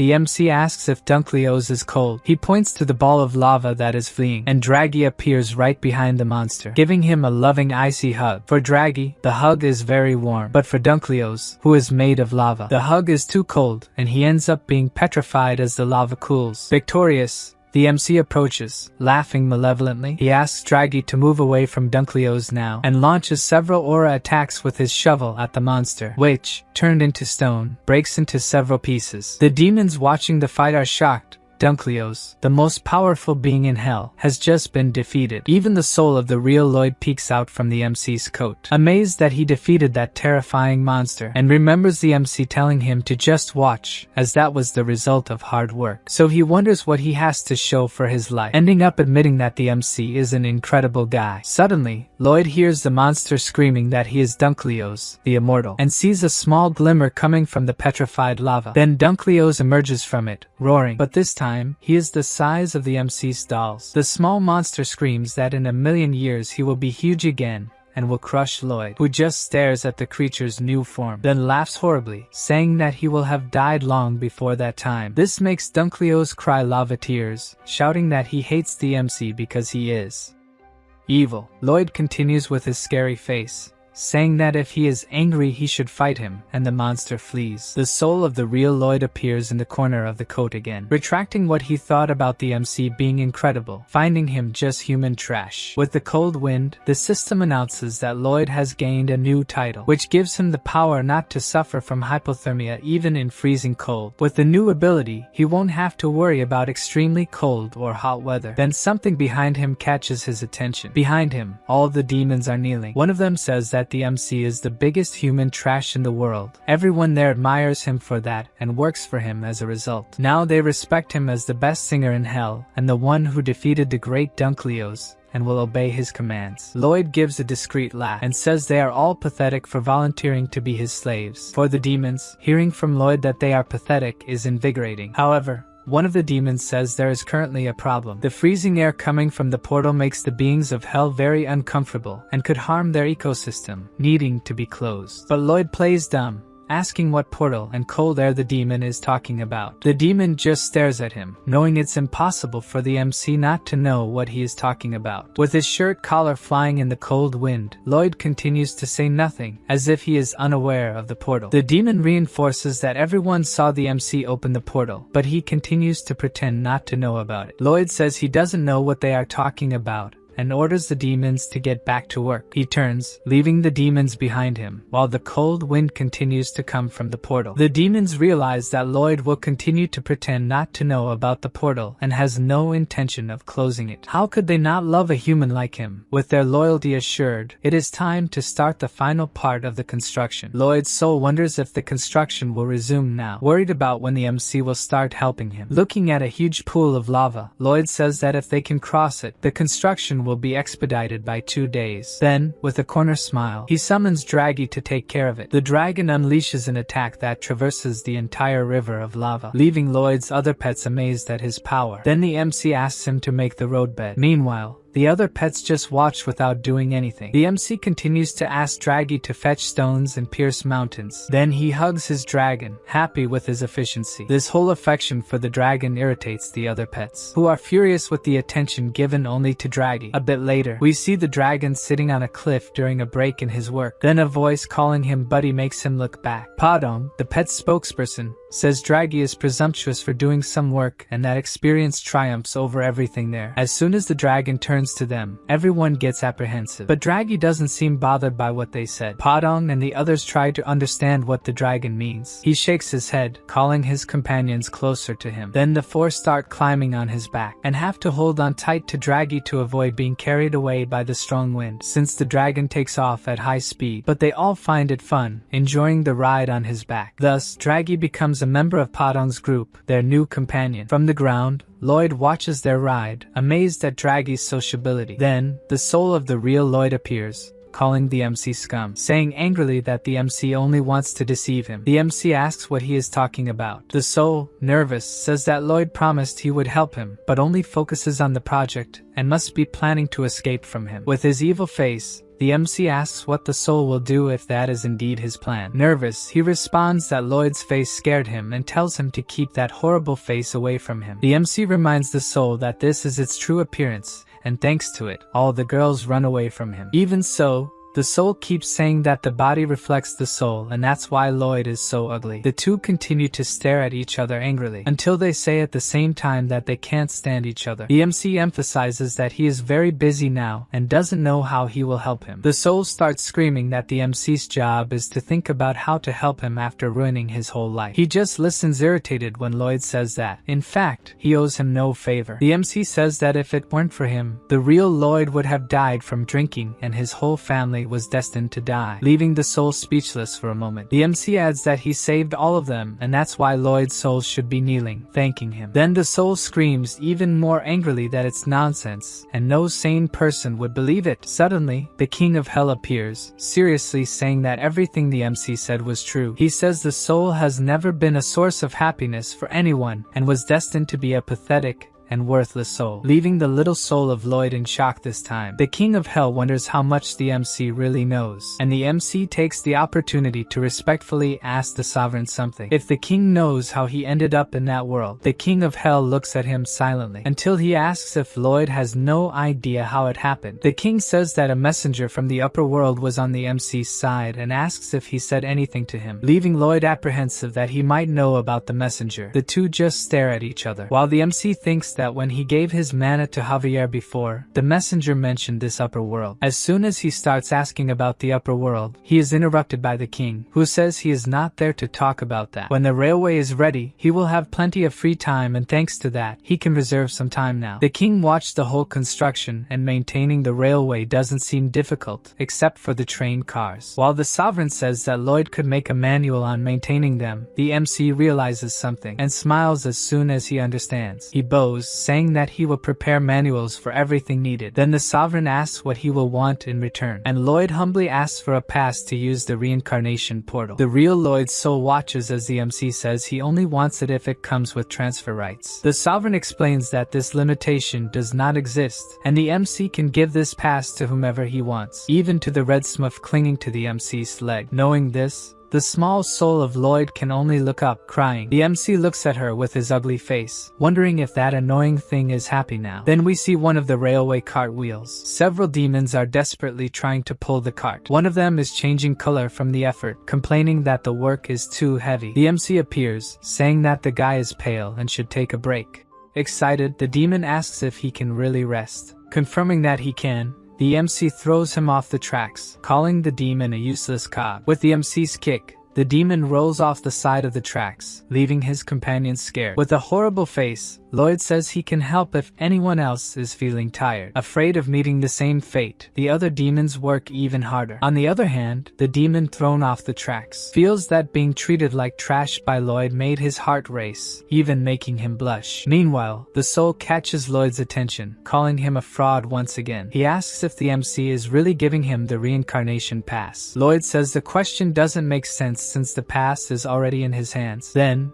in a low voice, the soul thanks the MC for what he did. The MC tells that ugly thing not to be so dramatic, as he was just worried about having nightmares about it. Thus, on top of one of the carts, the two keep slapping each other. After a while, they stop, and the soul asks if his parents are okay. The MC tells him they are. His mother is learning to cook and manage a business, and his father is sculpting again. Then the small soul asks about Julian, and the MC says he married a princess from Asfahan, and now lives with her in the capital. Seeing how surprised the real Lloyd's soul is, the MC also tells him that his father is now a count. Not that it was part of his plans, it just happened. After a moment of silence, Lloyd's soul asks about Javier. He tells him that when his father brought Javier to their home, he could hardly believe that someone so honest and charming existed, everything he never was. The real Lloyd confesses that's why he intimidated him, and asks if the MC can send a message to Javier. Apologizing for breaking his practice sword, he actually wanted them to be friends. Unknowingly,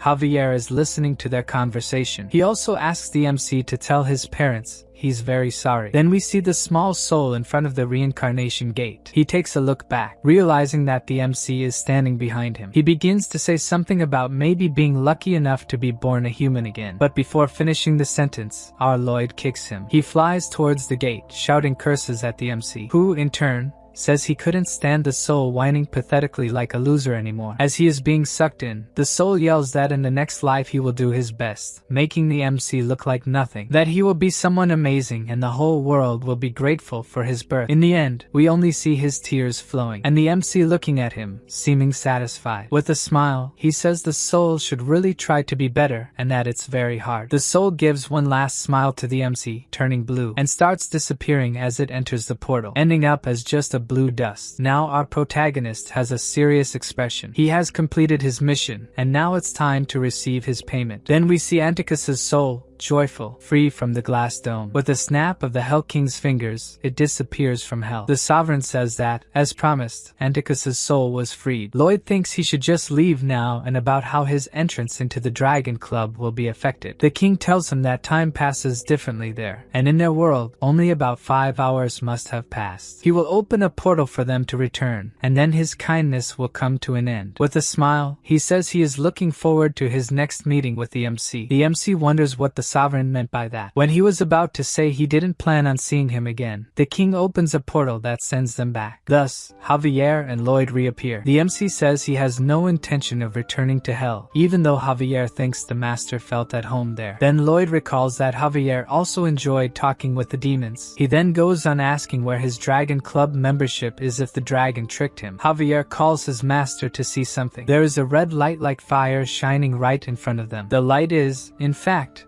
the eyes of a black creature. From a certain distance, it resembles a dragon. Lloyd wonders if this could be the Dragon King, as they can change forms. But it seems there's something strange about it. He thinks that if this is indeed the Dragon King, looking at the creature that resembles a feline with sharp fangs, the MC wonders why the Dragon King would take such a form. In fact, the creature looks more like a giant cat with a mane and wings. The creature shakes its paw as if wanting the MC to come closer, making him even more confused. He notices the creature has some bald spots on its belly. There's no way such a being could be the Dragon King. Then Padong steps forward from his master, as if trying to communicate. The creature responds to the guinea pig in a language that's impossible to understand but seems happy. Padong also seems happy talking to the giant cat. The MC asks if the pet can communicate with the creature, and if it's said why it's there. According to Padong, the cat speaks an unknown language, and the MC wonders why he seemed to be having a good conversation, and notices that the creature seems to be trying to get his attention. He turns his back to the window, looking at the two. Lloyd asks if the giant cat wants them to climb on its back and if it was sent by the Dragon King. The creature continues speaking its own language, but seems to confirm what Lloyd had asked. He smiles, thinking that the dragon Anticus kept his word, and mounts the creature, thinking he will gain a bonus life and a huge fortune. The two hold on tight as the cat flies quickly, and seems very happy on its journey. At that speed, Lloyd notices he looks uglier than ever. He thinks that if this is true for him, then it will also happen to Javier. But as soon as he looks at him, the swordsman looks even more handsome. Lloyd is upset and Javier says that beautiful people always look fabulous, no matter what happens. Then the MC shouts that this is a fraud, that it shouldn't be possible. The duo is taken to the region of Gafil in the kingdom of Magentano, and we see the two walking through an extensive corridor. Lloyd is thinking that down there is the true knight of the novel, the most powerful being that ever existed, the Dragon King. They reach a cliff, and the dragon cat is right behind them. Below is a vast amount of gold and precious stones surrounding a castle. The MC even drools seeing all this wealth, while Javier finds it amazing that such a place exists underground. Then something catches Lloyd's curiosity. Down below, he can see a man sitting on a sofa surrounded by the riches. Thus, the duo descends in the direction of the man. Lloyd seems apprehensive as he approaches, while the man remains still. When the MC starts to greet him, it's as if he has been startled, and from his expression, he doesn't seem pleased at all. This makes the MC immediately step back and Javier gets ready to draw his sword. In fact, the Dragon King is bothered by the numbness in his hand, leaving the MC shocked. Then the Dragon King turns his face. For a moment, he looks in Lloyd's direction and lies back on the sofa as if exhausted. Lloyd sees him looking his way, even though he is there seeking the king's approval to join his club. The guy simply ignores him and goes back to sleep. The MC realizes that the king is lazy, very rich, and only does what pleases him. This makes him very angry. He glares at the king, who continues sleeping, not paying any attention to his presence, until he slowly opens his eyes and sees that he is being fanned with a large leaf by Lloyd. He wonders what is happening. Everyone seeking membership until now were extraordinarily powerful humans. That's why those proud people always got irritated when the king didn't pay attention to them. Still,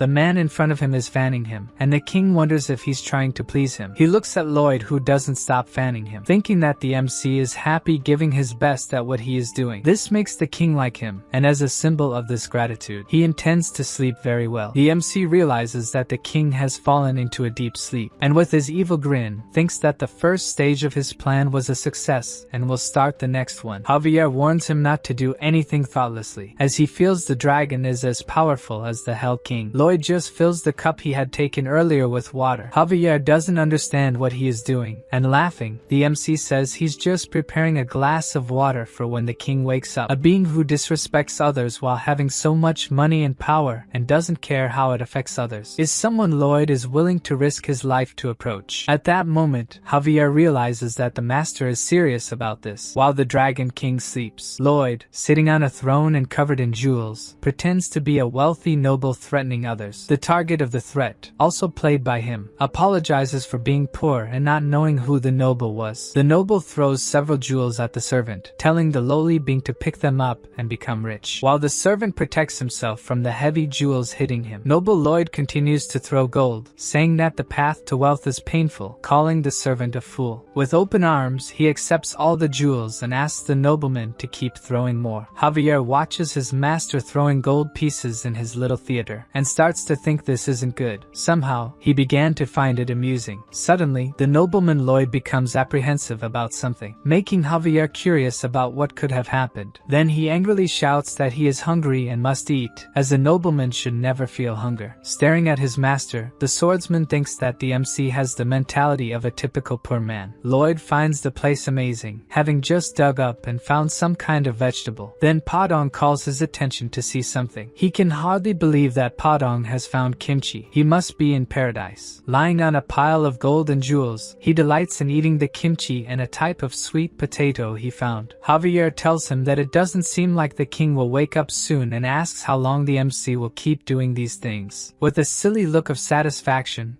Lloyd replies that he will do it forever. He knows his master could do this for eternity, but says they will need to return, as the county will need him. Calmly, the MC says they will return, but he cannot give up his membership in the Dragon Club. According to him, opportunities come to those who are patient. Suddenly, the Dragon King awakens abruptly, wondering how long he has been asleep. How many days must have passed? We see that his name is Verkis and that one day a girl from another world appeared there, and gradually he developed feelings for her. Since explaining everything would be tiring, the king just summarizes that in the end, they got married. He remembers that she said she would go on a trip and he had to contact her every day as soon as he woke up. Even though he woke up late, he tries to call her, as it would be better than doing nothing. But his call is immediately rejected, which means she is extremely angry and he will get an earful when she returns. He imagines her saying she is upset, that he never makes the promised improvements in the Dragon Club, and that she is worried. In his mind, her voice sounds like a nightingale, but he concludes that she will be very angry and he needs to please her, thinking about teleporting to where she is. Then he remembers he cannot do that, because it is too much trouble to do that. Then a voice asks if something is bothering him. Lloyd, with his horrendous look of a helpful person,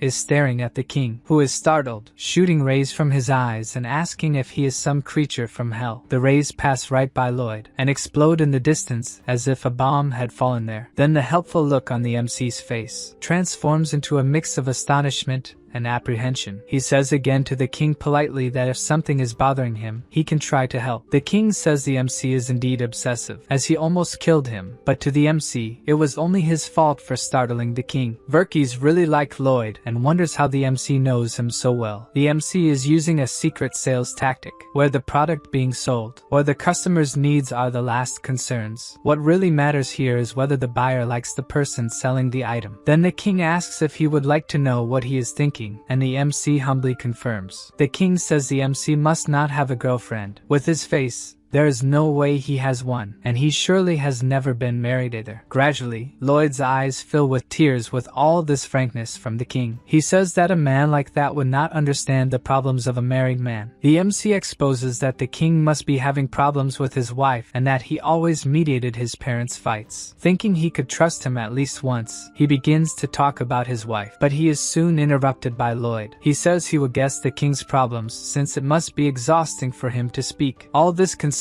from Lloyd makes him earn second place in the king's heart. As he will not let the king explain the situation, it is time to profile him. He uses all his brain. The king is the laziest husband. If this girl agreed to marry him, she must have a good heart. Then he says that the king's wife must have left home for a reason, and it doesn't seem like she asked him to do anything like, for example, the housework while she's away. So she probably asked him to call her every morning as soon as he woke up, and he must have forgotten. The king is amazed that the MC figured out his problem, and makes a grunt in agreement. Lloyd gets everything right about the king thinking of doing something to please her or wanting to see her but finding it too troublesome, and tells the Dragon King that all this can be solved with just one simple task. The king remains silent, and slowly lifts his head, asking how he could do that. From afar, the king's cat servant is shocked that the sovereign has sat up, which must not happen often. Lloyd says the solution is simple. He invites the king to lie down in the county of Frontera, while he warms the heart of the king's wife. Then we see the buildings of the county of Frontera. Mr. Byron is telling the workers that they need to finish the repair work that morning. He tells the workers to shout their motto with him: safety first. Inside, the knight is completely exhausted, and we can see that he has deep dark circles under his eyes. The elf Moira argues with him that the number of refugees is increasing more than planned. The soldier Greg also appears, saying that the contract for the installation of underground heated floors has been signed. Another soldier appears talking about a leak problem. Just as many other issues are brought to him, including that Viscount Lacona is refusing to pay his water bill. And just like all the other complaints, Byron accepts to take care of it too, even though at this moment he is dizzy. The commander of the state of Frontera is 57 years old and is stumbling off his horse. Because his job is to do a little bit of everything, he has to listen to Viscount Lacona, angry about living in a tent and refusing to pay the water bill, while he yells that he will take the matter to the kingdom's council. It's as if Byron's soul has left his body. The Viscount continues to complain while the knight takes something out of his pocket. He takes out a small construction guide cube. The Viscount shouts to warn Lloyd that he will not pay, and Byron breaks a piece of the cube, creating a hologram of the MC asking what the problem is this time. Lacona almost faints upon seeing him and immediately agrees to pay what he owes. The knight observes the image of Lloyd projected, wondering when the master will return. Whenever he leaves the property, Byron feels closer to death because all the work falls on him. Even if they offer him much more money, his body won't withstand the work much longer. Then he hears shouts that his master has returned. Byron immediately advances on his horse towards the voices, and sees his master carrying the sofa on which the Dragon King continues to sleep on his back. Byron runs towards him, saying he was waiting for his return, asking him to grant him, an old knight, his first and last request. He asks for forgiveness, but the workload is too high, and he wants to resign. Calmly, the MC says he won't do that and asks what else he wants. The knight, in tears, says that his body can't take the work anymore, that he only wants to resign. For a moment,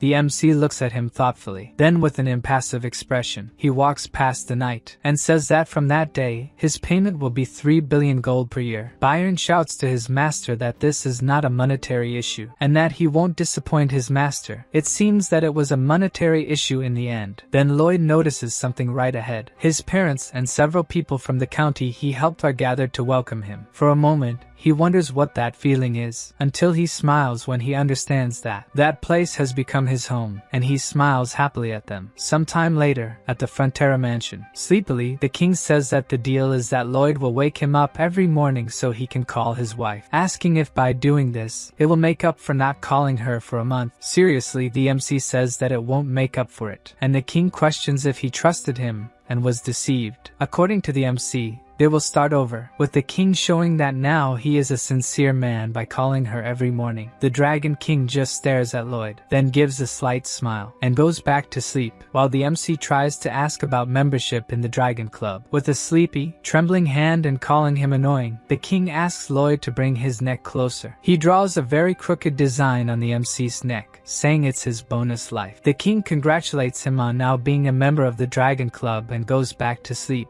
After that, the MC takes a deep breath, carefully opens the room door, and calls Javier to leave with him. In the hallway, he says it's done, and Javier asks what he's talking about. Lloyd says he is now the richest man on the continent of Laurasia. He will ask Mr. Byron to deal with whatever happens. His guard has become a great master. He has the Dragon King as a patron and 2 lives. So now he is invincible, and from this date begins his lazy life, as nothing could stop him. Javier thanks the master, and he asks why the gratitude. The sword swordsman heard many things in the village, including that Mr. Byron sent his 2 children to study in the capital. He also learned that Soldier Greg is good with machines and now has more time for it. Everyone is chasing their dreams. When the county was poor, everyone's dream was not to starve to death. Calling him Suho Kim, Javier says the MC gave everyone many dreams. After just looking at Javier without saying anything, the MC asks what the swordsman thinks of him, if he doesn't have any suspicions. Javier thinks for a moment, then says that he is glad the MC came to this world, catching Lloyd by surprise with his answer. Then both get disgusted with the conversation they just had. The system shows the MC that the number of people he saved starts to rise again, but suddenly, the number drops by 1. Then the numbers keep plummeting, terrifying the MC, who just watches the count drop until it reaches just 1 life. Then the count hits 0, and Lloyd is in shock, not knowing why. After that, we see the whole county illuminated, as if there were a festival. Emily is dancing with her orc cheerfully, and someone calls out to Javier, who was just watching the party. It was the count, asking where his son is, as this event was made for him. He asks if the swordsman hasn't seen him. Javier can't answer. Remembering the look on the master's face when the saved lives count hit 0, he asked if something had happened. The MC leaves, saying he needs to do something urgent and should not be followed, even though the guard said his party would start soon. Seriously,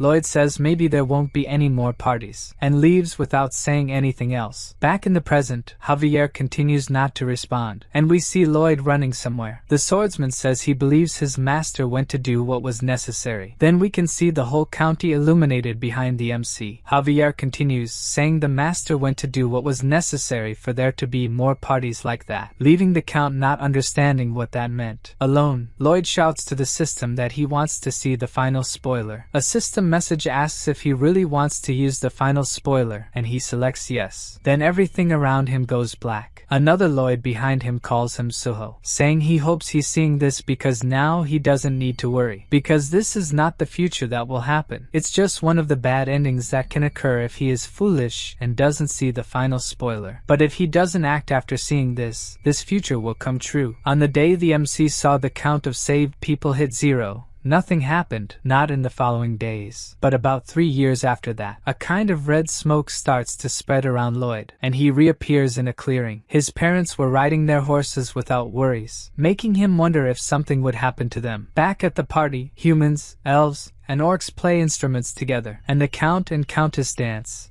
excited at the celebration. Once again in the MC's vision, his parents had gone out for a ride as usual. Then a squirrel crosses the road in front of them, causing the count's horse to get startled, despite the count trying to control it. Seeing this, Lloyd shouts worriedly at the count, who at the party continues to dance happily with his wife, but in the MC's vision, ends up falling from the horse. Lloyd can only watch what is happening, thinking that it couldn't be true. Then the other Lloyd reappears, saying that about a month after this. Once again, we see the happy couple in contrast to what is about to happen. The other Lloyd's voice explains that the Countess never left his coffin's side, not even once. Angry about this future, the MC says it's ridiculous. It must be a lie, because he saved the 2 of them. They are perfectly fine, but the other responds that he was so shaken by this, that he didn't even attend Julian's funeral, leaving the MC paralyzed. While Scheherazade had gone out to give fencing lessons, someone came to their house looking for Julian, who perished in a common robbery. They say Scheherazade went mad after that and volunteered in a small regional war. She ran to the battlefield, seeming to have no will to live. Besides that, their beloved queen ended up becoming a tyrant. One day, she lost one of her arms and became as bad as Lloyd had read in the novel. Terms and his family were caught by Asfahan rebels, and Sir Blanc followed the queen's irrational orders and also perished. Arash died in a hunting accident outside the county, Melika from dehydration, and Solitas closed herself off in a cave again. The MC screams for him to stop talking, but he continues,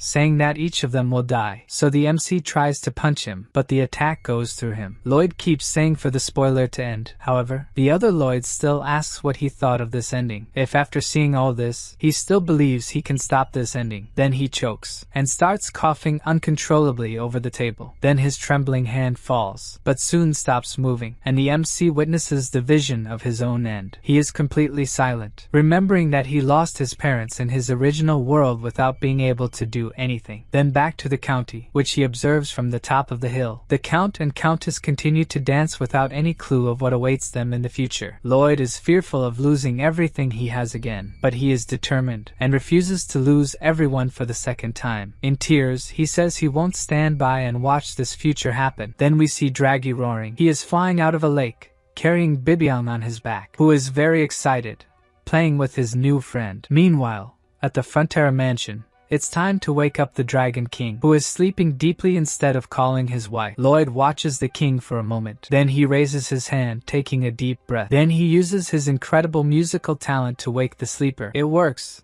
but by the Dragon King's expression, it's as if he's been tortured. He is in shock, with his heart racing, and can't say a single word. Then he asks what that was, as he's never heard such a horrible sound in his entire life. Smiling, Lloyd explains that he has an extraordinary ability to wake people up and that it's time for the king to call his wife. With a flick of his finger, a call symbol appears, but it is immediately declined by her. With his daily task done, the king wishes the MC a good day as he plans to go back to sleep. Lloyd leaves the room, thinking about the incidents that will happen to those around him. As soon as Lloyd tries to ask a question, the king wishes him good night, intending to go back to sleep. The MC reflects that this guy, who finds even breathing exhausting, would never answer him. However, he is Suho Kim, the man who tamed the Dragon King. One morning he tells the king that he came from another dimension, but fails to get his attention. Then night falls. On another morning, he says that he saved those around him from a terrible fate, but is ignored again. Another day passes. The MC tries again, saying that the people around him keep facing the same terrible fate. And once again, the king barely responds. Another day dawns. Once again, the Dragon King is sleeping. Half conscious, he thinks that by this time he should have heard a noise terrible enough to wake the dead. Slowly, Verkis opens his eyes, realizing that Lloyd is sitting in front of him with his head down. He asks what the MC is doing, why he didn't wake him up, and Lloyd apologizes. With an unapologetic expression, he says that he forgot to wake the king for the last 10 days. This leaves Verkis paralyzed. He starts sweating cold, incredulous that this could have happened. Then he asks if he heard the MC right, but Lloyd explains that he was just joking. Verkis remains silent. He didn't like this joke. With a terrifying look, the MC says that this could happen if the king continues to ignore the questions he asks. Faced with this, the king falls silent again, until he says that the MC's audacity has limits, asking if he knows how easy it would be for him to wipe out the MC and his entire clan. Thus Lloyd kneels, saying that he knows the high risk he runs by threatening the Dragon King, and asks what Verkis risks by not listening to him. The king would certainly cut off his legs, arms, and burn the entire village, but in that case, Verkis would have to find someone else to wake him up every morning. The king widens his eyes, hearing that he would have to get up from the couch. Lloyd further says that the king would have to go to a human village, walk through it, and look for someone who wakes up at a decent hour. His legs and feet would hurt, and he would still lose precious hours of sleep. Horrified, the king orders him to stop talking, but the MC continues, saying that the person the king found might be late, and he would have to go back to the village to find another. How painful it would be for him to go through this. As if it physically hurt, the king screams for Lloyd to stop in desperation. Even with Lloyd in silence, Verkis remains lying on the couch, tired just from hearing that he would have to move. Finally, he accepts that he has more to lose than Lloyd, conceding that the MC won in his argument. With a serious expression, Lloyd celebrates his victory. They talk about the fate of the people the MC had saved not changing, and Javier listens at the door, ready to attack. Realizing that everything went well inside, he thinks that his master doesn't pay him enough for everything he has to go through. Verkis, calm, says that fate works like that, as if it were the string of a bow, but Lloyd doesn't understand. The king explains that no matter how much the string is pulled or manipulated, it always returns to its original state and resists changes with even more force. The phenomenon of forced fate is like a rule that can never be broken. Outraged, Lloyd asks if there is no way to stop it, but Verkis asks if he didn't hear what he said, emphasizing that no one can do anything about it, whether it's him, the king of hell, or even the archangel. He compares life to a game, where people are subject to how it was programmed to be. Then Lloyd asks if there couldn't be a secret option, if there's any way to find one. With his continued apathy, the king asks if he doesn't care that his family is just a line of code. But Lloyd doesn't care about that. All he wants is to be able to save them. Javier continues listening to the conversation behind the door silently. Even the Dragon King is surprised at how tenacious the MC is. After a brief sigh, Verkis tells Lloyd that there is the Jewel of Truth. This is a legendary jewel said to be capable of answering any question. Perhaps it can provide the answer the MC seeks. Tell how to prevent this fate from coming true. Immediately Lloyd stands up, determined. He apologizes to the king but wants to ask him one more thing. But Verkis refuses and reveals that the jewel is in the kingdom of the mermaids and wishes him a good journey. The MC thanks him for the information and says that from now on, the skeleton squad will be in charge of waking the king every morning. Then he turns decisively, leaving the room and telling Javier that the two of them will go to the kingdom of the mermaids. Soon after, we see the duo flying on Gomi. Javier asks if it wouldn't have been better to ask Verkis to send them to the kingdom of the mermaids. But the MC says that he has no common sense. He can kill them in the blink of an eye, so they should be careful and not bother him. Arriving at Cremo, Lloyd says that he has all the necessary clues to guide them to the kingdom of the mermaids. In the novel, it is said that this kingdom is in the most difficult seas. This must be the northern sea of Laurasia, a popular spot for whaling ships departing from the port of Cremo. If they are going to search for the kingdom, it's the best place to start the search. Near the port, there is a fair with vendors from various parts of the kingdom, selling the most diverse products. Observing this, Lloyd notices that this place has become much more lively since his last visit. In the novel, the city was desolate after the Gigantitan, and Count Cremo falls into despair after helping Javier. Beggar children spread throughout the city, and the place fills with vagrants. But thanks to everything Lloyd did in that place, his reality is very different from what it was in the novel. The MC observes the liveliness of Cremo. He knows that he is responsible for making that city happy, for it to flourish. That's precisely why it's so annoying. He should have asked for more money when he was there. Javier notices his master's pained expression and smiles, thinking that he was right. His master had a good heart. Meanwhile, Lloyd continues thinking that all the city's success is thanks to him, and he should have asked for a commission. At the Cremo mansion, he is received enthusiastically. The Count embraces him with a smile, calling him the savior of Cremo, and that Lloyd continues to be his type. While being lifted by the Count, the MC says he's there to ask a favor. The Count asks if he understood correctly that Lloyd wants him to find a whaling ship to search for the kingdom of the mermaids. The MC explains that he's asking for a lot, but he has reasons for it. Count Cremo knows a very talented captain for this, but he is known to be a pathological liar, and whenever he drinks, he claims he went to the kingdom of the mermaids when he was younger. If Lloyd doesn't mind an eccentric guy, the Count can introduce them. For Lloyd, this is perfect. It's been easy so far. Then, at the port of Cremo, the captain is recounting how he was invited to the kingdom of the mermaids. He explains that the mermaids determine if someone is their enemy or ally through that person's singing. You can see on Javier's face that he's thinking his master will never be invited like that. Shocked and apprehensive, the MC is outraged to learn this. There must be another way. Perhaps Javier can sing in his place. But in that case, the captain warns that only Javier would be invited in. Irritated, Lloyd tries to explain that he is not a good singer, and the captain laughs, saying that he didn't understand. He recounts that when he was young, he fell into the sea while searching for the kingdom, and no one on the ship noticed, leaving him behind. It was then that the mermaids appeared. It was horrifying and intense. The mermaids were not exactly as he had imagined. He knew they could easily rip his head off, and that's when he remembered his grandfather saying that he should sing to them. In his memories, we see him singing with a terrible expression.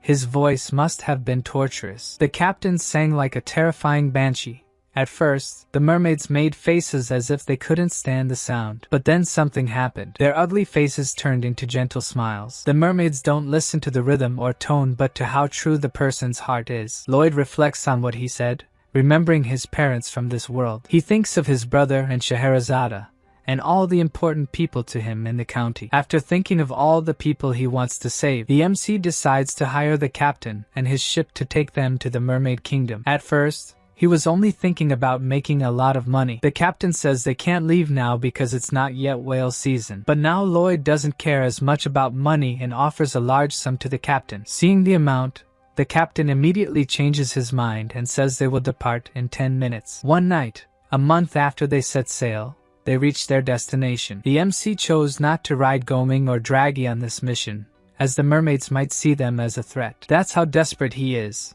All those people were destined for sadness, but Lloyd gave them the gift of happiness. From the deck, the captain says that the mermaids must have already surrounded the ship, as they are very vigilant in protecting themselves. With that, Lloyd glances at Javier. Javier thinks the captain is right.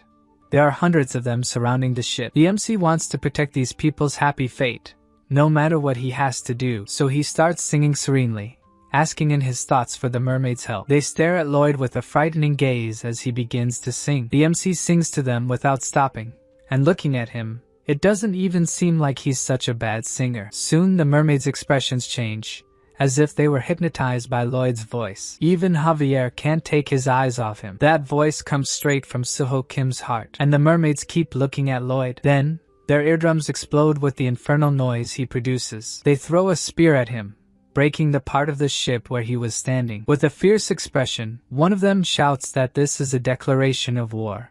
They will attack with all their might. Immediately, thousands of harpoons are launched toward the MC's ship. Lloyd shouts to turn the ship around.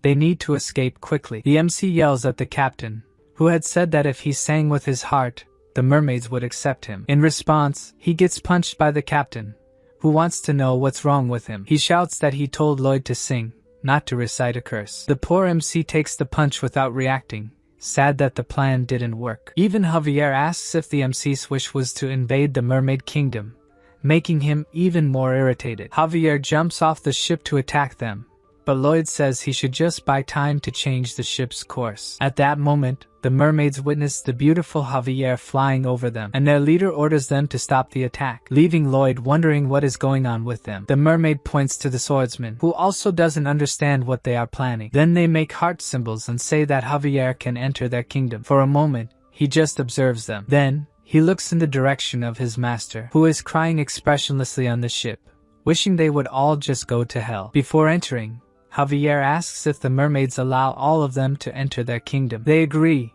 and feeling flattered, he wants to know why they changed their minds. The mermaid places her hand in his hair and throws it back, showing her beauty to the swordsman. Then she says with a smirk that they allowed them entry thanks to Javier's handsome face. Without changing his expression, the swordsman says he knew that must be the reason. From the ship, Lloyd looks at him, wishing that conversation would just end quickly. Javier says he heard that the mermaids judge the sincerity of the singing, but she says that's only for those who impress them with music. But since the swordsman impressed them with his face, he didn't need anything else. Aware of his beauty, Javier agrees that what she said makes sense. Lloyd, who is staring at him, wonders how such a disgusting brat can be the protagonist of the novel. Javier says that his face prevented the devastation that his master's singing almost caused, and Lloyd tells him to get down to the deck. He introduces himself to the mermaid as the swordsman's employer. Just by looking at the mermaid, he can tell that her expression has completely changed,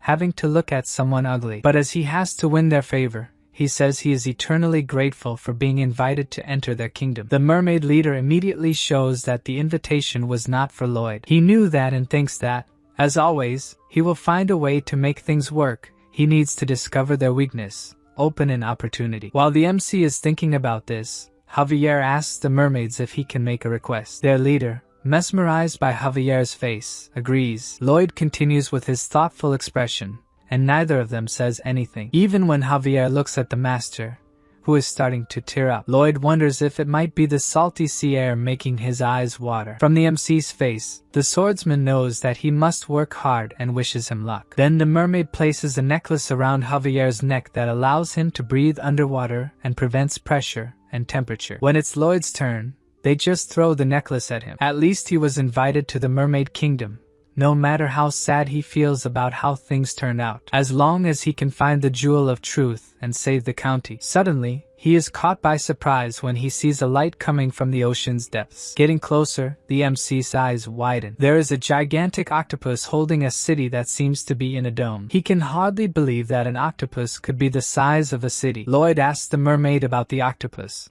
but she doesn't even look at him. Only when Javier asks does she respond that the octopus is the protector of the mermaid kingdom and has been with them for a long time. She shows where the palace is, where they must greet the king of the mermaids. The sovereign greets the good and ugly humans and introduces herself as the king of the mermaids, Aliel. Lloyd tells Javier to take the opportunity to ask for the jewel, but the swordsman says that the MC has to speak. The sovereign says she will not discriminate against Lloyd for his ugliness.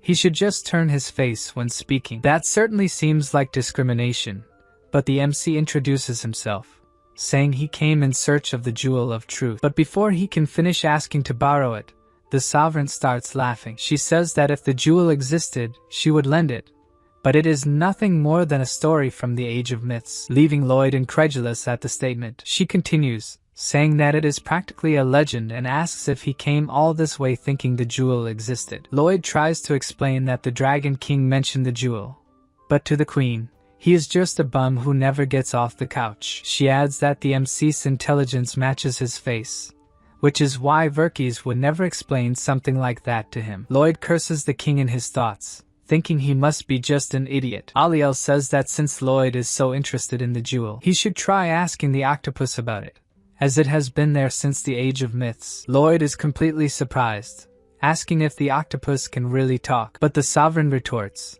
asking if there is any octopus that talks, and concludes that the MC is a fool. Her attitude only makes him even more irritated, so he asks just to make sure he understood correctly, inquiring if the jewel existed in the age of myths and is not just a made-up story. Aliel cannot say.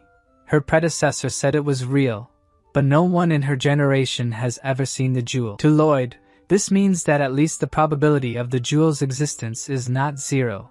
Even if there is a 0.01% chance, he must try. So Lloyd asks if he can request one more thing from Her Majesty, and she agrees. He asks to be allowed to search for the jewel, and if he finds it, it won't be a loss for them. She doesn't see a problem with that. The longer he stays, the more time she can admire Javier's handsome face. However, she warns that they won't be able to help them because they have bigger problems to deal with right now, and the MC asks what they are. According to her, not long ago, a gate to hell opened over their waters. Having some knowledge about these portals, the MC remains silent. She continues, saying that the heat coming from the portal is affecting the North Pole. If it continues, all the glaciers will melt. The sovereign would like to know which demon could have opened that thing, as she could kill whoever did it. Lloyd agrees with her that it's the worst thing in the world. Whoever did this must be truly terrible. She even saw a skeletal dragon in the portal. Whoever opened that is a villain that rivals the demons. Then the MC says that as a token of gratitude for allowing him to search for the jewel of truth, he promises to find who opened the portal and offer that person's neck to her. Beside him, Javier is impressed that his master's audacity surpasses even that of a great sword master. A bit later, the duo is looking at the Mermaid Kingdom. Lloyd says it's time to search for the jewel, and Javier wants to know what they're going to do. According to the MC, they'll gather all the information they can find. Sometimes, the least sophisticated means are the best. In reality, what Javier wanted to know is what they're going to do about the Hell Portal. But Lloyd says he only needs to know one thing. They must find the jewel for the Count, the Countess, and everyone else. The swordsman knows his master always has a reason for doing things, so there must be one for needing to find the jewel too. But before that, he still wants to know about the portal, but Lloyd doesn't seem concerned about it at the moment. Meanwhile, at the royal palace of Magentano, the queen is sitting on her bed. Once again, she seems out of her mind. The voice tells her that she spilled her family's blood, her brother's blood, all to reach the throne. But she is determined not to lose to this poison. She tenses her arms, causing a powerful aura to emanate from her body. Despite this, the poison in her veins doesn't weaken. It travels through her entire arm. Alicia continues to use all her strength to prevent being controlled by the thing inside her. Then she falls forward, clutching her wrist. The sovereign is exhausted from the effort she's made to control the voice. She looks at her arm, still catching her breath, thinking that at least she managed to move the poison, concentrating it in her arm. With that done, what she wants to do now is cut off that arm. She reminds herself that she's the queen. An arm is nothing compared to losing herself, but it's still strange, and she wonders if she's really lost her mind. For some reason, she misses that potato head RMC, who, at this moment, is asking someone with a more unpleasant face than usual if they believe in the jewel of truth. The mermaid is irritated after being startled by his face, and says that if she believed before, She doesn't now after meeting him. Javier asks the same question to another mermaid. The response is entirely different.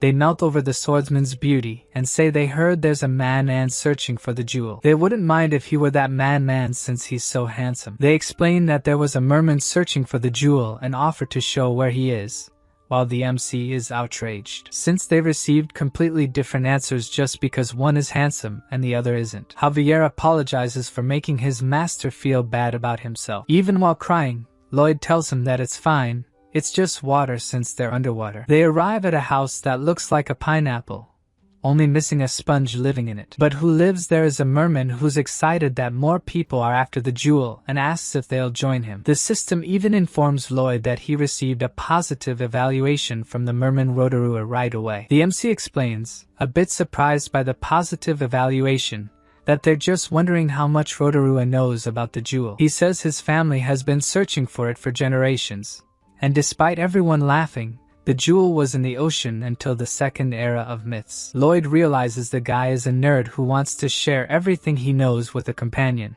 so he won't shut up anytime soon. Rotorua says that 10,000 years ago, at the end of the Great Tribal War, the jewel of truth crumbled. This part of the story catches the MC's attention. He asks if the jewel broke into pieces and disappeared, and Rotorua mentions that most people don't know this, but actually, the Jewel of Truth is a building. The sophisticated placement of mana in each brick and pillar gave the construction the ability to think and provide answers. The MC reflects that it must have been like a computer with artificial intelligence that ran out of mana instead of electricity, and he wonders if he can do something since it's broken. And the merman adds that this is why he's searching for the jewel's location, because in that place, the jewel's blueprint should be found. At that moment, Lloyd thinks that what once seemed distant is starting to take shape. He needs to follow this clue and asks where Rotorua is digging. A bit later, Lloyd walks through the city with the merman, and people comment that he's just like his grandfather, digging holes instead of training. One of the mermen tells Rotorua that it's because he skips training that he's so tall, but the merman says it's none of his business. All they talk about is muscles. That's why most of them have arthritis after 40.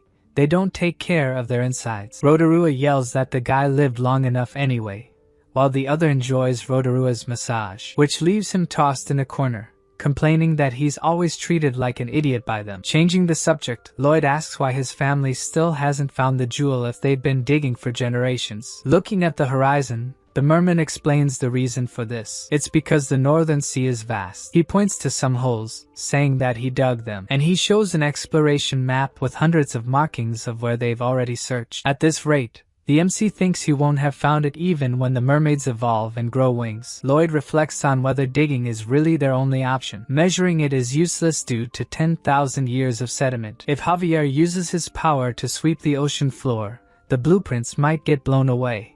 And Pdong isn't an option either. Bringing Draghi would provoke a war. The only option is if many people dig. If only he could use the immense strength of the sea people. Lloyd is frustrated with the limited options they have in that place, so he calls out to Javier, who has no idea what his master is thinking. Even if it hurts his self-esteem, it's the only option. He asks Javier to use his powers on the sea people to make them work. The swordsman tries, but the mermaids say they only have time to build muscles while swimming. Thus, the only option they had disappears quickly, leaving Javier frustrated because, for the first time, his beauty didn't solve the problem. Lloyd, being a good friend, starts laughing at him, saying that in the end, he wasn't as handsome as he thought. But he soon realizes that this means his plan has also failed miserably. The two walk while the MC thinks about how they would dig such a large area. It would take years. He remembers that calamities will fall upon them in 3 years. They don't have much time until then. Then Javier says the area they're in is much warmer. Lloyd explains that it's due to hydrothermal vents. The water flowing down there is heated by magma and then expelled upwards. As soon as he finishes saying this, an idea pops into his mind. He remembers Rotorua saying that sea people over 40 develop arthritis, and he looks towards the heated water rising. He's found a way to get what he wanted and calls Javier to help with this plan. Lloyd wants to make a sauna there. With one of those, he can easily turn the sea people into his slaves. Manual labor paid better than Suho had thought, yet he wasn't earning much, because there were various reasons for the work to be cancelled. Like rain, for example. His physical condition was also one of those reasons. Since his exams were over, He thought of just relaxing that day, given that it was raining. So a college mate walks by him. The guy asks why he looks so miserable, but Suho just stares at him with a closed expression. His colleague suggests that if he's not busy, he could join him for a sauna. He asks if the MC isn't sore from work and could use the opportunity to relax his muscles. Suho Kim remains silent until he irritably says that he doesn't have money to go to a sauna. But the guy retorts that he knows he's poor and has no money, making the MC look at him seriously. Then the guy explains that he is working at the sauna that day and will let Suho stay there all day for free. The MC questions why the guy is working when his family is rich, and that's precisely why. His mother owns the store and others, and he will start helping her today. Knowing this irritates the MC even more. He thinks it's a strange coincidence that he started working at a sauna right after his exams ended, and that he happened to pass by his house right at the time he usually leaves for work. This guy must think he's an idiot. The guy even offers his umbrella to the MC since he's too poor to buy one. To Suho, it's like he's an angel, and that sauna was like a true paradise, relaxing all his stiff muscles and tendons, the feeling of having his blood circulate again. It was almost as if he had become one with the flow of the mysterious universe. At this moment, we return to Lloyd, who continues walking with Javier. He thinks there is high demand for his project, seeing many sea people with joint pain. No wonder, as they have been swimming under the pressure of the deep ocean. He planned everything from start to finish, and intends to call the plan Great Mermaid Fishing. The MC explains to Rotorua how a sauna would benefit the sea people, given all the muscle pain and joint issues they have. The young man just doesn't understand what that has to do with the excavation of the Jewel of Truth. So Lloyd explains that it's perfect for recruiting labor. That area is too large for just the three of them to excavate. At this moment, Rotorua mentions that the plan might be difficult because the sea people are afraid of heat therapies. He recalls the chimneys on the ocean floor, where recently several mermaids were lured by the heat and approached them, and ended up dying. They lost consciousness somehow, were overwhelmed by the heat, and ended up cooked. That's why it's illegal for the sea people to approach these chimneys. Lloyd thinks that since this hydrothermal water has heavy metals, it makes sense. But still, he says that those hot chimneys will solve their problems. The first step is to build the sauna, laying the foundations where the construction will be. And for Javier, the chosen location is too far from the chimneys. But Lloyd explains that it has to be far because safety comes first. Then he uses his ability to create the plans, following the construction guidelines. The MC asks Javier to dig according to the guidelines while he goes to get the materials for construction. Javier grabs his sword and takes a deep breath, and then starts carving the area with the sword. Before leaving, the MC says that Javier is acting strange, doing everything he asks without asking many questions. Normally, he would ask why they are searching for the jewel or what will happen if they don't find it. After a moment of silence, Javier tells the master to hurry and get the materials, or something bad will probably happen in the county. Before leaving, Lloyd calls him once more and sincerely thanks him for what the swordsman is doing for him. Javier gives one last look to his master before he leaves, and Lloyd maintains a serene expression. But then the two practically vomit that kind of sappy conversation.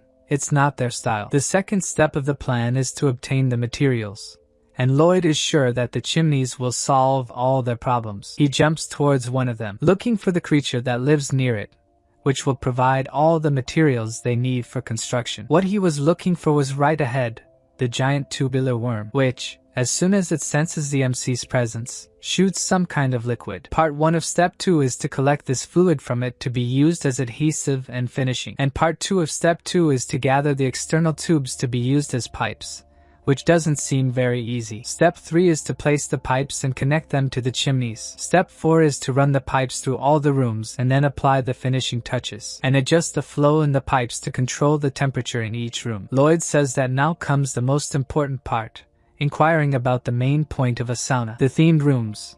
The first is the Emerald Room. There's also the Coral Room and the Guilty Pleasure Room. Finally, it's finished. The first sauna of the World Fantasy Network. The MC asks Rotorua what the first customer thought of the sauna, and seeing how delighted he is with the place, it must be a success. Javier inquires if this is a new business since there's so much money, but the MC says he won't charge for entry. Instead, he will accept something else. For some reason, Javier thinks he knows what the master means by this. That per sea people. We see a seagull flying over the sea. The bird flies around calmly. Then we see that something is submerged there. Suddenly, the water begins to rise with something coming out of it. A lot of water splashes with the movement. A mermaid had jumped out of the water, higher than the flight of the seagull, which in turn almost died of fright at the sight, while the mermaid looks incredibly radiant, so much so that she grabs the bird in delight, then dives back down. Her friends call her Rhodita and say she broke a new record. With a jump like that, she'll reach the moon. In those days, Rhodita's muscles grew easily. She was the strongest and most beautiful in the city. But now, the mermaid seems exhausted. Rhodita comments that her shoulders are sore again, and hits them, trying to relieve the pain she feels. An old man asks her to stop making noise, which only makes her more irritated. She leaves, saying she's going to work out, and the old man warns her to do it only 3 times a day like he does. Rhodita knows she should stop exercising now, but having lived this way her whole life, she can't stop. Thinking life would be better with less pain, she hears someone calling everyone with joint and muscle pain. What the MC promotes are not like the heat chimneys but safe and certified saunas that will relax the muscles. The opportunity to relax in the heat safely piques Rhodita's curiosity, especially when the announcer says that entry is free. She heard that humans are the most cunning creatures and wonders if she should trust the offer. Judging by Lloyd's wide smile, she would say he seems like just an ordinary swindler. But being with someone so handsome,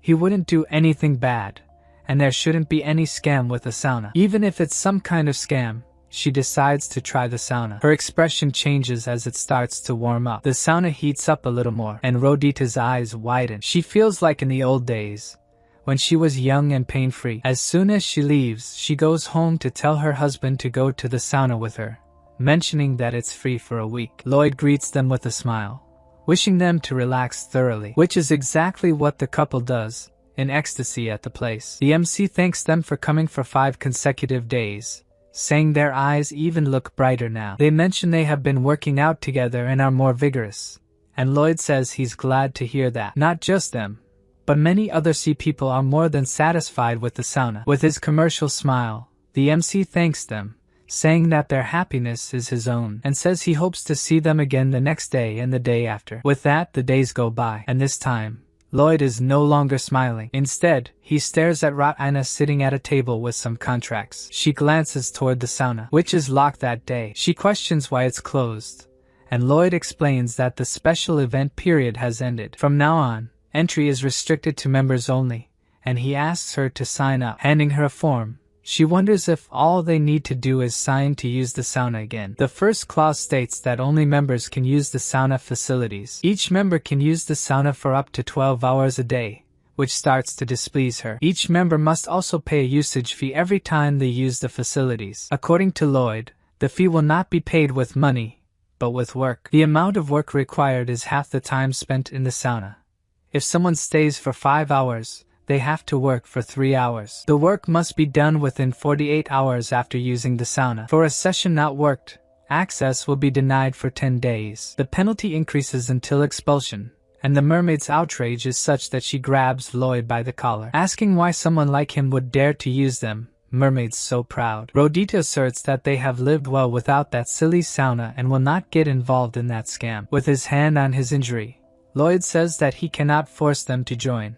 And before he could get up, all the mermaids had left. With this, Javier asks if the master's plan has failed. But the MC asks if the swordsman lived well without his lullabies before.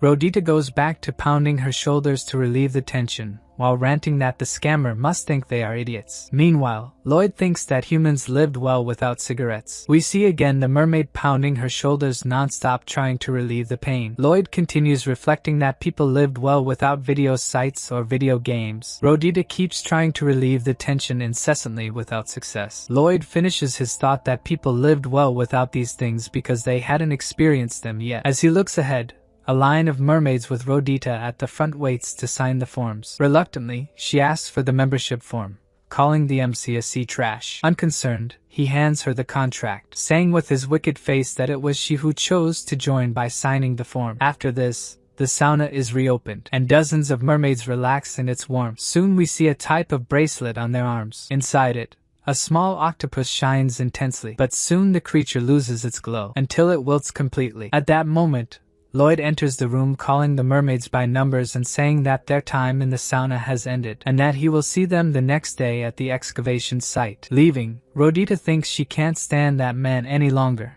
It's her last day at the sauna. The next morning, the sun is shining. Lloyd introduces himself to the sea people as the excavation manager and tells them to start digging, and they do so without hesitation, quickly opening fissures. Meanwhile, Rhodita, who hasn't returned to the sauna, complains that her whole body is sore. Unable to endure it, she returns and receives the bracelet with the octopus timer, taking advantage of all the time she can in that refreshing space. Then, Lloyd welcomes her back, calling himself the excavation manager. This cycle repeats not just once, but several times, with the MC giving welcomes that seem far from friendly. While working as payment for time in the sauna, Rhodita is furious, thinking something is wrong there. That man is manipulating her completely, making her think she needs to stop this. Somehow, she has to break that vicious cycle, but she doesn't want to give up her precious sauna. Just like her, dozens of other mermaids are digging, fueling the cycle of satisfaction and pain. Seeing how well his plan is going,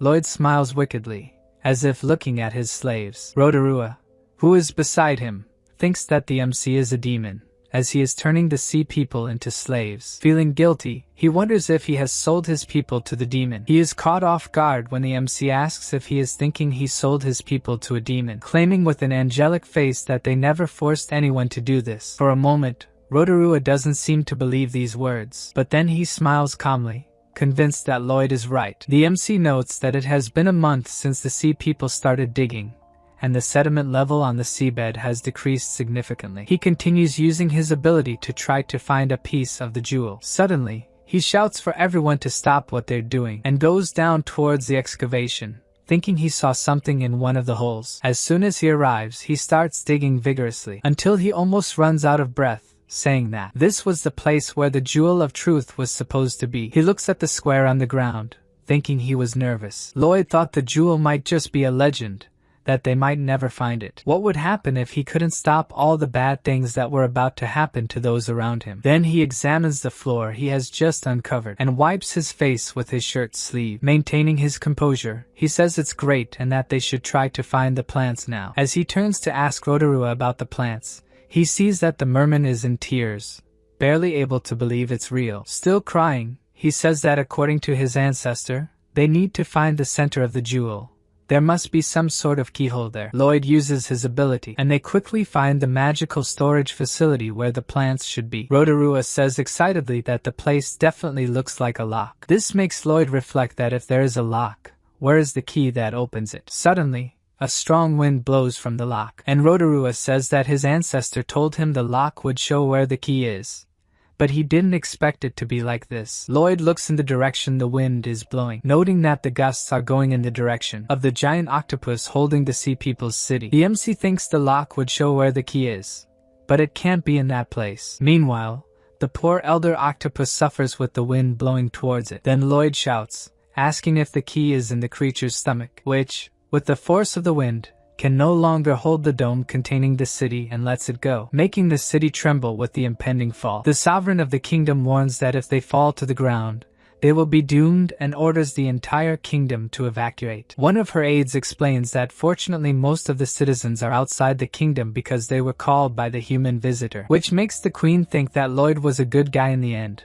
Little does she know who is to blame for having to evacuate. Looking at the disaster about to happen, Lloyd asks if it was his fault, and Javier confirms, to the master's misfortune. The swordsman says he will take care of the mermaid kingdom, and the MC should go find the key. For the sake of the county he wants to protect. Lloyd just looks at his friend, knowing he can trust his reasons. Then Javier takes flight, carrying his master with him. Elsewhere, we see the sovereign of the mermaid kingdom. She is using all her power to prevent the kingdom from falling to the ground, but it is already very close to hitting it. Still, she doesn't give up, holding the dome with her own hands. Despite the effort, she knows it's not making a difference. Suddenly, Aliel notices that something has changed.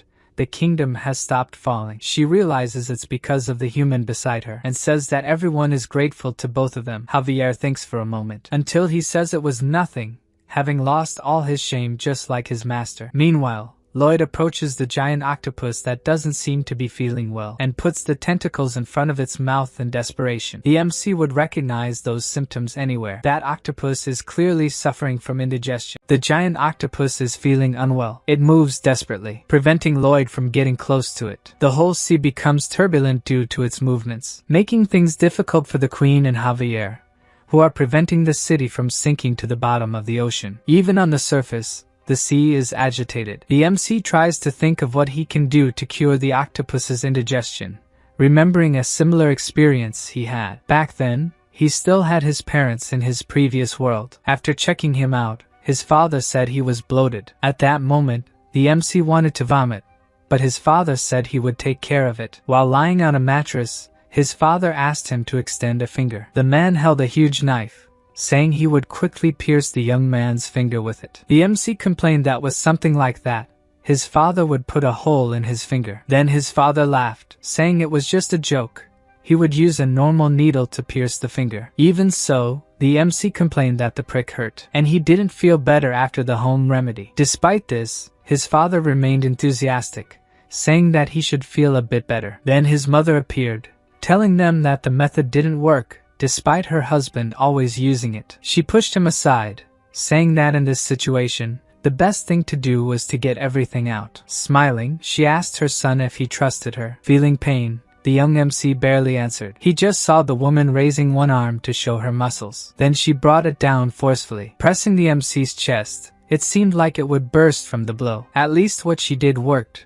The young man's face changed color, and then he threw up whatever was making him sick. Back to the octopus. The MC wonders if that method would also work on the animal, or if there's any real evidence that the method actually works. He remembers his mother smiling confidently, saying he was better and adding that evidence is built through trial and error. Determined on what to do, Lloyd calls for Javier, asking him to send a mana blast to the octopus's foot, but not strong enough to go through it, though wanting to do as asked. At that moment, the swordsman is a bit busy, preventing an entire kingdom from being smashed into the ocean. Suddenly, he notices that a mermaid has joined him. She shouts for the others to help hold up the kingdom too. Several others who frequented Lloyd's sauna appear to help. With all of their power combined, the dome stops falling, and Javier is able to leave to help his master. He advances towards the pained octopus, looking like a small angel flying towards it. The swordsman measures the amount of mana to use in his strike. Then he sends a mana blast that divides into several beams, each one delivering just a prick to each of the octopus's tentacles. At that moment,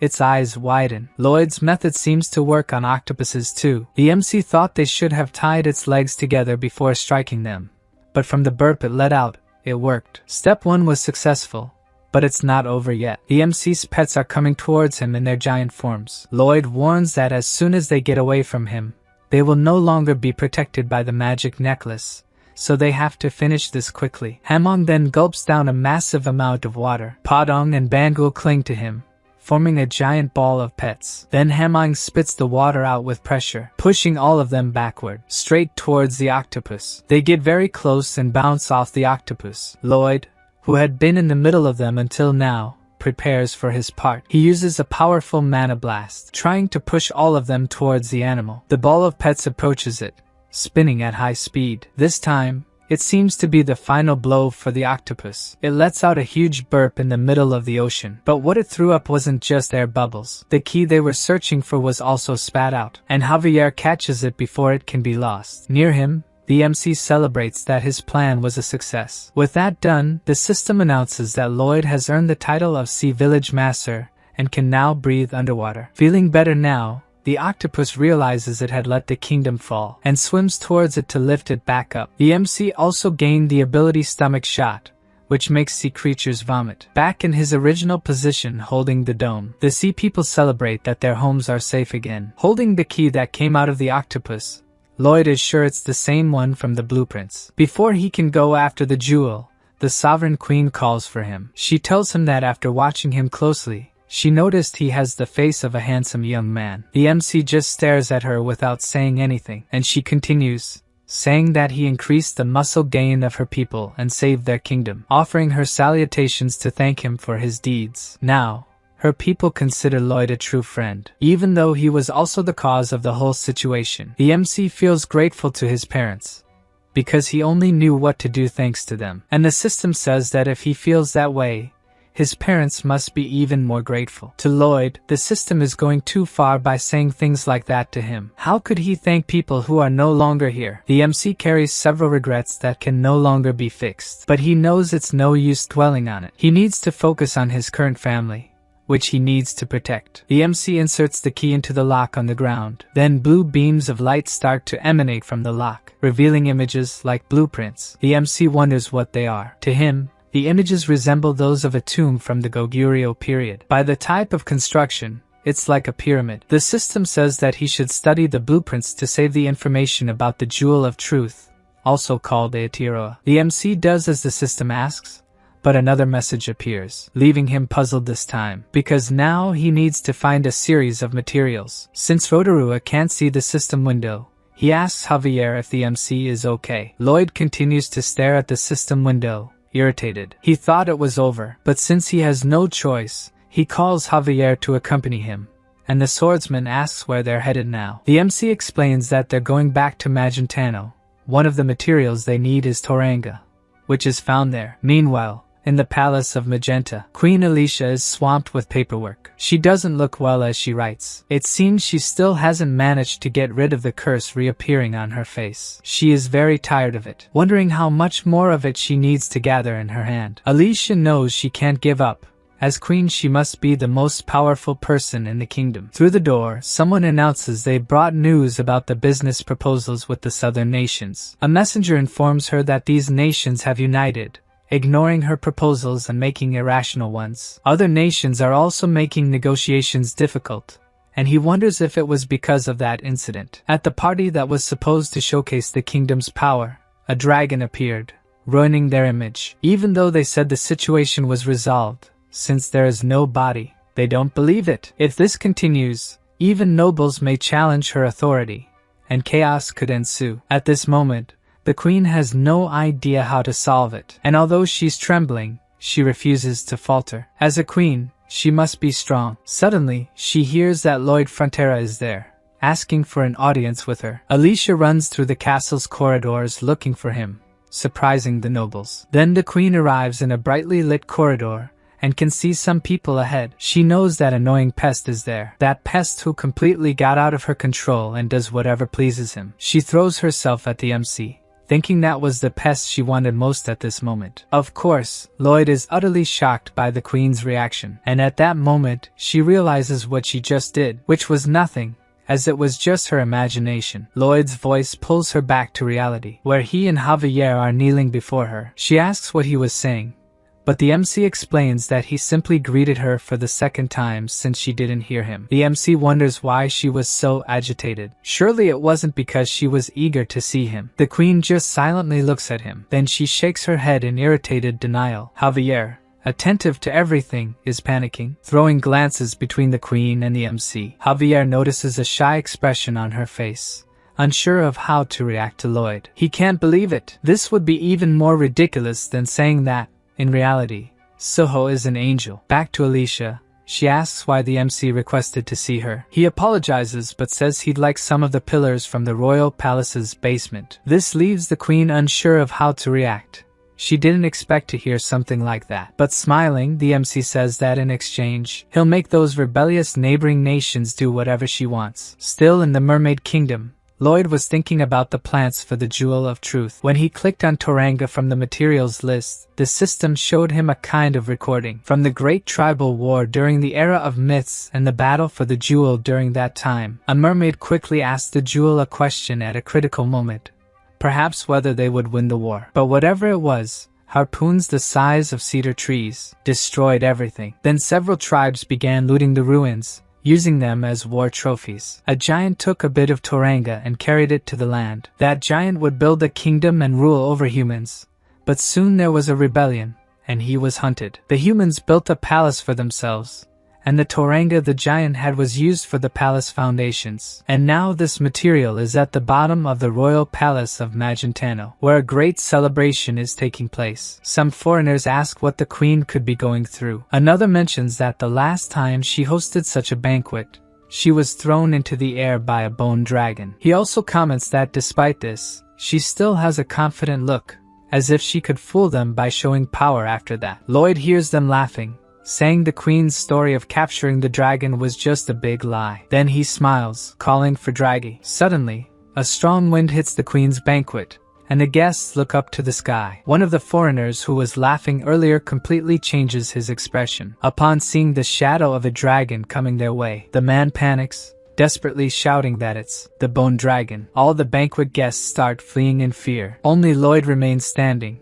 smiling without moving. He tells everyone that the dragon is acting strangely. At that moment, the annoying foreigner stops fleeing to pay attention to the dragon, which at that moment is standing in front of Queen Alicia. After letting out a small roar, Draghi turns to face him, like an obedient puppy. Seeing this, the guests are petrified, while Lloyd has a triumphant look on his face. The queen extends her hands without showing fear. Then she touches the dragon, petting it to show it wasn't a threat. The foreigner from earlier immediately shouts for his companion to go back and report this to their king. With this display of power, they'll do whatever the queen wants. She had more power than all of them. Then they all kneel, swearing loyalty to the great queen of Magentano. Even catching Lloyd's attention, she says that in the name of the kingdom of Magentano, she declares Lloyd Frontera, the man who made the dragon surrender, is the person with the most merit in the entire kingdom. The title rivaled royalty, and all the guests look at the MC,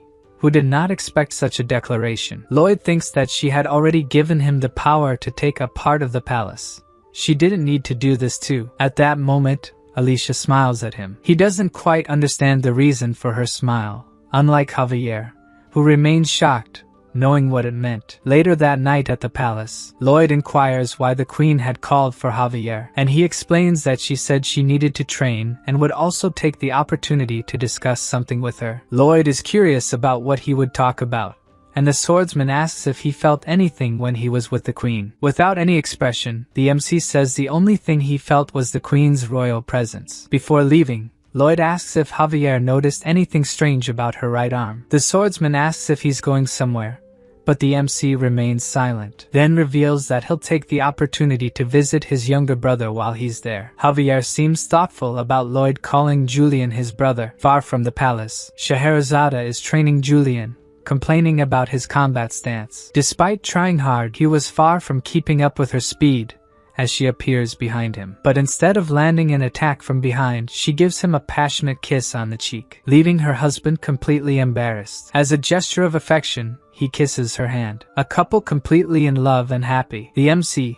who had gone to visit the couple, was just watching the scene with a look of disdain. To him, his brother lived a wonderful life that he would never enjoy. He would just live alone until the end. Upset, he doesn't even greet them and decides to leave. But before going, he casts one last look at the loving couple, remembering the terrible fate that awaits them, unless he can do something to change their future. The MC wishes that the couple can continue to enjoy that happiness. He will do everything he can to ensure that. On the way back, he hears murmurs from someone telling how they were expelled from the academy. Because of someone, if they hadn't done that, everything would have been different. The man explains how he blames the MC for his problems. As soon as Lloyd turns to see who is saying that, the hooded man is running toward him with a dagger, cursing him. The scene shifts to a young man in the academy's uniform, where Thanos walked proudly in front of a group of students, being greeted by other students. At that time, he was the most powerful person at the Royal Academy. A student walking with him points to another student. It was Julian, saying that he was the student who had ranked first that time. Even though he was a genius with magic, had a brilliant mind, and was the son of Duke Thanos, he had lost to Julian, who shrank in a corner as he and his group passed by. He tells a companion that he no longer wanted to see Julian around unless he was broken and injured. If the other didn't do as he commanded, his family would be held responsible. Everyone bowed to him, not just the students, but also the teachers and the principal. But he and his father were found guilty by the queen for corruption and other illegal acts at the academy. Because of these crimes that insulted the name of Magentano, she stripped all the titles and assets that the Thanos family possessed. And that's when everything started to go wrong. His father tied him to a tree and blamed him for everything, saying he should take responsibility for ruining the family. Using a sword, he planned to end his son's life. He received the painful blow, unable to defend himself. If he weren't so gifted with magic, he would have died there. But thanks to his powers, he pulled the knife from his body and freed himself from his bonds. Thanos walked away, reflecting on how he had lost everything he had. He had nothing left. No, in fact, there was only one thing that made immense anger grow within him. Thanos wanted revenge for everything that had happened to him. Returning to Thanos' attack on the MC, Lloyd easily blocks the attack, which wasn't expected by his attacker. The MC looks at him with disdain, and holding Thanos' arm, he prepares to land a punch on him, which he does precisely and throws him backward. Looking at the man on the ground, Lloyd asks who he is but doesn't care much if he doesn't answer. He concludes that the opponent must have been expelled for misbehaving. Being attacked in that area by someone of that age,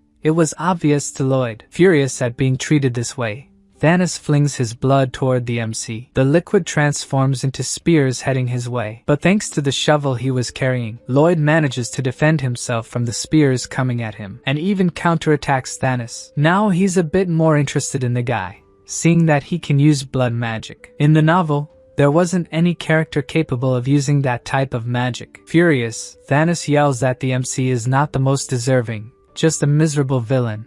A piece of disgusting trash, who would turn against his people at any moment, killing anyone who didn't benefit him, leaving the MC speechless with that declaration. Meanwhile, in the palace, Alicia responds to Javier, saying she just finds the MC very talented and wants him by her side. The swordsman questions if that's the only reason she wants the MC by her side, and she reaffirms it, saying he's acting strange. Alicia says she has no idea where Javier is going with this conversation. Then he says that he believes even the most powerful warrior needs a home to return to and rest, and there needs to be someone there to wait for him, to be with him while he sleeps. By now, there's no way the queen hasn't understood, but she remains silent. Meanwhile, her important person is on top of Thanos, beating him to get answers. It was rare for someone to get Lloyd so mad, but he had managed it. While continuing to punch the guy, Thanos begins to make blood inscriptions without the MC noticing. Then he gives a wide, frightening smile, leaving the MC puzzled about what he was plotting. Suddenly, Thanos' blood on the ground starts to move, rising like some kind of whirlwind. Lloyd could hardly believe what he was seeing. The thing Thanos created managed to have an even uglier face than the MC's. Worse than that, the creature didn't come in peace. It was about to attack him. At the palace, Javier, still in conversation, notices something strange, being reprimanded by Alicia for losing focus during their match. Like the gentleman he is, he apologizes to the queen, then flies off without saying another word. Near the palace, Lloyd is being attacked by that strange magic. Sensing something was wrong, the swordsman tries to reach his master as quickly as possible. At that moment, the monstrosity is about to swallow the MC, who has been completely immobilized by it. Then our savior appears, tearing the creature to pieces as if it were nothing. With that done, Javier looks for the one responsible for it, who is panicking because his creature was defeated so easily, and in excruciating pain, as Javier cuts off his arm. The whole scene happens very quickly. As soon as Javier finishes, he picks up his master to place him in a safe spot. As he does so, Thanos tries to reach his severed arm, which still held the dagger. Trying to stop him, Javier flies toward the mage, but it's too late. He managed to grab the dagger. Then a new blood whirlwind appears. Right in the middle of it was Thanos, holding his arm in his mouth with an insane look in his eyes. Suddenly, the whirlwind disappears, leaving only a puddle on the ground. As soon as Javier lands in front of it, he is certain that the mage has completely disappeared. Looking at what happened, the MC wonders what that was and who uses that kind of magic. Elsewhere in the kingdom, we see a red stain on the ground like the one in the city. Then another whirlwind arises from it, bringing with it a severely injured Thanos. In the city, Lloyd tells Javier that the guy must have been expelled from the academy for bullying, but he doesn't recognize the magic used. Meanwhile, the mage crawls on the ground, holding his arm and cursing the two. Javier blames himself for not decapitating the guy when he had the chance.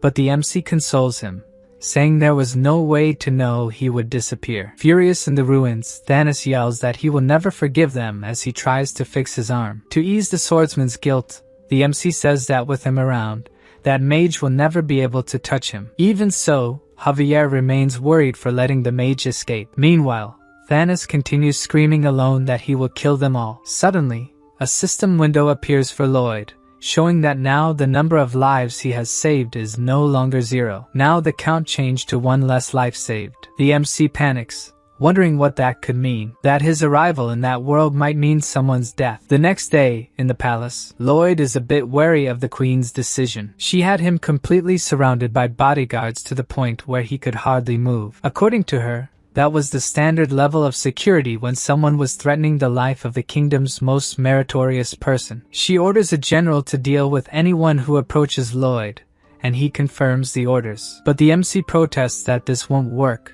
as he has Javier, who is more powerful than thousands of soldiers. This convinces the Queen to disperse the bodyguards, and she tells him she will investigate the blood magic. Now Lloyd has one more problem on his hands to prevent those bad things from happening. He needs to focus first on obtaining Toranga, so he orders his workers to start the project. Toranga is one of the foundational pillars of the palace, and all he needs to do is dig and remove it. Since the chamber would never approve this, the Queen lied, saying it was a palace restoration project. To avoid damaging the structure, the MC will have to dig a tunnel from the side. But if they aren't careful, the whole structure could collapse, so they need to harden the soil first. The MC was using Padong to dig when a worker informs him that the item he had been waiting for had arrived. In the novel, there was an artifact capable of freezing the ground, which was exactly what he needed. The artifact in question was the Heart of Winter. It was one of the 3 divine objects of Magenta, said to contain all the winters of the world. It had been given to the royal family long ago by the ice dragon Tyrannus. In the novel,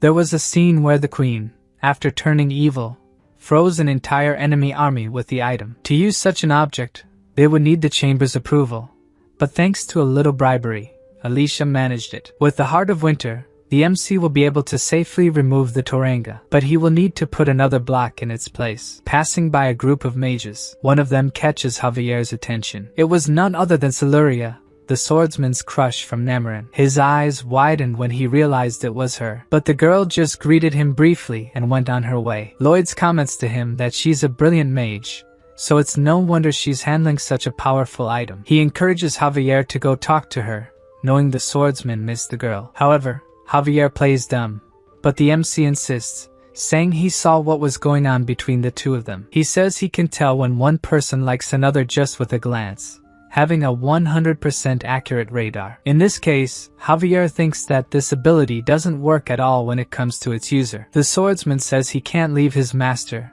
who is being pursued, even though the MC says he can handle the mage. The first step of the project is to dig a vertical tunnel and insert concrete rebar. Step 2 is to build the underground freezing chamber for the soil. In step 3, the kingdom's most skilled mages will control the Heart of Winter. They'll insert frozen spears that connect to the heart to start freezing the ground. Once that's done, step 4 is to dig a tunnel up to the foundation ceiling. Of course, with Padong, the project moves fast, and Javier comments that the work is progressing faster than usual. For the MC, the faster, the better. He's running out of time and needs to extract the Toranga as quickly as possible. If he used another method he has in mind to speed up the process, then he slaps his own face, trying to push those thoughts out of his mind. He shouts for the team to prepare the rebar and start the concrete coating. The project continues, and Siluria is using her magic to control the heart. But something's wrong. Under the door guarding the heart, a red stain begins to spread. The stain quickly turns into a red vortex, and from it, Thanos emerges, completely enraged. A few days earlier, 2 nobles were discussing Lloyd's rapid rise as the kingdom's most meritorious person. Duke Toscano, leader of the chamber, said it was dangerous to let the MC be so successful, as many noble families had been disadvantaged because of him. The others still questioned the Queen giving Lloyd access to one of the Empire's most precious items. Toscano wanted to find the MC's weakness to bring him down. More than that, He wanted to get rid of Lloyd and the Queen all at once. Alone, the Duke reflected that with Lloyd's bodyguard, it would be almost impossible to assassinate him. Suddenly, someone appears behind him, saying it's been a while since they last met. Startled, the Count turns to see who the intruder was. Werthrode introduces himself as the third son of the former Duke Thanos, and asks how the Duke was doing. Toscano is shocked to learn that the young man is still alive. The mage says it seems something is troubling the Count. If what's troubling him is Lloyd Frontera, maybe he can offer some help. The mage asks what the MC is doing in the castle, and the Count promptly responds that he's doing repairs and has taken the Heart of Winter. Werthrode repeats the item's name with a wide smile. Then he asks Toscano to do him a favor. He shows a vial with some of his blood and asks the Count to have one of his men pour it into the construction. If the Count does this, then the whole world will know that Lloyd is pure evil and should never have been born. Meanwhile, at the construction site, a man appears, saying he needs to tell something to the MC. He thinks he might be unhappy with the job, but it seems that's not the case. Thanks to the MC's diplomatic skills with Asfahan, his wife was able to learn the art of pottery, which was her dream. Another worker also thanks him and even says that his son wants to become a civil engineer and looks up to the MC. With an angelic smile, Lloyd says that if they're so grateful, they could each give him 1,000 gold. And indeed, they're so thankful that they give him what the MC asked for. Javier comments that now his master is extorting his workers, but even he hadn't thought they'd actually give him the money. Behind them, one of the guards at the door says the next shift is late and asks the other to go fetch them, leaving him alone to guard the Heart of Winter. The soldier grabs the vial that Count Toscano gave him and pours its contents onto the ground. At that moment, an eye appears in the middle of the red liquid. After seeing the direction it was facing, quickly moves underneath it. Then, Siluria, who was inside with the other mages, notices something is wrong. It was Werthrode, who had just appeared with an insane look on his face. Immediately, Javier realizes something is amiss. He recognizes that the mage from before somehow made his way there. In the locked room, the mages attack him, wanting to know who this man is. But Thanos advances toward them, unfazed by the fire attacks. Meanwhile, Lloyd orders Javier to protect the Heart of Winter. Werthrode, using his blood magic, summons red tentacles to attack the group of mages. To stop them, Siluria invokes a force field, but it is destroyed by the tentacles as if it were nothing. In the blink of an eye, everything protecting the Heart of Ice is destroyed. Javier appears, trying to stop the mage from causing more damage. Then, the Heart of Winter begins to shine intensely. The powerful winds emanating from it prevent the mages from getting close. Desperate, Javier wonders where Thanos is, if he disappeared. Then, something catches his eye. In front of all the mages stands Lady Siluria, struggling to keep the item under control. The swordsman turns to his master, who was shouting at him to stay there. Lloyd yells through the gusts of wind that Javier has to block the Heart of Winter right there. Despite the order, the swordsman tries to protest, but his friend asks him to trust him. So, Javier advances toward the Heart of Winter. Seeing Javier heading toward the item, Siluria cries out in concern. Using all the power he has, the swordsman tries to contain the heart. But the item is as powerful as a high-ranking dragon. He won't be able to hold it for long. Outside the room, Lloyd, who has the ability not to suffer from hypothermia, runs to reach them. He knows he's not virtuous, but he needs to fix this and return the workers' money. As he thinks about this, Werthrode appears behind him and stabs him from behind like a coward. The mage says that now Lloyd will face his true self. The MC could hardly believe this had happened, but suddenly, something changes within the MC. The same marks that plague the Queen appear on Lloyd's face. Then we see him with his appearance from the previous world, being called by a voice. The voice says there's no time for failure. It came from the Lloyd we know, who says that if he blows up the palace, he could get the materials he wants much faster. With a sinister expression, this Lloyd says they have the power necessary to do it. Outside the MC's mind, Javier is still struggling to contain the power of the Heart of Hell. Realizing how hard it is for him, Siluria uses her ignite fire magic, heating the wind surrounding the magical item. With this, Javier can endure it a bit longer,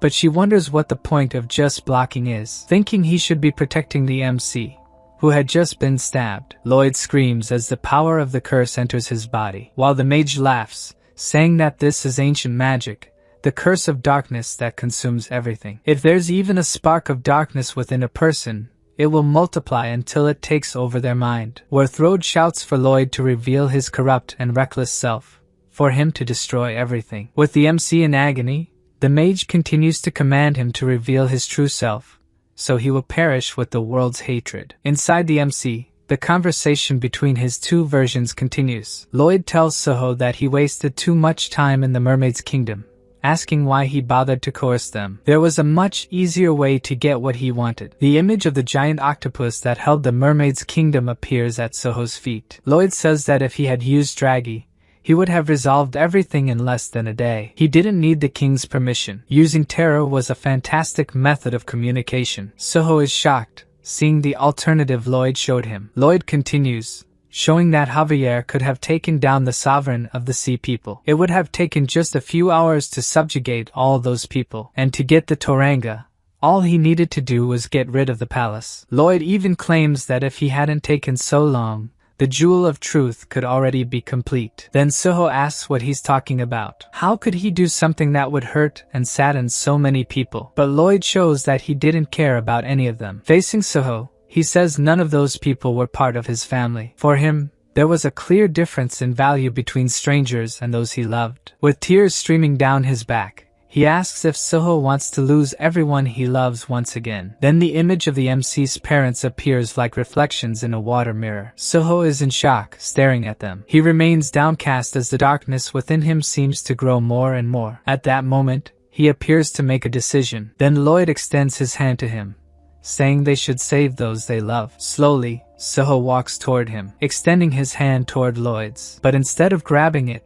he embraces his dark side. Still hugging him, he says that Lloyd must be scared, but it was okay. Then Suho places his hands on Lloyd's shoulders, confidently saying they don't need to do any of that to get what they want. After all, they are more than capable. Then he disappears, leaving Lloyd alone in that place, which now seems at peace. Confident, now the MC is certain they are right. Back in reality, Lloyd is no longer suffering from the wound, and Werthrode stares at him with wide eyes, sure the curse would destroy Lloyd, who turns to him with a serious look, and says the mage can keep thinking about how rotten he thinks he is inside. Then he grabs him by the collar, saying he will show the mage who he is inside and who he is outside, and punches Werthrode in the face. Elsewhere, we see Queen Alicia rushing. A strong gust of cold wind is coming from Lloyd's tunnel.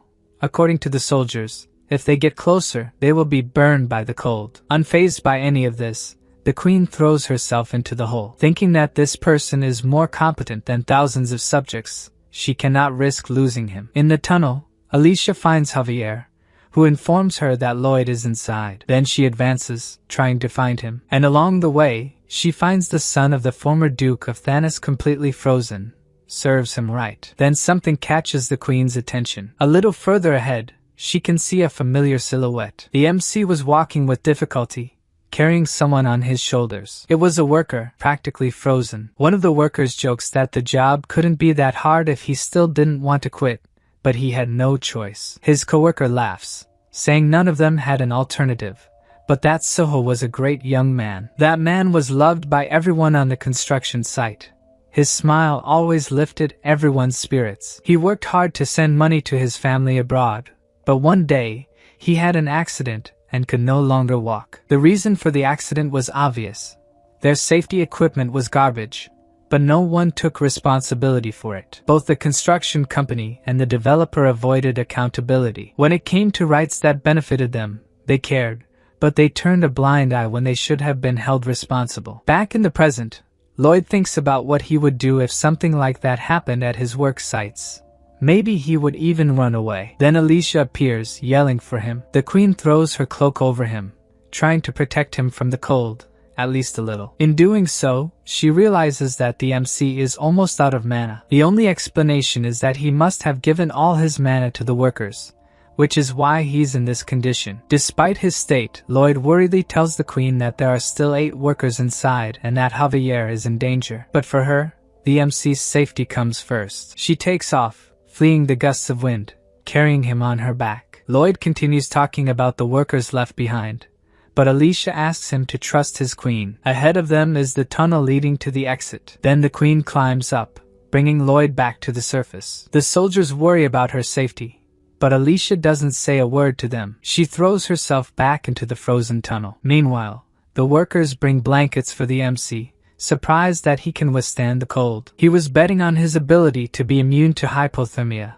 but it was useless if his body froze. Looking up at the warm sky, the MC wonders if he can rest now. Inside the tunnel, the queen keeps running to save those left behind, until she sees Pdong huddled at the end of the tunnel. The guinea pig was trembling as he tried to protect the workers left behind. On the surface, some people shout that 2 more workers were rescued and worry about the queen's actions. Hearing them, Lloyd reflects that Alicia is amazing, as expected of a master swordsman, and with Javier holding off the cold, everything will be fine. The soldiers yell for the queen to stop, thinking she is too important to endanger herself for those lowly workers. Furious, she asks them if they would say the same things if they were the ones trapped down there. Despite hearing these things, Lloyd tries to focus on his dream of a peaceful life in the county. But suddenly, something pulls him from those dreams of a tranquil life. The freezing gusts from the heart of ice grow even stronger, and Javier hugs Siluria, trying to shield the girl from the cold,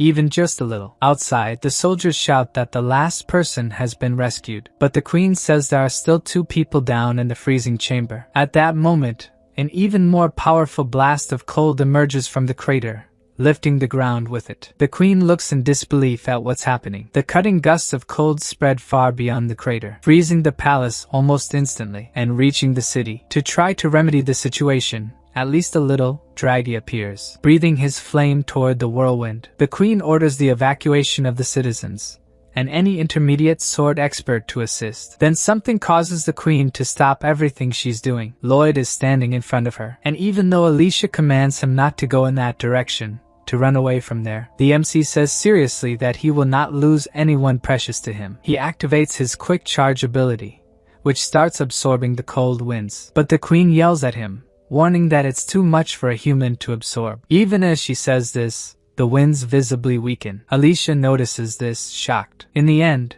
the gusts become just a single lance of freezing wind that heads straight for the MC. Lloyd absorbs it, but because of that, his body becomes entirely frozen. In the rest of the kingdom, the sun shines as if none of that had happened, but the queen remains still, in shock, because the person who mattered most to her had turned into a block of ice. Even the workers look distressed at what Lloyd has become. Inside the tunnel, Worth Road, who doesn't matter to us, is still frozen, and Siluria and Javier, now safe, are the first to discover that the heart of winter has completely disappeared. With the winds gone, the mages realize they are saved, wondering how they survived. One of them remembers that his entire body was turning into ice and thought he was dead, but suddenly the cold left. It was as if something had taken all that cold away. Facing his master, Javier doesn't even know how to react. He can't believe that happened to Lloyd. The queen, who was also looking at him, was in disbelief. She walks up to the block of ice that the MC has become. With a trembling hand, she grabs Lloyd's open hand. Then her eyes widen. She turns to Javier,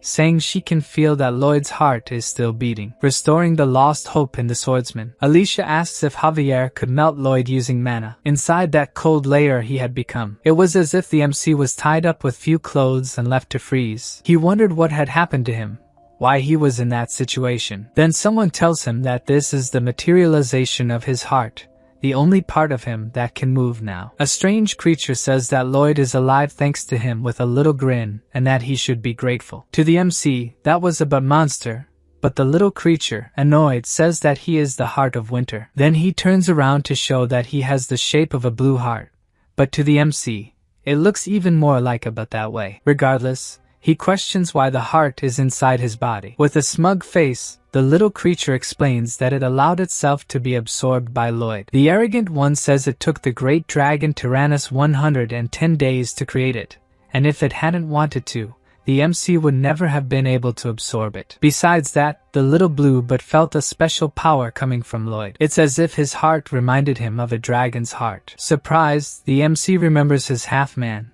half-dragon ability, and just like Anticus, the little creature liked him. Then the Heart of Winter says that wasn't the only reason. It explains that it was amazing how Lloyd didn't hesitate for a single moment to sacrifice himself for others. That's why it wanted to see how a human like him would turn out. With a disgusted face, the MC says that's ridiculous.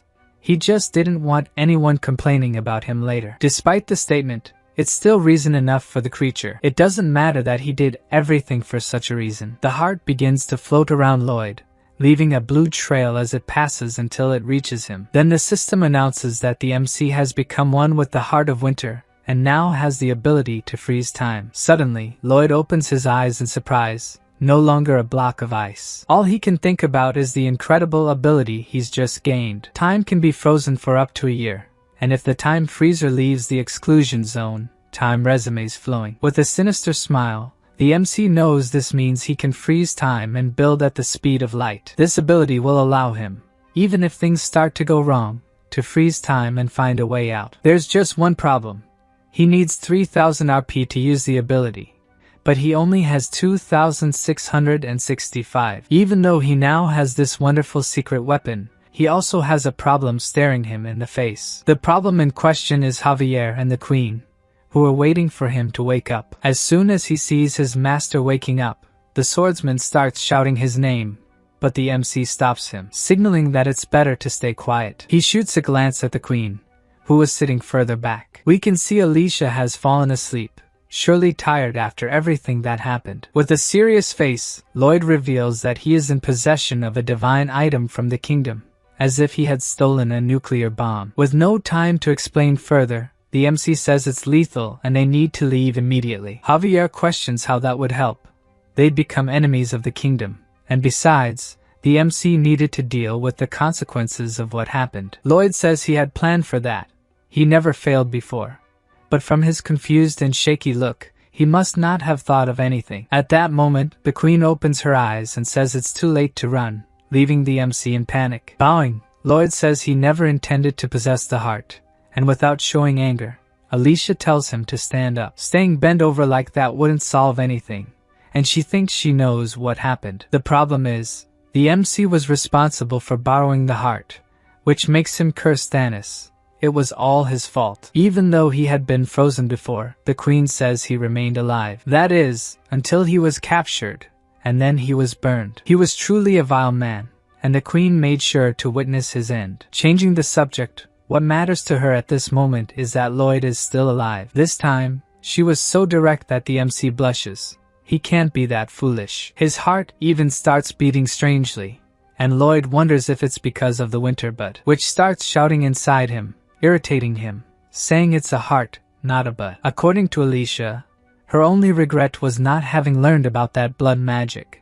No method had worked with the mage. Then Lloyd tells her that when he was stabbed by the purple knife imbued with mana, he was temporarily infected with the darkness curse that consumes everything and was taken to a kind of dream world. Shocked by the information, the Queen tells him to stop talking, and she gets closer to the MC, wanting to know everything she can about that curse, since she herself carries it. Alicia begins removing the glove that covered her hand, leaving Lloyd intrigued by what she's about to reveal. She boldly shows him her hand marked by the curse. That same night, the Queen was walking through the palace, until one of the rooms caught her attention. Those closed doors brought back old memories. Just by setting foot inside, Alicia could see her past self holding a sword, surrounded by 3 bodies. That night, her sword dripped with blood, but the young woman had no choice. Her brothers were about to kill her, and the death of their parents had also been their fault. Her brothers had been very kind to her, but in the end, it was all a lie. Then her younger self turns to her,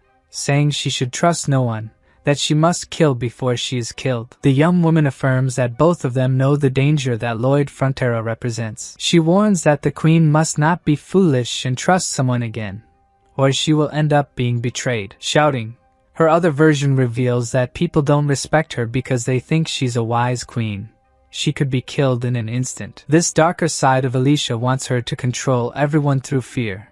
Only then will she not be betrayed. Then, just like our MC did before, the Queen embraces her dark self, asking her not to look so angry. In truth, she knew that her other version was just lonely and scared. There was no problem in being weak sometimes. After those words, the young version disappears, leaving Alicia behind with tears streaming down her face. With that, the Queen awakens from that cursed dream. With teary eyes, she looks at her hand. Realizing that everything worked out, she managed to rid herself of the curse that was consuming her. Lloyd had told her he didn't know how he overcame the curse, he had simply accepted it somehow, acknowledging that people can have bad thoughts, can be weak at times, and ignoring that becomes a disease for the heart. The Queen even wonders if he also knows about mental health, and he reveals that he researched a little about it, that it's a much scarier illness than people think. At that moment, she began to wonder how she would accept that. And back in her chambers, Alicia concludes that she is indebted to Lloyd once again. Soon after, the day of the MC's trial arrives, where the chamber members will participate, and Toscano walks ahead of them excitedly. Another member tells him that even with the Queen's protection, this will ruin the MC, and the Duke agrees because he lost the divine item. Toscano proclaims that although Lloyd is a deserving subject, at the very least, his family will lose all their status. At the trial, the MC stands surrounded by chamber members, and the Queen announces that he will be judged by the sacred laws of the Kingdom of Magentano. The trial is being held at the chamber's request, which will serve as a jury and ensure the crimes are made known. In her thoughts, the Queen asks for Lloyd's forgiveness. She couldn't defile this but would try to spare him from the death penalty. In another room, Siluria is distraught.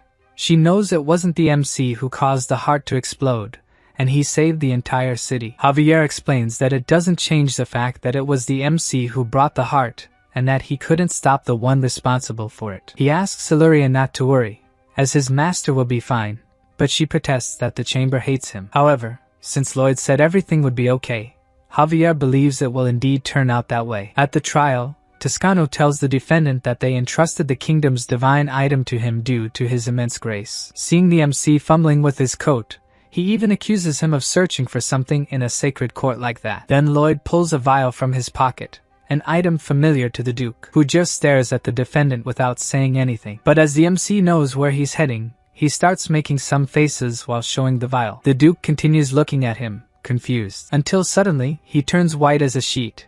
Now he recognizes the object. He remembers giving it to a soldier, ordering him to spread it in front of the room that housed the heart in exchange for a reward. Toscano enters a panic, trembling and not knowing what to do, questioning how the MC could have found that. For his part, Lloyd continues pointing at the vial, threatening the Duke with his eyes. The MC had returned to the tunnels, trying to figure out how Worth Road had managed to get in there. Unless he teleported, someone must have helped the mage enter, and that someone had to be a chamber member. To aid in the search, he calls all his pets, asking them to thoroughly search that place. The result of the search was that small dirty vial. Unable to take his eyes off the object, Toscano can barely formulate something to say, mumbling that the MC betrayed the Queen and was responsible for the divine item. Then Lloyd signals to him, wanting him to see something. But slow as he was, the Count in shock takes time to understand, until he notices that the soldier he had corrupted before was there. The soldier regretted what he had done.